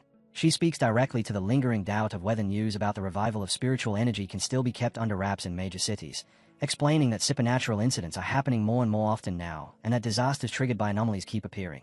And while she admits plenty of people have already pieced together the truth, the government still can't announce it publicly yet because the timing isn't right. She cautions that if they revealed it now, the world would transform overnight, chaos would erupt inside society, and the order they're desperately trying to preserve would collapse. And in the same breath she hints at just how delicate the balance is by noting that if Fang Yi hadn't been there to save Tai City, The consequences would have been disastrous for the entire world. Fang Yi turns inward and weighs what his recent battles have meant, realizing the era of spiritual energy recovery may have truly begun the moment the Anomaly King was destroyed, and he considers that if not for the sacrifice of powerful figures like Elder Wu, this new age would have arrived even sooner, catching humanity completely unprepared. With that, the government's approach finally clicks for him. Limited chaos among a small circle of pioneers is preferable to worldwide chaos swallowing everyone, and as he imagines the dominant leaders of this emerging world, names like Ji Royan, Galen, and Chu Qingli rise in his mind, making him understand that to maintain the illusion of peace for ordinary citizens, the nation needs these top-tier pioneers standing at the front to confront the crisis. Fang Yi lets his eyes travel over the ruined landscape and understands why the Xia nation is so strict about controlling public opinion. Because by controlling information they keep weaker pioneers from stirring up trouble and prevent panic from spreading, buying time for normal people to gradually adjust to the new era. Yet he also knows this strategy only works if the truly powerful pioneers cooperate, and with a faint smirk he recognizes how urgent everything is becoming. As he prepares to leave, he admits to himself that even though his current strength was enough to resolve the disaster in Tai City, it won't be enough for what's coming next. Jiu Yuro breaks into his thoughts and, with respectful calm, tells him a special plane has already been arranged to take him back to Tai City, but asks for a moment to make a personal request. With a smile, she adjusts her glasses and speaks with genuine admiration, saying she envies Tai City for having a talent so young, yet possessing both the power to destroy a city and the character to bear it responsibly. And Fang Yi looks at her with interest and tells her not to be so formal. Jiu Yuro then reaches out her hand to him in a warm, open gesture and asks whether, as Jiu Yuro herself and not as the sea mystic, she can be friends with him, and Fang Yi is caught off guard by how humble and sincere the request is. At the Star God War Zone headquarters, Sister Lan listens as her blonde subordinate reports the details of what happened in Kang City, and Sister Lan's patience snaps as she slams her hand down on her desk, shouting that the whole situation is ridiculous and calling the Kang City Spirit Association a pack of fools. She turns her attention to a chart displaying the strategic rankings of cities, points out that Kang City, currently sitting in third, is already slipping, and predicts that if the trend keeps going, Kang City will drop out of the rankings entirely. So she concludes that Spirit Association headquarters has to seize control of Kang City immediately. Galen's blonde subordinate comments that headquarters is dependable, especially Sea Mystic, who may be working to pull Fang Yi onto their side, and Galen agrees, saying their reward for the sealer has to surpass what the associations can offer. With that decision made, she orders the original reward for his assistance in Kang City to be doubled. The subordinate then admits is impressed by Fang Yi's strength, saying the way he balances ruthlessness with control makes him suited to be a city leader, and he proposes a particular reward that he believes fits Fang Yi better than anything else, setting a folder on the desk stamped Top Secret Restricted Area. Sister Lan falls silent at once, grasping how weighty that proposal is, and comments that if she didn't already know he admired Fang Yi, she'd suspect he was deliberately trying to make things difficult for him. The subordinate only smiles and insists that crisis and opportunity always come together, and that only Fang Yi is worthy of going there to cultivate, adding that another genius from their war zone is already training inside. Looking ahead, he warns that in the future threats even more terrifying than the king's sacrifice hell will emerge, and they need Fang Yi to become stronger as quickly as possible to face the unknown. And Sister Lan agrees as she draws out the documents, thinking that maybe their restricted area will be too simple for him. Before she can say more, a staff member suddenly bursts into the room and shouts for Sister Lan, and she delivers the news that leaves Galen and her subordinate stunned. Elder Wu has awakened, and he wants to speak with her. Several hours later, back in Tai City, sunlight washes over Fang Yi's new luxury villa, and is sitting on the couch scrolling his phone when a bank notification pops up for 10 million yen, which is likely the reward Galen promised. Lin Yi comes in to welcome her cousin home, saying she saw everything about the Kang City events on the forums, and Fang Yi reassures her not to worry. But Lin Yi can't hide her anxiety because the internet is full of rumors claiming he brutally killed Kang Cities Captain Godblade. Fang Yi tells her the rumors are blown out of proportion, then flicks her forehead and tells her to stop reading forums and concentrate on training instead. And as Fang Yi rises and says he's going to cultivate and try for a breakthrough, Lin Yi stares at him in shock and asks, almost disbelieving, whether he's moving too fast. He just advanced, yet is already aiming for the 3-star spirit creation realm. Fang Yi only laughs and says it's not certain yet. And once he's gone, Lin Yi is left, alone clasping her hands with a worried expression, feeling like her cousin is carrying something heavy. Upstairs, Fang Yi sits on his bed with dark energy swirling around him. Sitting there in cultivation, he raises a ball of golden energy in his hand, a sphere that contains the purest dark attribute he extracted from the Bone Bird, the Anomaly King he defeated, and he decides that instead of letting it sit unused, he'll fuse it into his limitless dark world to push that domain to an even higher level. The moment he activates the energy, the Bone Bird spirit manifests before him, and a system window appears to ask whether he wants to embed the dark attribute. So he agrees, and a golden orb of power instantly wraps around him as the embedding begins. As the process moves forward, the system confirms the fusion has succeeded and announces that his limitless dark world has been upgraded, And now, whenever enemies are dragged into his dark domain, the bone bird and the other anomalies sealed within it will attack them. Fang Yi continues floating in meditation, his body shining with rising power, and inside his mind he can see the outlines of the countless monsters he has absorbed, making him wonder if this means they can now fight for him on their own. And as the thought takes shape, he realizes that just like the Anomaly King, he can command these anomalies. With that realization, Fang Yi releases his full power, and a colossal golden avatar forged from fire appears in the sky, a towering multi-armed figure looming over the rolling dark energy. And right on its heels a golden system notification flashes into being, detecting that he has met the requirements for another advancement and asking whether he wants to break through to the 3-star spirit creation realm. The energy surging from Fang Yi's cultivation doesn't stay contained, but physically manifests above the city, forming a gigantic golden image of a fiery god in the heavens. And the people below lift their heads in stunned awe. Among them, a photographer points excitedly into the sky, recognizing the figure as the immortal who saved them from the bat monsters, convinced their savior has descended once again. Back inside the villa, that power finally becomes too immense to hold, and a blinding eruption of golden light detonates outward from Fang Yi's bed, flooding the room in brilliance. While at the same time, within Fang Yi's spiritual world, the scene shifts into a dark purple void where the spirits of the formidable monsters he has slain and absorbed, among them the massive bone bird and the giant serpent, rise up from the darkness, their forms towering over him. Fang Yi studies these reborn monsters with steady confidence, thinking that they become like servants to a king and that their existence itself is strengthening his limitless dark world. And then he appears seated on a throne formed from dark energy, gazing down as that dreadful army of monster spirits lowers itself and bows, accepting him as their ruler. A system window confirms his progress, declaring that the limitless dark world has been upgraded and that he has gained a new ability. And the system names the skill Anomaly Warfare, explaining that once Fang Yi pulls enemies into his dark world, he can summon these monsters to strike them down. Though it also warns that the stronger the enemy is, the more spiritual power it will consume to maintain the summons. And as the dark energy swirls, Fang Yi holds a churning sphere of darkness containing the bone bird's essence, smirking as he welcomes the newcomer into his limitless dark world.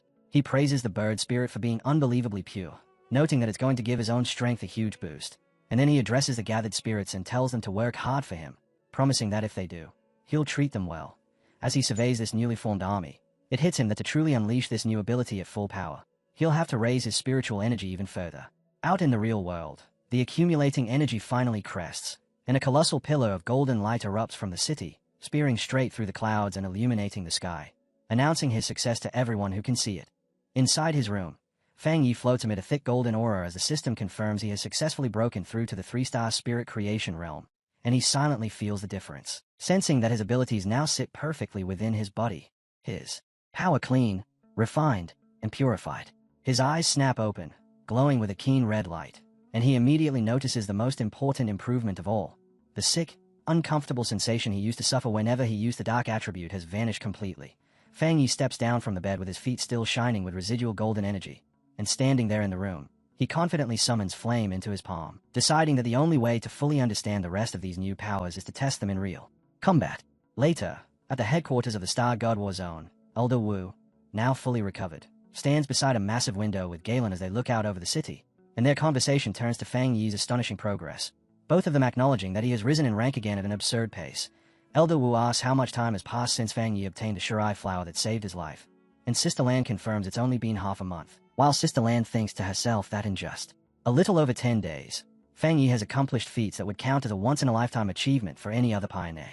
The Elder admits that Fang Yi didn't merely save him, but also strengthened the entire future of the Xia Nation's pioneers, and with unexpected humility he adds that even he, someone in the Vajra realm, can't completely control the dark attribute the way Fang Yi can. Staring at their reflections, Elder Wu begins listing Fang Yi's deeds one after another, clearing anomaly kings from 2 different cities, resolving disasters, and leveling up twice in only a handful of days. And as he finishes, he confesses that he desperately wants to meet this favored son of heaven.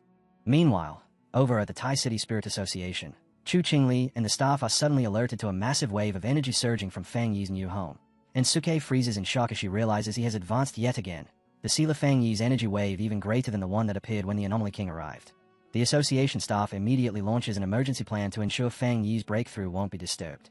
Later on, Chu Qingli looks down at her phone and thinks about the effect Fang Yi has had on everything, noting that since the disaster has earned overwhelming respect and even ordinary citizens feel safe simply knowing his spiritual power is at protecting them.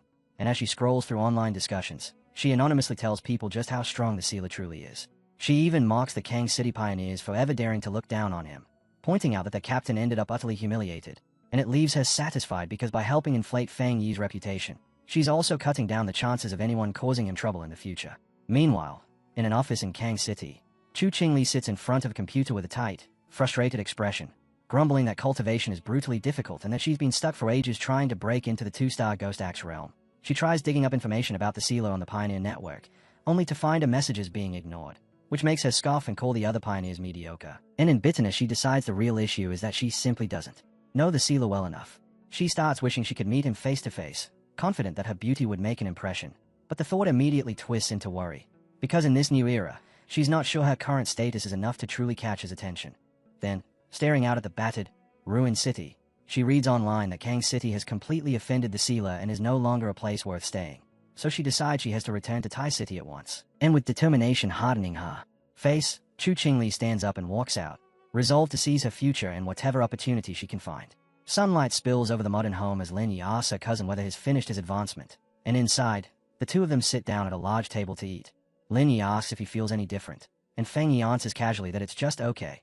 Aside from his spiritual energy flowing more smoothly and his efficiency doubling, nothing else feels dramatically changed yet. Though privately, in his own thoughts, Feng Yi suspects the real transformation won't fully show itself until he reaches the legendary Vajra realm.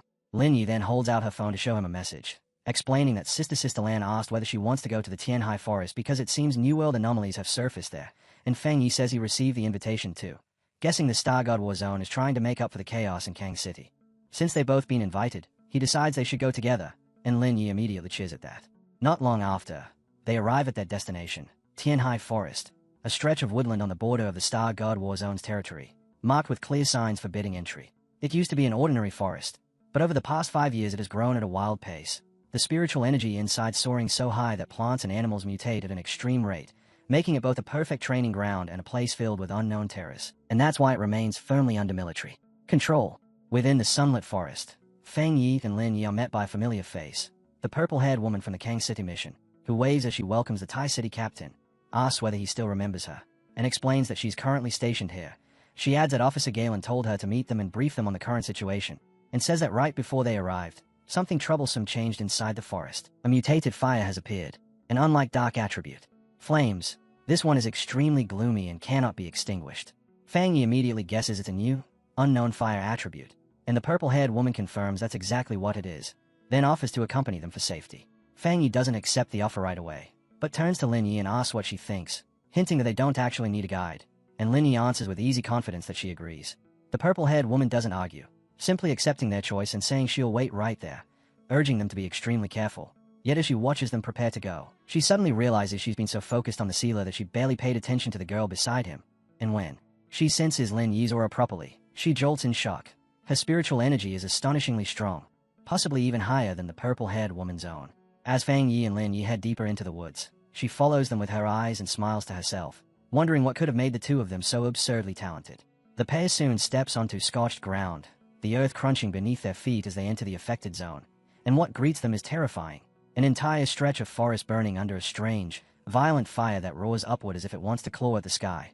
Feng Yi studies it and asks if this is the place, then extends his hand to feel the energy, only to stiffen as that insane aura of death hits him, because the gloomy, icy presence in this blaze is as overwhelming as the dark tide itself, and he recalls the warning that this fire can't be extinguished and only continues to spread. In the next instant, Feng Yi activates his golden sun breathing technique and a massive surge of golden power detonates outward from his body, and he immediately tells Lin Yi to step back, because the environment itself answers like a predator. Dark, shadowy tendrils whip out from the burning woods and stab toward them, and as Feng Yi braces and counters, he realizes these flames are nothing like ordinary fire. They are far stronger and wise. They carry an obvious hunger for human spiritual power. That dark energy crashes against his own, and he feels it clearly. Even his supreme yang attribute isn't producing the kind of suppression it should. So without wasting time, Feng Yi throws up a golden barrier around Lin Yi to shield her and tells her the source of the black fire is somewhere ahead.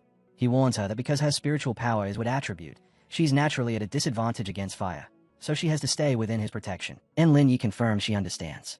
Feng Yi then calls out his spirit sword, the blade shining as he prepares to carve them a route forward, and with one decisive, powerful slash he cleaves the dark, burning trees clean in half. Feng Yi and Lin Yi step into the passages opened and walk through it, flames raging on both sides as the forest continues to burn. Yet they advance without being touched. The deeper they go, the heavier that deathly energy becomes, until they finally reach a cliff edge and look down into a vast, dark pit, its depths threaded with glowing red veins of heat. Fang Yi notices something dripping from the rocks above, and with his eyes flaring red he concentrates on it and identifies the substance as magma. And in that moment they understand they've reached the anomaly's core, standing over a basin of flowing lava. A system window appears in front of Fang Yi and alerts him that it has detected a great change of heaven and earth, then identifies the power as the Twilight Fire attribute and announces it will automatically begin collecting data to write a new technique. Fang Yi reaches his hand down into the moving magma, and the instant he makes contact with that strange energy source, another system window pops up to announce that he has obtained the Twilight God domain. The system explains that this power can absorb surrounding attribute energies to reinforce his own yang attribute, and as Fang Yi floats in midair wrapped inside a sphere of fire, he wonders whether it resembles the fire attribute of his Desolation Flower. The system answers by adding that this power is specifically meant to amplify his core yang strength. Without warning, a horrifying red aura erupts around him in the shape of a demonic face, and the system immediately alerts him that he has gained a new ability called Death Brand, emphasizing that it's special and dangerous. Fang Yi can only stare in confusion as the system explains what that means, saying the ability grants infinite death, because if he is killed, the brand transfers onto the one who killed him and traps that person in an endless cycle of death, complete with yellow spring flames that burn them forever, death collapse that breaks their body down, and a hell scene where evil spirits greet them at the grave. Fang Yi's expression turns grave as he thinks that even if the power is terrifyingly strong, it might not be suitable for him right now, so he orders the system to store the Death Brand ability and chooses not to learn it yet. With that dangerous skill sealed away, Fang Yi returns his focus to absorbing the Twilight Fire, and as he completes the process, a swirling orb of red and black energy forms, while Lin Yi, watching from a safe distance, can only stand there stunned that her cousin can handle flames this hellish with such ease. When Fang Yi remains standing inside that new Twilight Fire, Lin Yi looks at him with awe and realizes he has gained yet another power. But then Fang Yi's expression suddenly shifts into a sharp smile, his eye flaring red as he warns Lin Yi not to lose focus because he senses something else nearby. A huge shadowy creature with glowing red eyes pushes out of the smoke behind Lin Yi, and she freezes in terror, stammering as she asks if it's a dragon. But Fang Yi drops between her and the threat in an instant, his hand shining as he corrects her. It's not a dragon, but a mutated lizard, and the beast fully reveals itself as an enormous demonic lizard with wings. Fang Yi looks it over with disgust and mocks it as nothing more than a slightly bigger four-legged insect, then decides it's the perfect test subject for his newly obtained Twilight Fire domain. The massive demonic lizard throws its head back and fires a jet of molten lava straight at him, and Fang Yi reacts immediately, eyes glowing red as he springs into the air, a blade of fire stretching from his hand as he dodges. With a heavy, decisive swing, his golden slash smashes into the monster's dark energy and detonates into a huge shockwave, the force so violent that the ground splits open and red energy surges out through the cracks, and the chaos escalates as a blinding light bursts forth. The unstable energy inside the volcanic pit ignites and explodes, and a massive blast tears through the forest like a volcanic eruption. At the forest's edge, the purple-haired woman, Sung Yi, and Fang Yi's friend Wang Zhong are all thrown backward by the impact, and Wang Zhong yells in panic that they have to request backup immediately.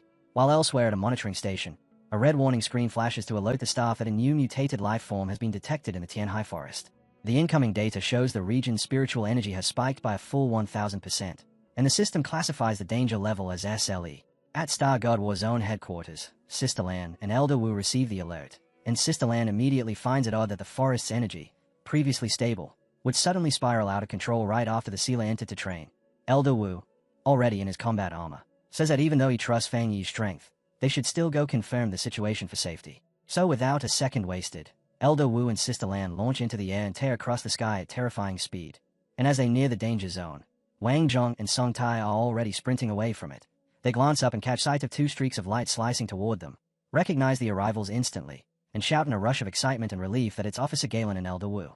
Elder Wu drops in like a meteor and slams into the ground with such overwhelming impact that the earth fractures and shatters beneath him. And when the dust clears, Elder Wu is standing upright, wreathed in a yellow aura, poised to confront an S-level threat. Song Yu runs forward, stunned by the speed and presence of the man before her, and wonders if this is what the true power of a Vajra realm pioneer looks like, even comparing him to Fang Yi. Thinking that while the Sealer's power tends to produce huge, dazzling displays, Elder Wu is the opposite, terrifyingly strong yet tightly restrained. In only a few seconds, they reach the exact spot, and Galen lands smoothly and confirms the target is right there. While Elder Wu steps ahead with a grave expression, he reaches his armored hand out toward the solid rock barrier blocking their path, and with a casual swing he releases a frightening force that pulverizes the wall instantly, clearing the way at once. And with the entrance open, Elder Wu orders the team to move in, with Sister Lan, Chu Qingli, and the rest of the soldiers following behind him. Deep within the pit, Lin Yi throws an arm up to shield herself from the lingering violent energy and calls out to her cousin to make sure he's alright. And as the dust finally settles, Fang Yi is revealed standing there unshaken, his flaming sword in hand, with the enormous corpse of the mutated lizard sprawled behind him. He tells Lin Yi is fine, but adds that it looks like someone has come looking for them. And then Fang Yi turns a glowing red eye toward the entrance, sensing the powerful figures closing in as he quickly conceals some of his strength, the dark energy around him fading away. Elder Wu steps out from the tunnel as his yellow aura dims, and he and Fang Yi stop and face one another, two generations of top-tier powerhouses meeting for the first time. Elder Wu breaks the silence, recognizing Fang Yi as the one who saved him and addressing him as the sealer, while Chu Qingli and the others rush in behind, their faces tight with shock and worry. Yet Elder Wu doesn't spare them a glance, keeping his attention locked on Fang Yi as he looks from him to the massive S-level mutated lizard's carcass and asks whether the sealer truly became this powerful all on his own. Clearly impressed, Elder Wu then works out what they interrupted, that the mutated lizard had been on the verge of a perfect evolution, and he realizes that if it had completed the transformation into a dragon, its strength would have risen to a level equivalent to the legendary Vajra realm. As he examines the corpse, he can hardly believe what he's seeing. Fang Yi just erased a creature that terrifying with a single slash, and when he reaches out with his senses, he catches that twilight fire aura clinging to Fang Yi's body, eerily reminiscent of the half-dragon's power yet far cleaner, far purer, to the point that a sudden thought strikes him. What if the warning signal they received wasn't truly reacting to the monsters at all, but to Fang Yi's power itself? Sister Lan steps up next, staring at the dead beast like her mind refuses to accept it, then turns on him and asks if he's solved the problem again, still shaken that he would simply kill it outright instead of waiting for backup. And as her shock settles into cold realization, she points out that if the half-dragon had actually managed to break through, it would have awakened Jing realm abilities, because they hadn't detected it before, and the idea makes her shudder at what might have happened if the sealer hadn't been there. Fang Yi, though, just greets Elder Wu with an easy smile, telling him how glad he is to see the senior hero recovered, and Elder Wu answers with a laugh, saying that with a successor this strong, he can finally retire. But the mood shifts when Elder Wu immediately follows by asking Fang Yi to keep the true nature of this creature hidden from everyone outside Tianhai Forest, even from the Spirit Association, and Fang Yi only smiles again, understanding at once. As Fang Yi turns it over in his mind, he finds himself thinking about what Tianhai Forest truly is, realizing it was never merely a training ground but a hotspot of spiritual change where anything might surface. And with that comes an unsettling guess, that whatever appeared here could be even more dangerous than the dark anomalies in the extreme dark zone. So he grasps the weight pressing down on the Star God War Zone, and he agrees with their approach. And while he walks away, his attention slides inward as he dissects this newly gained Twilight Fire power, recognizing that its core leans heavily toward devouring, a trait that instantly reminds him of the legendary beast Tauti, and that resemblance leads him to wonder whether the real secret of Tianhai Forest is that a Tauti once existed here. Elder Wu reaches a hand toward Fang Yi, thanking him, and adds that it seems Fang Yi already understood why this must remain secret. And when the group comes together again, Elder Wu says they shouldn't be wishing for the birth of high anomalies and there's no reason to place needless pressure on the people, to which Fang Yi agrees. Then, without warning, a powerful gust of wind tears through the forest, and Fang Yi's expression tightens the instant he catches a distinct aura riding on it, the wave of presence rolling over the group as it passes. Lin Yi closes her eyes and smiles, murmuring, "It feels incredibly refreshing." But Galen reacts the opposite way, her eyes snapping wide as she recognizes the spiritual power and cries out at how intense it is. High above, deeper among the canopy, a figure streaks through the trees at absurd speed, and Sister Lan, staring up in disbelief, asks if that monster, meaning a top genius, has already broken through to the Vajra realm. Until the rushing presence finally halts, the figure stops, and when he reveals himself, it's a strikingly handsome young man with long blue hair, piercing blue eyes, and a confident smirk curling across his face.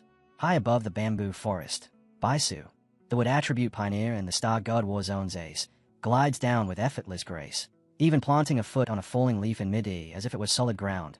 And below, the gathered pioneers lift their faces with open excitement, feeling that overwhelming aura and immediately whispering guesses that he must have crossed into the legendary Vajra realm, convinced their war zone has finally gained a supreme expert.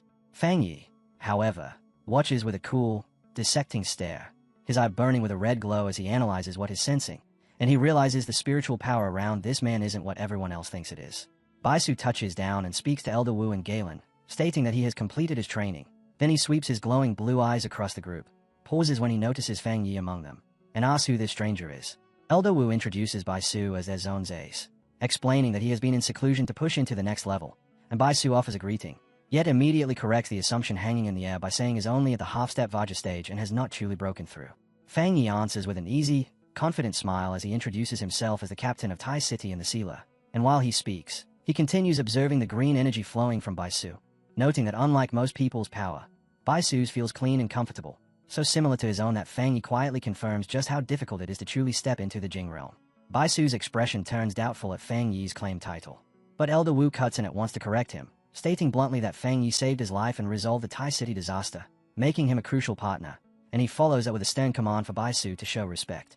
Baisu is left visibly startled by how much has happened while he was shut away, and Elder Wu then explains to Fang Yi that Baisu is a prodigy who awakened early and was raised on the nation's best resources, advancing at a pace that matches Fang Yi's own terrifying rate of improvement, which is why he has lived in isolation and knows almost nothing about the outside world. From there, Elder Wu lays out the brutal truth of this new era, saying that human cultivation runs against the natural order, and because of that, humans evolve more slowly than the creatures they are forced to battle, and even though pioneers seem numerous, genuine strength is incredibly scarce. At present, only 5 people on the entire planet have reached the peak 3-star spirit creation level known as the Vajra realm.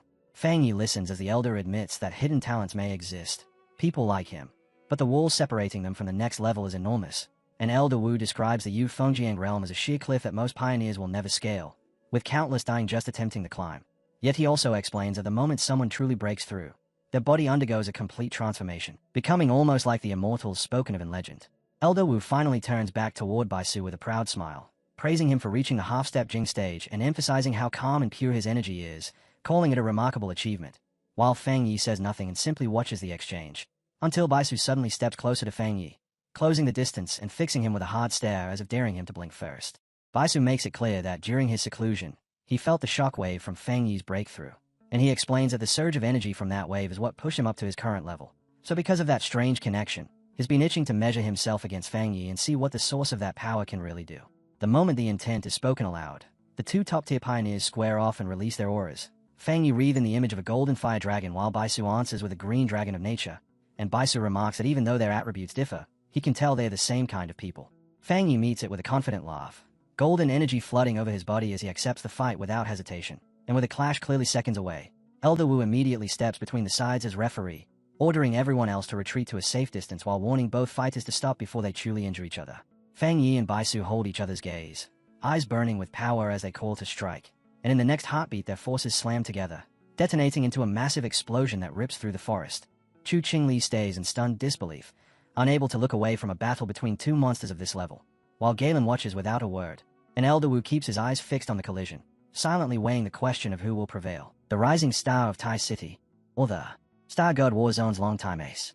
As the duel properly begins, Baisu brings his hands together and gathers his energy for his signature technique, and as a wood attribute pioneer who can command nature itself, he makes the earth tremble until enormous green vines burst upward in a surging ring, rolling toward Fang Yi like a living wave that wants to swallow him whole.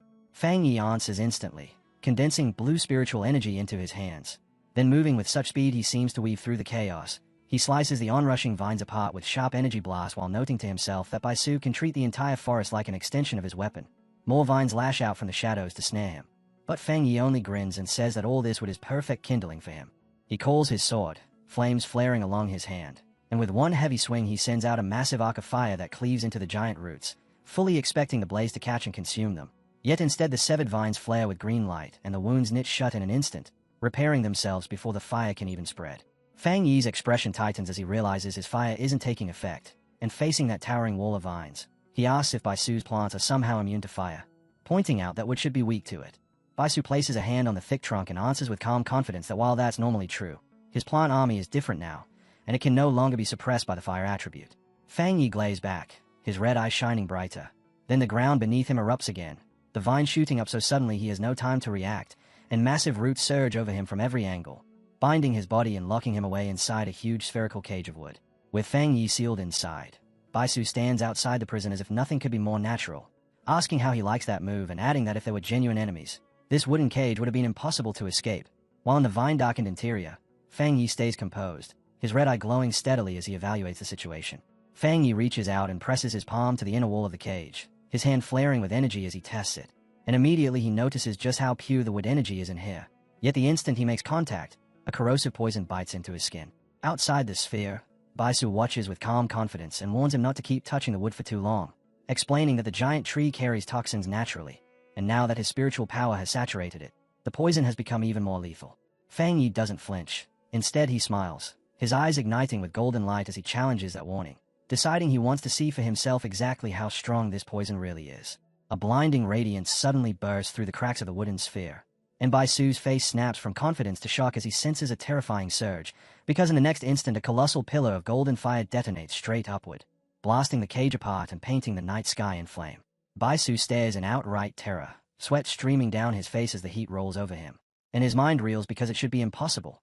His spiritually enhanced plants are supposed to be immune to burning, yet he can only watch as the flames devour his creation, and a shaken Bai Su realizes this isn't ordinary fire at all, wondering what kind of horrifying power Fang Yi is truly wielding. Fang Yi uses that split second to strike from above, snapping at his opponent that is distracted, and Bai Su's eyes go wide as he reacts at the last possible moment, bursting away in a blur of green energy and barely dodging the descending, flame-wreathed sword. When he lands, Bai Su is visibly rattled, struggling to accept how Fang Yi, still only in the 3-star spirit creation realm, can display abilities that don't seem inferior to his own. Fang Yi drops down hard onto the scorched earth, surrounded by roaring heat, and as Bai Su takes in the burning landscape, realization creeps in. This was Fang Yi's plan, because he knew Bai Su would try to draw on the forest again, and he arranged his withdrawal so perfectly that the forest itself has been turned against him. Standing amid the destruction, Bai Su accuses Fang Yi of deliberately setting the forest ablaze to strip away his advantage, and Fang Yi answers with a dangerous smile, admitting he did it on purpose, then explains that because Bai Su is so strong he had to think ahead and cut off his retreat, adding that if he hadn't, Bai Su could have kept drawing endless energy from the woods and become far harder to defeat. Bai Su lowers his gaze, his whole body trembling with rage as he thinks of his reputation as a genius and the humiliation of being forced into a corner on his own ground. But that anger twists into something wilder, his expression shifting into a crazed determination as he refuses to accept that he could lose, telling himself that as a half-step Jing, he cannot be defeated. He throws his head back and laughs madly, challenging Fang Yi to survive what comes next, then slams both hands into the earth, and the ground answers with violence as enormous jagged roots spear upward in a brutal eruption that shatters the soil. Fang Yi watches with a grave, focused stare, sensing the danger in this reckless release of power, and seeing how far Bai Su is pushing things. Elder Wu and Sister Lan surge forward in panic. They are yelling at Bai Su, demanding to know if he has a death wish, warning him that trying to rebuild the entire forest with nothing but his own body will suck him dry of spiritual energy. But Bai Su doesn't listen to his senior at all. Instead, he forces his power higher and higher until it hits the absolute limit. And in that instant massive roots explode out of the cliffside, his face contorting under the strain as he screams, his eyes burning with a harsh green glow. Elder Wu and Galen watch in outright panic, the elder shouting Bai Su's name as if he can stop what's coming, terrified of what will happen next. And then Bai Su finally releases the technique, recreating heaven and earth, until a colossal vine-made avatar takes shape and a roaring gust throws Fang Yi backward. Yet even as is pushed away, Fang Yi stays locked in, pulling together a fireball while calmly remarking on how dense the wood energy is. Rather than retreating, Fang Yi charges straight into the oncoming tide of vines, calling out to the anxious spectators that the match isn't finished and that he'll take care of it, and Elder Wu can only stare in rigid silence, unable to step in even if he wants to. Then, without warning, Fang Yi's eye lights up with a golden flame, a clear sign his power has shifted, and with that change he starts carving through the thick plants in sweeping waves of fire. From high above, Fang Yi gathers energy into the shape of an enormous sword, and Bai Su snaps his head up, startled as he realizes he's left himself exposed. Fang Yi brings that gigantic blade down in a thunderous crashing slash, and Bai Su only barely avoids it, the strike cleaving through the vines behind him as it passes. That's when the strain finally hits Bai Su all at once. He clamps a hand over his mouth and coughs up blood, punished for pushing his power too far. But even wounded he refuses to accept defeat, and with a wild, unsteady glare he clasps his hands together again, screaming that he can still fight and that he'll recreate the entire forest one more time. Fang Yi looks down at him with a faint, almost contemptuous smile and asks if this is truly all the strength he has, then doesn't even wait for a reply, flashing in to close the gap and springing into the air for a heavy punch. Bai Su panics and throws his arms across his body, desperately summoning a green energy barrier to block, and when the blow lands it detonates into a huge explosion that makes the ground tremble. Chu Qingli is left stunned by the sheer force, shocked that Bai Su has been driven this far. Yet right beside her, Lin Yi is smiling with quiet confidence as she watches her cousin drift down out of the smoke, thinking to herself that Fang Yi still hasn't even shown his full strength, or used his other elements yet, and she openly mocks the so-called genius for collapsing this easily. Elder Wu and Sister Lan keep watching with grim, heavy faces. Elder Wu admitting that Bai Su's mind has snapped under the pressure and that the difference between him and the sealer is simply too vast, while Sister Lan adds that Bai Su is the kind of pure battle addict who's never tasted a defeat like this in his life. Fang Yi assumes it's finished when Bai Su drops to his knees in the dust, blood trailing from Bai Su's mouth as he lowers his voice and murmurs a quiet thank you, like he's accepted the lesson at last. But then Bai Su suddenly screams that he can still go on, green energy surging up around him as he refuses to yield, shouting that his spiritual power isn't gone yet. Fang Yi stands there without a hint of panic, lets out a quiet sigh, and decides it's time to finish this. while Baisu brings his hands together again with razor-sharp focus and orders all living things to heed him. And at his command, multiple glowing green avatars of himself manifest in mid-air, lining up as if for one last, desperate strike. Fang Yi reads the situation in a single glance, admitting to himself that Baisu being able to create clones is proof as a top-tier pioneer and the strongest opponent he's faced so far, because his forced Fang Yi to burn through a huge amount of energy. Yet even as those green duplicates dive down to attack, Fang Yi doesn't retreat an inch. With terrifying speed, he erupts into a barrage, a storm of fire slashes, each cut splitting a clone cleanly in half and wiping it out instantly, and the flames swell into a vast blaze that consumes the illusions until nothing is left. Baisu stares, confused, suddenly unable to locate his opponent, and only realizes the truth a beat too late. Fang Yi is already right beside him, and the sealer strikes without warning, a surprise blow that catches the wood pioneer completely off guard. In the next instant, Baisu is sealed inside a vortex of golden fire, his face locked in shock as if his body has been frozen in place, unable to move at all, and sweating hard in disbelief, he forces himself to look up and finally sees the real gap between their powers.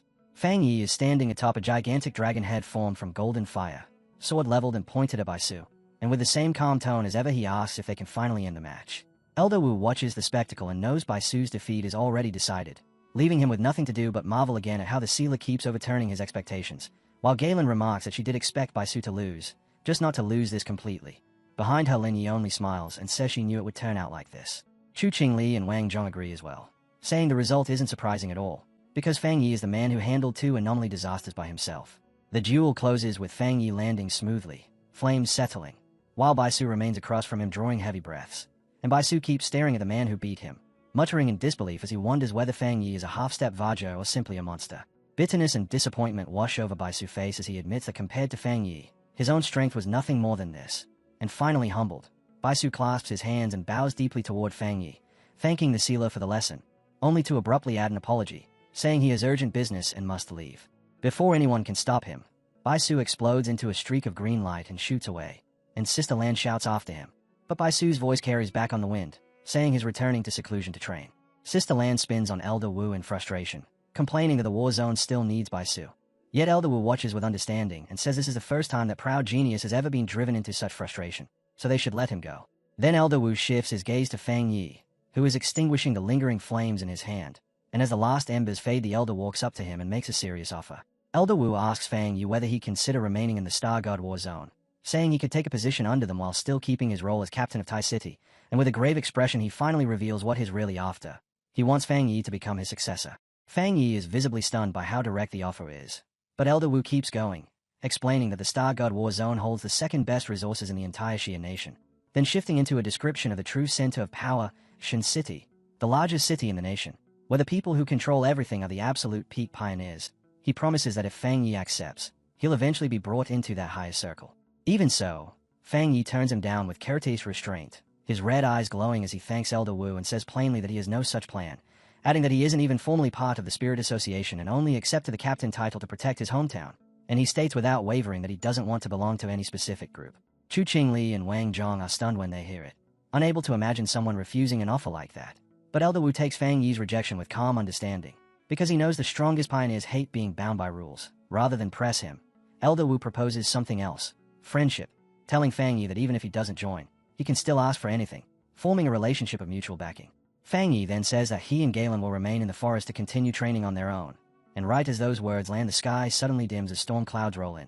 Elder Wu tilts his head up and notes that the forest is packed with elemental energy and that a thunderstorm is about to break. And he realizes the ferocity of the battle has churned the natural energy so violently that the thunder attribute is about to become terrifyingly strong. He remembers in that same breath that Fang Yi never even used his thunder power during the match, and with a laugh Elder Wu praises Fang Yi's potential, then immediately orders everyone to withdraw from the forest and leave the entire area to Fang Yi so no one interrupts his cultivation, watching him with the thought that as long as Fang Yi remains a pioneer of the Xia nation, it's the greatest blessing their country could have. Fang Yi smiles, understanding that Elder Wu has seen exactly what he intends, and as he springs up into the air he reflects that the Star God War Zone won't dare pressure him because his strength is already too great, realizing that this power is what grants him true freedom. Blue electricity flickers in his eyes as he feels the storm's approach, and floating high above he welcomes the lightning, activating his divine thunder technique until a vast web of electricity wraps around him and his training begins.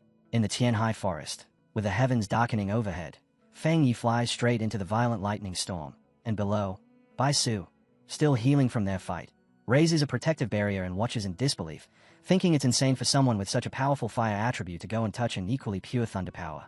Baisu understands immediately that if two opposing forces are both pushed to that kind of extreme, they should collide and lead to self-destruction. Because even pioneers who possess two attributes always have a clear hierarchy, one dominant, one supportive, and never two wildly conflicting powers at their peak. So as he watches Fang Yi being wrapped in electricity, he can't help wondering if the sealer somehow doesn't even know this most basic rule. Right then a massive bolt of lightning slams straight into Fang Yi. Yet instead of being injured, Fang Yi's mouth curls into a confident smile as his eye flashes with blue electrical light and he draws the thunder into himself, absorbing it cleanly. From a safer distance, a frantic Sonu yells at Elder Wu and Galen, demanding to know why they aren't stopping him, warning that the thunder attribute is so intense that no living thing should even get close.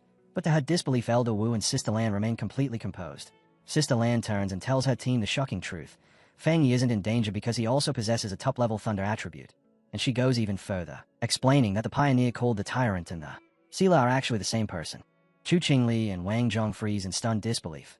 And Chu Qingli thinks that while it isn't impossible to have two attributes, Fang Yi's level is outright monstrous. While Sister Lan just smiles and admits she reacted the exact same way when she first learned it, thinking that everyone has been so fixated on his identity as the Sealer that they forgot he's also the Tyrant, a once-in-an-era genius. Out in the heart of the storm, Fang Yi reigns in the raging energy, convinced that the stronger the lightning becomes, the more power he can absorb to harden and strengthen his body, and with a whirlwind of electricity spiraling around him he shouts up at the heavens for more, demanding more spiritual power because he won't be satisfied otherwise.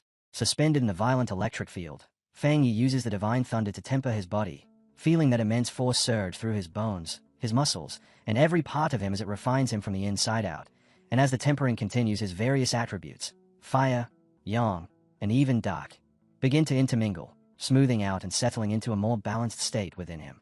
One after another, system notifications pop up to confirm that each attribute has been tempered, until at last a final message declares the divine thunder tempering complete, stating that his body and spiritual power have fused more tightly and that his energy has been restored.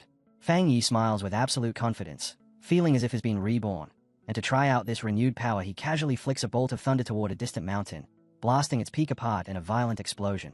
Staring at the damage, he realizes the thunder in this forest really is extraordinary. Down on the ground, Baisu can only watch in awe, noting that the spiritual stones in the forest are nourished by that same thunder.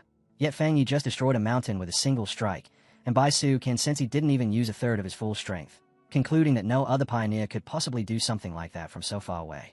As the storm finally settles, Baisu watches Fang Yi descend, certain the training has ended, and with a hard, determined gaze he tells himself that one day in the future, he and the Sealer will fight again.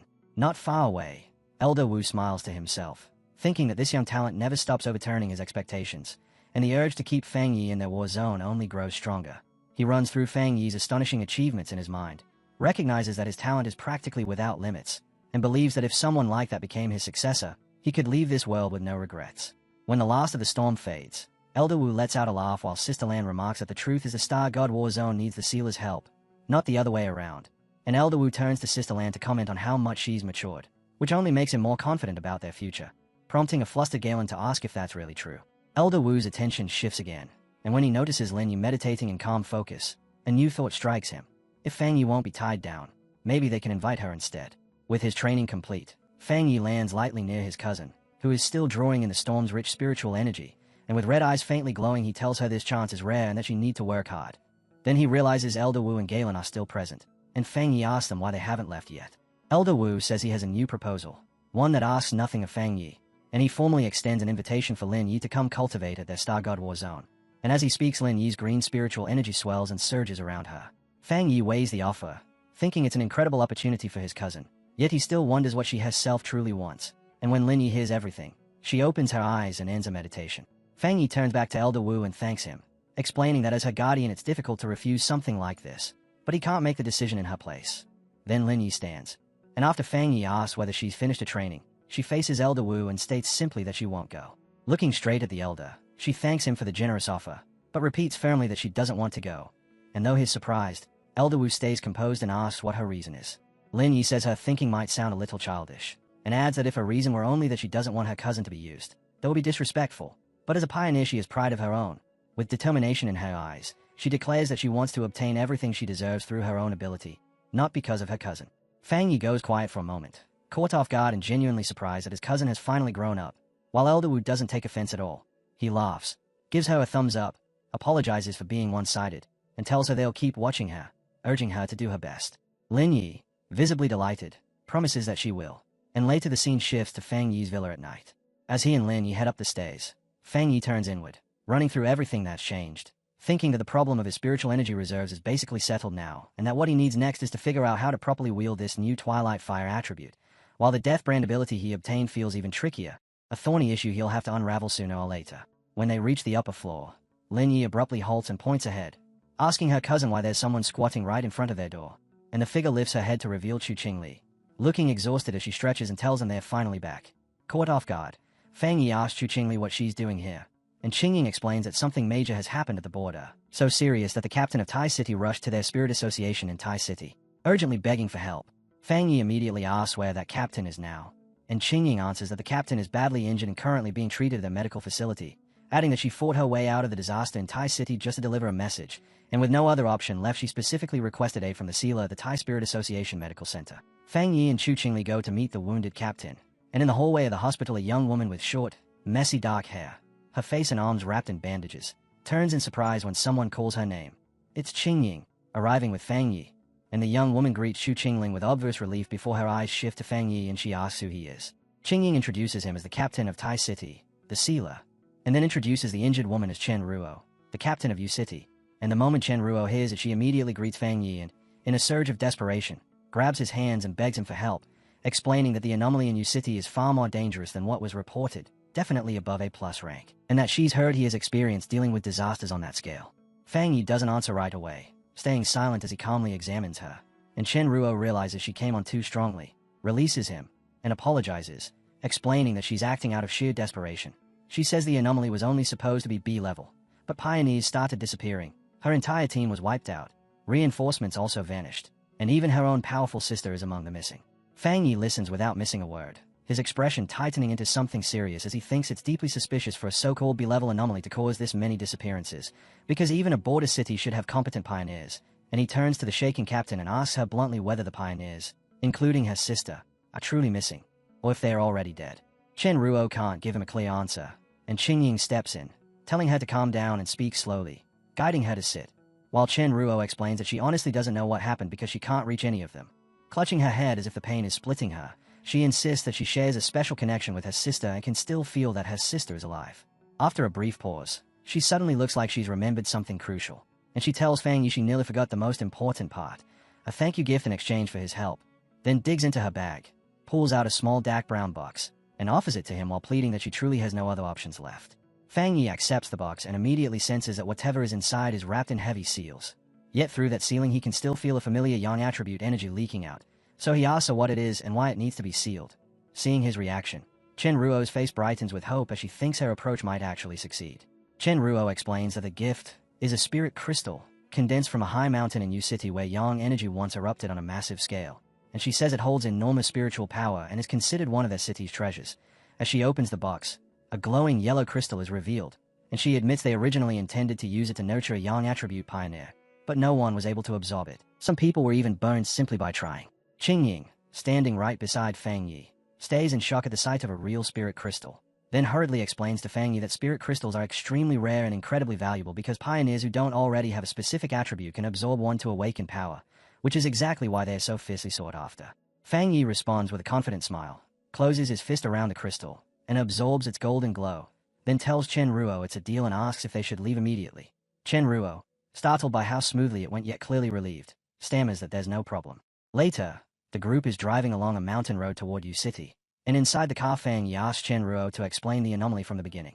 She tells him it started when tombstones began appearing in the mountains, and villagers who spotted them claimed they could hear sounds coming from inside, but when pioneers went to investigate, the tombstones gave off no abnormal signs at all, so they sealed the area, only for that same night to turn horrific, when skeletal arms burst from one of the tombstones and dragged a villager straight inside. As Chen Ruo finishes that account, the car comes to a stop in heavy rain, and they find themselves at a village that is now encircled by a vast field of grey tombstones. Chen Ruo tells Fang Yi this is the place and asks what he thinks, and Fang Yi studies the unsettling sight yet finds something off about it, because he can't sense any abnormal aura. They step into the field, and as they move between the tombstones, the markers begin to show a faint purple glow. While Chen Ruo explains that more and more tombstones have been appearing at random all across Tai City, and at unpredictable times skeletal arms reach out to seize people and drag them down into the graves. She scans the area in disbelief, realizing that in less than a day the number of tombstones has multiplied dramatically. Then tells Fang Yi and Chu Qingling to follow her so they can meet the rest of her people. As they continue on, Fang Yi keeps turning the situation over in his mind, because the anomaly's energy concentration feels unbelievably low, and he can't tell if that's meant to lure everyone into dropping their guard, or if there's some other reason behind it. Fang Yi decides that what's happening here doesn't feel like a simple, random hunt at all, and that the way people are being taken resembles a ritual, so he places his hand on one of the tombstones and a thought clicks into place. He explains that anomalies can carry out sacrifices too, using them to trigger the revival of a far larger, more terrifying anomaly. And he brings up what happened back in Tai, where bat-like anomalies massacred residents specifically to summon their anomaly king. The moment she hears that, Chen Ruo stops dead, horror spreading across her face as she asks if this disaster might also be a sacrifice.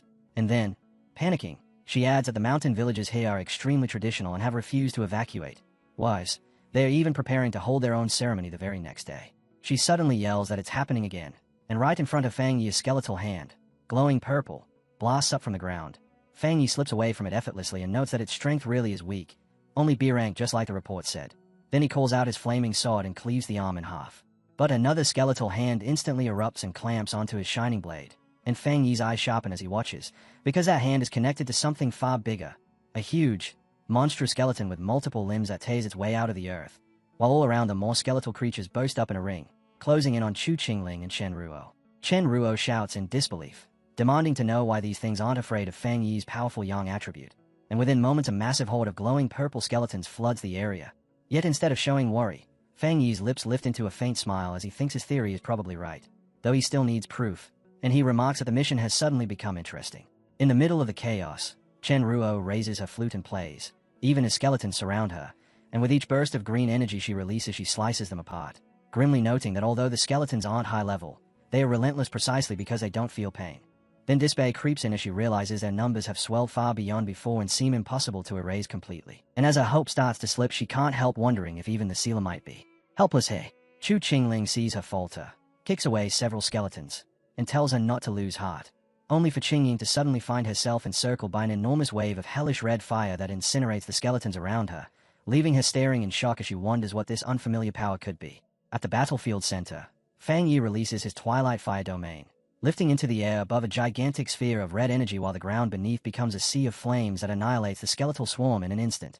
And as this new ability activates, a system notification appears announcing it has detected a special death attribute. The system then states that his domain is continuously absorbing that unique attribute and converting it into energy to reinforce his own yang attribute. And a moment later a final notification confirms the enhancement is complete. Qingying and Chen Ruo can only watch as a tremendous fire burst washes over the field and erases the last of the skeletons. Chen Ruo is clearly shaken yet impressed, saying the sealer's reputation is well deserved, and with relief washing over her she feels Yu City might actually be saved. She apologizes for how she acted earlier and offers to bring them to meet her team. Chen Ruo leads them to a camp that serves as the base for the Yu City Spirit Association, and a group of pioneers immediately greets her, calling her captain, while Chen Ruo introduces Fang Yi and Chu Qingling, explaining that she's brought reinforcements, the famous sealer and the captain of the Yu Association. Her three teammates stare at Fang Yi in disbelief, openly doubting that someone so young could possibly be the legendary pioneer who resolved the disaster alone, and one of them remarks that his age isn't the point anyway, because what's happening in Yu City is on a completely different level.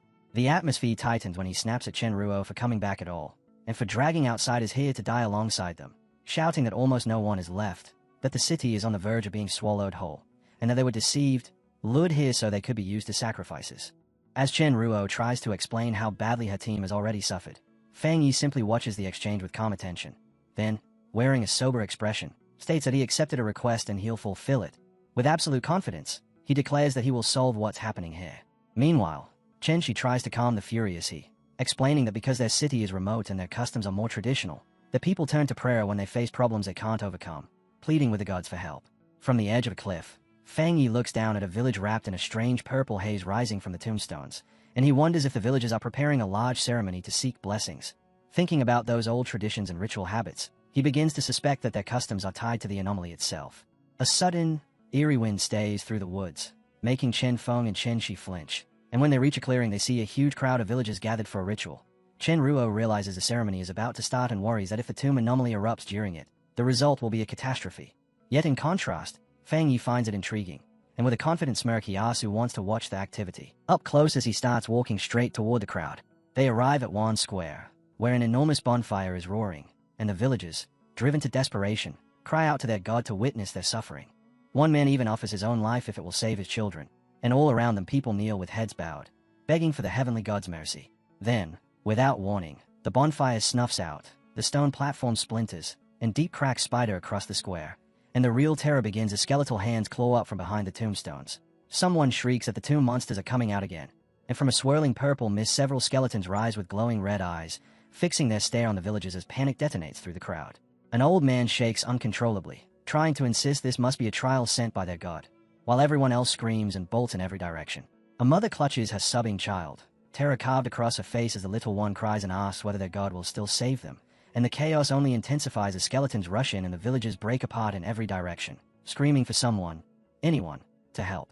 In the middle of that stampede, one skeleton lunges and slams into the mother, tearing her away from her child, and the little girl is left staring in horror, wailing for her mother. And just as the child is stranded alone, an even larger, ghostly skeleton rises out of the mist behind her, its bony hand stretching toward the crying girl, only for it to be erased in an instant by a flash of golden light before it can even touch her. Right after that, a tremendous wave of holy fire surges across the square, engulfing the attacking skeletons and turning the entire area into a blazing inferno, and the villagers who survive stop running as if their legs have given out, staring in absolute shock. Then their fear flips into, or as they recognize the flames, some shouting that it's heavenly fire, and their despair transforms into joy as they lift their arms up toward the sky. Through the roaring flames, Fang Yi descends and lands on the shattered stone platform, and facing the stunned crowd he tells them their prayers aren't needed anymore.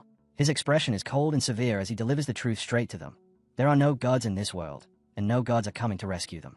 For a heartbeat the villagers remain silent, still kneeling as they absorb his words, but then they completely misread what he means, and instead they start crying with happiness, shouting that a god has appeared and defeated the disaster, begging this new god to save them from the other monsters as well.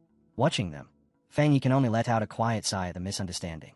Standing amid the flames, Fang Yi raises his hand, his eyes shining as he activates his Twilight Fire domain, and at once a huge, swirling red sphere forms in the sky like a vacuum, sucking up all the deathly energy and scattered skeleton parts from the ground. Then he turns to the wide-eyed villagers and clarifies his identity, telling them he isn't a god at all, but a pioneer captain from Tai City known as the Sealer. The villagers and Chen Ruo's team can only stare at that terrifying red sphere, and Chen Fong, still rattled, blurts out in disbelief, asking what Fang Yi is doing, while Chen Ruo, irritated, snaps that she already warned them he wasn't an ordinary pioneer, reminding them that he's the one who single-handedly resolved the disasters in both Tai and Kang City, and that even the highest authorities treat him as an honored guest. With the immediate danger absorbed, Fang Yi shoots upward like a golden comet and streaks toward the main village, which remains buried under thick purple mist and crawling with skeletons, and as he moves a system notification appears confirming that his Twilight Fire domain has successfully absorbed a huge amount of the death attribute, greatly strengthening his own yang attribute. Looking down at the countless skeletons below, he readies himself to test that new power, summoning his blazing sword, its flames burning brighter than ever. With one crushing swing, he sends out a towering wave of flame and declares that he'll finally liberate U City for good, and as the fire surges forward, now streaked with an eerie purple hue from the energy he absorbed, it rolls straight through the village and incinerates everything in its path. Far away where it's safe, a cluster of survivors stays in stunned silence before the shock breaks into celebration, and they cheer as they shout that the tombstones and skeletons are gone, crying out with joy that heaven hasn't forgotten their city. When the blast settles, Chu Qingli glances down at her device and reports that the anomaly readings in the Anding district have returned to normal, and right beside her Chen Ruo confirms the Bimu district is clear as well, explaining that only the Jinming district remains, the place where the anomaly's power is concentrated the most. But just as they are about to move, Su Qingying expression snaps into alarm as she urgently asks if none of them has noticed what's terribly wrong, then points back toward the village and explains that the pillars of purple light didn't disappear at all. Instead, they've multiplied, which means everything has gotten worse. At the same time, Chen Ruo yells out his own warning, confirming that a massive energy surge is erupting from the Jinming district and that the anomaly's power is rapidly converging into a single spot. Right in front of them, something horrifying begins to take shape as a spiraling vortex of dark green and purple energy swells and molds itself into a monstrous form, and from that churning mist a gigantic skeletal figure rises, a new anomaly king. Its hollow eye sockets lit by a vicious green glow. In the face of that overwhelming presence, Fang Yi doesn't budge, steady and fearless, and as he squares up to the Threat 2 system windows pop into view, the first informing him it's analyzing the unknown power it has detected, then a beat later the second window delivers the name of that strange force, the Death attribute. The enormous anomaly king, wrapped in green and black energy, glazed down at Fang Yi, its sheer scale swallowing the entire village beneath it. While Fang Yi hovers in the air with a golden aura and locks eyes with the monster, sensing a presence that feels strange, heavy, and difficult to deal with. From a distance, Chen Ruo and Chu Qingling can only watch in disbelief as Chen Ruo stammers out what this thing even is, saying, its strange energy is even stronger than the S-Class disaster in Tai City, and the group realizes at once that this new Anomaly King has to be the source behind those pillars of light. Chu Qingling shouts for everyone to brace themselves, warning that it's about to attack, and the Anomaly King responds by releasing its power, blasting out a swarm of shadowy black tendrils that rush forward in a wave. The moment that energy washes over Fang Yi, he jolts at the sensation, because what hits him is a dense, sickening force that seems to twist at his thoughts, like his brain is being poisoned simply by the creature's proximity. And with sudden horror he understands what he's facing, a fully evolved Anomaly King, carrying an aura of death far more terrifying than anything he's fought before. The mass of black tendrils crashes down toward him, trying to smother him completely, and Fang Yi's expression tightens as his red eye flares with sharpened focus, his body bracing as he prepares to strike back. He moves with astonishing speed, whipping his flaming sword through the air and carving straight through those shadowy arms. Yet even as he cleaves tendril after tendril, Fang Yi is already weighing the situation in his head. Yang power should naturally suppress dark power, so his flames ought to be the perfect counter, and still, to his unease, even his intense yang energy isn't fully shutting down the enemy's assault.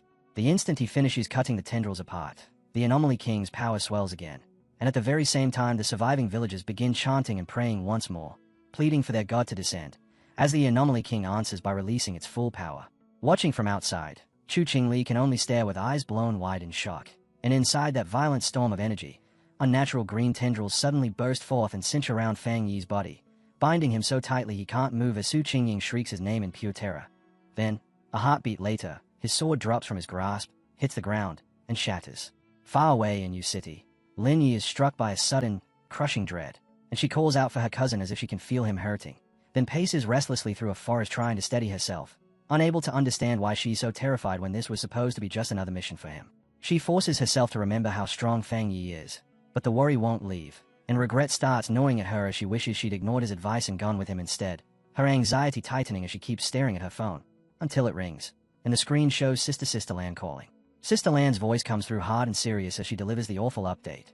They've heard that Yu City is now completely encircled by a massive field of tombs, and an official lockdown order has already been issued, and then she says it plainly, Lin Yi's cousin, Fang Yi, is in trouble. As she speaks, a long formation of military vehicles roars through the mountains at high speed, moving like a force mobilizing for a full-scale operation. The rumor that Fang Yi might already be dead hits the Thai Spirit Association like a hammer, and the officials who had only just begun to feel hope slide back into despair, clustering around a table as they ask one another whether their greatest hero, the Sealer, has truly fallen, and whether humanity's struggle is meaningless if even someone like him can be defeated. Over at the Spirit Association headquarters, a high-level meeting is underway, and a senior official voices his regret about what's happening in Tai City, saying that the emergence of an Anomaly King from what began as a B-level threat confirms a crucial theory. These kings have to be eliminated before they reach full evolution. But Jiu Yuro cuts him off, rising to her feet and demanding whether this is really the moment for theories, then declares that she will go to Tai City personally, only for another official to try stopping her by stressing how essential she is to Shin City and insisting the military is already dealing with it. Jiu Yuro turns her gaze away anyway, thinking darkly about the price of their approach. First they nearly lost Elder Wu, and now it seems they're prepared to sacrifice Fang Yi as well. Her patience finally snaps, and as frustration spills over her entire body starts radiating blue energy while she whirls on the official and angrily accuses them of being ready to throw away a whole city simply because the battle looks too difficult. The man jerks back, stunned by the outburst, and demands to know what she's talking about, then fires right back that the Sealer went to Tai City by his own choice. And in this brutal new era, he insists, a single mistake leads to death, and it's no surprise that even a hero like Fang Yi could die.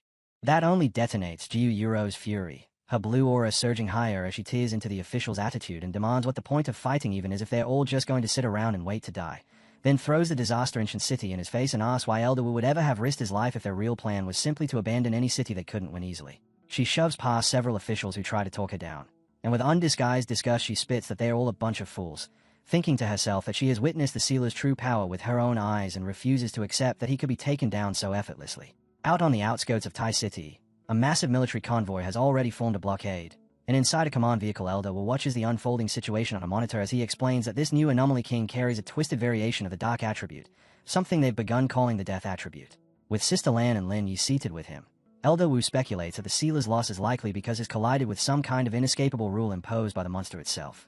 Elder Wu and Galen step out of the vehicle and are immediately met by soldiers, and one soldier reports that their military vehicles can't break through at all.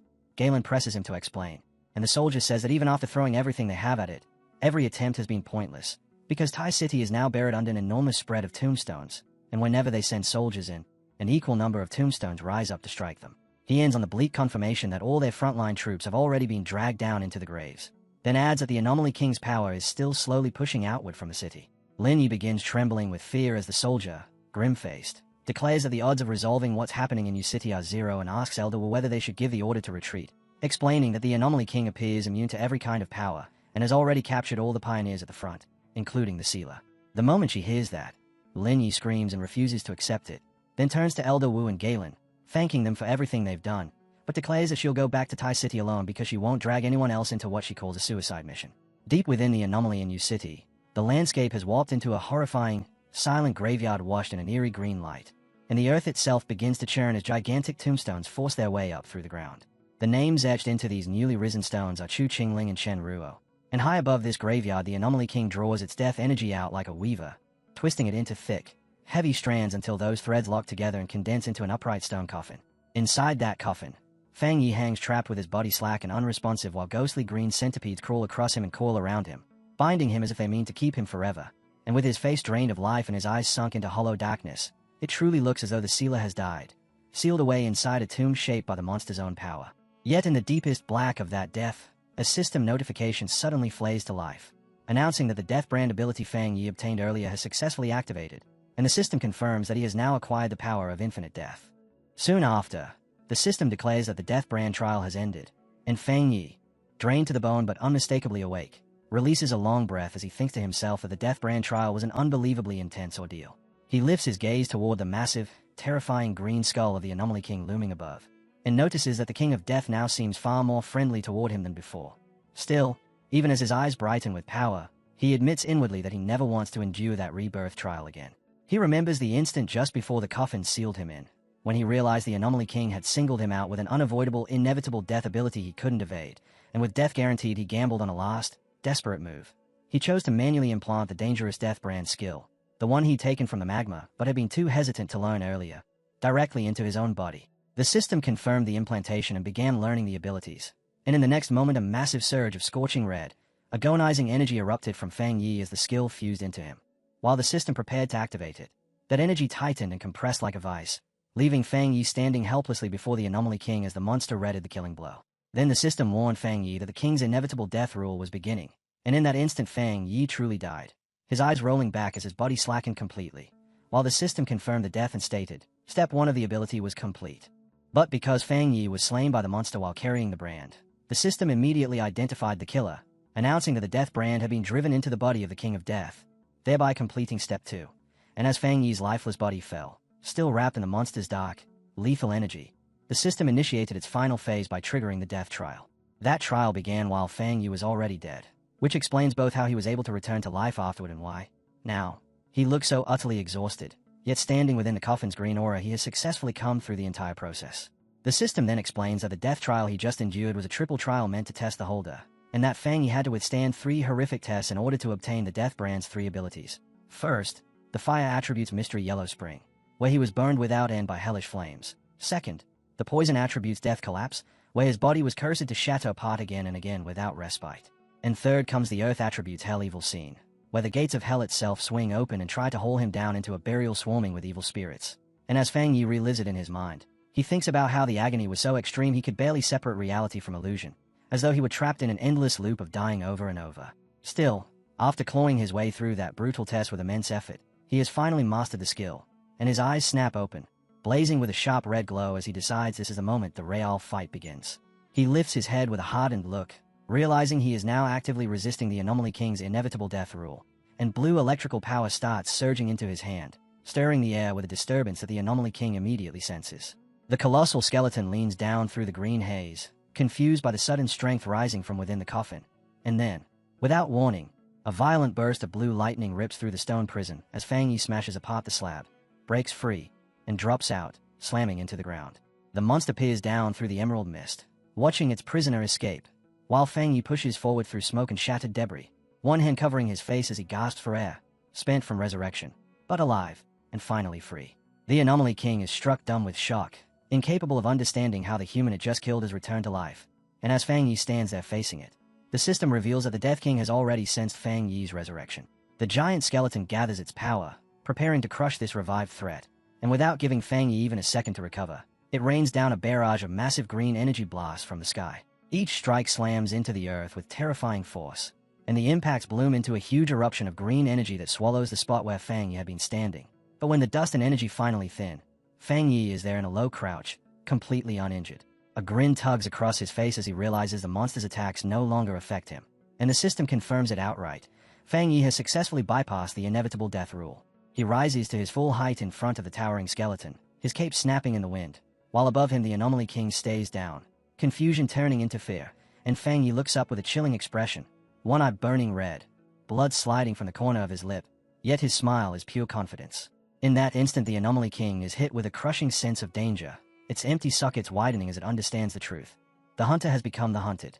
The scene cuts to the mountains beyond Tai City's barrier, where the slopes are now carpeted in glowing green tombstones that pour out a thick aura of death. And Elder Wu, Lin Yi, and Galen stand on a cliff staring down at the disaster zone. Feeling that overwhelming death energy rolling up from below, Lin Yi calls desperately for her cousin, and Galen decides they can't afford to keep waiting, telling the others not to worry as she summons purple flames into her hands and braces herself to strike the tombstones, determined to smash the barrier and rescue Fang Yi. Before she can even make her move, a huge surge of blue water slices through the air and forces her to halt. And in the next breath a woman drops from the sky wrapped in spiraling water energy. Jiu Yuro, announcing that she has come to help as well. Galen tilts her head up in shock, recognizing her at once as the sea mystic from headquarters, and Jiu Yuro shouts that she's fighting alongside them. With no delay, she links her power with Galen's, and together they hurl a massive combined strike, blue water colliding with purple fire, straight into the tombstone barrier, triggering a chain series of violent explosions that flare across the darkened area. When the blast fades, two soldiers who had been buried beneath the rubble stir awake, weak and disoriented, staring around as they mutter to themselves, confused about what just happened.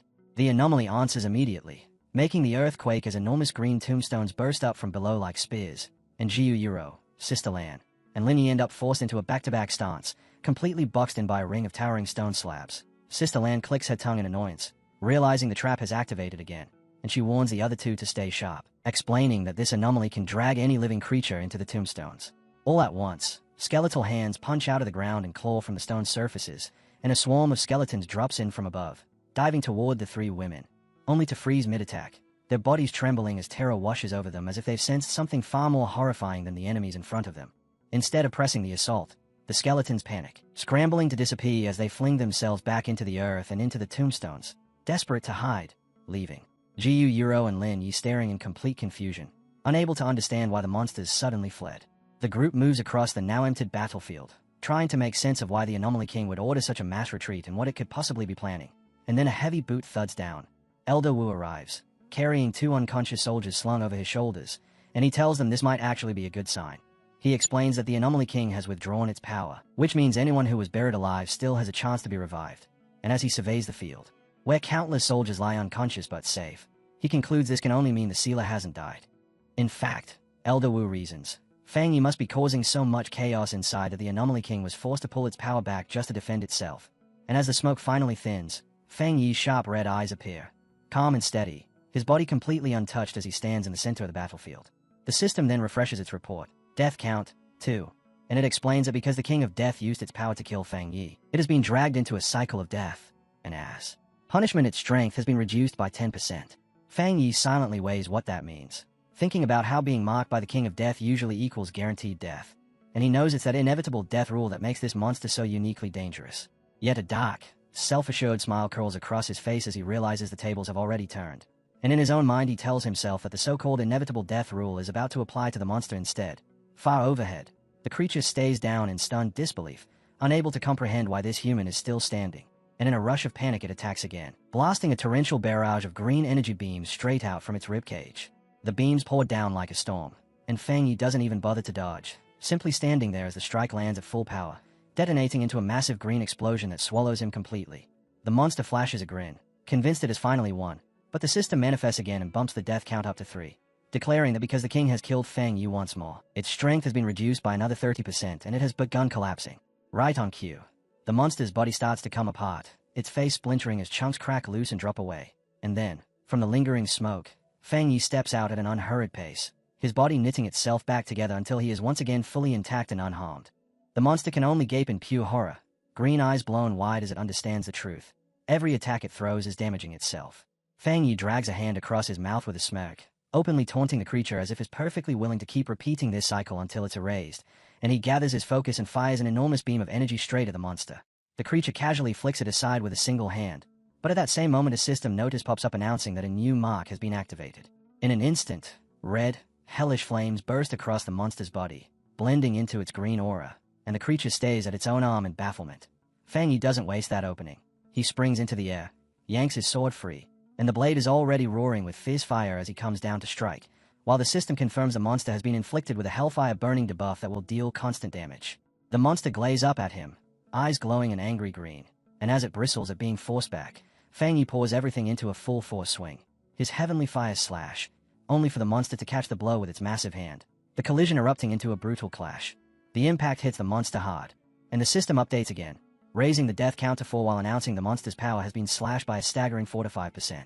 As the energy churns and whips through the air, a fresh system window opens to initiate the next phase, Death Collapse Mark, and the change is immediate and agonizing as Fang Yi's body begins to fracture like glass, signaling that the cycle of death is starting all over again. Still refusing to surrender, the monster lunges in, snatches Fang Yi up, and clamps down in a crushing squeeze, dragging him close to its face as if it can intimidate the human who refuses to stay dead. But Fang Yi meets it with a calm, mocking smile instead of fear, and even with cut streaking his face he tells the monster to take a look at its own state. The creature hesitates, thrown off by that confidence, and then suddenly fierce flames explode around Fang Yi. Yet he only smirks, completely unharmed. The flames crawl from Fang Yi onto the monster's hand, and it can only stare in stunned shock as its own bones begin turning to ash right in front of it. The system confirms the death count has reached 5 and that the monster is now weakened by 60%. Then another notice flashes to announce the Hell Evil Scene mark has been triggered, accelerating the destruction of the monster's body even further. The creature bellows in furious rage, but no amount of screaming can stop it from crumbling apart. And outside the barrier, the enormous tombstones encircling the city start collapsing one after another.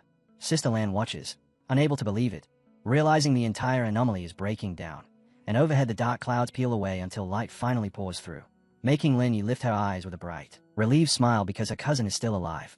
Elder Wu powers up his armor and immediately issues orders for the team to enter the city, rescue survivors, and evacuate the injured. And with their objective clear, Elder Wu, Sister Lan, Jiu Yuro, and Lin Yi fly straight into the city. Amid the shattered remains of the anomaly, a hand suddenly thrusts up from the ground in desperate struggle, and Qingying drags herself out, sucking in air as she gasps. Exhausted and terrified, she drops to her knees, trying to piece together what happened, remembering the moment her life force was drained away and how she felt trapped inside a green, hellish void within the massive skeleton, until she realizes that nightmare ended without warning and she was allowed to return. The instant she steadies herself, she spots a tombstone nearby and understands she has to save the others, so she throws herself into frantic digging at the grave marked with Chen Ruo's name, shouting for her as she tears through the date. Qingying finally clears it away and finds Chen Ruo unconscious but safe, and the sight floods her with relief because Chen Ruo is truly there, unlike Chen Ruo's sister, whose body vanished in the past. Then Su Qingying snaps her head up, sensing a huge shift in the air, and she watches in awe as the swirling green vortex overhead begins to crack, followed by the monster's enormous skull crashing down to the ground. Even in its collapsed state, it still refuses to admit defeat, glaring upward as it proclaims itself the noble king of death and demands to know what kind of being Fang Yi is to dare challenge it, enraged that a mere human would look down on it. At that moment, Fang Yi's undead army, red-eyed shadow spirits, spills out of the darkness, and the monster's eyes blaze with intense red as it glazes back, while the system announces that the Hell Evil Scene mark has now weakened the monster by 80%. The creature locks up in shock, its face cracking even more as it realizes it has no power left, and the destruction accelerates until the system progress bar slams to 100% and the monster's green soul shatters completely. The system confirms the monster's ability has been fully weakened and has now been seized by Fang Yi, and when he opens his eyes, they are no longer red but have shifted into a glowing, mystical purple. The system declares the result in unmistakable terms.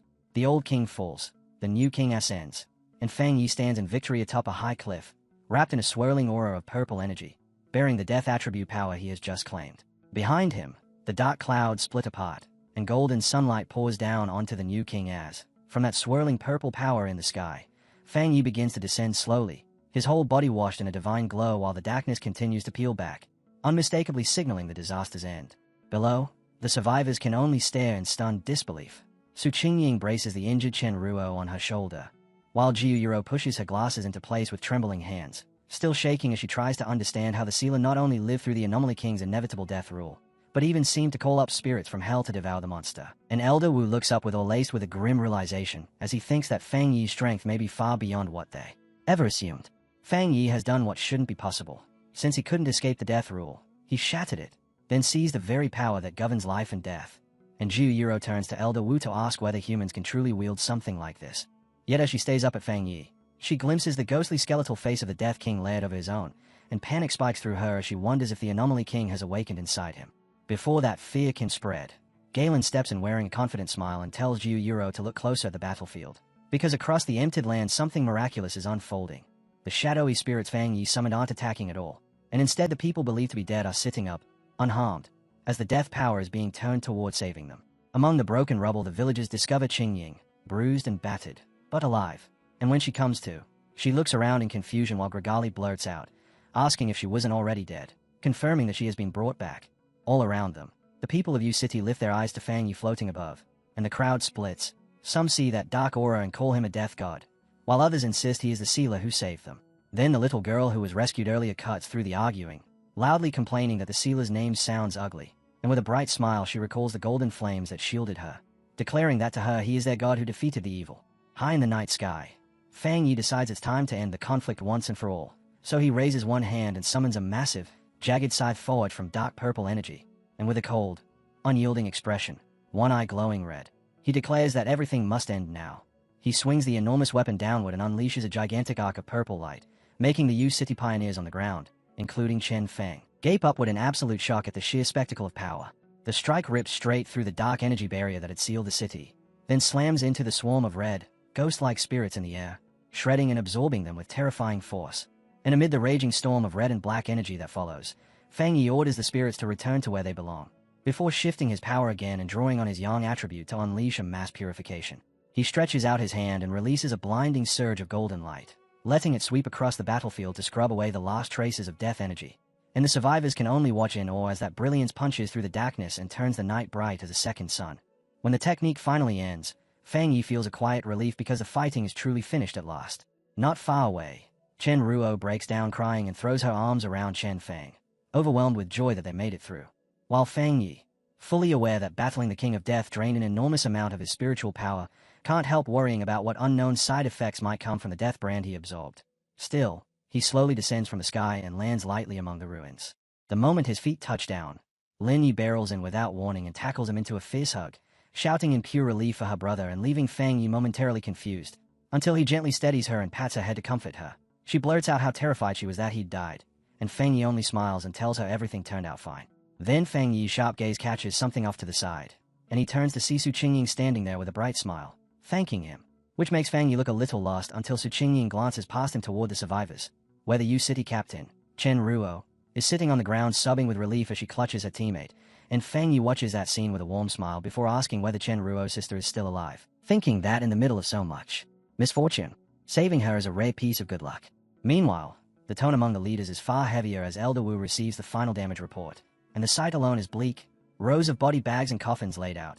While the numbers cut even deeper, nearly half of U City's population is gone, most of them ordinary people, and of the 1,500 pioneers who came to help, 50 are confirmed dead, 30 are missing, and more than 1,000 are injured. Elder Wu lowers his eyes with a hard, steady expression and speaks about reconstruction and the necessity of ensuring the victims' families are compensated, with Jiu Yuro standing behind him and adding that Shin City will also lend support to the devastated city. Beside them, Sister Lan looks down, guilt and frustration weighing on her, and she asks her teacher if they can finally make the spiritual energy recovery public, admitting she feels useless because they couldn't save everyone while still keeping secrets. Elder Wu answers her with kindness but no hesitation, telling her that a decision that big isn't theirs to make, then reminding her that ordinary people aren't as fragile as she believes, that many have already pieced together the truth and are preparing themselves for what's coming. And as he sets a reassuring hand on her shoulder, he tells her she doesn't have to carry the burden of the entire world alone. Nearby, Jiu Yuro smiles and says she originally came to meet the sealer, but now she can see her help is no longer needed. And the leaders watch as Fang Yi is swallowed by a crowd of cheering pioneers, all of them realizing this battle has pushed him into the center of the nation's attention. The voices rise together as the crowd chants his name, calling him their god and thanking him for saving them. Meanwhile, the shockwaves of the battle spread worldwide, and Elder Wu understands that publicly confirming she a nation's pioneer, the Sealer, defeated the Anomaly King isn't just good news, it's a blunt warning aimed at every other country. Spies from all over scramble to dig up intelligence, furious that they still can't figure out Fang Yi's real abilities. While Elder Wu calmly recognizes what will happen once the full details of the U-City incident go public, the world will conclude that Jin Nation, through Fang Yi, has deciphered the king's rule in a way no other nation ever managed. And that fear alone will keep other nations from daring to move against Jin Nation. Because Fang Yi's victory has handed his country an enormous strategic advantage. With that settled, Elder Wu turns to his own people and orders them to return at once and begin analyzing every scrap of data from the scene, then delivers a forceful speech that reminds them the path ahead is long and that they cannot lean on the Sealer to solve everything for them. Sister Lan and Jiu Euro smile as they agree with their teacher, and Jiu Euro adds that retirement is out of the question anyway, promising that their Shin City team will be the ones to handle whatever comes next. Later, at his villa in Tai City, Fang Yi lounges in a large bathtub, idly scrolling on his phone while his thoughts drift back to the battle, remembering how, after the area was cleared, officials discovered a dark attribute spirit crystal left behind by the King of Death and presented it to him as a thank you gift. Still holding his phone as he tallies up what he's gained. He also recalls the yang attribute spirit crystal Chen Ruo gave him earlier, and as two glowing crystals appear before him, the purple dark crystal alongside the golden yang crystal, he realizes he now possesses two top-tier attribute crystals. Fang Yi rises from the water and decides not to wait, reasoning that even though light and dark attributes normally clash, the system has already acknowledged him as a new King of Death, so absorbing dark energy should be safe. He presses the purple crystal into his chest and lets that dark power coil and swirl around him as a system window appears to confirm it has detected the dark attribute and identified the spirit crystal. Then announces it is beginning an ultimate calculation and starts generating a brand new technique. Not long after, the system reveals the result, a dark attribute technique called Death Walk. And the moment Fang Yi activates it, purple shadows wrap over his body while the system explains the skill allows him to teleport through darkness. He thinks that even if the name sounds ominous, it's essentially a teleportation ability. So to test it, he disappears from his second-floor balcony and instantly reappears on the level below, satisfied as he notes that a technique combining evasive potential with mobility is incredibly valuable in combat. Afterward, Fang Yi examines his internal condition and realizes that surviving the Death Brand trial has altered his body so that it can directly absorb dark attribute energy. He summons his skeletal avatar and senses that his command over dark spiritual power has surged, and having absorbed energy from the Anomaly King's spirit crystal, he feels himself closing in on a breakthrough to the legendary Vajra realm.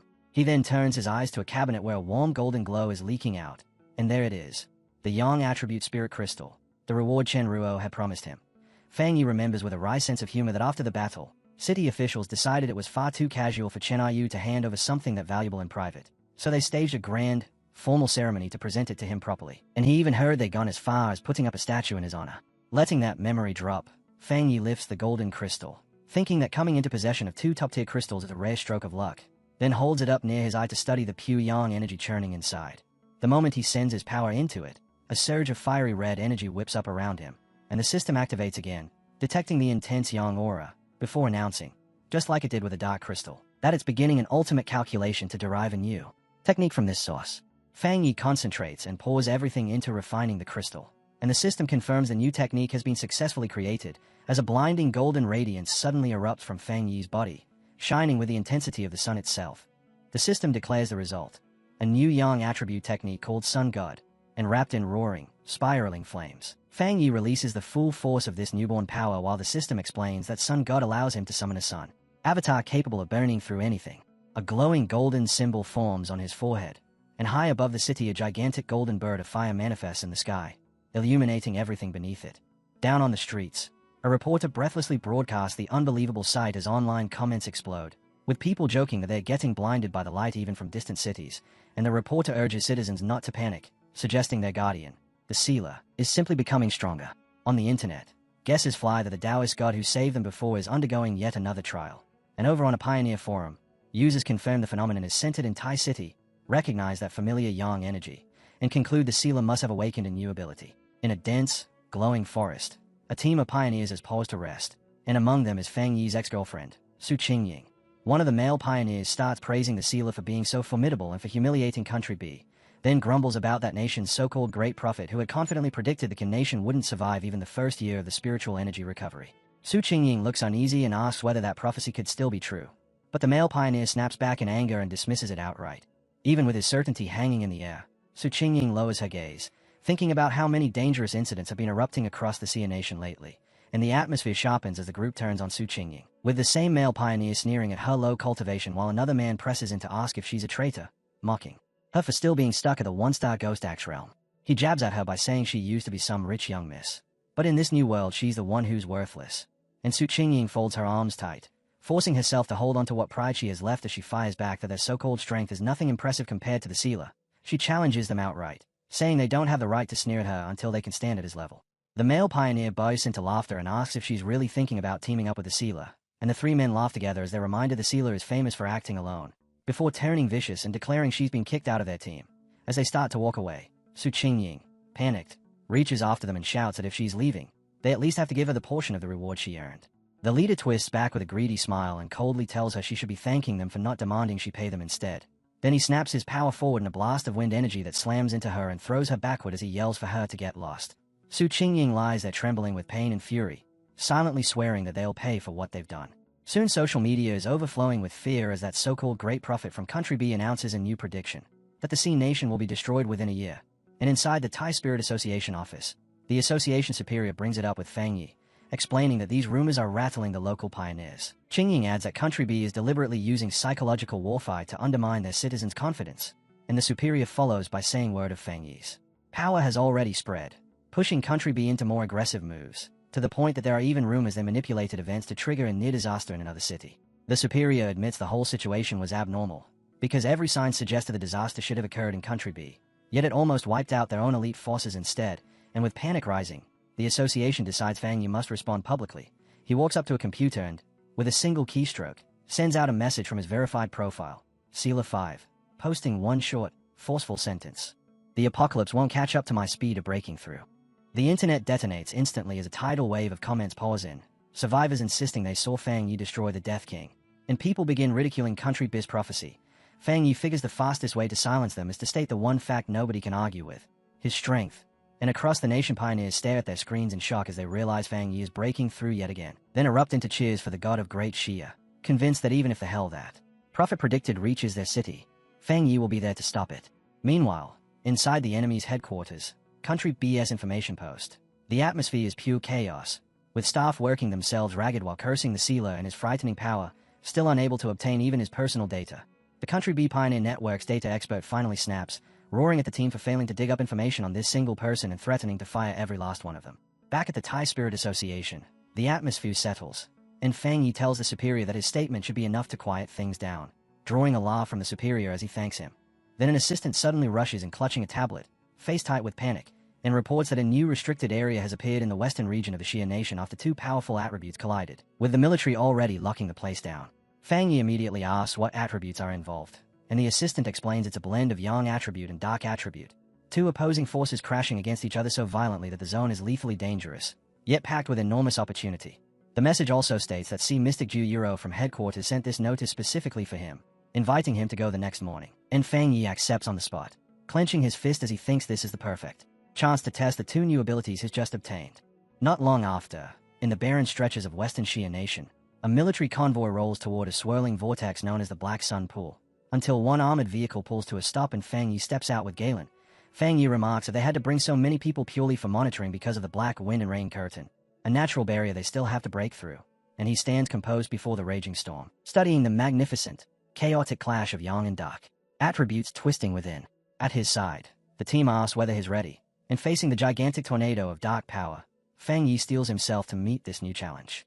Outside the black wind and rain curtain, the restricted zone lies under a colossal dark tornado, and Sister Land begins introducing a set of newly arrived pioneers, explaining that they are elite members dispatched from headquarters in Shin City and High City. She adds that these arrivals are the same type as Fang Yi, top-tier geniuses of the three-star spirit creation realm who are expected to step into the Vajra realm soon. As she speaks, the newcomers emerge behind her, spiritual power rolling off them, and a blue-haired man steps forward to introduce himself as Wang Lan, the new captain of High City and a three-star water attribute pioneer, while at his side stands a spiky-haired man named Song Yiming, an elite Shin City pioneer wielding formidable dual wind and fire powers. Wang Lan offers a polite apology for arriving late, and Xiaolan addresses the whole group, reminding everyone of the rules for entering a restricted area before challenging them to rely on their own abilities to break through the dark curtain and push inside. Fang Yi remains silent, red eyes faintly glowing as he notices the two new captains staring in his direction, and Song Yiming answers with a dismissive snort, clearly unimpressed and eager to prove himself as he steps forward and declares he'll go first. He drags a large blade from his back, poised to display his strength, and as he channels his power into the weapon, he thinks to himself that at least half the reason he took this mission was because of the sealer. He'd heard plenty of rumors about Fang Yi's rare young attribute, and he came here wanting a direct comparison of strength. So the instant he commits, flames burst off his body as he springs into the air and triggers his dual powers, mixing blue wind energy into the blazing fire on his sword. He boasts that his fire attribute is the purest and that he uses wind to drive it to its absolute limit. Then with one heavy swing he sends a roaring wave of fire and wind crashing into the dark barrier. Galen watches and acknowledges that Song Yiming truly is a genius who has pushed both attributes to their peak. And when Song Yiming lands, the force of his strike has already carved a passage through the darkness. He gives a contemptuous scoff, saying the barrier is nothing more than fake bad weather and it's easy for him to break. Then Wang Lan steps up, deciding it's his turn, and he releases his spiritual power to form a sharp, blue water construct before charging into the dark storm. As he moves, he shapes a protective water umbrella around himself, using that defensive technique to force his way through the brutal conditions, and inside the churning blackness the water shield shines bright. Yet even so Wang Lan can feel the frightening pressure of the dark climate pressing down, realizing that if he'd come here right, after only just reaching the 3-star spirit creation realm, he might have died. He looks up, stunned, trying to comprehend how young attribute and dark attribute can truly coexist. Because ahead the huge vortex of clashing energies is twisting across the sky, and nearby Song Yiming pinches up a trace of dark energy, remarking that it feels icy and repels the human body, thinking that simply enduring this environment is impressive enough. Wang Lan grows uneasy and guesses that maybe Fang Yi handles the pressure so well because his fire attribute is naturally close to the yang attribute, then comments aloud that breaking through the curtain is genuinely difficult. In the next instant, Fang Yi answers by detonating a surge of golden flame, using a fire slash to rip straight through the darkness, forcing Wang Lan and Song Yiming to spring away as the golden figure streaks past. Wang Lan shakes as he recognizes that unmistakably pure yang attribute, and Fang Yi cuts through the final layer of the barrier, tearing open a massive window of light. With Sister Lan at his side, he stands there as if it took no effort at all and greets the others casually, saying they've been waiting a long time, and that presence alone hits like pressure, leaving Song Yiming and Wang Lan staring in open shock because the sealer has crossed the lethal barrier as if it were nothing. Wang Lan finally asks how Fang Yi is keeping the black wind and rain curtain split apart, and Fang Yi lifts a sphere of golden energy, explaining with calm simplicity that the method is straightforward. As long as you use a yang attribute stronger than the surrounding dark attribute, you can suppress the darkness. He admits it consumes a huge amount of spiritual power, but says it can be maintained as long as you have sufficient reserves. Song Yiming bristles, irritated that Fang Yi can call something like that simple, while Wang Lan can't help wondering whether Fang Yi is truly even in the same realm as they are. And Sister Lan just smiles and tells him he'll get used to it, because every genius pioneer reacts the same way the first time they witness Fang Yi's abilities, while Fang Yi merely returns an easy smile, completely unfazed by their disbelief. All at once, the system warns him that a pollution source has appeared along with an A-level dark anomaly, and the ground immediately begins to quake with violent force. Song Yiming's eyes light up with excitement as he says that if it's only an A-level anomaly with a dark attribute, he wants to be the one to test himself against it, and with Fang Yi taking point, the group surges toward the disturbance. Up ahead, 3 unfamiliar figures stride out from a cave, and Fang Yi's gaze tightens as he instantly recognizes them as people from Country B. Sister Lan and Song Yiming stiffen in shock at the sight of outsiders here, and Sister Lan quickly realizes these strangers have already destroyed the anomaly, so she shouts that there are no other authorized pioneers scheduled for today and concludes they must be stowaways, then demands to know exactly who they are. The 3 intruders don't flinch as they stand their ground, a blonde man in a purple shirt, a muscular man with long black hair, and a third figure hidden under a hood. And the blonde man with an arrogant smile as he introduces them as pioneers from Country B who came here to train. Song Yiming erupts with fury, yelling that this is Xia Nation's territory and they have no right to enter a restricted zone without permission, and Sister Lan backs him up, ordering them to leave at once. But the intruders answer calmly that times have changed. The blonde man pushes it further, declaring with smug confidence that if the Xia people won't claim the resources here, then his group will, insisting they are justified because they believe they are stronger than the Xia team. And hearing that, Fang Yi steps forward and asks in an even, controlled tone whether they truly believe opportunities belong only to the strong. The blonde man smirks, already thinking his country sent elites precisely to spark conflict. But Fang Yi answers with a cold, frightening smile as his red eye begins to glow, telling them that if strength is the only rule, then they can get lost. While Fang Yi faces them down, Sister Lan tries to report the incident to headquarters. Yet the enemy cuts her off by launching a sudden strike as the blonde man releases a surging wave of green energy and shouts that they've refused his polite offer.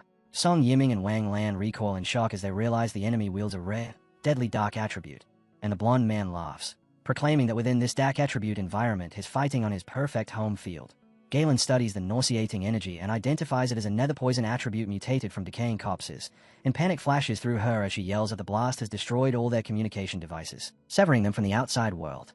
Fang Yi immediately understands the intruders are planning to wipe them out, and Song Yiming refuses to hesitate, charging straight in with his flaming sword as he shouts that if they can't absorb the dark attribute, then they'll simply destroy it. Wang Lan tries to stop him, but Song Yiming ignores the warning and hurls a massive fireball at the enemy, only for the result to turn wrong in an instant, as the green nether poison energy swallows the flames, makes the fireball detonate violently, and kicks a shockwave back towards Song Yiming. Song Yiming holds his stance, staring ahead in stunned disbelief, shocked that his attack has failed. That explosion doesn't just end the moment, it sets off a brutal counterstrike, and in the next breath a tide of green energy surges straight at the Shia team, forcing Sister Land to shout a warning as the lethal mist rolls in and, before anyone can reposition, the green light closes around them from every side. Wang Lan moves at the last possible second, throwing up an enormous blue wall of water that seals the group inside a protective barrier, and while everyone else tightens with nerves behind that shield, Fang Yi stands unnerved, his red eye shining as he studies the enemy's strength head-on without the slightest fear.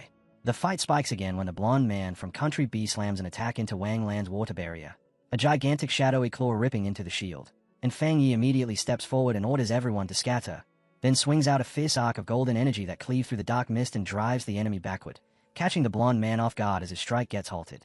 He regains control fast, floating in midair as he sneers at Fang Yi, mocking him as a fire attribute pioneer from Xia Nation and warning that Fang Yi's teammates are even more useless than he is. And right after that, dark green vines burst out from the shadows, snapping around Jialan, Wang Lan, and Song Yiming to bind them tight and drag them into a corrosive fog. Jialan yells to Fang Yi over the chaos, warning him that this opponent has been hiding his real power and that his cultivation is at least the second level of the Vajra realm. And with the Shi team now trapped, the blonde man throws his head back and laughs like a madman. Meanwhile, beyond the restricted zone, the military can only watch as the massive black wind and rain curtain closes again, locking the team inside, and beside them Sister Land's subordinate stays tensely at a laptop recording of the blonde man, his expression turning grim as he mutters that the rumors were true. Someone from Country B has mastered the dark attribute. He keeps analyzing the footage, concluding that the enemy hasn't completely mastered pure dark attribute yet, but he does possess a deadly sub-attribute capable of inflicting wounds that will never heal. Back inside, the blonde man gloats that Fang Yi's partners have been poisoned and will soon rot to death, their spiritual power turning into his nourishment, and he demands that Fang Yi come back with him to the Great Country B and become part of him. And with everyone pinned in place, Sister Land screams at Fang Yi to strike back. In response, golden flames detonate from Fang Yi's body, blasting the darkness away as he mocks the enemy and asks whether he still hasn't noticed something crucial about the way their powers match up. And then Fang Yi expands his bonfire domain, forming a massive sphere of golden light that forces the nether poison outward. He challenges the blonde man again, asking if he's shocked that the poison doesn't affect him at all, and the blonde man can only stare, utterly confused, as Fang Yi smiles with calm confidence and unleashes an enormous torrent of fire, not at the leader, but straight at the two subordinates down on the ground. The blonde man's fury spikes as he sees his defenses cracked and his men suddenly under attack, and Fang Yi springs up into the air and jeers at him, asking if he's really not going to save them, only for the blonde man to snarl that Fang Yi is arrogant as he calls forth a huge, compressed sphere of poison mist and shouts that as long as Fang Yi is human, there's no escaping its power. Ignoring the threat completely, Fang Yi charges straight into the incoming attack, his flaming sword carving a blazing path through the sky. And the closer he gets, the more the blonde man's face twists from confidence into pure shock as recognition finally hits him.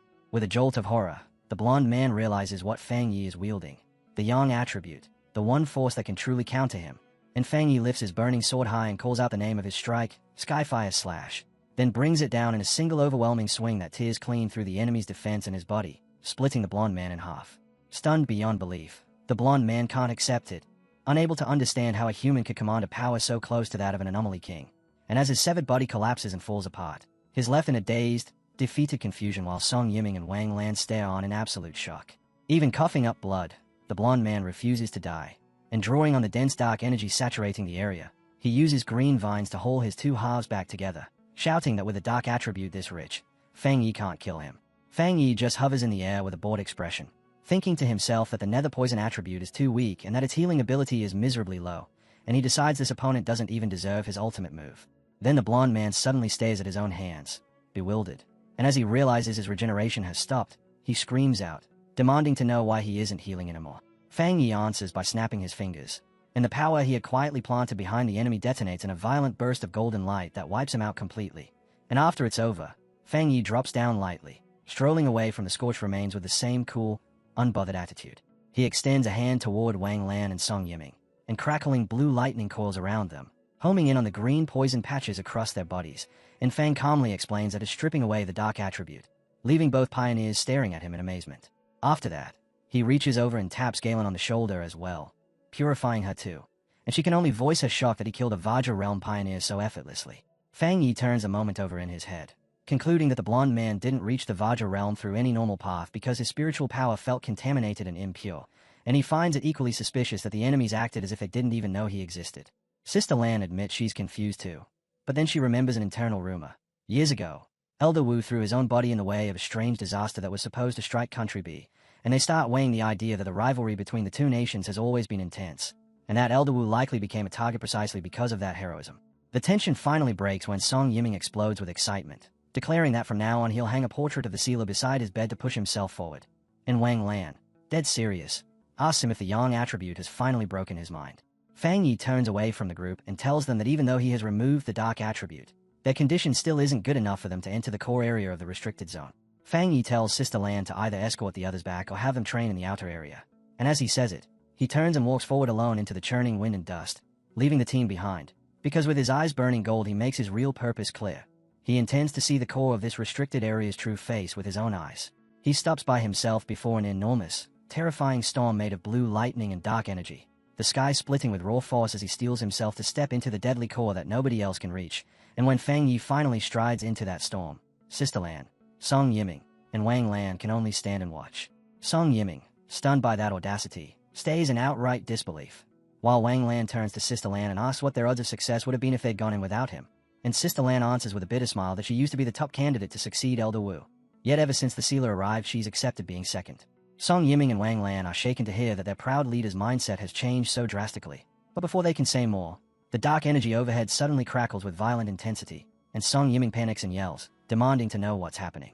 Sister Lan senses the danger instantly and screams for her teammates to dodge, and a defensive barrier snaps into place just as an immense wave of dark energy detonates into a gigantic explosion, blasting through even their precautions and hurling Sister Lan, Song Yiming, and Wang Lan backward through the air. The blast gouges massive trails into the ground, and when the three pioneers finally hit and lie battered across the scorched earth, they understand that this overwhelming destructive force is the restricted area core revealing its real nature. So they lift their eyes in awe and see a horrifying landscape shaped like a giant fiery eye, exactly like the satellite images they had studied. Galen points out that Fang Yi is already ahead of them, suspended in the storm's center, and there Fang Yi hovers with his body acting like a bridge between golden fire wings and jagged spikes of dark purple energy as he studies a sphere of darkness gathered in his hand. He frowns in confusion at the strange reaction he's sensing, and then he realizes the impossible is happening. These two opposite attributes, yang and dark, are slowly blending into an entirely new kind of spiritual power, the energies spiraling together as a chaotic vortex that won't settle. The system warns him that it has detected a tremendous change of heaven and earth caused by the collision of yang and dark attributes, and as the reaction surges, Fang Yi's body seems to split down the middle, one side turning into a skeletal shadow while the other blazes with golden radiance. Then the system declares the birth of a completely unknown attribute, turbid yang, and Fang Yi steadies the fused energy in his grasp as the system immediately begins collecting data to write a brand new technique rooted in this power. Fang Yi concentrates, drawing that twisting vortex of purple and black energy up into his head and absorbing the newborn attribute into himself. And in the next instant his eyes erupt with a blinding white glow. The system confirms the result. He has obtained a new technique, the Spirit Turbid Eye Technique, a power that governs infinite transformations and deals with illusions and reality. And as that new force takes hold, the dark energy inside the crater abruptly disappears, drained completely as the vortex sucks it dry. Song Yiming can only stand there dumbfounded, wondering if the dark attribute has fused with the yang attribute and birthed some kind of monster. But Sister Lan catches something off in the air around them and asks the others if they feel it too. And as they focus, they realize that even though this new spiritual power looks frightening, the instinctive rejection and terror the dark attribute normally brings has vanished. Wang Lan proposes they use this pure energy to cultivate. Galen agrees right away, and the three pioneers each settle into meditation inside protective spheres, eager to absorb even the tiniest portion of this high energy. Meanwhile, outside the restricted zone, the military observers are left confused because the massive energy readings have stabilized, yet the signals from Country B's intruders have disappeared, and as the soldiers put it together, they conclude the sealer must have wiped out the enemy. Remembering the rumors about Fang Yi's ruthlessness, they decide the intruders simply received what they deserved, and they hurry to contact headquarters, relieved that they managed to preserve video evidence of Country B's actions and already planning to use it as a bargaining chip in the diplomatic conflict that's coming. Far away, inside Country B's highest military intelligence office, A group of men in black suits stands on edge while a blond man with a mustache slams his fist down, demanding an explanation for what happened to their strongest pioneer, then whips his anger toward his subordinates and shouts, asking how their agent could just vanish.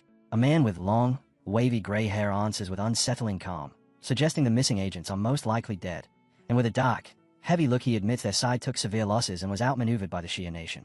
The leader of Country B pounds the table again, yelling in disbelief that their strongest could lose so inexplicably to the Shia nation, then turns his fury on the gray-haired man and threatens him, ordering him to recover every benefit they took from Shia nation and warning that if they fail, he'll pull all funding from their organization. The gray-haired man meets that threat with a stare sharpened into something terrifying, promising they will repay this grudge in full and make CIA nation pay back with interest. And then, without warning, a surge of green spiritual energy erupts from his body, frightening even the gods. He rises and delivers a cold reminder to the leader. He may be a proud citizen of Country B, but he is not a dog like the leader's bodyguards, and he makes it clear he despises being threatened, telling the leader he hopes he remembers that. The leader and his guards freeze in a mix of fear and anger as the powerful pioneer turns and walks out, and as the gray-haired man departs, the leader shouts after him that he will immediately contact the Xia nation's leaders and demand their pioneers teach Shia a lesson. Down a dim hallway, the gray-haired man asks his subordinates for the results of their investigation, and three cloaked figures trail behind him as one reports they still can't enter the Shia nation's restricted zone and have failed to find the second young master. The subordinate adds that the tracking device implanted inside the target's body was most likely destroyed, though they can't completely rule out interference caused by the immense energy fluctuations, and when the gray-haired man hears that, his face tightens and twists with hatred. The gray-haired man accepts that the loss is real, and in that instant his hatred settles into a vow. Xia nation will pay. Meanwhile, deep in the core of the restricted area, Fang Yi hangs suspended at the storm center while the system feeds him the specifics of his brand new ability, the Spirit Turbid Eye technique, describing it as a terrifying illusion art that can haul any creature into a realm of despair, and emphasizing the most frightening point of all. Fang Yi wouldn't even need to lift a finger, because he can lock enemies inside hallucinations until they die. Fang Yi drops down and thinks the technique sounds almost too convenient. Yet the second his feet touch the ground, a piercing pain lances through him and stops him cold as his energy surges out of control. He buckles to one knee and coughs hard, his body straining to contain what has just taken it. He wipes the blood from his lip and mutters about how tyrannical the dark power is, and as dark purple energy roars around him, he understands that even though he forged a new attribute, the power is still pushing back, hitting him with a brutal backlash. Even so, through the pain, a crooked, thrilled smile spreads across Fang Yi's face because he genuinely finds it interesting, admitting to himself that it's been a long time since his run into a challenge this difficult. Inside a meeting room within the Country B Pioneer League, members argue over the recent defeat, one of them struggling to believe their ultimate weapon was crushed by the Sea Nation while another questions whether side effects are to blame. And in the middle of that discussion, the gray-haired pioneer leader strides in, his presence instantly tainting the room icy.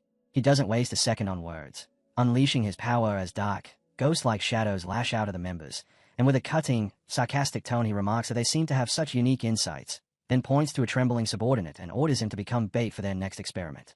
The subordinate panics and begs for mercy, but the leader ignores every plea, dismissing the previous leader as a straw bag and swearing he'll personally give the Shia nation a demonstration of real power.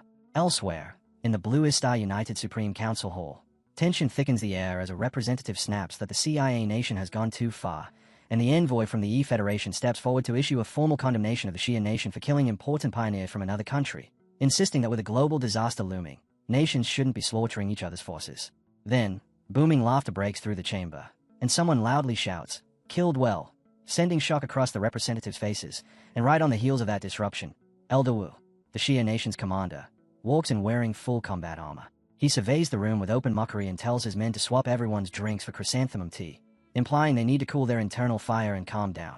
And when the gray-haired pioneer leader sees Elder Wu, he's briefly caught off guard, though he immediately discards any niceties and demands an explanation for how his country's powerful pioneer ended up dead within Shia's borders.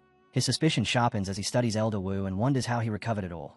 But Elder Wu answers by flaring a golden aura and scoffing, asking whether the man truly believes is qualified to demand explanations from him, then firing back with an accusation that Country B's pioneers struck first and are now trying to play the victim while acting as the aggressors. The gray-haired leader demands proof of those accusations, even as fear chews at him, because if Elder Wu has truly returned to his peak, then every one of their plans is already hanging by a thread. Elder Wu doesn't rise to the agitation. He simply lifts a remote with steady calm and says that if proof is what he wants, then proof is exactly what he'll give him, and the screen behind him lights up with footage of the blonde leader and his team, clear evidence that Country B's pioneers crossed the border illegally to plunder resources. As the video plays, Elder Wu explains that the intruders destroyed their own recording equipment, yet were still killed in self-defense by Shia's pioneers, and he states outright that those arrogant invaders deserve to die, leaving the whole stunned by how undeniable country BS treachery looks on display. Elder Wu fixes his gaze on the gray-haired leader and quotes that those who commit injustice will destroy themselves, then issues a hard warning to the entire room. If any other nation dares to steal CIA's resources, they will meet the exact same end. Fury boiling over, the gray-haired leader secretly condenses green energy into his hand and tries for a cheap strike, flinging 3 blades of green spiritual power straight at Elder Wu. But Elder Wu answers with ease, raising a golden barrier that sends the attack rebounding back to where it came from. The reflected force smashes into the gray-haired leader and hurls him backward, and Elder Wu laughs loudly, dismissing it as a meaningless little trick, while the gray-haired leader crashes down onto the stairs and his subordinates scramble to him in alarm. Elder Wu watches the mess with a satisfied look, thinking of Fang Yi, and wondering how many more miracles the sealer will still bring to the Xia nation. Back at the restricted area, an enormous vortex of dark energy churns like a living storm, and Sister Lan, Wang Lan, and Song Yiming stand at its edge staring in. With Galen's face tight with worry as she fears the sealer may be in trouble. Inside the eye of that storm, Fang Yi stands alone, and without warning his eyes blaze with golden light as the power inside him surges to a limit he can no longer hold. So he screams and a colossal burst of golden energy erupts from his body. Then the flare compresses and settles into a dark purple aura. The system confirms that the Spirit Turbid Eye technique has been fully absorbed and that his body will no longer reject the dark attribute, and Fang Yi touches his eye with a confident smile, deciding it's time to test what he's gained. He commands the technique to open, and in response reality fractures into countless purple shards, forming a chaotic new dimension. And as Fang Yi scans his surroundings, he's briefly put on alert when he notices images trapped in those shards, monsters he has fought before. He quickly understands the rule behind what he's seeing, realizing the illusions are built from his own experiences, and that discovery makes the power feel even more fascinating to him, because he reflects that the life and death encounters that forged his strength would become a lethal hell for anyone else dragged inside.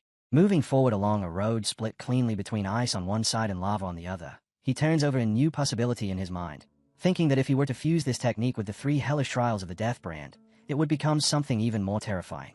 To try it, Fang Yi calls forth spirits of blue energy and blazing orange fire, and the 2 opposing forces whip around each other with violent turbulence until they form a spinning vortex. And at that instant the system flashes an urgent report of a massive overflow in spiritual power, announcing that he is about to break through into the legendary Vajra realm. Fang Yi stomps down hard and the ground fractures apart, and with that sudden surge of advancement rushing into him, a confident smile spreads across his face as he welcomes it instead of resisting. A colossal bolt of blue lightning drops from above, and out of that blinding flash a gigantic golden, armored avatar condenses into form, prompting Fang Yi to spring into the air and charge it head-on, his strike meeting the avatar's body in a white-hot collision that erupts into an explosion so bright it rattles the entire dimension. Outside, Sister Lan and Song Yiming both sense the violent fluctuation, and Sister Lan's eyes snap wide as she blurts that Fang Yi is about to break through to the Vajra realm. While inside, the clash keeps detonating in waves of golden brilliance and blue lightning until, after the blast finally clears, Fang Yi is left hovering in the air wrapped in crackling power. He stays calm, yet a trace of confusion crosses his face as he wonders if that was really all the trial had to offer. And then his red eye gleams as a predatory smile creeps in, because he decides it's his turn to answer back. The golden avatar slams down at him, but Fang Yi doesn't yield an inch. He raises a barrier, releases his limitless dark world, and with a hard, determined shout he activates his divine thunder tempering technique, compressing that vast force into a decisive counterstrike that he fires as a massive blast of blue lightning straight into the golden avatar. The lightning connects and the resulting detonation tears through the dimension again, and the system confirms the breakthrough is underway as Fang Yi draws in a raging torrent of golden lightning mixed with purple lightning, completing the jump and successfully reaching the first level of the Vajra realm. Fang Yi descends from above wrapped in a golden aura, pleasantly surprised that he has stepped into the Vajra realm, and as he settles, he gathers an overwhelming mass of power into his hand, his eyes burning red. Then with one casual swing he releases a crushing force that pulverizes the nearby rocks. The shockwave hits so hard that Sister Lan and Song Yiming can barely keep their footing. The body's nearly overwhelmed by the raw pressure of his spiritual power, and the storm born from his breakthrough whips debris in every direction, even flinging an armored vehicle into the water as if it weighs nothing at all. An observer tracking the situation stays in disbelief as the energy data jumps past the maximum limit in an instant, and with suspicion turning into certainty as they watch that golden glow on the horizon, the team realizes the sealer has successfully advanced into the Vajra realm. Sister Lan stands at the rim of a massive crater and notes that the restricted area's spiritual energy has been sucked nearly dry, because Fang Yi absorbed almost everything and left only a tiny remainder, and Wang Lan, stunned, remarks that Fang Yi is like a bottomless pit, though he admits it's still far better for the sealer to take that power than for country BS enemies to steal it.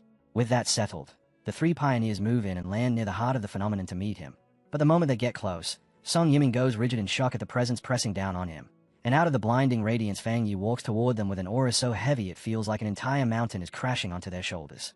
Even under that crushing pressure, Wang Lan casually pulls out his phone and snaps a photo, deciding on the spot that he'll set it as his wallpaper to bless his own future breakthrough.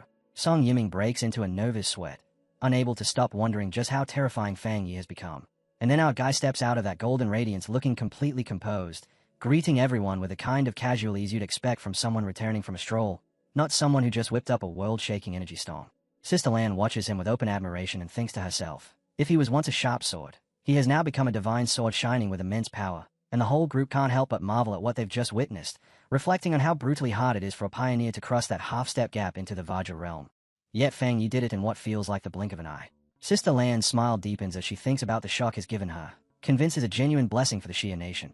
And as she looks at his back she can't help picturing the future, imagining him shining ever brighter until he stands shoulder to shoulder with her teacher, Elder Wu, or maybe even surpasses him. Meanwhile, the news detonates across the internet, with reports confirming that the sealer has broken through again in the Xia nation's western region, and as the comments pour in people connect the dots and realize that an S-level restricted area was drained dry by him. Citizens celebrate the rise of another Vajra realm expert, praising their hero and reveling in what it means for their country. But in a dark room, a hand slides across a screen showing the crater, and someone spits the words "the sealer" with pure hatred, while the gray-haired pioneer leader turns to other figures hidden in shadow and warns that if Fang Yi keeps growing, the Xia nation will unite and crush their plans, declaring that the time to act is now. He seethes as he remembers how the sealer ruined their work in Tai City and allowed it to escape destruction, and he swears that this time none of them will get away. And right then a woman with long nails steps forward and produces 2 photos of Fang Yi. She explains that her followers hacked into the Pioneer mobile database and pulled these images to expose Fang Yi's real identity, and the gray-haired pioneer leader takes the tablet with a wicked grin, telling her he doesn't care what methods they use as long as they succeed, clearly pleased with their collaboration and eager for the moment they can peel back the sealer's true face. At 3 a.m. in a city, a massive red beam of light suddenly drops from the sky and spears a high-rise building, and on the rooftop Jianglu completes his cultivation with a swirling red fire aura twisting around him. Satisfied with the results of his effort, he laughs in triumph and celebrates his breakthrough into the 2-star spirit creation realm. Then, riding that confidence, Jianglu strikes a pose and snaps a selfie, already excited to see how the internet is worshipping the phenomenon he caused. Before he can dive into the praise, one particular notification grabs his attention, and he opens a news report about the sealer breaking through a restricted area and the chaos it stirred online. And as he reads, Jianglu's face flushes with astonishment when he realizes Fang Yi has improved yet again. The shock turns into motivation on the spot as he punches the air, thinking that if a genius like the sealer is still pushing himself this hard, then he can't afford to be content with a small breakthrough. And staring at an image of Fang Yi, he feels a surge of conviction, like he's strong enough to chase those footsteps and follow that same path. The next morning, Jianglu strides through the streets of Tai City, practically shouting with excitement that is finally back, and in his rush he accidentally collides with a woman in high heels. But instead of offering an apology, he spins around with irritation and snaps at her, aggressively asking if her mother never taught her to apologize. The woman responds with a calm so smooth it feels almost staged, adjusting her sunglasses and giving him a polite apology. Yet behind those lenses a complicated, glowing purple pattern lights up in her eye, and before Jianglu can even process what's happening, a wave of psychic power sweeps over him and the hypnotic technique clamps down. His pupils wash into a dull purple glow as his will drains away, and seeing him fall under her control, the woman lets a sinister smile curl across her lips, then orders the dazed Jianglu to follow her, saying someone is looking for him. Stripped of any resistance, he emptily asks where they're going, but his feet still carry him after her like a puppet. As she adjusts her hat, she murmurs the name of her organization, the Heaven's Choice Cult, and in her mind she pictures their base, a dark and ominous cathedral she reveres as sacred ground, and with her face turning solemn, she guides her captive into a shadowed alley while cloaked figures leap across the rooftops above, silently escorting them. She steels herself, repeating that her mission is to infiltrate Tai City and that she must not disappoint the leader she calls father, and as she leads Jianglu deeper into the dark passage, she swears that Fang Yi's home base will become their new territory, declaring that the Heaven's Choice Cult will soon shine across the entire nation. Jianglu comes to a place so black and frightening it feels unreal, a chamber identified as the repentance room of the Heavenly Chosen Church's headquarters in Tai City. And the moment awareness returns is already screaming in agony under torture, shouting that he doesn't know the person they're demanding information about. In the middle of that pain, he realizes he can't even control his own mouth, and the memory of being hypnotized snaps back into place, making him understand he's been brainwashed, and that these vicious people are trying to wring details out of him about his future master, Fang Yi. Yet he can't help finding a strange sliver of comfort in the fact that he truly knows nothing to give them. In a grand hall elsewhere, a subordinate reports to a woman dressed like a nun, asking whether the prisoner has spoken, and the nun-like woman continues praying as she answers that although she forced him to talk, He appears far too ignorant to be of any real use. The subordinate hesitates, worrying aloud about whether Jiang Lu is even qualified to serve as bait, and voicing his fear that the sealer might not bother coming to rescue someone like him. But the woman cuts through that doubt with cold certainty, declaring she'll intensify the torture because she intends to complete Father's mission. At the Thai Spirit Association office, Fang Yi and Chu Qingli sit facing two unfamiliar men, and Chu Qingli asks if they came all the way to Tai City to request help finding Jiang Lu. One of them, Jiang Lu friend, explains that Jiang Lu arrived hoping to find the sealer and become his apprentice, only to vanish the moment he got here, and the red-haired man adds that they received a tip saying Jiang Lu was taken by a mysterious group called the Heavenly Chosen Church. Chu Qingli and Fang Yi both react in shock, and Chu Qingli recognizes that name at once, identifying it as an evil cult backed by pioneer forces. The red-haired man admits outright that his group has no confidence in taking on a place that powerful, which is exactly why they came to Fang Yi for help, and Su Qingying follows by laying out what she knows about the enemy, describing them as an organization that stands against the Spirit Association and specializes in mental assaults. She explains that on the surface they masquerade as an ordinary church, using that harmless image to seep into the common population, while their true main headquarters sits in Chonchi City, where they've gathered nearly 1 million believers, and she adds that although the local Spirit Association has tried to strike them down, the cult is slippery and hard to pin. Hearing that, Fang Yi's alarm spikes because if the headquarters is in Chonchi City, then their appearance here can only mean they've already penetrated Tai City, and Chu Qingling immediately insists she has to notify the association so they can comb through the city at once. But a sharp smile tugs at Fang Yi's mouth as he states what he believes is the real situation. The cult slipped in without anyone noticing and abducted the very person who came looking for him, which means the Heavenly Chosen Church isn't merely operating nearby, they are actually coming for him. Fang Yi falls into heavy thought, reasoning that if this secretive organization traveled thousands of miles specifically to target him, then if they choose to stay hidden on purpose it will be extremely hard to dig up useful clues, and as his face grows more serious, he begins to suspect that the idea of them infiltrating Tai City is a deliberate misdirection. Su Qingying and the red-haired man stare at him, caught off guard, and Fang Yi asks them to confirm something important. Is Chonchi City currently the place in the Xia Nation with the fewest spiritual anomalies? Chu Qingling confirms it, explaining that it's a favored retirement spot for the elderly and that plenty of people living there don't even realize how much the world has changed. And with that detail locked in, Fang Yi pieces together the cult's likely approach, guessing they are planting scattered weak points in Tai City as a slow path to expansion, while his presence remains the single biggest obstacle to their plan. With the logic clicking into place, he abruptly rises and states his conclusion that the missing Jiang Lu has most likely already been transferred to the cult's headquarters in Chonchi City, and rather than sit around waiting to be maneuvered, he chooses to strike first, ordering Jiang Lu's friend to book the earliest possible tickets to Chonchi City so they can confront the cult directly. The two men respond with immediate eagerness, agreeing to follow Lord Kayla, and Fang Yi then turns to Su Qingying and instructs her to brief her superiors and push anti-cult propaganda throughout the city to keep Tai safe while he's away, which she accepts with cheerful confidence. As he readies to depart, Fang Yi thinks to himself that this cult has to be wiped out as quickly as possible, admits he's genuinely surprised he never knew an organization that strong existed there, and then, with a sudden jolt of memory, realizes his aunt is currently retiring in that very city. Meanwhile, inside the Heavenly Chosen Church headquarters in Chonchi City, a subordinate approaches the leader to report that the sealer and his companions are already flying toward the city, and the leader, dressed in white religious robes, breaks into a sinister smile, surprised that the useless bait actually worked and that Fang Yi is coming straight into her territory. She tightens her hand into a fist and crushes the energy gathered inside it, deciding on the spot that they'll need to prepare a proper welcome. She summons a glowing white clock into her hand and studies it with a wicked grin, wondering aloud whether she can twist a heretic that powerful into a tool for her church, then adds that heretics are always stubborn. The subordinate insists she has nothing to worry about, and the woman answers with a sinister smile of agreement before turning away, her body suddenly surging with dark purple energy as she declares that heretics have only one ending, to be burned down and erased completely. At the Chonchi airport, the scene is strangely calm, and Fang Yi can't help finding it impressive that flights in the Sea Nation are still operating at all, and as they move through the terminal, one of his companions explains that flights are growing scarce, and that without the Spirit Association helping them secure tickets, they probably wouldn't have made it onto a plane. Later, in a quiet stretch of woodland, Jiang Lu friend asks Lord Sealer where they should head next, but Fang Yi tells them they don't need to go anywhere at all. They just need to wait, leaving the two companions exchanging baffled looks at the unexpected order. Fang Yi lifts a finger for silence, then with a sharp, intense stare tells them to listen, and as soon as he confirms the presence he sensed, he announces that their hosts have arrived. Cloaked figures peel out of the air around them as if the space itself is opening, and these enemies float above the ground in dark hoods with their faces wrapped in bandages, their eyes lit by hypnotic purple spirals that pulse with unnatural pressure. Fang Yi immediately warns his companions to stay alert, reminding them that the Heavenly Chosen Church specializes in mental assaults, and he orders them not to meet the enemy's gaze directly. The red-haired man and Jiang Lu friend both acknowledge the warning and drop into fighting stances. But while Fang Yi's attention is on the minions, A presence blooms in the purple mist behind him, and the next instant the mysterious woman appears, hovering close enough to drape herself over his shoulders as she leans in and whispers teasingly into his ear, asking why. If he told his friends not to look, he still hasn't closed his own eyes. She releases the power of her spirit creation realm, her eyes blazing with concentrated purple light as she activates a technique she calls disarming charm. And with mocking sweetness she asks whether he wanted to keep her beauty all to himself, trying to seize control of his mind.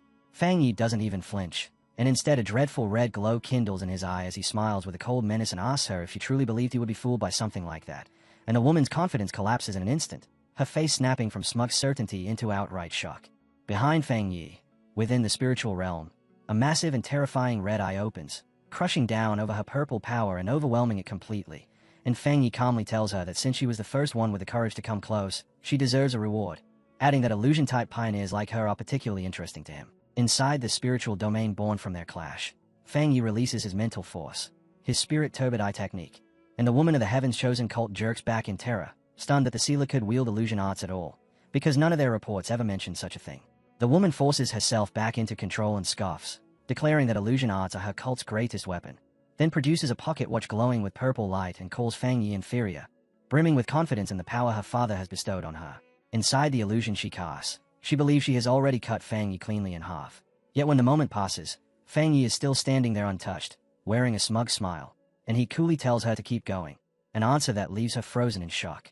Then Fang Yi takes his turn, remarking that an opponent this lively makes the perfect test subject, and a huge sphere of red energy packed with dark spirits manifests in front of her, swallowing her whole as Fang Yi's power crashes down. She screams because the illusion is unbearably real, and wise. Her own abilities refuse to respond, and from that darkness chains crawl outward and snap into place, stretching her up and crucifying her above an inferno of flames. Desperate, she shrieks that she is a child chosen by her god, but humiliation and terror slam into her at once as she remains trapped, ringed by darkness and countless hostile red eyes, her certainty splintering as her mind begins to crack under the pressure. The illusion devours what she thought was reality, and she spirals into panic until she forgets who she even is, and with shadow monsters towering above her, Fang Yi descends like a judge, his presence crushing her from every direction. In that moment she understands how weak her skills truly are, and that if she keeps resisting she will unquestionably die. And with his red eye glowing in a frightening pulse, Fang Yi demands she tell him everything she knows about the Heaven's Chosen cult's ultimate objective. Shaking, she confesses that father said they must eliminate the sealer to complete their grand plan, and Fang Yi immediately presses harder, demanding more details about that plan and demanding the location of father and his friend Jianglu. She struggles to speak, stammering that they are at the altar, but then her face contorts in sudden terror as a restriction buried deep inside her mind activates, and before she can finish the sentence, a fatal force detonates from within and cuts her off instantly. Her body drops limp and lifeless at Fang Yi's feet, and as the illusion collapses and fades, he stays down at the corpse and understands what happened. She triggered a forbidden restriction planted by father, so he concludes that any follower who tries to expose truly sensitive information is executed on the spot. The woods fall quiet again, and Fang Yi walks through the aftermath where his companions have already been defeated and lie scattered on the ground. And when he senses eyes on him from the shadows, Fang Yi calls out toward the hidden watcher, asking if they really kill their own subordinate just to keep her silent. In response, the cult's minions spring out, purple energy spiraling around clock-like objects in their hands as they shout angrily that they'll capture Fang Yi and use him to make their cult famous. They close in around him and issue a brutal ultimatum, threatening to kill his companions if he refuses to surrender. But Fang Yi only scoffs and calls forth a blade made of pure flame, and as he readies to strike, his glowing eye sweeps across them and dissects what they really are. On paper, their levels look impressive, yet in the instant he reads their foundations he sees the truth, that their strength is hollow, built on something weak. So with a quiet, disappointed look he tightens his grip and unleashes a massive heavenly fire slash, ripping straight through their defenses while remarking that their real combat power is downright pathetic. The cultists are blasted apart by the surging fire, screaming as they are flung back and crash down in total defeat. And Fang Yi steps over one of them and pins him with that terrifying red glow in his eye, making the cultist tremble as he finally understands the hopeless gap between them. A shaking subordinate edges forward holding a strange oval mirror pulsing with purple energy, and Fang Yi studies it with interest as he senses something inside. A dark silhouette forms within the glass, and a voice speaks directly to the sealer, insisting this has all been a misunderstanding. The voice claims the heavenly chosen cult exists to save humanity, boasting that they've already resolved 3 spiritual anomalies in Chonchi City, and the leader pushes the comparison further, declaring that next to their holy work, the Spirit Association is nothing but incompetence. Fang Yi answers with open mockery, telling her not to start believing her own fabricated story, and then he methodically tears apart the claim, pointing out that Chonchi City is considered a secure zone with no record of beast disasters at all, which means the anomalies they supposedly solved never existed in the first place. From there, Fang Yari exposes what he believes is the real scam, deducing that the cult manufactures fake crises to lure in believers, siphon wealth, and convert it into cultivation resources for themselves, dismissing that kind of method as utterly despicable. The woman inside the mirror laughs down at him with cold condescension, then reveals more of her strength by turning what looked like an ordinary pocket watch into a vessel brimming with dark energy, and with anger twisting her voice she snaps that Fang Yi has misunderstood their noble cause, claiming that pioneers like him who throw themselves into danger for the Spirit Association are the ones who've been brainwashed. She challenges the very idea of protecting the weak, calling ordinary people a burden that should be abandoned to die so that powerful pioneers can rule. And as her expression warps into full fanaticism, she screams that they are walking a glorious road of evolution. Fang Yi doesn't budge, and his flaming sword suddenly crackles with blue lightning as he bursts forward at blinding speed. The cult is clutching the mirror, shrieking in terror while the leader's silhouette watches in stunned disbelief. With a face gone cold, Fang Yi tells her that if she truly believes the weak should die, then she should be the first one to go. And in the same motion he swings, fire and lightning smearing into a single streak, aiming through the cultist and the mirror together. From the other side, the leader can only gape as his strike seems to cut through reality itself, and the mirror explodes into fragments, their connection severed in an instant, and she screams, unable to comprehend how he could shatter what she considered a sacred object. The woman recoils as the flaming slash sweeps past her, barely missing its mark. For a moment it feels real, but she quickly realizes the truth. The strike wasn't physical, it was a powerful illusion. The thought immediately crosses her mind. She had almost been trapped inside Fang Yi's illusion. Fortunately, her real body wasn't present. Within her mind, the experience had been far more intense. In that mental space, an enormous Fang Yi with glowing red eyes dragged her into his domain and cut her down in a single strike, her head falling instantly. Even though it was only an illusion, the damage left a trace behind. A purple crack of energy spreads across her forehead, forming a wound. It stands as proof of Fang Yi's strange and unsettling power. Meanwhile, deep in the forest, a cultist raises a mirror. Inside it, their leader's shocked face appears clearly. She studies Fang Yi through the reflection and comments that his methods are quite interesting.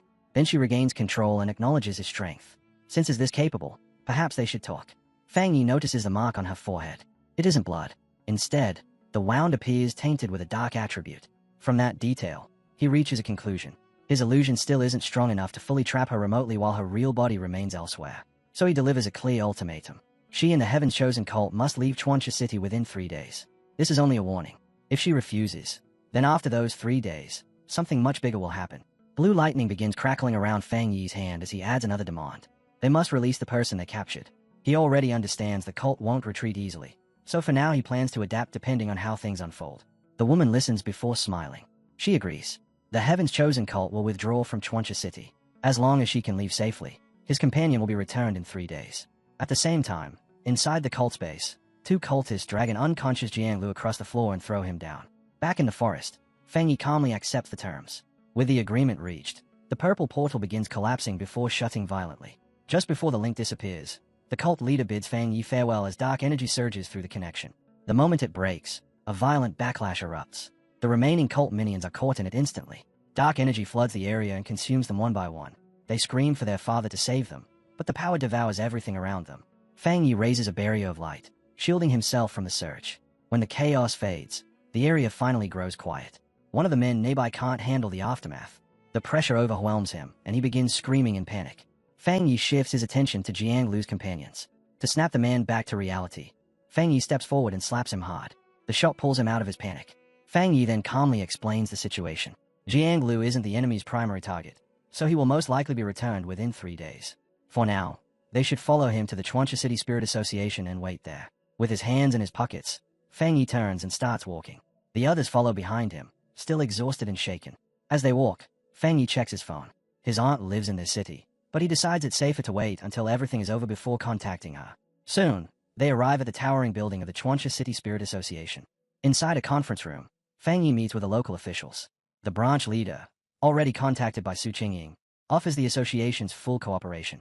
However, Fang Yi refuses direct combat assistance. He says it confidently. Handling the father alone won't be a problem for him. However, Fang Yi gestures toward Jianglu's companions, asking the association to look after them since they are independent pioneers. The branch leader quickly agrees, saying it won't be a problem. Suddenly, the conference room door swings open. A staff member rushes inside, urgently calling for his superior to check the pioneer for him. The man then approaches Fang Yi with clear panic, repeatedly apologizing and begging the sealer not to take the situation personally. He explains that people online are spreading negative messages about him. Fang Yi asks for the phone. On the screen, countless posts scroll past. Many of them accuse the sealer of being unfit to lead the pioneers. Others claim he killed innocent people and behaves arrogantly. Among the comments, one person points out something unusual. Every hateful post traces back to IP addresses located inside Chuancha City. Inside the Spirit Association building, the atmosphere turns chaotic. In another office, the local superior shouts orders through a phone, demanding that all local IP addresses be blocked from posting immediately. A troubling thought crosses his mind. If the Heaven's Chosen cult isn't removed soon, the situation could spiral into a major disaster.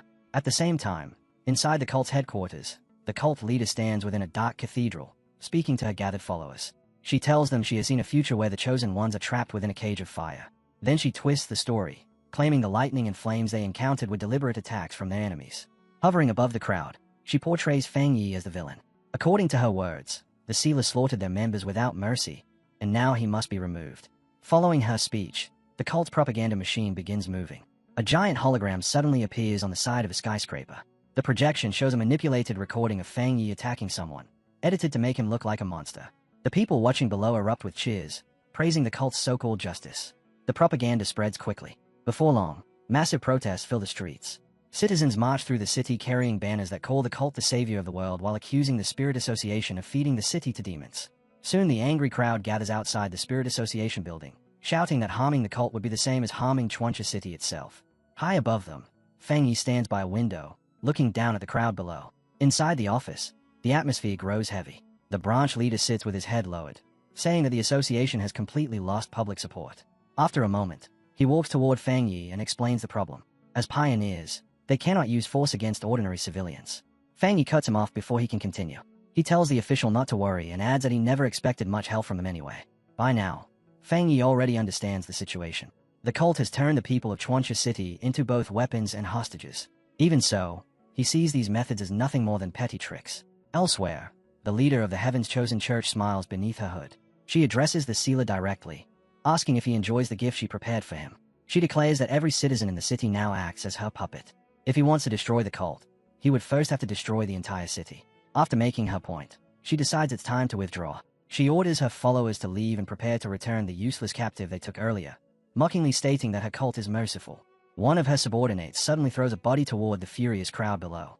As it drops, a violent explosion erupts against the Spirit Association building. The blast shatters the windows, and a blazing golden light bursts outward.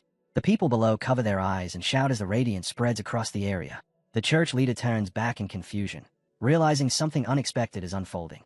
Outside the skyscraper, Fang Yi floats in the air, surrounded by a terrifying storm of golden flames.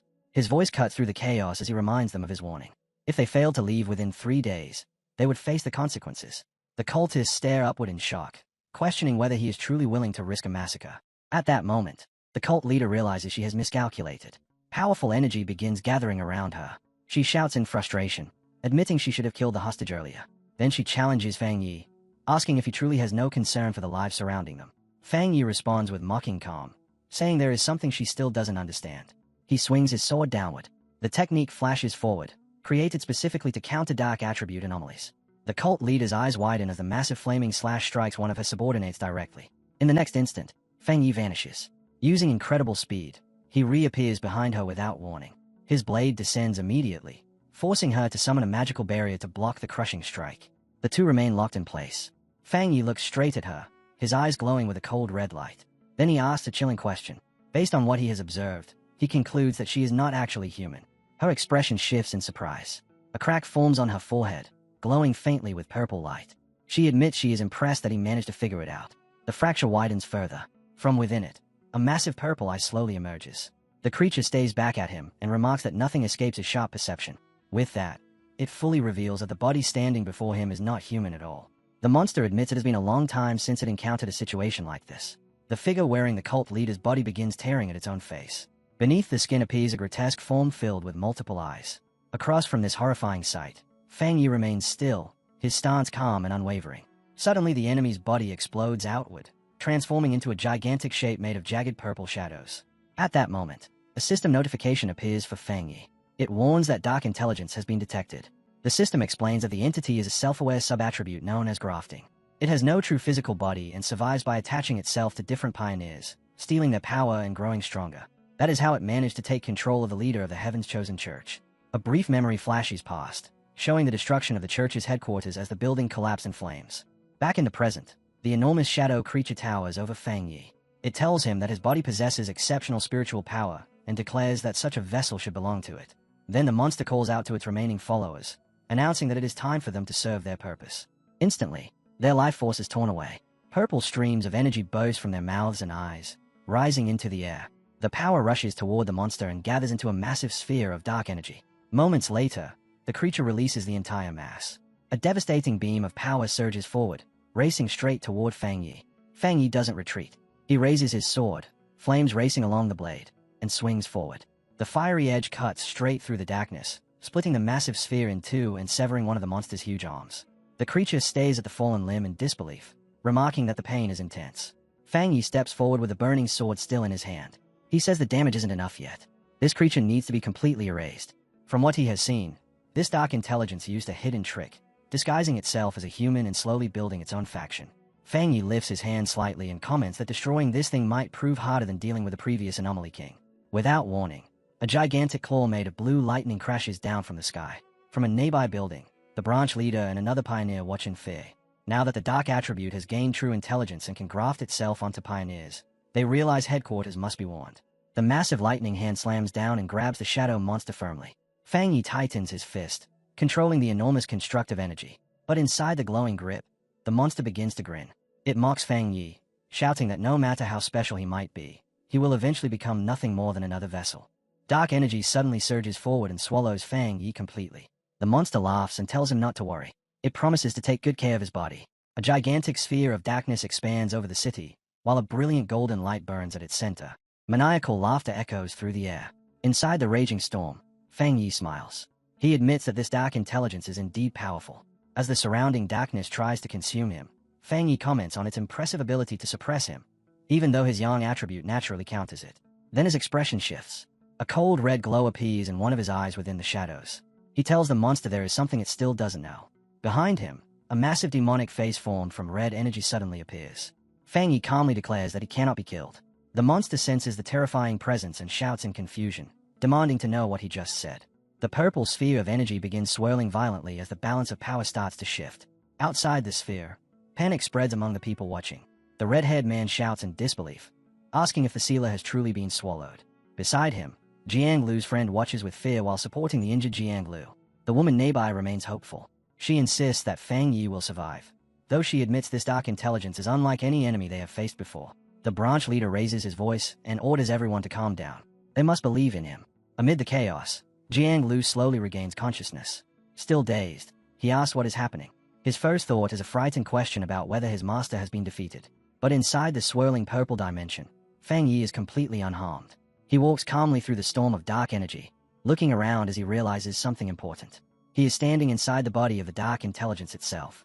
A system window appears in front of him, confirming that his plan worked. The death count increases to 1, activating his death brand. Because he allowed himself to be devoured, the system applies a debuff to the enemy, weakening the dark intelligence's abilities by 20%. Fang Yi lifts his hand and studies it, puzzled by the result. Fang Yi observes his surroundings carefully. Even though he is inside a spiritual space, he realizes he does not possess a spirit body. His glowing red eye shifts downward. Below him, countless glowing blue figures drift silently through the darkness like wandering ghosts. Fang Yi moves closer to one of them. After studying the silhouette, he asks if she is the pioneer most recently grafted by the monster, the woman who once led the Heaven's Chosen Church. The blue spirit floats quietly, her posture heavy with sorrow. Suddenly, she and the other ghostly figures around her drop to their knees, bowing toward Fang Yi.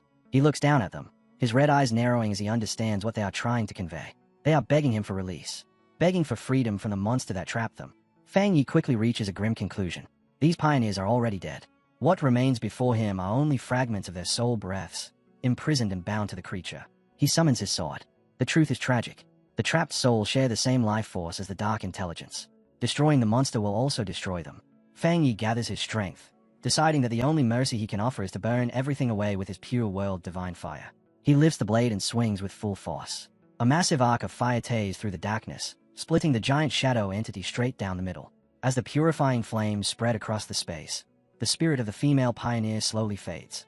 This time, the form disappears peacefully, free to last. But the dark intelligence refuses to surrender. It shrieks in pain and twists its shape, transforming into a jagged mass of spiked shadows. The creature shouts that Fang Yi's resistance is meaningless and threatens to tear his limbs apart. At that moment, a system window appears. It confirms that contact with such an enormous dark attribute has activated the Hell Evil Scene mark. The system immediately announces that the monster's power is being drained at an incredible rate. First, its strength drops by 50%. Then the reduction rapidly increases to 80%. As the Hell Evil Scene spreads through the entity, the once massive monster collapses inward, shrinking into a chaotic sphere filled with countless red eyes. The system reports that the weakening has reached a critical point. 99% of its power is gone. Now the dark intelligence can barely maintain its existence as it faces Fang Yi's glowing gaze. Fang Yi extends his hand toward it. His voice is cold as he commands the creature to surrender its power. The dark intelligence stays back in complete shock and fear, realizing that defeat is inevitable. Fang Yi gives one final order. Break! A blinding explosion of light erupts through the darkness. The entire dimension shatters apart as the monster releases a final scream of despair. The monster muttered that it had been a long time since it had faced something like this, its voice laced with both surprise and anticipation. The creature suddenly clawed at its own face, tearing the skin apart as a horrifying form with multiple writhing eyes revealed itself beneath the cult leader's disguise. Standing opposite the grotesque reveal, Fang Yi remained completely still, his expression calm and utterly fearless. The enemy suddenly burst apart, expanding into a massive, jagged mass of purple shadows, and at the same moment, a system alert flashed before Fang Yi, warning that dark intelligence had been detected. The system quickly clarified that it was a self-aware sub-attribute known as grafting. The system revealed that the entity had no true physical form, surviving instead by stealing and grafting itself onto different pioneers to grow stronger, just as it had done with a heavenly chosen church leader. A brief flashback flickered through, showing the heavenly chosen church headquarters collapsing into flames, the entire structure crumbling as chaos consumed it. Back in the present, the massive shadow loomed over Fang Yi, its voice echoing as it declared his body perfect, rich with powerful spiritual energy, and demanded that he surrender it. The monster then called out to its followers, coldly declaring that the time had come for them to be used. In an instant, their life force was violently torn away, bursting from their mouths and eyes as streams of purple energy shot toward the monster. The streams of energy twisted together as they rushed toward it, condensing into a massive sphere of dark power. The monster released the gathered energy in an instant, firing a devastating beam straight at Fang Yi. Fang Yi didn't move an inch, instead stepping forward as he swung his sword, its blade blazing with fierce, fiery energy. The blazing blade tore straight through the darkness, splitting the sphere in half, and severing the monster's massive arm in a single strike. The creature froze, staring at its severed limb in shock as it muttered that the pain was overwhelming. Fang Yi calmly walked forward with his flaming sword, declaring that this level of damage wasn't enough and that he would erase the creature completely. He quickly realized that this dark intelligence had been hiding a deeper trick all along, disguising itself as a human to quietly build its own faction. Fang Yi raised his hand slightly, remarking that taking this thing down might prove even harder than dealing with the previous Anomaly King. Suddenly, a massive claw made of crackling blue lightning tore down from the sky. From a nearby building, the branch leader and another pioneer watched in terror, realizing the dark attribute had gained true intelligence and could graft onto pioneers, and immediately decided headquarters had to be warned. The colossal lightning hand crashed down and seized the shadow monster in an unyielding grip. Fang Yi clenched his fist, firmly controlling the lightning construct as it tightened its grip. The creature bays a sinister grin even while restrained, taunting Fang Yi by declaring that no matter how unusual he may be, he will ultimately end up as just another vessel for it to occupy. In the next instant, a surge of dark energy swallows Fang Yi whole, and the monster calmly assures him not to resist, promising that it will make excellent use of his body. A colossal sphere of darkness detonates into existence over the city, its surface roiling while a radiant golden glow burns at the very center, and from within it, unhinged laughter reverberates outward. Within that raging storm, Fang Yi remains composed, even smiling faintly as he acknowledges that this dark intelligence truly possesses formidable strength. As the oppressive darkness presses in, attempting to consume him completely, Fang Yi observes that its suppression ability is remarkably strong, especially considering that his yang attribute should naturally counter it. Then his demeanor shifts, turning chilling as the red glow of his eye pierces through the shadows, and he calmly informs the monster that there is something crucial it has failed to realize. Behind him, a massive demonic visage formed from crimson energy manifests, looming with overwhelming presence as Fang Yi declares with certainty that he cannot be killed, causing the monster to recoil in alarm and shout in confusion, demanding to know what he just said. The purple sphere of energy begins to churn violently, its internal balance collapsing as the advantage abruptly reverses. Outside, fear spreads rapidly among the onlookers. The red-haired man stares in shock and shouts, questioning whether the sealer has truly been devoured, while beside him, Jiang Lu's companion clutches the injured Jiang Lu and watches in visible terror. And although the woman insists that Fang Yi will survive, she cannot hide her concern that this dark intelligence is unlike any enemy they have encountered before. The branch leader cuts through the rising panic, loudly insisting that they must trust Fang Yi. And amid the turmoil, Jiang Lu slowly regains consciousness, his voice weak as he asks what is happening, only for his first clear thought to emerge as a fearful question of whether his master has been defeated. Yet within the chaotic purple dimension, Fang Yi remains completely unharmed, walking steadily through the storm as if untouched by its violence. He surveys his surroundings and quickly realizes that he is now inside the body of the dark intelligence itself. A system interface materializes before him, confirming that his plan has succeeded as the death count increments to 1, activating his death brand, and because he deliberately allowed himself to be devoured, the system imposes a debuff on the enemy, reducing the dark intelligence's capabilities by 20%. Fang Yi lifts his hand, examining it with slight confusion as he notes that even within what should be a spiritual domain, his form is not that of a spirit body. Then, the glow of his red eye shifts downward as he notices something beneath him. He soon discovers that he is surrounded by faintly luminous blue figures, ghost-like forms drifting silently through the surrounding darkness. Moving closer to one of them and recognizing its outline, Fang Yi asks if she is the pioneer most recently assimilated by the monster, the same woman who once led the heavenly chosen church, yet the blue spirit offers no reply, only floating there with a sorrowful expression. Without warning, she and the other spectral figures around her drop to their knees in unison, bowing toward Fang Yi in silent supplication. Fang Yi lowers his gaze, his red eyes narrowing slightly as he grasps the meaning behind their actions. He asks if they are pleading with him to grant them release, to free them from the monster's control. From this, Fang Yi reaches a clear conclusion. The pioneers themselves are already dead, and what remains before him are nothing more than fragments of their souls, imprisoned and sustained by the monster. Fang Yi calls forth his sword and, with a quiet acknowledgement, accepts the cruel truth that these imprisoned souls are bound to the same life force as the monster itself, meaning that destroying the dark intelligence will inevitably erase them as well. Drawing in his power, he resolves that the only mercy he can grant is to incinerate them with his pure world divine fire, giving them release through purification. With no hesitation, he brings the massive blade down in a full force swing. The blazing arc cleaves through the darkness in a single stroke, splitting the enormous shadow entity cleanly in two. As the purifying flames spread, the spirit of the female pioneer dissolves, her face finally at peace, freed at last, while the dark intelligence howls in searing pain yet stubbornly refuses to yield, twisting its form into a jagged mass of spikes as it shouts that Fang Yi's resistance is meaningless and threatens to tear him apart limb by limb. At that moment, a system window appears, confirming that contact with such an immense dark attribute has activated the Hell Evil Scene mark. The system reports that the monster's strength is being siphoned away at high speed, its power first cut in half before surging downward to an 80% reduction, and as the Hell Evil Scene engulfs it completely, the entity collapses into a disordered sphere filled with writhing red eyes, no longer able to sustain a stable shape. Another system notice follows, declaring that the weakening has reached a critical 99%, leaving the once overwhelming being nearly powerless beneath Fang Yi's steady, glowing gaze. Fang Yi extends his hand and, with chilling calm, orders the creature to surrender its power. The dark intelligence stays back in utter disbelief and terror, fully aware that its defeat is absolute. With a final command to break, a blinding burst of light rips through the darkness, tearing the entire dimension apart as the monster's scream fades into despair. The shattered dark dimension erupts outward, unleashing a massive, fire-laced explosion that spreads across the sky above the city. On the ground, both the branch leader and Jiang Lu brace themselves against the violent shockwave, questioning whether Fang Yi has truly destroyed the dark intelligence, while Jiang Lu keeps his eyes fixed upward, stunned by the sheer extent of power Fang Yi is displaying. Far above them, Fang Yi raises a radiant sun into existence, its brilliance flooding the sky as it burns away every trace of lingering dark energy. With the corruption cleansed, he descends slowly through the air, his cape flowing behind him in the aftermath. A satisfied look crosses his face as he summons a thread of dark purple energy, examining this newly acquired power. The system confirms that the dark intelligence has been completely eliminated, and that Fang Yi's body shows no rejection toward the dark attribute, while his illusion and domain abilities have both grown stronger. Without warning, a large crimson spirit flower pushes its way out from his clothing, drawn toward the dark energy, and Fang Yi reacts with surprise as he realizes the plant has evolved enough to communicate.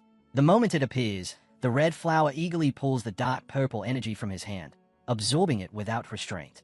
Resting lightly in his palm, the flower expresses its gratitude, and Fang Yi notes with mild curiosity that its voice carries a distinctly feminine tone.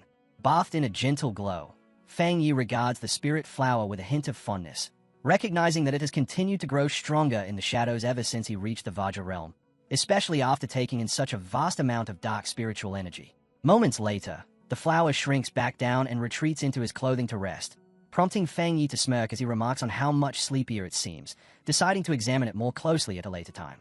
By then, the city below has already been washed in the clear, brilliant light of morning. The branch leader, Jiang Lu, the red-haired man, and Jiang Lu's friend gather together, relief spreading across their faces as they smile, celebrating the salvation of their city while confirming with astonishment that the sealer has completely annihilated the sentient dark attribute. Beaming with satisfaction, Jiang Lu admits that witnessing Fang Yi save the city leaves him without a single regret. Without any warning, a sinister swirl of purple aura begins to gather behind Jiang Lu. From above, a lethal beam of dark purple energy suddenly descends straight toward him. Just before it can strike, a surge of golden power crashes into it mid-air, triggering a violent explosion that leaves Jiang Lu frozen in shock. Disoriented and unsettled, Jiang Lu asks what just happened. At that moment, Fang Yi lands calmly on the street, golden flames still coiling around his hands, making it clear that he was the one who intercepted the ambush. The branch leader steps forward with a broad smile, expressing heartfelt gratitude for Fang Yi's timely rescue. He continues offering thanks while Jiang Lu remains safely positioned behind him. The ground beneath them tells the story of the clash, with the concrete fractured and shattered from the sheer force of Fang Yi's interception. Gazing at Fang Yi, Jiang Lu's eyes fill with admiration as he declares that the pioneer is his greatest idol. The branch leader then warmly clasps Fang Yi's hand in farewell, joined by Jiang Lu and his companions, all expressing relief that the evil cult has been eradicated. However, Fang Yi does not return their light mood, his expression remaining stern as he warns that eliminating the cult is far from enough and that they must stay alert. He explains that although the city appears calm, its rich natural resources make it highly susceptible to a large-scale spiritual mutation in the future. At these words, the branch leader goes rigid with shock. Beads of sweat form as he nervously insists that they are always vigilant and conduct daily patrols of the restricted zones. Yet both he and the others are caught off guard when Fang Yi reveals that a trace of the dark attribute had nearly grafted itself onto Jiang Lu's body. Before they can fully react, Fang Yi turns away. He begins walking off with quiet composure, instructing the branch leader to take him to the city's restricted mountain region, as he believes the spiritual mutation is already approaching. As he moves, Fang Yi checks his phone with a serious look, deciding to delay his planned visit to his aunt in order to address this looming threat.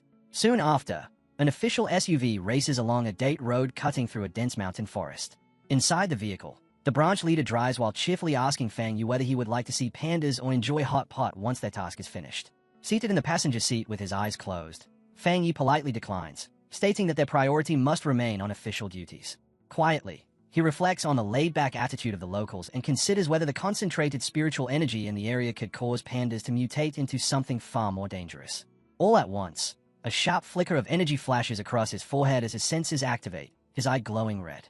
He turns his gaze out the window toward a distant, shadowed mountain peak, a confident smile forming as he pinpoints the source of the anomaly. Without the slightest hesitation, Fang Yi swings open the door of the moving SUV and leaps out, startling the branch leader as he orders him to seal off the mountain highway. Fang Yi dives off the steep cliff without hesitation, his red eyes locked ahead as he orders the branch leader not to follow. Left behind, the branch leader pulls the car to a stop and walks to the edge, scratching his head in confusion as he wonders what Fang Yi managed to sense when he himself detected absolutely nothing. Dropping into the dark forest below, Fang Yi descends at high speed. During the fall, his eye glows red while arcs of blue electricity begin to crackle around his hand, and he picks up on an immense presence nearby, noting that the resonance of the lightning aura intensifies the closer he gets to the mountain's peak. With precise control, he lands lightly on a massive tree branch, and the moment he steadies himself, powerful blue lightning surges up his arm and coils around his entire body. The raw current snaps and roars as it travels down the enormous trunk, bathing the surrounding forest in a cold blue glow. Raising his gaze, Fang Yi locks onto a terrifying vortex high above, where purple and pink lightning twist together violently, and the system confirms that a massive thunder attribute boundary has been detected. His eyes narrowing, he lifts his glowing hand toward the raging sky. Activating his divine thunder tempering technique, Fang Yi unleashes a colossal surge of blue lightning upward, his power smashing into the descending purple storm clouds and erupting into a violent explosion. In the next moment, his expression sharpens as he senses a dangerous change in the atmosphere. The purple clouds begin to spiral tighter, and the system issues an urgent warning just as an enormous spear-like bolt of purple energy crashes down from above, identified as the legendary divine punishment Thunder, an unstoppable force of destruction. Without delay, Fang Yi slams his hand against the tree branch beneath him, channeling his blue lightning into it to anchor himself in place. Dropping into a crouch with fierce resolve, he shouts as he draws the overwhelming heavenly thunder toward his own body. The catastrophic bolt descends, slamming directly into the massive surge of blue lightning erupting upward from the forest, where Fang Yi stands firm and meets the impact head-on. The collision between Fang Yi's blue lightning and the descending purple thunder detonates into a blinding flash that engulfs everything in sight. That energy expands into a towering pillar of light, within which Fang Yi holds his ground against the immense force pressing down on him. Amid the violent turbulence, his system detects an enormous concentration of thunder energy and immediately begins processing it, and the absorption succeeds. The system announces that Fang Yi has obtained a powerful new ability, allowing him to summon thunder to strike his enemies while also absorbing it to push beyond his own limits. Fang Yi reflects on the idea of breaking his limits. Calmly staring into the storm above, he understands that under normal circumstances, every skill is bound by strict ceilings, and surpassing them requires rare conditions and vast amounts of spiritual power, with success far from guaranteed. Yet a confident smile forms as he reaches out and grasps a cluster of purple lightning. He realizes that this newly acquired ability bypasses those usual constraints, and as he stands unharmed within the raging purple current, he notes that he can now use this thunder continuously to grow stronger. At the same time, he recognizes that thunder itself is an unstoppable force of nature, making it a devastating weapon in his arsenal, and he feels genuine satisfaction at gaining such a formidable trump card in what should have been an ordinary mountain. A sudden, sharp alert cuts through Fang Yi's thoughts as he senses a powerful surge of energy emanating from the mountain's peak. Realizing that the thunder energy no longer repels him, he cloaks himself in purple lightning and shoots forward through the air toward its source. He lands within a clearing where streaks of pink and purple energy repeatedly crash into the ground, and his system immediately detects a descending entity referred to as a throne. As he steps closer to the radiant glow, the system clarifies that this is a thunder throne, and before him, a structure formed entirely of pure purple energy materializes. It further explains that such thrones contain ancient spiritual power and descend into the world in search of a master, a revelation that sparks Fang Yi's curiosity. Approaching without hesitation, Fang Yi extends his hand and attempts to touch the newly formed thunder throne.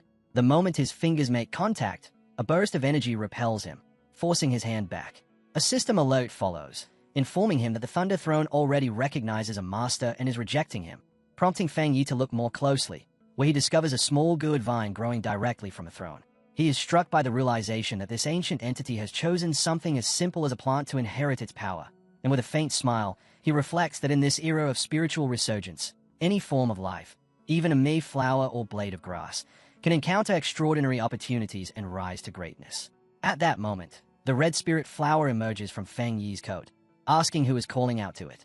Fang Yi lifts the flower toward the floating gourd, reasoning that the vine must have sensed it and initiated contact. The glowing purple gourd bobs happily in mid-air, greeting the red flower with clear enthusiasm. Acting as an interpreter, the spirit flower relays the message to Fang Yi, explaining that the vine is offering a greeting and expressing a desire to become friends, as they are the first beings of its kind it has ever encountered. Fang Yi finds himself both amused and puzzled at being grouped into a plant's kind, then quickly realizes the vine is likely drawn to him because he has just absorbed the same thunder energy that fuels the throne. The red flower continues, explaining that the vine cannot leave yet, as it has absorbed a large amount of energy and must enter a deep sleep to fully process it. Understanding the situation, Fang Yi recognizes that the vine has obtained an extraordinary opportunity, and he concludes that once it finishes digesting the immense power of the throne, it will undergo a dramatic evolution, much like his own spirit flower. With an easy, friendly smile, Fang Yi reaches out his hand toward the glowing vine, offering a handshake to the newly chosen master of the Thunder Throne. He accepts that he arrived too late to claim it for himself, but he has no intention of taking it by force, knowing that building a connection is far more worthwhile than engaging in a costly fight against a rightful master. As he watches the vine gently interact with his spirit flower, Fang Yi notes its mild and friendly nature despite wielding such potent thunder energy, and he feels reassured that it chose to communicate, suggesting it poses no threat to humanity. Even so, his expression gradually turns serious as he realizes that this throne cannot be the only one, and he begins to consider the possibility of similar thrones awakening across the world, making the acquisition of one a top priority. At the same time, he recognizes the danger inherent in this phenomenon. If a throne can select something as simple as a plant, then it could just as easily choose a malevolent creature, And as he imagines a lightning-infused monster rampaging through a city, Fang Yi understands that if such opportunities fall into the wrong hands, humanity's chances of survival will become far more precarious. Rising to his feet, Fang Yi decides that these thrones must be reported to the Spirit Association and the military so they can monitor the situation, while also wondering whether a single person could claim more than one throne. Before he can dwell on it further, the red spirit flower cuts in, relaying a message from the vine telling him to head west, which makes Fang Yi lower his gaze in surprise. The flower explains that the thunder has detected a wood throne descending somewhere in that direction.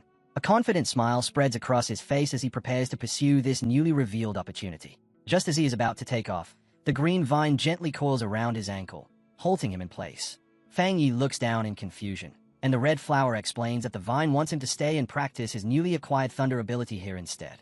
The vine conveys that this area is saturated with pure thunder energy, and training within it right now would bring him immense benefits. And touched by the gesture, Fang Yi smiles and agrees, deciding it would be impolite to refuse such a sincere offer from a new friend. He settles into meditation, his body lifting slightly off the ground as purple lightning wraps around him. And as he begins cultivating, he feels genuine gratitude that the vine is treating him as a true ally, willingly sharing its vast spiritual resources.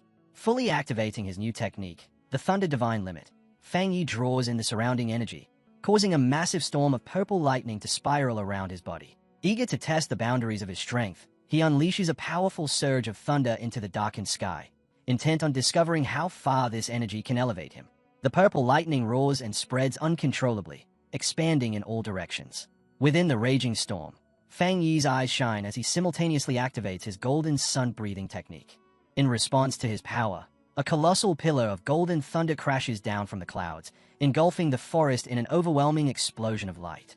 Under the crushing pressure, sweat forms on Fang Yi's body as he marvels at the terrifying force of the thunder, feeling the lightning pour into his bones where it is rapidly absorbed and refined by his golden aura. To his astonishment, the two immense energies do not clash against each other. Instead, they merge seamlessly, causing intense heat to surge through his body as his soul feels as though it is ascending to an entirely new level. Then, a sudden shift captures his attention, forcing him to look upward in complete shock. High in the dawn-lit sky, an enormous blue figure of a meditating deity takes shape above him, and the system announces that his golden sun-breathing technique has surpassed its limits and undergone a full evolution. Fang Yi lowers his gaze to his hand, observing the radiant golden energy now enveloping him after the transformation of his skill. The system designates this new ability as the Divine Sun Swallowing Heaven technique, explaining that Fang Yi now functions like a living sun, granting him vastly enhanced capacity to absorb and refine the spiritual energy of the world. As he continues using the technique, the dense spiritual energy condenses and descends upon the forest like falling golden rain, while he remains suspended in the air with his arms outstretched. Fang Yi immerses himself in the sensation, experiencing the pure spiritual essence of the mountains and forests flowing into him and washing over his body like a steady rainfall. Then, without warning, his expression shifts to shock as he senses an unexpected transformation occurring within himself. Bathed in radiant light beneath a massive, blazing golden projection of himself, Fang Yi realizes that the overwhelming surge of energy has pushed him to the threshold of the two-star Vajra realm. The system confirms his realization, explaining that his extreme yang attribute and the newly acquired void thunder are intertwining to cleanse his veins, initiating his breakthrough into the two-star Vajra realm. A confident smile forms across Fang Yi's face, his eyes burning with golden brilliance as he marvels at the sheer speed of his growth. Encased within a swirling vortex of golden lightning, Fang Yi draws in its immense energy without restraint. His eyes shine with a dazzling yellow glow as raw power floods through his entire being. Behind him, a colossal golden silhouette of himself rises into existence, marking the successful completion of his breakthrough into the two-star Vajra realm. He descends lightly into a forest bathed in warm golden sunlight, quietly appreciating the strength of his newly reached realm. Taking a slow breath, Fang Yi reflects on the cultivation of pioneers, recognizing that while they absorb natural spiritual energy, only a portion of it can be directly utilized. In his mind, he traces the intricate pathways required to circulate and refine that energy, understanding that more advanced cultivation methods are essential to achieve a higher rate of conversion. He concludes that despite the current abundance of spiritual energy, humanity's peak remains at the three-star Vajra realm precisely because refining that power is so difficult. From this perspective, he finds it remarkable that he has advanced to the two-star realm in such a short time, and his thoughts naturally drift back to the formidable Thunder Throne he encountered earlier. His gaze sharpens as he arrives at a sobering conclusion. The age of rapid spiritual resurgence has begun far sooner than humanity had expected. His thoughts are interrupted when he glances downward and notices his sentient red spirit flower trying to draw his attention. Acting as an intermediary, the flower relays a message from the sentient good vine, conveying its congratulations, while also explaining that the throne must now begin its own cultivation following his breakthrough, and suggesting that Fang Yi should leave soon, as it is wary of other humans. Fang Yi nods in agreement, recognizing that his breakthrough has caused a significant disturbance, and while he understands the need to report the throne to the Spirit Association and the military, he cannot ignore the risk that the harmless good vine might become a target for those driven by greed. He knows all too well that the immense power of a throne will inevitably ignite fierce competition and conflict among pioneers. Even so, his expression turns resolute as he challenges the assumption that such extraordinary entities must belong to humanity. Turning back toward the softly glowing vine and his spirit flower, Fang Yi reassures his new ally that he will not allow humans to plunder its throne, and acknowledging that the vine cannot yet leave its location, they prepare to part ways. With an easy two-finger salute, Fang Yi bids farewell, addressing the vine respectfully as the Lord of Thunder. At the Star God Combat Zone, a heavily fortified military outpost is embedded directly into a steep cliff face, and within its walls, Elder Wu reports that headquarters has detected two massive surges of spiritual energy originating from Sichuan City, each comparable to the power of a 3-star Vajra Realm expert. He then asks what report they received from the sealer, and Xiaolan responds by laying out the details, revealing that Fang Yi has already broken through to the 2-star Vajra Realm while also passing along his warning about an S-class spiritual energy phenomenon known as a throne, adding that Fang Yi has formally requested military investigation into the matter, all of which Elder Wu listens to in complete silence. Noticing his calm reaction, Xiaolan questions whether he is not surprised by such a sudden escalation, but Elder Wu answers evenly, explaining that the accelerated resurgence of spiritual energy is something already understood, and that the emergence of high-tech opportunities like thrones is a development their nation had long anticipated. Jiang Lu then remarks that Elder Wu has remained at the half-step Vajra realm for quite some time and asks whether he is close to advancing, prompting Elder Wu to confirm that he is, noting that as abnormal activities intensify, many pioneers are beginning to break through, and he himself can finally sense the signs of his own impending advancement, which leave Jiang Lu visibly surprised. Casting his gaze across the base, Elder Wu reflects in a solemn tone that in such turbulent times, both the opportunities and the dangers arriving alongside them will be immense, reminding Jiang Lu that beyond being pioneers, they are soldiers whose responsibility is to face these threats head-on and secure the nation's safety, even at the cost of their lives. Imagining a unified force composed of the nation's strongest pioneers, including Fang Yi and Xu Qingli, Elder Wu declares that their country must seize this critical moment, and that even a veteran like him intends to ride this rising tide of power. Clenching his fist, he states their objective clearly. They must ensure that the sealer secures a throne, while their other loyal pioneers claim as many as possible. With commanding authority, Elder Wu issues orders for full coordination with Fang Yi and the Spirit Association, demanding complete unity, and asserting that any independent pioneers or rogue factions driven by selfish ambition will be suppressed under the combined pressure of both the military and the association. At the Spirit Association headquarters, Jiu Euro stands before a monitor displaying the Purple Throne, announcing to the command center that they have received the Sealer's intelligence and are initiating a nationwide investigation to locate potential thrones and monitor abnormal spiritual fluctuations. Her expression firm, Jiu Euro orders the mobilization of all city team captains, yet internally she is troubled by how rapidly the crisis is escalating, questioning whether humanity can endure this turning point. Meanwhile, at the Thai Spirit Association, the local superior receives a startling call and reacts with disbelief upon hearing that Fang Yi has already advanced to the 2-star Vajra realm. And while wiping away Nova's sweat, he assures the caller that the Thai branch will maintain full control over its jurisdiction so Fang Yi can act freely within Chuan without interference. Lowering the phone, the superior turns toward Xu Qingli and confirms Fang Yi's breakthrough, prompting her to smile with pride as she remarks that Fang Yi is now the second strongest pioneer in the nation, surpassed only by Elder Wu, and adds that Tai City is already benefiting from the prestige of his reputation. However, she then rubs her head with a slightly embarrassed look, admitting that she had been overly confident about her own recent advancement to the half-step Vajra realm, failing to foresee the massive global surge in spiritual energy that Fang Yi has now set into motion. The superior's expression darkens with concern as he considers the possibility that if Tai were to face another catastrophic spiritual anomaly, one potentially even worse than the last, they might not survive it, and with that fear in mind, he resolves that they must defend their city at all costs to avoid becoming a burden to Fang Yi. 10 hours later, an emergency meeting is convened at the Sichuan Spirit Association, where all pioneer captains from the surrounding cities gather, and at the head of the conference table, Jiu Euro stands before a projected image of the throne. She reports that, based on Fang Yi's intelligence, headquarters has identified more than 20 similar spiritual energy anomalies across the world, though it remains unconfirmed whether all of them are thrones. And as she speaks, a map of their nation appears on the screen, highlighting 7 confirmed locations within their borders that exhibit comparable energy signatures. Song Yiming, the captain under Fang Yi who has recently reached the first-level Vajra realm, leans back in his seat with his boots resting on the table, grinning as he bluntly points out the obvious issue, that there are only 7 possible thrones but far more captains present. He then questions how the association intends to divide such rare and highly coveted resources.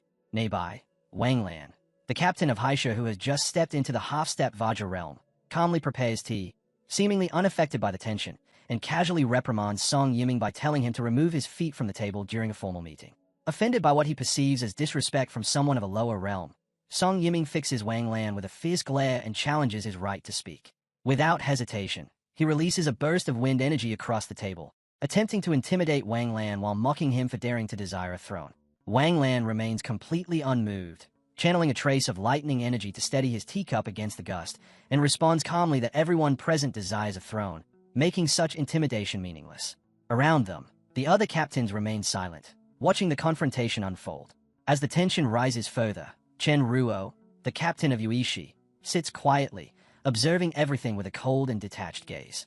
Leaning forward with a malicious smile, Song Yiming continues to provoke Wang Lan, ridiculing him by questioning how someone with his attributes could ever hope to claim a throne and even insulting his city for appointing him as its leader.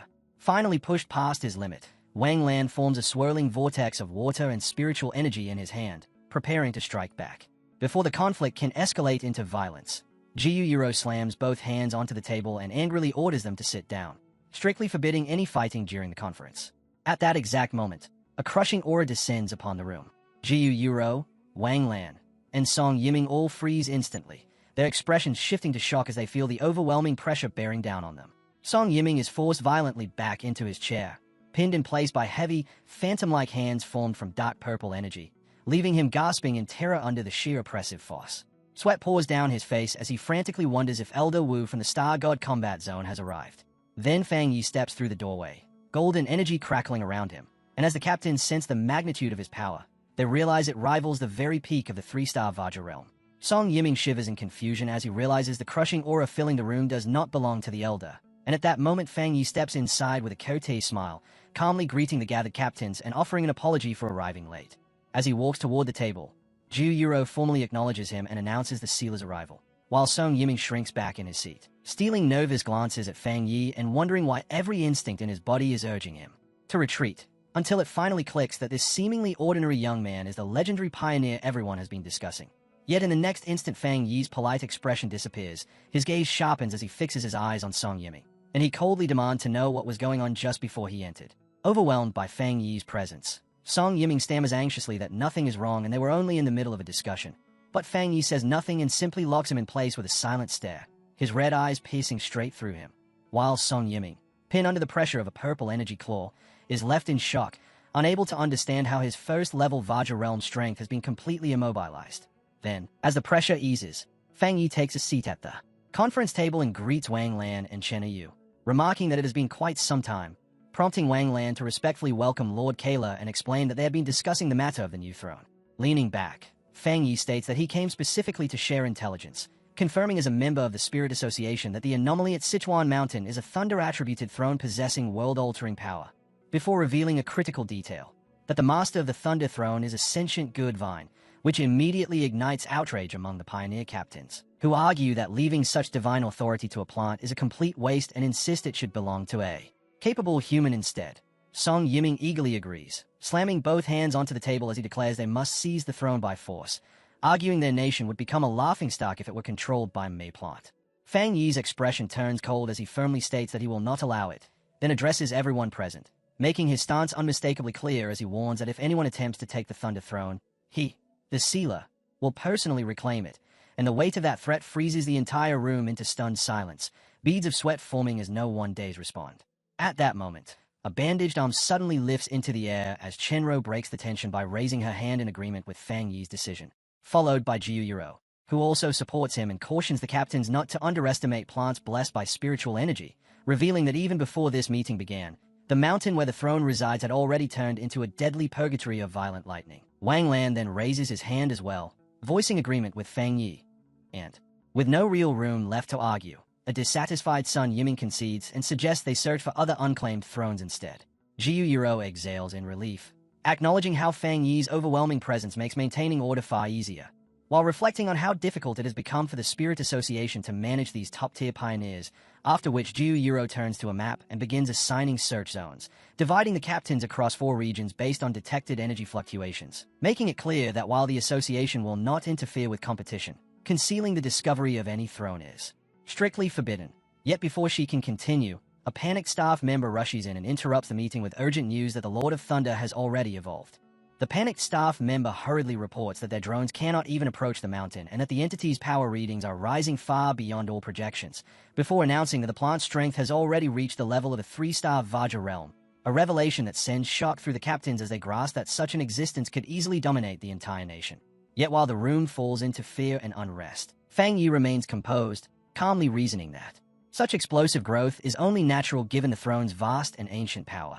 Noticing a forecast predicting violent thunderstorms, Fang Yi decides he will head to the mountain himself to check on his plant companion's progress.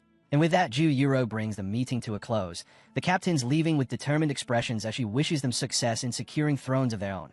As Fang Yi exits, Jiu Yuro calls out to him and passes along a directive from headquarters instructing him to remain in Sichuan City, causing him to pause as Jiu Yuro explains their concern that rogue pioneers might attempt to seize the Thunder Throne, adding that although the Dark Intelligence incident appears resolved, there are lingering doubts.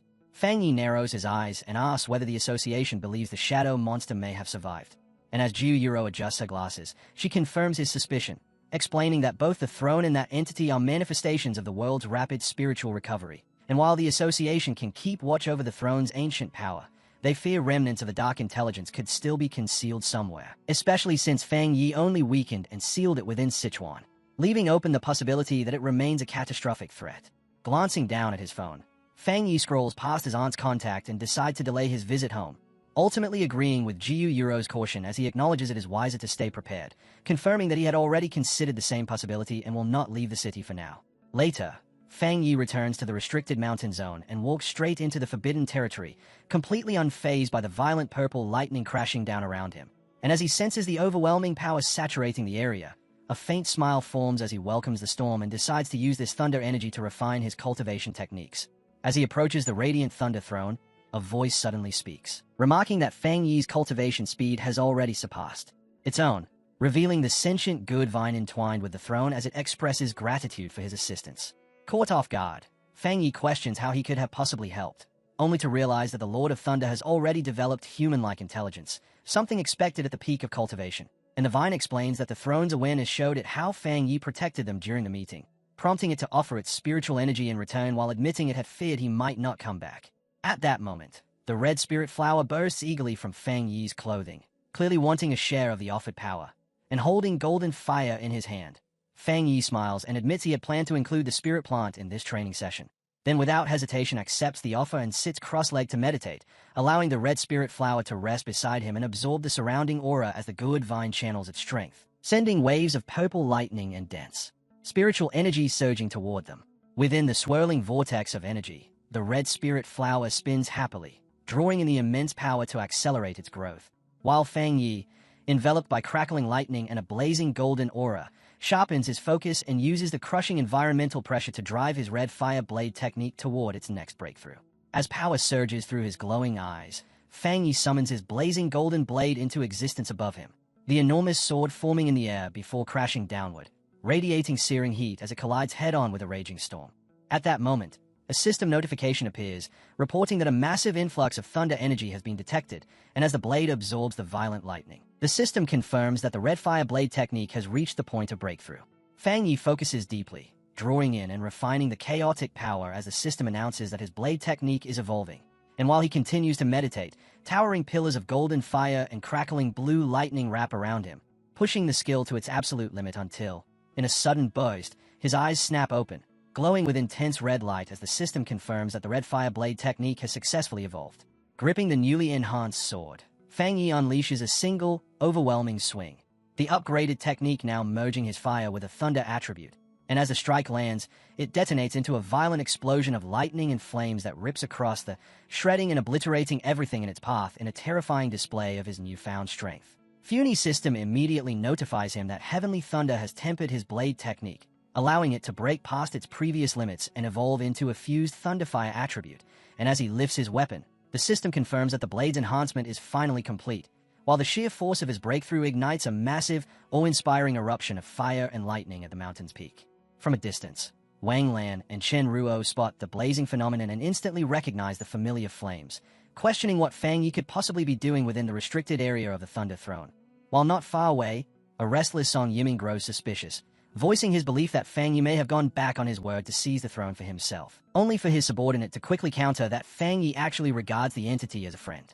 Back at the Spirit Association, red alarms blare as staff urgently report that the energy concentration within the restricted zone has surpassed all measurable limits, forcing them to withdraw their surveillance drones, and the branch leader watches the distant glow with a heavy expression, concerned that Fang Yi might be engaged in a fierce battle against the throne itself. Meanwhile, on the mountain, Fang Yi stands firmly with his newly evolved sword clenched in his hand, its intense glow reflecting in his red-lit eyes as a satisfied smile spreads across his face, the weapon feeling as though it has been completely reforged by the overwhelming power coursing through it. At the same time, the dense ambient energy triggers the evolution of his sentient red spirit flower, enhancing its intelligence and strengthening its unique traits as the massive bloom joyfully weaves itself around the radiant structure of the throne amid the surrounding flames. The spirit flower conveys its excitement to Fang Yi, and in response he decides it is time for them to move on and search for the next throne. But just then the sentient good vine rises and hovers above him, drawing his attention as it speaks warmly, congratulating him on achieving such a powerful breakthrough before sharing a vision it received during cultivation, that a new throne will descend very soon, and that its aura carries a profound connection to his spirit flower, one that is both opposing and complementary. Hearing this description of simultaneous opposition and harmony, Fang Yi quickly deduces that the incoming throne must belong to the wood attribute. The glowing good vine confirms that the new throne has already begun descending somewhere in the distance, and as a wave of green spiritual energy flows toward Fang Yi, it offers to share the general location it sensed through their psychic link. Closing his eyes, Fang Yi focuses and silently accepts the transmission, and when he opens them again, a confident smirk forms as he confirms he has clearly received the exact coordinates. The scene shifts to a vast neon-lit metropolis at night, which Fang Yi identifies as Yuan City, noting that it is an autonomous municipality located roughly 2 hours from Chuan City and widely known for its extreme luxury and extravagance. Yet beneath that dazzling exterior lies a violent and chaotic underworld, as the city is infamous for its ruthless residents and has long held the highest crime rate in the nation. Arriving in the downtown district, Fang Yi walks calmly through crowded, dimly lit streets, recalling intelligence from the Spirit Association that their attempt to establish a branch here had been repeatedly obstructed due to the city being firmly controlled by deeply rooted local gangs.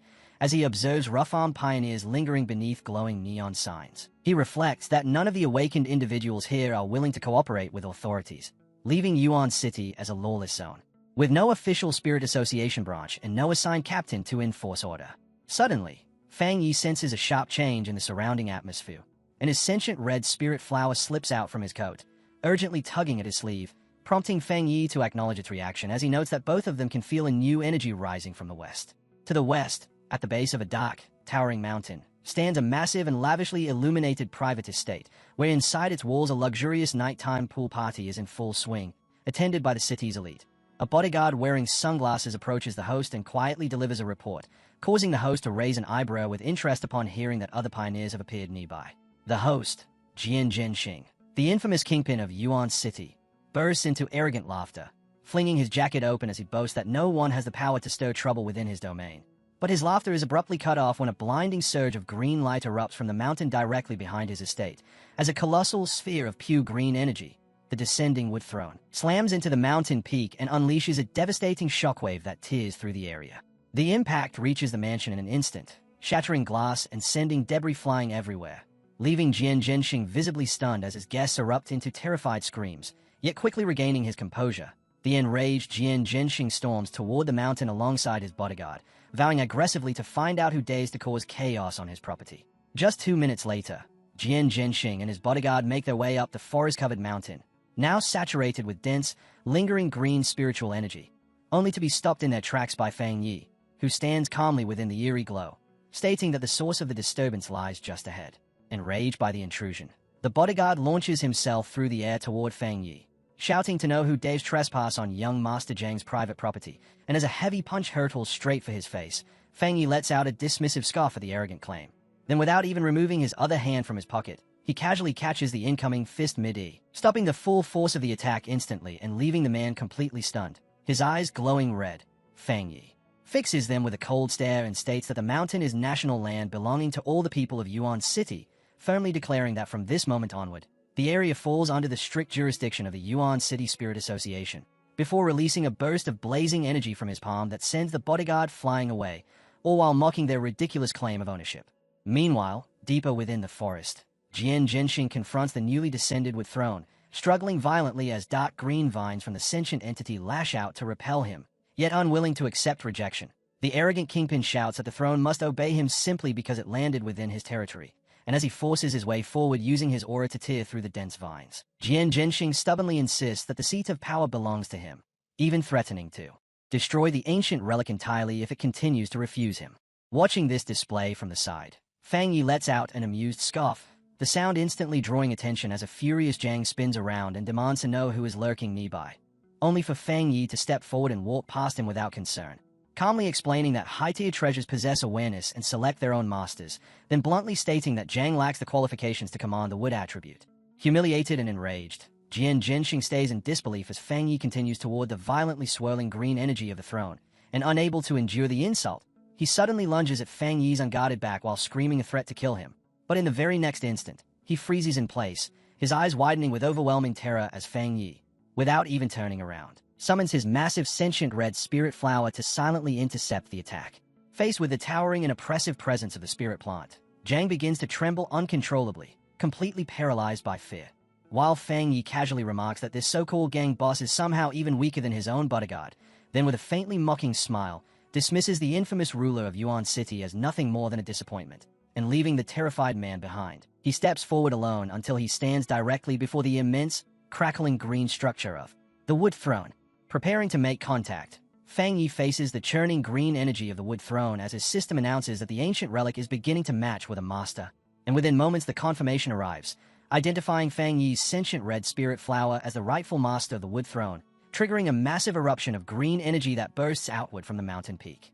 The surging power condenses into a towering pillar of brilliant green light that shoots straight into the night sky, so intense that it can be seen even from distant Chuan City. And at the Spirit Association headquarters, Jiu Yuro and Wang Lan immediately notice the massive spike, prompting Jiu Yuro to realize that the wood throne has already chosen its master, a thought that unsettles her as she worries that if someone from the lawless Yuan City obtained it, the situation could quickly spiral out of control. Acting on that concern, she hurriedly calls Fang Yi, who answers with calm composure and remarks that the pioneers in Sichuan City must have already witnessed the enormous energy wave, then plainly informs her that the wood throne has completed its selection, leaving Jiu Yuro shocked as she asks if he was the one who claimed it. Standing before his towering sentient red spirit flower, Fang Yi clarifies that the new master is not a human but his spirit plant, explaining that while he himself controls the desolate attribute, the flower is his companion, a revelation that leaves Jiu Yuro utterly stunned and momentarily speechless. Fang Yi then casually adds that he has already defeated Yuan City's infamous boss, Jian Zhenxing, who is now lying unconscious at his feet, and advises the Spirit Association to move into Yuan City immediately, leaving the task of dealing with Zhang's gang in their hands. After which he ends the call, smiles, and congratulates his spirit flower. However, he notes that it must remain on the mountain to continue absorbing the throne's energy, meaning they will have to separate for now. And as he watches the flower settle onto the wood throne, he cannot help but feel as though he is sending a child off to school. The sentient flower asks when it will be able to return to his side, and Fang Yi simply smiles, telling it to focus on training and make full use of the power, estimating that they will meet again once it reaches the Vajra realm. The following day, Fang Yi's cousin Xiao Yi arrives in Sichuan City after being transferred by the Thai Spirit Association, and as she walks through the neon-lit streets, she reflects on how news of her cousin's spirit flower claiming the wood throne has already spread across the pioneer community, while also feeling astonished that Fang Yi openly revealed his rare desolate attribute. She recalls a recent meeting where the Spirit Association requested that she take on the role of Yuan City's new captain, and although they promised full support, the abrupt promotion leaves her uncertain. Letting out a long sigh, Xiao Yi rubs her temples and decides to first observe the situation before determining whether she is ready to shoulder such responsibility. Then setting work aside, she chooses to visit her mother, assuming she is living a quiet and peaceful life in Sichuan City. But in the next instant, a violent tremor shakes the streets, catching her off guard and throwing nearby pedestrians into panic as chaos erupts, with people shouting about an earthquake and rushing toward safety. Sensing the abnormal surge of spiritual energy beneath the disturbance, Xiao Yi quickly realizes this is no natural disaster, but a dangerous spiritual anomaly. And at the same time, red alarms begin flashing within the Chuan Spirit Association as Ju Yuro and her team struggle to understand how such a large-scale anomaly could have formed without triggering any prior warning systems. Until a panicked staff member rushes in to report that a massive spike of spiritual energy has been detected within the restricted mountain zone. He reports that the sudden surge of energy has triggered violent mutations among the mountain beasts, and now a terrifying horde, ranging from massive armored flying creatures to enormous spiked predators, is pouring out of the forest and rushing straight toward the Sichuan urban district, where the monsters flood into the streets, smashing through buildings as civilians panic and scream while desperately trying to escape. Caught in the chaos, Xiao Yi immediately springs into action, narrowly evading a strike from a gigantic multi-eyed beast. And as she weaves through the rampaging creatures, she attempts to call her mother, only for the connection to fail. And when a shadowy beast appears behind her, she realizes with dread that her mother could already be in serious danger. The monster lunges at her with jaws wide open and glowing eyes, forcing Xiao Yi to turn back just as her own eyes widen in shock at the unavoidable attack. But at the very last instant, a blinding arc of purple energy crashes down and cleaves the beast in half. Recognizing the familiar spiritual signature instantly, Xiao Yi looks up as Fang Yi steps forward through the settling dust with calm composure, remarking that the city has been hit by a mutation outbreak, and overwhelmed with relief yet still frantic. Xiao Yi rushes to him and urgently begs for his help in finding her mother since all communication lines have gone down.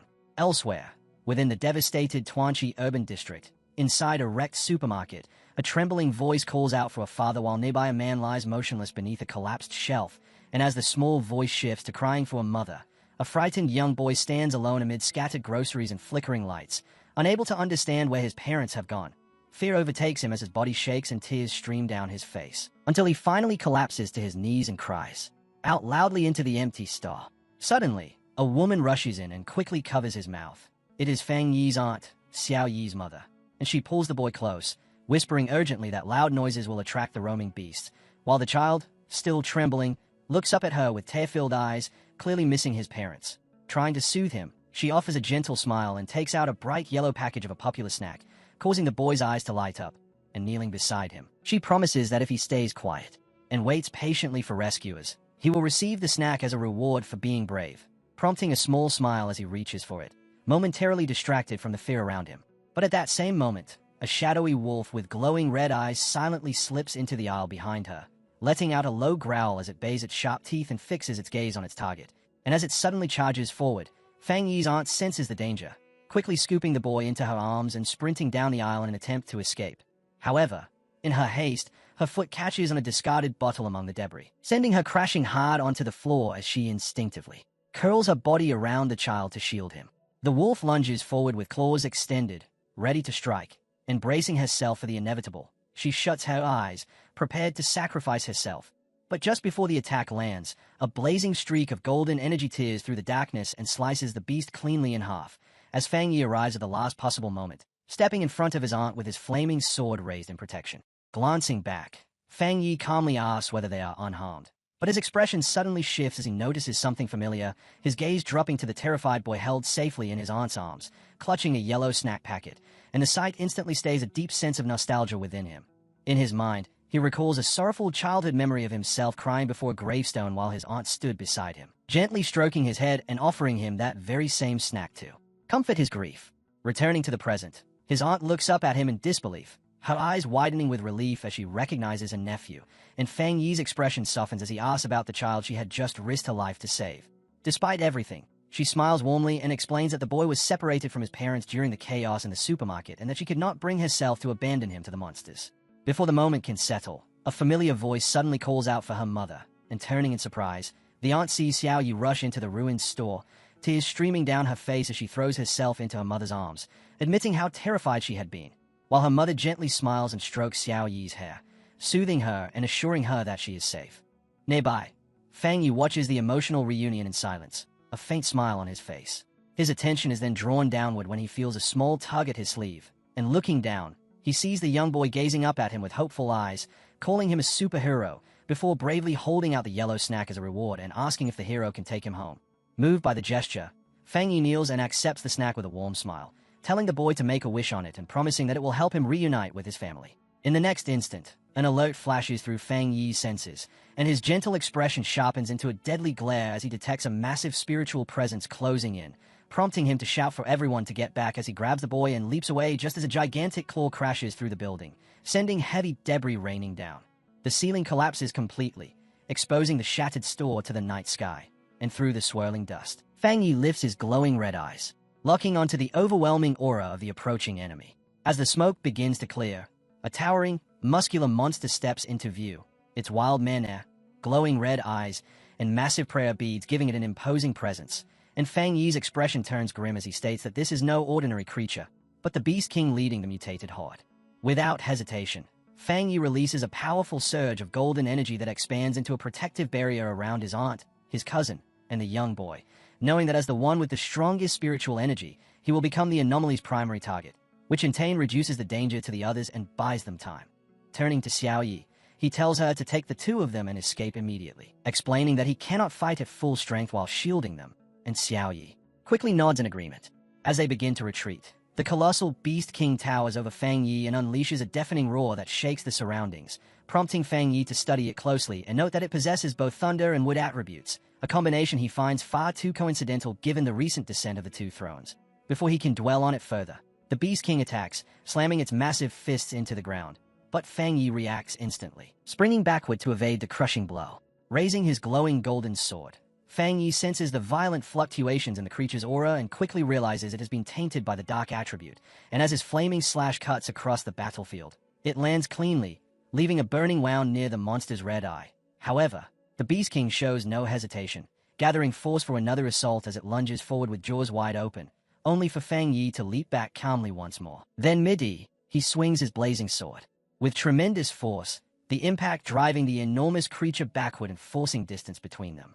Meanwhile, leading the escape, Xiao Yi projects a protective green energy barrier as she runs, with her mother following close behind while carrying the young boy. But their path is suddenly blocked as a second massive shadowy beast with glowing blue eyes emerges before them, causing Xiao Yi to freeze in shock as she realizes they are now facing not one, but two Beast Kings.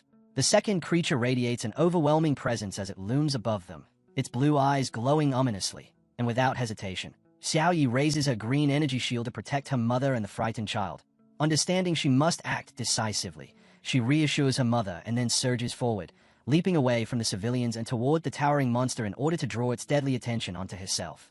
In response, the Beast King opens its massive jaws and begins charging a dense, swirling sphere of wood-attributed energy before unleashing it as a devastating beam, which Xiao Yi meets head-on as her own green aura collides against the attack. Yet despite her efforts, she is steadily pushed back by the crushing force, her body trembling under the immense pressure as fear grips her, though she refuses to give in. With her mother and the child trembling behind her, Xiao Yi quickly evaluates the situation and realizes that because both she and the monster wield would attribute energy, she holds no elemental advantage whatsoever, and if her shield breaks, those behind her will be killed instantly. Faced with no alternative, she makes a desperate decision to sacrifice herself, offering her spiritually rich body to the creature under the belief that it would gain nothing from ordinary humans, hoping to exchange her life for theirs. At the same time, inside the chaotic control room of the Sichuan City Spirit Association, staff members monitor the escalating crisis through holographic displays, their expressions turning grim as they confirm that an S-class disaster has emerged, with the tactical map clearly showing two massive Anomaly King signals within the city limits, while the monitors register rapidly rising hostile energy levels as local pioneers throw themselves into danger to cover the evacuation of civilians. Out in the burning streets, cloaked pioneers engage the invading forces from the air, desperately holding the line, as a frantic field report comes through warning that endless waves of mutated beasts are pouring out from the restricted mountain zone, threatening to completely overwhelm and annihilate the city. Desperate, the pioneer pleads with headquarters for immediate reinforcements and demands the disaster level be raised. And amid the chaos he recalls the sealer's warning, lifting his gaze toward the distant mountains where a colossal pillar of purple lightning tears through the storm clouds, making him realize that this overwhelming surge of energy is coming from the exact territory where the Thunder Throne descended. Elsewhere, Fang Yi effortlessly subdues another beast and forces it down by its enormous snout, questioning whether it escaped from the restricted mountain and whether it recognizes the sentient good vine. Yet before the creature can respond, a vortex of crackling purple lightning begins spiraling across the sky, prompting Fang Yi to look up as he suspects his plant companion, the new master of the Thunder Throne, may have accidentally triggered the stampede. And as he considers the implications, he understands that if claiming a throne brings this level of destruction, then every pioneer must be facing extreme danger, which directly conflicts with his system's classification of thrones as beneficial and leaves him wondering what critical detail is being concealed. At the same time, the second Beast King lifts its massive claw and brings it down in a deadly strike towards Xiao Yi, who immediately strengthens her green energy barrier to withstand the crushing force, refusing to be devoured without resistance as she glances back and feels relief upon seeing her mother shielding the boy behind a protective barrier from the falling debris. And while the enraged monster roars in frustration, Xiao Yi holds her position with her green aura surging to rival its ferocity, then gathers every last ounce of power as her eyes blaze with light and declares that the creature will have to step over her corpse to reach her family, committing herself to a battle to the death.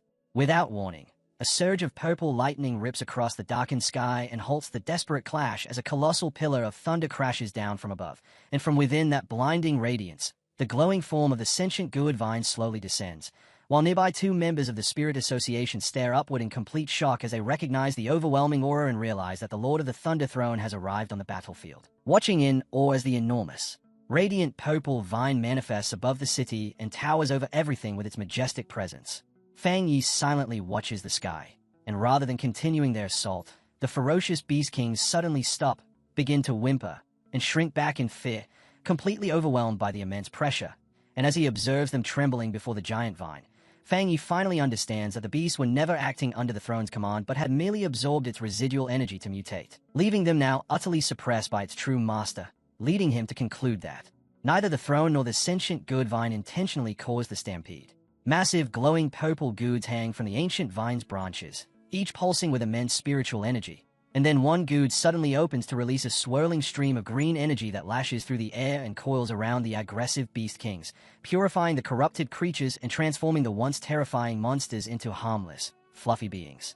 A radiant good drifts down toward Fang Yi, and through their psychic connection, the sentient Good Vine expresses its apology for the chaos, explaining that it had only just completed its breakthrough and intended to leave the mountain, while it dangles the newly transformed, now harmless creatures before him and gently asks whether it may spare their lives and bring them back as pets instead of killing them. Inside the Spirit Association's control room, the staff stare at the satellite feed, in stunned disbelief as they witness the Lord of Thunder apologizing to the sealer, confirming that the entire disaster was unintentional, and the man monitoring the screens breaks into a sweat as he marvels at the throne's power, which allows a Mei plant to effortlessly purify S-class anomalies, while a younger staff member standing behind him looks on with envy and admits he wishes he could also be chosen by a throne. And as the officials take in the scene, they arrive at a shocking conclusion. Seeing an entity as powerful as the Lord of Thunder behave so submissively toward Fang Yi forces them to realize the Spirit Association must completely reassess the sealer's true strength. At the Spirit Association building, the shifting state of the world becomes the focus of discussion, and inside, the branch leader addresses Fang Yi, Xiao Yi, and his aunt, telling them that the era of peace has ended while reassuring them that the combat zones and the Spirit Association will do everything in their power to keep people safe. Fang Yi's aunt, visibly troubled, asks whether humanity is truly on the brink of extinction, but the branch leader calmly reassures her that the situation is not that dire, pointing to Fang Yi's remarkable accomplishments as a sealer and emphasizing that even S-class anomaly kings fear him, then turning to praise Xiao Yi as a core pioneer and mentioning that Yuan City intends to recruit her as a captain.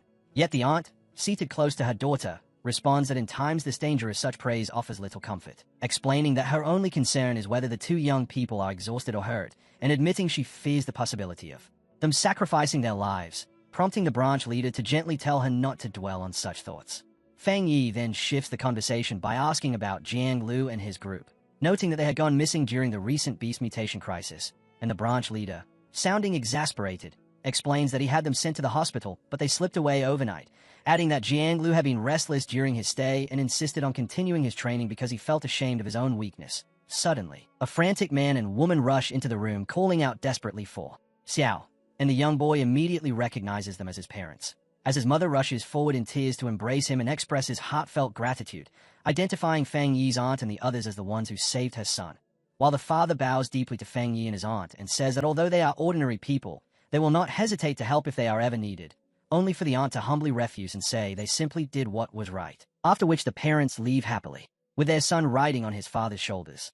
As Fang Yi watches them depart, he suggests that his aunt return with him and Xiao Yi to Tai City, and not long afterward, a plane crosses the sky carrying Fang Yi, Xiao Yi, and their aunt back toward Tai City. As they arrive, a crowd gathered outside a large modern villa greets the sealer's return with a bright red banner, and among them stands Su Qingying, who warmly welcomes Fang Yi as he steps in with his family. Once inside, his aunt is left astonished by the sheer size and luxury of the spacious living room, while Xiao Yi playfully covers her mother's eyes to set up a surprise, and Fang Yi, smiling, asks his aunt to guess what they have prepared before presenting her with a property deed, revealing that they purchased the villa for her so she can live safely near his own home and visit easily. Then adding, as she stands stunned by such generosity, that they have also bought a replacement house in Chuan City to ensure her comfort if Xiao Yi accepts a transfer to Yuan City, which deeply moves her and prompts her to express how proud she is of them. However, her expression shifts as she notices her daughter's troubled face and points out that Xiao Yi is carrying a heavy burden, leading Fang Yi to remark that his cousin is still conflicted about moving to Yuan City, and Xiao Yi admits she is struggling to decide whether to accept the Spirit Association's promotion, explaining that she suspects Yuan City officials may simply be trying to use her as a link to Fang Yi's power while also acknowledging that cleaning up the city's corruption would be an enormous task, one she cannot depend on Fang Yi to handle for her indefinitely. Her mother encourages her to take the risk and trust herself, reminding her of her once bold and impulsive nature, even teasingly recalling how Xiao Yi once lied about attending a cram school just to go find Fang Yi, which startles Xiao Yi as she realizes her lie had been seen through all along. And with that support, her hesitation fades as she smiles, gathers her resolve, and decides it is time to grow up and accept the challenge in Yuan City. The warm family moment is suddenly broken by the ringing of a smartphone, and Fang Yi answers a call from Xiaolan, asking whether the combat zone has uncovered any new leads, to which he responds that Elder Wu has discovered a mysterious new territory and invites him to join an expedition. Meanwhile, in a dim alley within an underground black market, a group of dejected individuals huddle in the shadows as a purple-haired woman questions a smoking man about whether returning to Yuan City is truly impossible, only for him to snap back that their exile is certain, recalling how their boss Zheng Jian was defeated and realizing that the Zhang family gang has completely lost both its territory and influence, when suddenly a chilling laugh echoes through the alley and the group turns to see a cloaked figure approaching, the masked stranger smirking as he tells the Zhang family members not to panic, claiming their goals align before proposing a dark and ominous deal. At the Star God combat zone, Fang Yi walks toward the massive metal gates of the military facility when his heightened senses suddenly trigger a warning, causing him to turn just as he detects an incoming ambush, and in the next instant Elder Wu rushes him and throws a powerful punch. Yet Fang Yi remains completely composed, raising one hand to effortlessly block the heavy strike as a massive shockwave bursts outward. And without the slightest sign of strain, he calmly asks for an explanation. Elder Wu suddenly bursts into laughter, offering an apology as he explains that his veteran comrades simply refuse to believe the rumors about such an extraordinary young talent. Then he turns toward a group of men clad in advanced combat armor and proudly declares that his brief demonstration should be enough to convince them of Fang Yi's astonishing strength. One of the veterans chuckles and points out that Elder Wu is actually forced to take a step back from Fang Yi's block, while another jokes that the younger generation has already surpassed them and suggests that perhaps it is finally time for Elder Wu to retire. And as Fang Yi watches their easygoing banter, he is struck with amazement upon realizing that every single one of these men possesses the formidable power of the two-star Vajra realm. Elder Wu then shifts his attention back to Fang Yi and asks whether he remembers the extreme dark zone they had discussed before, going on to explain that far beyond their current world, far more dangerous domains have existed for a long time and are closely tied to the global resurgence of spiritual energy, before revealing a tightly guarded military secret, that the nation's strongest fighters were absent during the recent monster outbreaks because they had been deployed to these domains, which he declares to be the true front line where humanity has been waging a hidden war long before the public ever became aware of spiritual energy. Hearing this, Fang Yi recalls the intelligence he received from Jiang, noting that these domains function like unstable time rifts filled with chaotic forces and a dark attribute capable of spawning horrifying monsters, and Elder Wu confirms this grim reality, warning that these classified regions have recently become highly active, with new rifts continuously opening across space. Yet alongside the danger lies immense opportunity, as Elder Wu explains that entering these domains is the only path to establishing higher-level cultivation routes, enabling pioneers to break into the ghost acts and creation stages.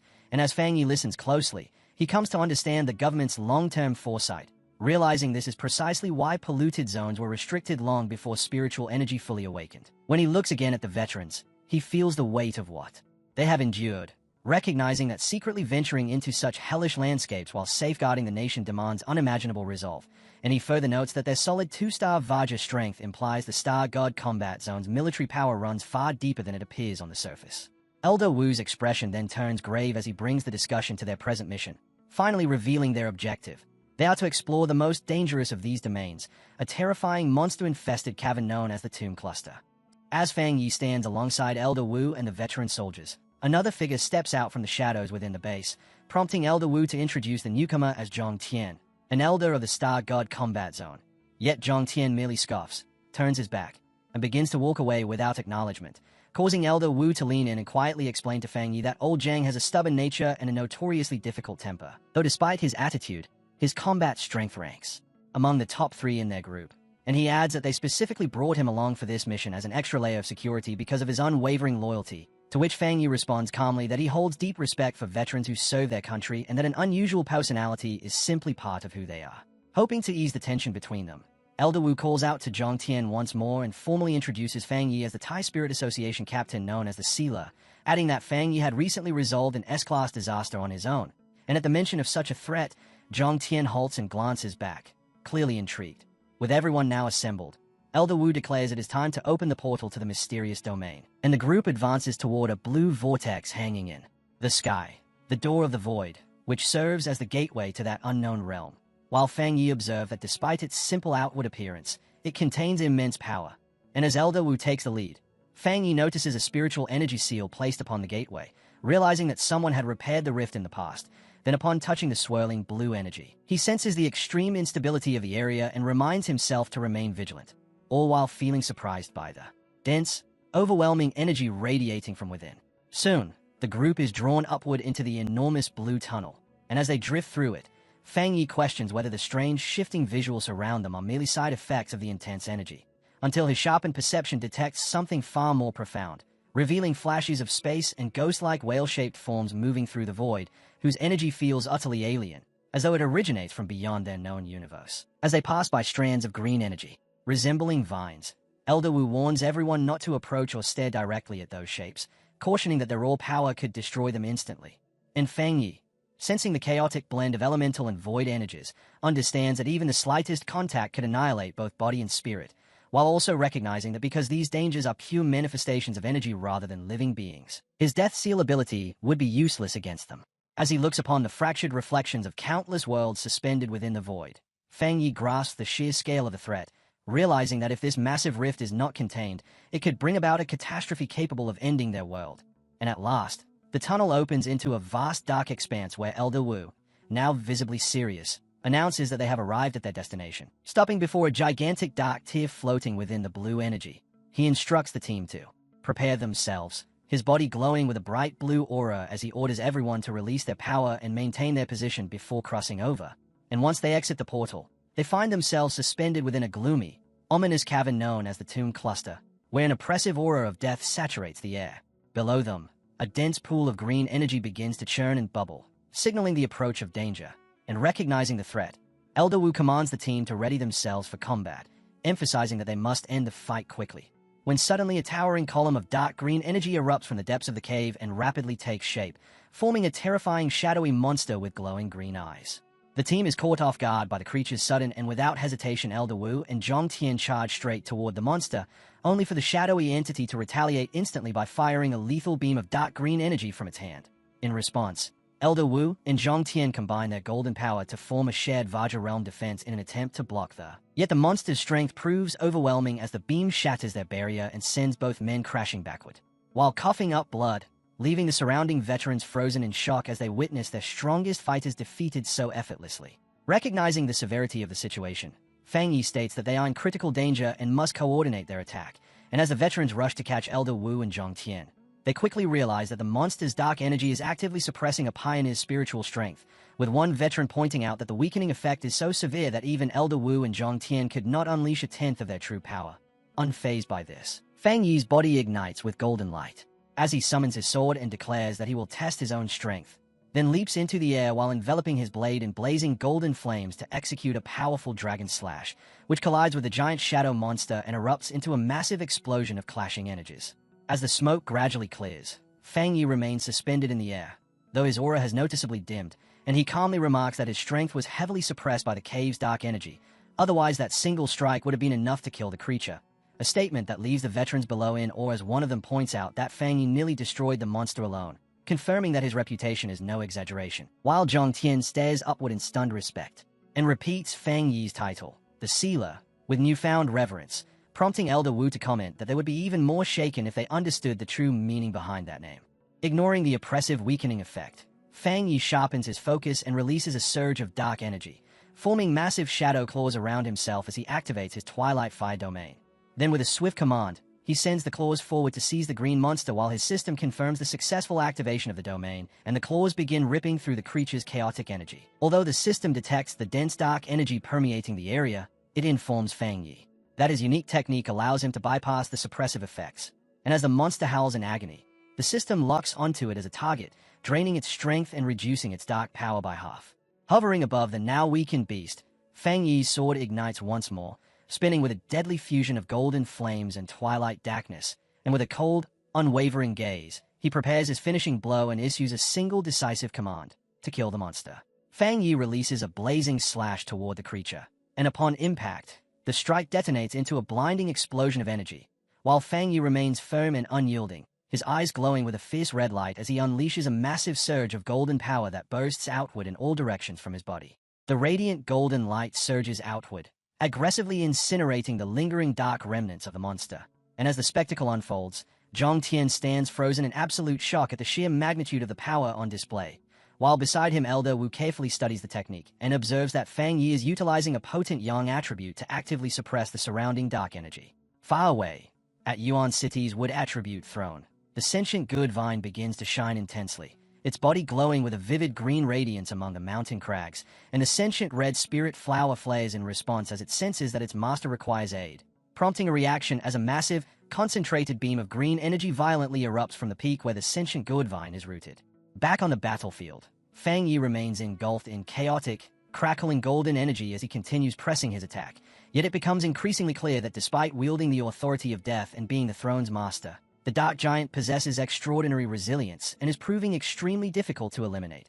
Recognizing that the creature has not yet been defeated, Elder Wu calls out to Zhang Tian that Fang Yi needs their support, and though his tone remains rough, Zhang Tian agrees, leading the combat zone elders to surge forward together as Zhang Tian, Elder Wu, and two other armored elders rapidly channel their respective powers, their hands glowing with distinct elemental energies before all four unleash powerful, multicolored beams toward the battlefield.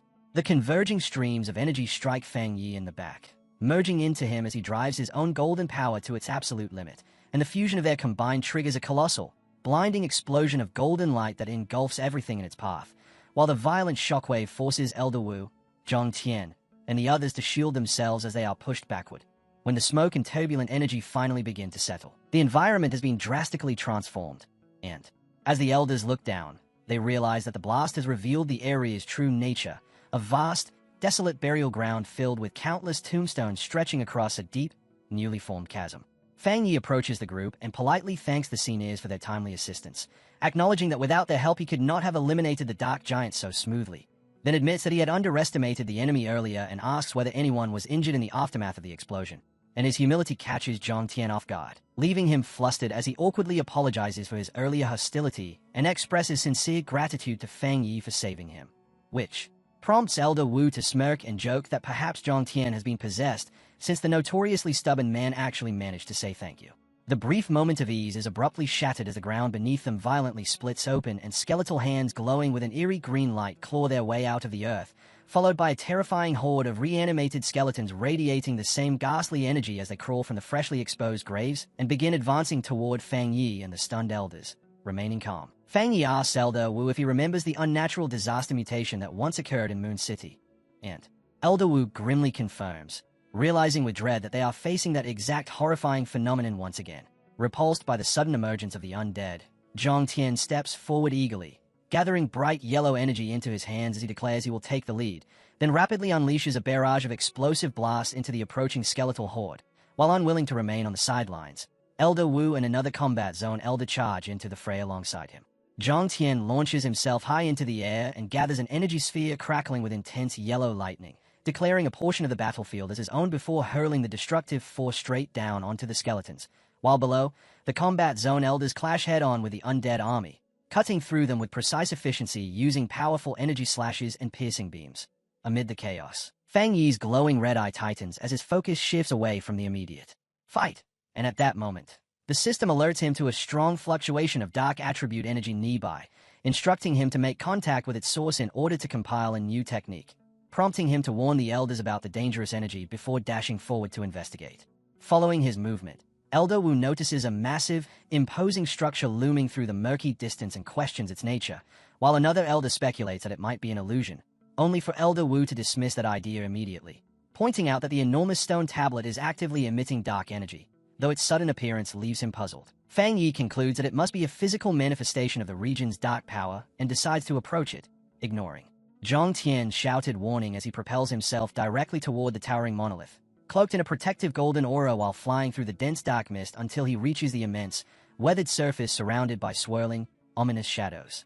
The instant Fang Yi presses his hand against the cold stone, dark red energy reacts and coils around his fingers, and the system confirms that a dark attribute technique is being automatically compiled, completing the process and granting him the Great Hell Saber method, which it explains will allow him, with a single slash, to summon undead from the burial grounds to fight for him for 3 minutes. With their strength directly scaling to his own power, reviewing his arsenal, Fang Yi considers the boundless dark realm, which weakens enemies by trapping them, and the hellish evil scene, a dangerous technique that requires triggering his own death to summon spirits, while noting that his illusion-based eye ability is most effective against intelligent opponents and therefore less useful against the mindless skeletal horde. As a blade of red energy forms in his grasp, Fang Yi senses the immense force contained within the ancient burial ground and realizes that the undead here far surpass those encountered in Moon City, leading him to conclude that this newly obtained saber technique is extraordinarily powerful, as it not only allows him to command such entities but also lets their strength scale endlessly alongside his own. Meanwhile, as Fang Yi evaluates this power, the combat zone elders gather around the massive stone tablet and, astonished to find that it is composed of solidified dark energy, quickly decide to extract a sample for the research institute, with Zhang Tian showing particular excitement as he believes studying it could reshape the future. As Zhang Tian channels energy into his hand and prepares to strike, Fang Yi notices their actions with growing unease. Yet before he can intervene, Zhang Tian delivers a powerful blow to the monolith while Elder Wu hopes to secure an unprecedented specimen to advance their understanding and counter future dark attribute threats. But the moment the lands, a violent tremor shakes the entire cavern and abruptly halts their efforts, causing Elder Wu to panic as he realizes the severity of the mistake and shouts that the stone tablet should not have been disturbed. Cracks rapidly spread across the massive structure as enormous chunks of dark stone begin to break apart and crash down, forcing the elders to shout for retreat as they scramble to avoid the falling debris. And amidst the collapsing ruins, Fang Yi senses a sudden and terrifying surge in the surrounding spiritual energy, a realization striking him as he finally understands the catastrophic origin behind the Black Sea anomaly. From the shattered remains of the tablet, a colossal tidal wave of malevolent red and black energy erupts, revealing that they have unknowingly unleashed an ancient, otherworldly dark tide with a level of destructive force far beyond anything they have ever encountered. From the shattered remains of the tablet, a colossal, towering tsunami of malevolent red and black energy erupts, unleashing an ancient, otherworldly dark tide with a level of destructive power far beyond anything the group has ever witnessed. As the massive wave surges outward from the ruins and the danger becomes instantly clear, Zhang Tian shouts the first rule of exploration, to retreat immediately upon encountering the dark tide. But the spreading energy rapidly condenses into terrifying shadowy beasts that swarm across the battlefield, forcing the combat zone elders to fall back while cutting their way through the encroaching horde. And in the chaos, Elder Wu looks back and urgently calls for the sealer to wait, only to see Fang Yi standing completely still as he faces the towering wave of destruction. As the crimson energy closes in, Elder Wu desperately shouts at Fang Yi, demanding to know what he is doing and ordering him to return at once. Yet Fang Yi ignores the warnings and continues staring into the dark tide with his glowing red eye, hearing a mysterious voice calling out to him from within the churning mass, and driven by curiosity, he slowly reaches his hand toward the swirling red energy, choosing to uncover what lies inside even as he prepares himself to face death against this otherworldly force. In the next instant, a massive, blinding explosion of red energy engulfs Fang Yi, and Elder Wu and Zhang Tian watch in horror as they scream his name while the blast swallows him completely. And unable to accept what he sees, Zhang Tian charges forward toward the deadly wave in an attempt to save him, only for Elder Wu to summon a glowing energy hand that restrains him in place while shouting that rushing in would achieve nothing but a meaningless death. Furious, Zhang Tian argues back, declaring that Fang Yi represents the future of the nation and blaming himself and the other elders, insisting he would willingly trade his own life for the young pioneers, while Elder Wu, filled with anguish, states that Fang Yi is likely gone and warns that losing more people will only doom the nation's future. Then, taking responsibility for bringing Fang Yi here, he orders the remaining elders to retreat and survive. Just as they prepare to withdraw, a massive pillar of golden energy suddenly erupts from within the dark tide, causing them all to turn back in shock as they recognize Fang Yi's signature power and cling to the hope that he may still be alive. Meanwhile, Deep within the abyss, Fang Yi drifts calmly through a swirling tunnel of red and gold energy, completely unharmed by the explosion. And as he observes his surroundings, he finds it strange that within the very heart of the dark tide, there are no monsters at all. Drifting deeper into the dark red void, Fang Yi follows his instincts, sensing that if he continues forward he will eventually reach the source of the call, even though the mysterious voice has now fallen silent. And in his search for answers, he attempts to communicate with his system to analyze the strange environment surrounding him. Wrapped in a protective golden aura, he continues descending into the endless abyss and notes that his powerful defenses are completely shielding him, preventing the surrounding dark energy from causing any harm. When suddenly a strange disembodied voice echoes through the crimson emptiness and speaks directly to him, causing Fang Yi to halt mid-descent in surprise as his system interface glitches under the overwhelming pressure before stabilizing again, after which the system informs him that the ancient power is creating fluctuations but has successfully located the source just ahead. Guided by the glowing blue prompt from his system, Fang Yi advances through the dense dark mist while wondering if this ancient force could be another world-altering artifact similar to the thrones. And as he accelerates, the atmospheric pressure grows increasingly intense, confirming that he is closing in on the unknown origin, until his eyes narrow upon spotting his destination and he comes to a stop before a massive swirling black vortex streaked with red lightning, its suffocating pressure radiating outward. From the center of the vortex, a menacing hollow suit of spiked demonic armor slowly emerges, pulsing with a sinister red glow from within. And as Fang Yi studies it, he realizes that every inch of the armor contains immense destructive power, while his system flashes a red warning to confirm that this mysterious armor is the true source behind the catastrophic dark tide. Confident in his ability, Fang Yi reaches out in an attempt to subdue the artifact, but the armor reacts instantly as its chest splits open to reveal a jagged, gaping mouth of glowing red energy, forcing him to retreat when a massive surge of dark power erupts outward. And in that moment, he recognizes with awe that the relic's energy far surpasses that of any throne he has encountered before. Caught off guard by the sudden assault, Fang Yi quickly summons a golden energy barrier to defend himself, yet as the dark force grinds against his shield, he struggles, astonished that the armor's raw killing intent is capable of weakening his yang attribute, which should naturally suppress such darkness. Rather than pulling back, the resistance only intensifies Fang Yi's determination to claim the artifact, and he releases a burst of golden energy to force the attack away before activating his boundless dark realm, surrounding himself within a vast dark purple sphere. Drawing his sword, Fang Yi immediately unleashes the Great Hell Saber method, and in response, the technique summons a vast legion of menacing, glowing red spectral undead from the abyss to fight at his command, which then surge forward in unison, diving toward the floating demonic armor in a coordinated assault, while Fang Yi watches closely, only for his confidence to collapse the moment the armor retaliates, releasing a violent eruption of razor-sharp red energy tendrils that effortlessly tear through and annihilate the spectral attackers. Seeing his ultimate technique so easily neutralized, Fang Yi acknowledges the overwhelming strength of his opponent and realizes that the armor's dark aura far surpasses his own, completely suppressing his abilities, and before he can recover, the demonic armor launches a high-speed barrage of red energy slashes that strike him and force him backward. Yet even as he is driven back, Fang Yi refuses to yield and declares that this battle will decide who subdues whom. The entity speaks once more, urging Fang Yi to surrender and become like it. And as dark energy gathers and forms a jagged mask over his face, Fang Yi understands that the armor is attempting to corrupt his mind and seize control of his body, forcing him into a desperate struggle as he channels his divine sun swallowing heaven technique to preserve his consciousness and resist the then, refusing to be overtaken, he shouts that the entity has underestimated him as a massive surge of blue energy bursts from his body, pushed to his absolute limit. Fang Yi commands his system to activate all of his powers and techniques simultaneously, prompting the system to issue a critical warning, explaining that although his realm is only at the 2-star Vajra level, his true capabilities are immeasurable, yet calculating that releasing everything at once will overwhelm his body and carries a 99%